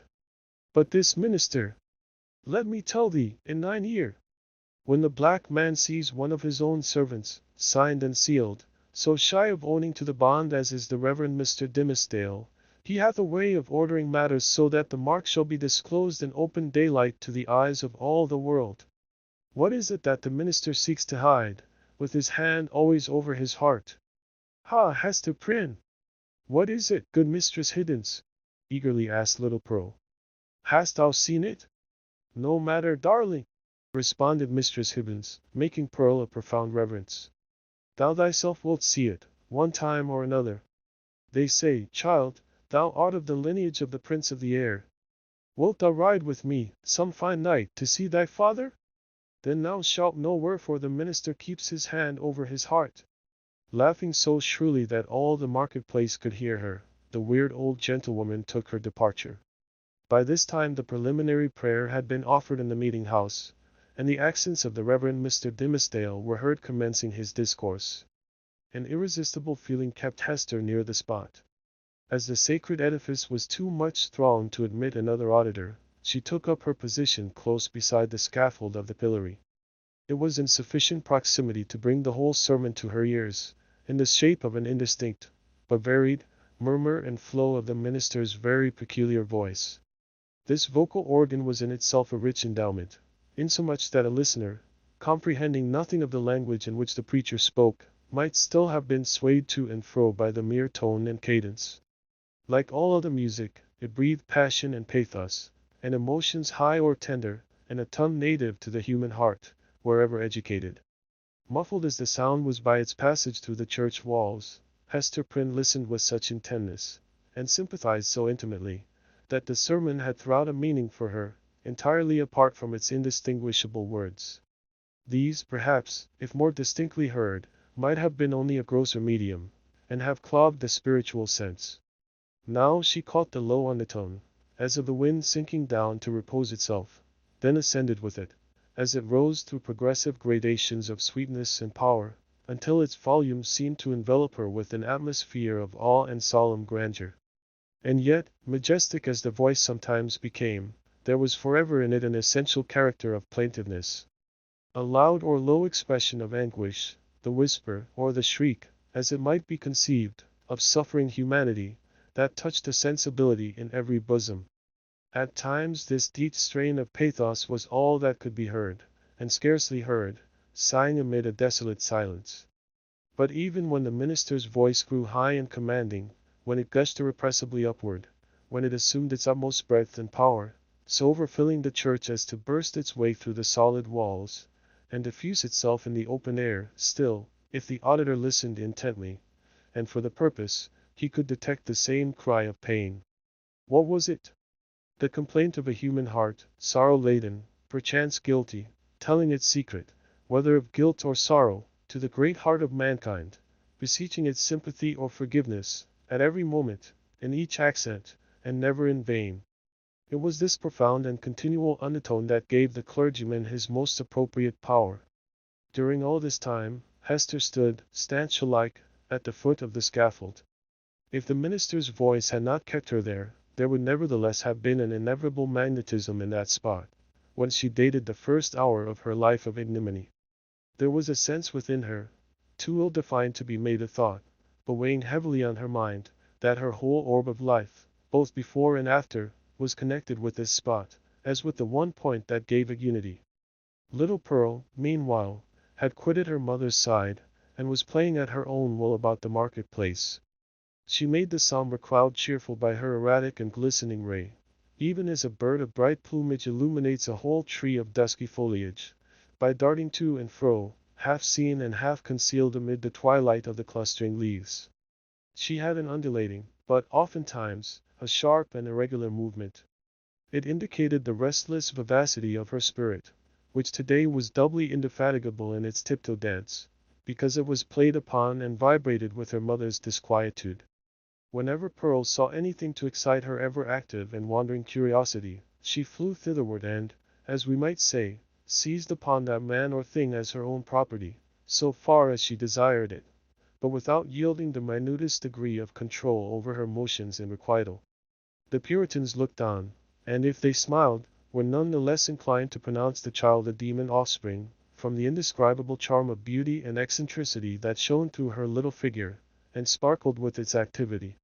She ran and looked the wild Indian in the face, and he grew conscious of a nature wilder than his own. Thence, with native audacity, but still with a reserve as characteristic, she flew into the midst of a group of mariners, the swarthy-cheeked wild men of the ocean, as the Indians were of the land, and they gazed wonderingly and admiringly at Pearl, as if a flake of the sea foam had taken the shape of a little maid, and were gifted with the soul of the sea fire, that flashes beneath the prow in the night time. One of these seafaring men, the shipmaster, indeed, who had spoken to Hester Prynne, was so smitten with Pearl's aspect, that he attempted to lay hands upon her, with purpose to snatch a kiss. Finding it as impossible to touch her as to catch a humming bird in the air, he took from his hat the gold chain that was twisted about it, and threw it to the child. Pearl immediately twined it around her neck and waist, with such happy skill, that, once seen there, it became a part of her, and it was difficult to imagine her without it. "Thy mother is yonder woman with the scarlet letter," said the seaman. "Wilt thou carry her a message from me?" "If the message pleases me, I will," answered Pearl. "Then tell her," rejoined he, "that I spake again with the black-a-visaged, hump-shouldered old doctor, and he engages to bring his friend, the gentleman she wots of, aboard with him. So let thy mother take no thought, save for herself and thee. Wilt thou tell her this, thou witch baby?" "Mistress Hidden says my father is the prince of the air," cried Pearl, with a naughty smile. "If thou callest me that ill name, I shall tell him of thee, and he will chase thy ship with a tempest. Pursuing a zigzag course across the marketplace, the child returned to her mother, and communicated what the mariner had said. Hester's strong, calm, steadfastly enduring spirit almost sank, at last, on beholding this dark and grim countenance of an inevitable doom, which at the moment when a passage seemed to open for the minister and herself out of their labyrinth of misery showed itself, with an unrelenting smile, right in the midst of their path. With her mind harassed by the terrible perplexity in which the shipmaster's intelligence involved her, she was also subjected to another trial. There were many people present, from the country round about, who had often heard of the Scarlet Letter, and to whom it had been made terrific by 100 false or exaggerated rumors, but who had never beheld it with their own bodily eyes. These, after exhausting other modes of amusement, now thronged about Hester Prynne with rude and boorish intrusiveness. Unscrupulous as it was, however, it could not bring them nearer than a circuit of several yards. At that distance they accordingly stood, fixed there by the centrifugal force of the repugnance which the mystic symbol inspired. The whole gang of sailors, likewise, observing the press of spectators, and learning the purport of the Scarlet Letter, came and thrust their sunburnt and desperado-looking faces into the ring. Even the Indians were affected by a sort of cold shadow of the white man's curiosity, and gliding through the crowd, fastened their snake-like black eyes on Hester's bosom, conceiving, perhaps, that the wearer of this brilliantly embroidered badge must needs be a personage of high dignity among her people. Lastly, the inhabitants of the town, their own interest in this worn-out subject languidly reviving itself, by sympathy with what they saw others feel, lounged idly to the same quarter, and tormented Hester Prynne, perhaps more than all the rest, with their cool, well-acquainted gaze at her familiar shame. Hester saw and recognized the selfsame faces of that group of matrons, who had awaited her forthcoming from the prison door, 7 years ago, all save one, the youngest and only compassionate among them, whose burial robe she had since made. At the final hour, when she was so soon to fling aside the burning letter, it had strangely become the center of more remark and excitement, and was thus made to sear her breast more painfully than at any time since the first day she put it on. While Hester stood in that magic circle of ignominy, where the cunning cruelty of her sentence seemed to have fixed her forever, the admirable preacher was looking down from the sacred pulpit upon an audience whose very inmost spirits had yielded to his control. The sainted minister in the church. The woman of the Scarlet Letter in the marketplace. What imagination would have been irreverent enough to surmise that the same scorching stigma was on them both? Chapter 23. The Revelation of the Scarlet Letter. The eloquent voice, on which the souls of the listening audience had been borne aloft as on the swelling waves of the sea, at length came to a pause. There was a momentary silence, profound as what should follow the utterance of oracles. Then ensued a murmur and half-hushed tumult, as if the auditors, released from the high spell that had transported them into the region of another's mind, were returning into themselves, with all their awe and wonder still heavy on them. In a moment more, the crowd began to gush forth from the doors of the church. Now that there was an end, they needed other breath, more fit to support the gross and earthly life into which they relapsed, than that atmosphere which the preacher had converted into words of flame, and had burdened with the rich fragrance of his thought. In the open air their rapture broke into speech. The street and the marketplace absolutely babbled, from side to side, with the pauses of the minister. His hearers could not rest until they had told one another of what each knew better than he could tell, or hear. According to their united testimony, never had man spoken in so wise, so high, and so holy a spirit, as he that spake this day, nor had inspiration ever breathed through mortal lips more evidently than it did through his. Its influence could be seen, as it were, descending upon him, and possessing him, and continually lifting him out of the written discourse that lay before him, and filling him with ideas that must have been as marvelous to himself as to his audience. His subject, it appeared, had been the relation between the deity and the communities of mankind, with a special reference to the New England which they were here planting in the wilderness. And, as he drew towards the close, a spirit as a prophecy had come upon him, constraining him to its purpose as mightily as the old prophets of Israel were constrained, only with this difference, that, whereas the Jewish seers had denounced judgments and ruin on their country, It was his mission to foretell a high and glorious destiny for the newly gathered people of the Lord. But throughout it all, and through the whole discourse, there had been a certain deep, sad undertone of pathos, which could not be interpreted otherwise than as the natural regret of one soon to pass away. Yes, their minister whom they so loved and who so loved them all, that he could not depart heavenward without a sigh, had the foreboding of untimely death upon him, and would soon leave them in their tears. This idea of his transitory stay on earth gave the last emphasis to the effect which the preacher had produced. It was as if an angel, in his passage to the skies, had shaken his bright wings over the people for an instant, at once a shadow and a splendor, and had shed down a shower of golden truths upon them. Thus, there had come to the Reverend Mr. Dimmesdale, as to most men, in their various spheres, though seldom recognized until they see it far behind them, an epoch of life more brilliant and full of triumph than any previous one, or than any which could hereafter be.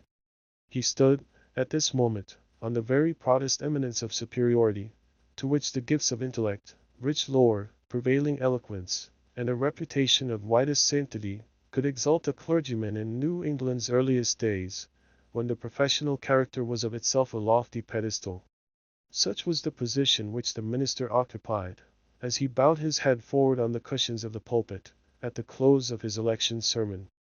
Meanwhile Hester Prynne was standing beside the scaffold of the pillory, with the Scarlet Letter still burning on her breast. Now was heard again the clangor of the music, and the measured tramp of the military escort, issuing from the church door. The procession was to be marshaled thence to the town hall, where a solemn banquet would complete the ceremonies of the day. Once more, therefore, the train of venerable and majestic fathers was seen moving through a broad pathway of the people, who drew back reverently, on either side, as the governor and magistrates, the old and wise men, the holy ministers, and all that were eminent and renowned, advanced into the midst of them. When they were fairly in the marketplace, their presence was greeted by a shout. This, though doubtless it might acquire additional force and volume from the childlike loyalty which the age awarded to its rulers, was felt to be an irrepressible outburst of enthusiasm kindled in the auditors by that high strain of eloquence which was yet reverberating in their ears. Each felt the impulse in himself, and, in the same breath, caught it from his neighbor. Within the church, it had hardly been kept down. Beneath the sky, it pealed upward to the zenith. There were human beings enough, and enough of highly wrought and symphonious feeling, to produce that more impressive sound than the organ tones of the blast, or the thunder, or the roar of the sea, even that mighty swell of many voices, blended into one great voice by the universal impulse which makes likewise one vast heart out of the many. Never, from the soil of New England, had gone up such a shout. Never, on New England soil, had stood the man so honored by his mortal brethren as the preacher. How fared it with him then? Were there not the brilliant particles of a halo in the air about his head? So etherealized by spirit as he was, and so apatheized by worshipping admirers, did his footsteps, in the procession, really tread upon the dust of earth? As the ranks of military men and civil fathers moved onward, all eyes were turned towards the point where the minister was seen to approach among them. The shout died into a murmur, as one portion of the crowd after another obtained a glimpse of him. How feeble and pale he looked, amid all his triumph! The energy, or say, rather, the inspiration which had held him up, until he should have delivered the sacred message that brought its own strength along with it from heaven, was withdrawn, now that it had so faithfully performed its office. The glow, which they had just before beheld burning on his cheek, was extinguished, like a flame that sinks down hopelessly among the late decaying embers. It seemed hardly the face of a man alive, with such a death-like hue. It was hardly a man with life in him, that tottered on his path so nervelessly, yet tottered, and did not fall. One of his clerical brethren, it was the venerable John Wilson, observing the state in which Mr. Dimmesdale was left by the retiring wave of intellect and sensibility, stepped forward hastily to offer his support. The minister tremulously, but decidedly, repelled the old man's arm. He still walked onward, if that movement could be so described, which rather resembled the wavering effort of an infant, with its mother's arms in view, outstretched to tempt him forward. And now, almost imperceptible as were the latter steps of his progress, he had come opposite the well-remembered and weather-darkened scaffold, where, long since, with all that dreary lapse of time between, Hester Prynne had encountered the world's ignominious stare. There stood Hester, holding little Pearl by the hand, and there was the scarlet letter on her breast. The minister here made a pause, although the music still played the stately and rejoicing march to which the procession moved. It summoned him onward, onward to the festival. But here he made a pause. Bellingham, for the last few moments, had kept an anxious eye upon him. He now left his own place in the procession, and advanced to give assistance, judging, from Mr. Dimmesdale's aspect, that he must otherwise inevitably fall.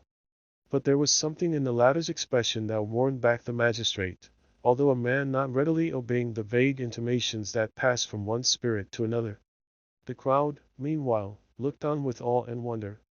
This earthly faintness was, in their view, only another phase of the minister's celestial strength, nor would it have seemed a miracle too high to be wrought for one so holy, had he ascended before their eyes, waxing dimmer and brighter, and fading at last into the light of heaven. He turned towards the scaffold, and stretched forth his arms. "Hester," said he, "come hither. Come, my little Pearl." It was a ghastly look with which he regarded them, but there was something at once tender and strangely triumphant in it. The child, with the bird-like motion which was one of her characteristics, flew to him, and clasped her arms about his knees. Hester Prynne slowly, as if impelled by inevitable fate, and against her strongest will likewise drew near, but paused before she reached him. At this instant, old Roger Chillingworth thrust himself through the crowd, or, perhaps, so dark, disturbed, and evil was his look, he rose up out of some nether region, to snatch back his victim from what he sought to do. Be that as it might, the old man rushed forward, and caught the minister by the arm. "Madman, hold! What is your purpose?" whispered he. "Wave back that woman! Cast off this child! All shall be well. Do not blacken your fame, and perish in dishonor. I can yet save you. Would you bring infamy on your sacred profession? Ha, tempter! Methinks thou art too late," answered the minister, encountering his eye fearfully, but firmly. "Thy power is not what it was. With God's help, I shall escape thee now." He again extended his hand to the woman of the scarlet letter. "Hester Prynne," cried he, with a piercing earnestness, "in the name of Him, so terrible and so merciful, who gives me grace, at this last moment, to do what for my own heavy sin and miserable agony I withheld myself from doing 7 years ago, come hither now, and twine thy strength about me. Thy strength, Hester, but let it be guided by the will which God hath granted me. This wretched and wronged old man is opposing it with all his might, with all his own might, and the fiend's. Come, Hester, come! Support me up yonder scaffold." The crowd was in a tumult. The men of rank and dignity, who stood more immediately around the clergyman, were so taken by surprise, and so perplexed as to the purport of what they saw, unable to receive the explanation which most readily presented itself, or to imagine any other, that they remained silent and inactive spectators of the judgment which Providence seemed about to work. They beheld the minister, leaning on Hester's shoulder, and supported by her arm around him, approach the scaffold, and ascend its steps, while still the little hand of the sin-born child was clasped in his. Old Roger Chillingworth followed, as one intimately connected with the drama of guilt and sorrow in which they had all been actors, and well entitled, therefore, to be present at its closing scene. "Hadst thou sought the whole earth over," said he, looking darkly at the clergyman, "there was no one place so secret, no high place nor lowly place, where thou couldst have escaped me, save on this very scaffold." "Thanks be to Him who hath led me hither," answered the minister. Yet he trembled, and turned to Hester with an expression of doubt and anxiety in his eyes, not the less evidently betrayed, that there was a feeble smile upon his lips. "Is not this better," murmured he, "than what we dreamed of in the forest?" "I know not. I know not," she hurriedly replied. "Better? Yea, so we may both die, and little Pearl die with us. For thee and Pearl, be it as God shall order," said the minister. "And God is merciful. Let me now do the will which He hath made plain before my sight, For Hester, I am a dying man. So let me make haste to take my shame upon me.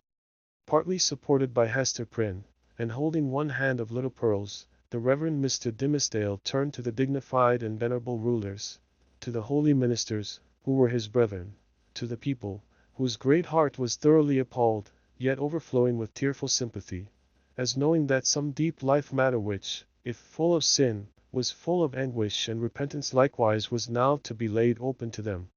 The sun, but little past its meridian, shone down upon the clergyman, and gave a distinctness to his figure, as he stood out from all the earth, to put in his plea of guilty at the bar of eternal justice. "People of New England," cried he, with a voice that rose over them, high, solemn, and majestic, yet had always a tremor through it, and sometimes a shriek, struggling up out of a fathomless depth of remorse and woe. "Ye that have loved me, ye that have deemed me holy, behold me here, the one sinner of the world. At last, I stand upon the spot where, 7 years since, I should have stood, here, with this woman, whose arm, more than the little strength wherewith I have crept hitherward, sustains me, at this dreadful moment, from groveling down upon my face. No, the scarlet letter which Hester wears. Ye have all shuddered at it. Wherever her walk hath been, wherever, so miserably burdened, she may have hoped to find repose, it hath cast a lurid gleam of awe and horrible repugnance round about her. But there stood one in the midst of you, at whose brand of sin and infamy ye have not shuddered." It seemed, at this point, as if the minister must leave the remainder of his secret undisclosed. But he fought back the bodily weakness, and still more, the faintness of heart, that was striving for the mastery with him. He threw off all assistance, and stepped passionately forward a pace before the woman and the child. "It was on him," he continued, with a kind of fierceness, so determined was he to speak out the whole. "God's eye beheld it. The angels were forever pointing at it. The devil knew it well, and fretted it continually with the touch of his burning finger. But he hid it cunningly from men, and walked among you with the mien of a spirit mournful, because so pure in a sinful world, and sad, because he missed his heavenly kindred. Now, at the death hour, he stands up before you. He bids you look again at Hester's scarlet letter. He tells you that, with all its mysterious horror, it is but the shadow of what he bears on his own breast, and that even this, his own red stigma, is no more than the type of what has seared his inmost heart. Stand any here that question God's judgment on a sinner? Behold a dreadful witness of it." With a convulsive motion, he tore away the ministerial band from before his breast. It was revealed. But it were irreverent to describe that revelation. For an instant, the gaze of the horror-stricken multitude was concentered on the ghastly miracle, while the minister stood, with a flush of triumph in his face, as one who, in the crisis of acutest pain, had won a victory.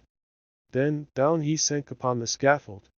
Hester partly raised him, and supported his head against her bosom. Old Roger Chillingworth knelt down beside him, with a blank, dull countenance, out of which the life seemed to have departed. "Thou hast escaped me," he repeated more than once. "Thou hast escaped me. May God forgive thee," said the minister. "Thou too hast deeply sinned." He withdrew his dying eyes from the old man, and fixed them on the woman and the child. "My little Pearl," said he, feebly, and there was a sweet and gentle smile over his face, as of a spirit sinking into deep repose. Nay, now that the burden was removed, it seemed almost as if he would be sportive with the child. "Dear little Pearl, wilt thou kiss me now? Thou wouldst not yonder, in the forest. But now thou wilt?" Pearl kissed his lips. A spell was broken. The great scene of grief, in which the wild infant bore a part, had developed all her sympathies, and as her tears fell upon her father's cheek, they were the pledge that she would grow up amid human joy and sorrow, nor forever do battle with the world, but be a woman in it. Towards her mother, too, Pearl's errand as a messenger of anguish was all fulfilled. "Hester," said the clergyman, "farewell. Shall we not meet again?" whispered she, bending her face down close to his. "Shall we not spend our immortal life together? Surely, we have ransomed one another, with all this woe. Thou lookest far into eternity, with those bright dying eyes. Then tell me what thou sayest? Hush, Hester, hush, said he, with tremulous solemnity. The law we broke. The sin here so awfully revealed. Let these alone be in thy thoughts. I see her. I see her. It may be that, when we forgot our God, when we violated our reverence each for the other's soul, it was thenceforth vain to hope that we could meet hereafter, in an everlasting and pure reunion. God knows, and he is merciful. He hath proved his mercy, most of all, in my afflictions. By giving me this burning torture to bear upon my breast. By sending yonder dark and terrible old man, to keep the torture always at red heat. By bringing me hither, to die this death of triumphant ignominy before the people. Had either of these agonies been wanting, I had been lost forever. Praise be his name! His will be done. Farewell. That final word came forth with the minister's expiring breath.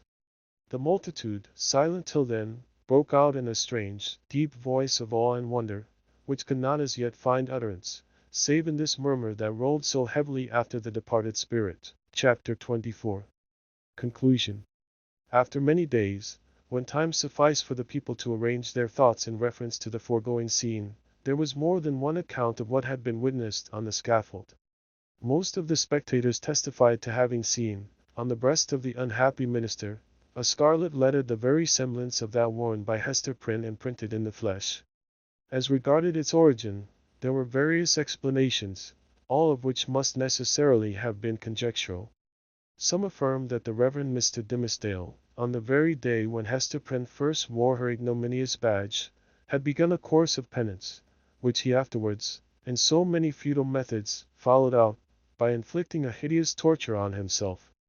Others contended that the stigma had not been produced until a long time subsequent, when old Roger Chillingworth, being a potent necromancer, had caused it to appear, through the agency of magic and poisonous drugs.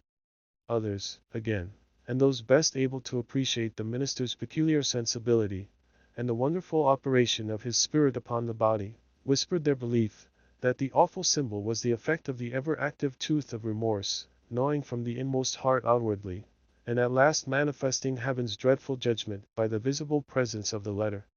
The reader may choose among these theories. We have thrown all the light we could acquire upon the portent, and would gladly, now that it has done its office, erase its deep print out of our own brain, where long meditation has fixed it in very undesirable distinctness. It is singular, nevertheless, that certain persons, who were spectators of the whole scene, and professed never once to have removed their eyes from the Reverend Mr. Dimmesdale, denied that there was any mark whatever on his breast, more than on a new-born infant's. Neither, by their report, had his dying words acknowledged, nor even remotely implied, the slightest connection, on his part, with the guilt for which Hester Prynne had so long worn the scarlet letter. According to these highly respectable witnesses, the minister, conscious that he was dying, conscious, also, that the reverence of the multitude placed him already among saints and angels, had desired, by yielding up his breath in the arms of that fallen woman, to express to the world how utterly nugatory is the choicest of man's own righteousness.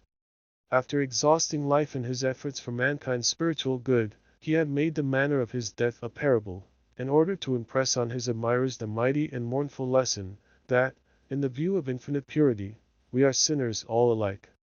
It was to teach them, that the holiest among us has but attained so far above his fellows as to discern more clearly the mercy which looks down, and repudiate more utterly the phantom of human merit, which would look aspiringly upward. Without disputing a truth so momentous, we must be allowed to consider this version of Mr. Dimmesdale's story as only an instance of that stubborn fidelity with which a man's friends and especially a clergyman's will sometimes uphold his character, when proofs, clear as the midday sunshine on the scarlet letter, establish him a false and sin-stained creature of the dust.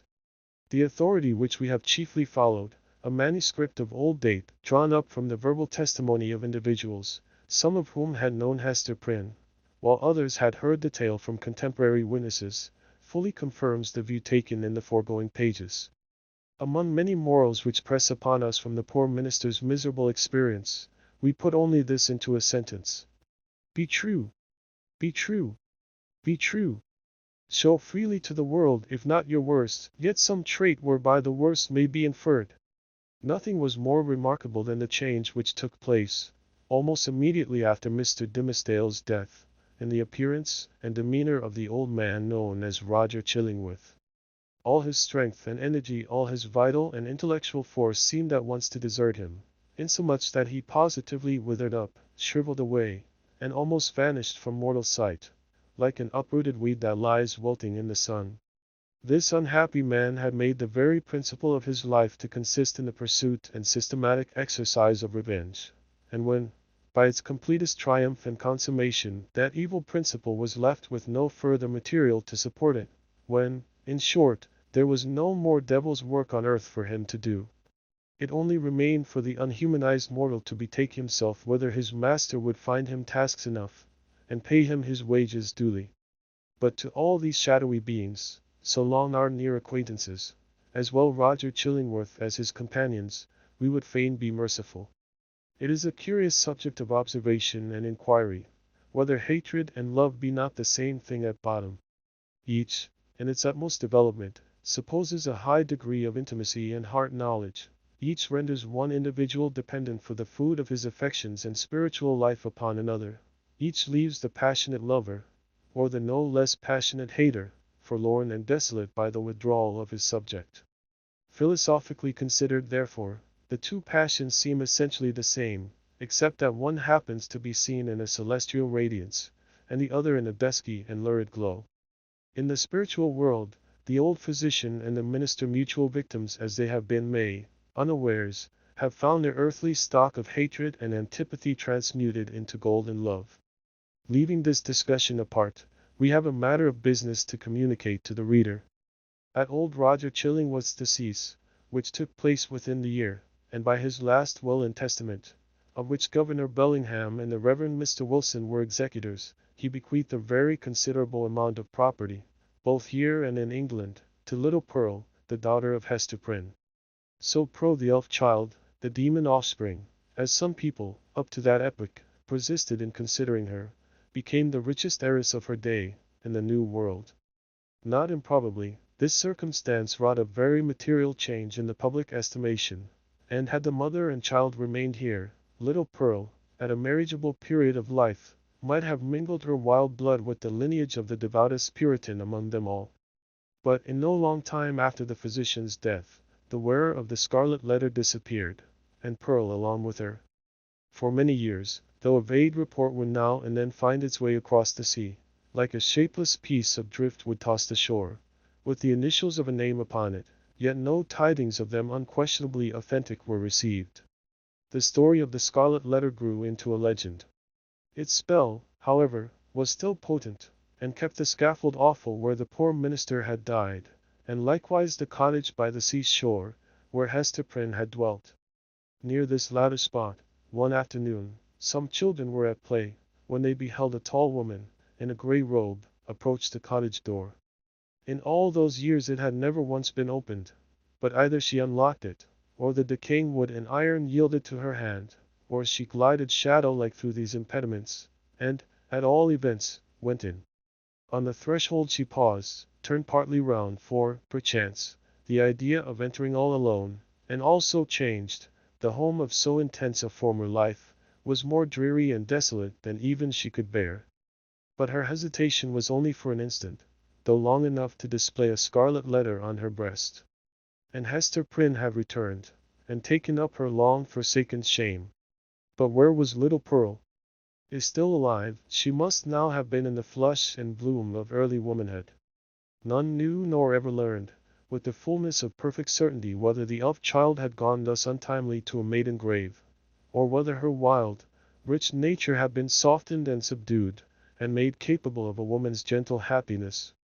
But through the remainder of Hester's life, there were indications that the recluse of the Scarlet Letter was the object of love and interest with some inhabitant of another land. Letters came, with armorial seals upon them, though of bearings unknown to English heraldry. In the cottage there were articles of comfort and luxury such as Hester never cared to use, but which only wealth could have purchased, and affection have imagined for her. There were trifles, too, little ornaments, beautiful tokens of a continual remembrance, that must have been wrought by delicate fingers, at the impulse of a fond heart. And once, Hester was seen embroidering a baby garment, with such a lavish richness of golden fancy as would have raised a public tumult, had any infant, thus apparelled, been shown to our sober-hued community. In fine, the gossips of that day believed, and Mr. Surveyor Pugh, who made investigations a century later, believed, and one of his recent successors in office, moreover, faithfully believes, that Pearl was not only alive, but married, and happy, and mindful of her mother, and that she would most joyfully have entertained that sad and lonely mother at her fireside. But there was a more real life for Hester Prynne here, in New England, than in that unknown region where Pearl had found a home. Here had been her sin, here, her sorrow, and here was yet to be her penitence. She had returned, therefore, and resumed, of her own free will, for not the sternest magistrate of that iron period would have imposed it, resumed the symbol of which we have related so dark a tale. Never afterwards did it quit her bosom. But in the lapse of the toilsome, thoughtful, and self-devoted years that made up Hester's life, the Scarlet Letter ceased to be a stigma which attracted the world's scorn and bitterness, and became a type of something to be sorrowed over, and looked upon with awe yet with reverence too. And, as Hester Prynne had no selfish ends, nor lived in any measure for her own profit and enjoyment, people brought all their sorrows and perplexities, and besought her counsel, as one who had herself gone through a mighty trouble. Women, more especially, in the continually recurring trials of wounded, wasted, wronged, misplaced, or erring in sinful passion, or with the dreary burden of a heart unyielded, because unvalued and unsought, came to Hester's cottage, demanding why they were so wretched, and what the remedy. Hester comforted and counseled them as best she might. She assured them, too, of her firm belief, that, at some brighter period, when the world should have grown ripe for it, in heaven's own time, a new truth would be revealed, in order to establish the whole relation between man and woman on a sure ground of mutual happiness. Earlier in life, Hester had vainly imagined that she herself might be the destined prophetess, but had long since recognized the impossibility that any mission of divine and mysterious truth should be confided to a woman stained with sin, bowed down with shame, or even burdened with a lifelong sorrow. The angel and apostle of the coming revelation must be a woman, indeed, but lofty, pure, and beautiful, and wise, moreover, not through dusky grief, but the ethereal medium of joy, and showing how sacred love should make us happy, by the truest test of a life successful to such an end. So said Hester Prynne, and glanced her sad eyes downward at the Scarlet Letter. And after many, many years, a new grave was delved, near an old and sunken one, in that burial ground beside which King's Chapel has since been built. It was near that old and sunken grave, yet with a space between, as if the dust of the two sleepers had no right to mingle. Yet one tombstone served for both. All around, there were monuments carved with armorial bearings, and on this simple slab of slate, as the curious investigator may still discern, and perplex himself with the purport, there appeared the semblance of an engraved escutcheon. It bore a device, a herald's wording of which might serve for a motto and brief description of our now concluded legend, so somber is it, and relieved only by one ever-glowing point of light gloomier than the shadow. On a field sable, the letter A yields legal information. Creating the works from print editions not protected by U.S. copyright law means that no one owns a United States copyright in these works, so the Foundation, and you, can copy and distribute it in the United States without permission and without paying copyright royalties. Special rules, set forth in the general terms of use part of this license, apply to copying and distributing Project Gutenberg electronic works to protect the Project Gutenberg concept and trademark. Project Gutenberg is a registered trademark, and may not be used if you charge for an ebook, except by following the terms of the trademark license, including paying royalties for use of the Project Gutenberg trademark. If you do not charge anything for copies of this ebook, complying with the trademark license is very easy. You may use this ebook for nearly any purpose, such as creation of derivative works, reports, performances, and research.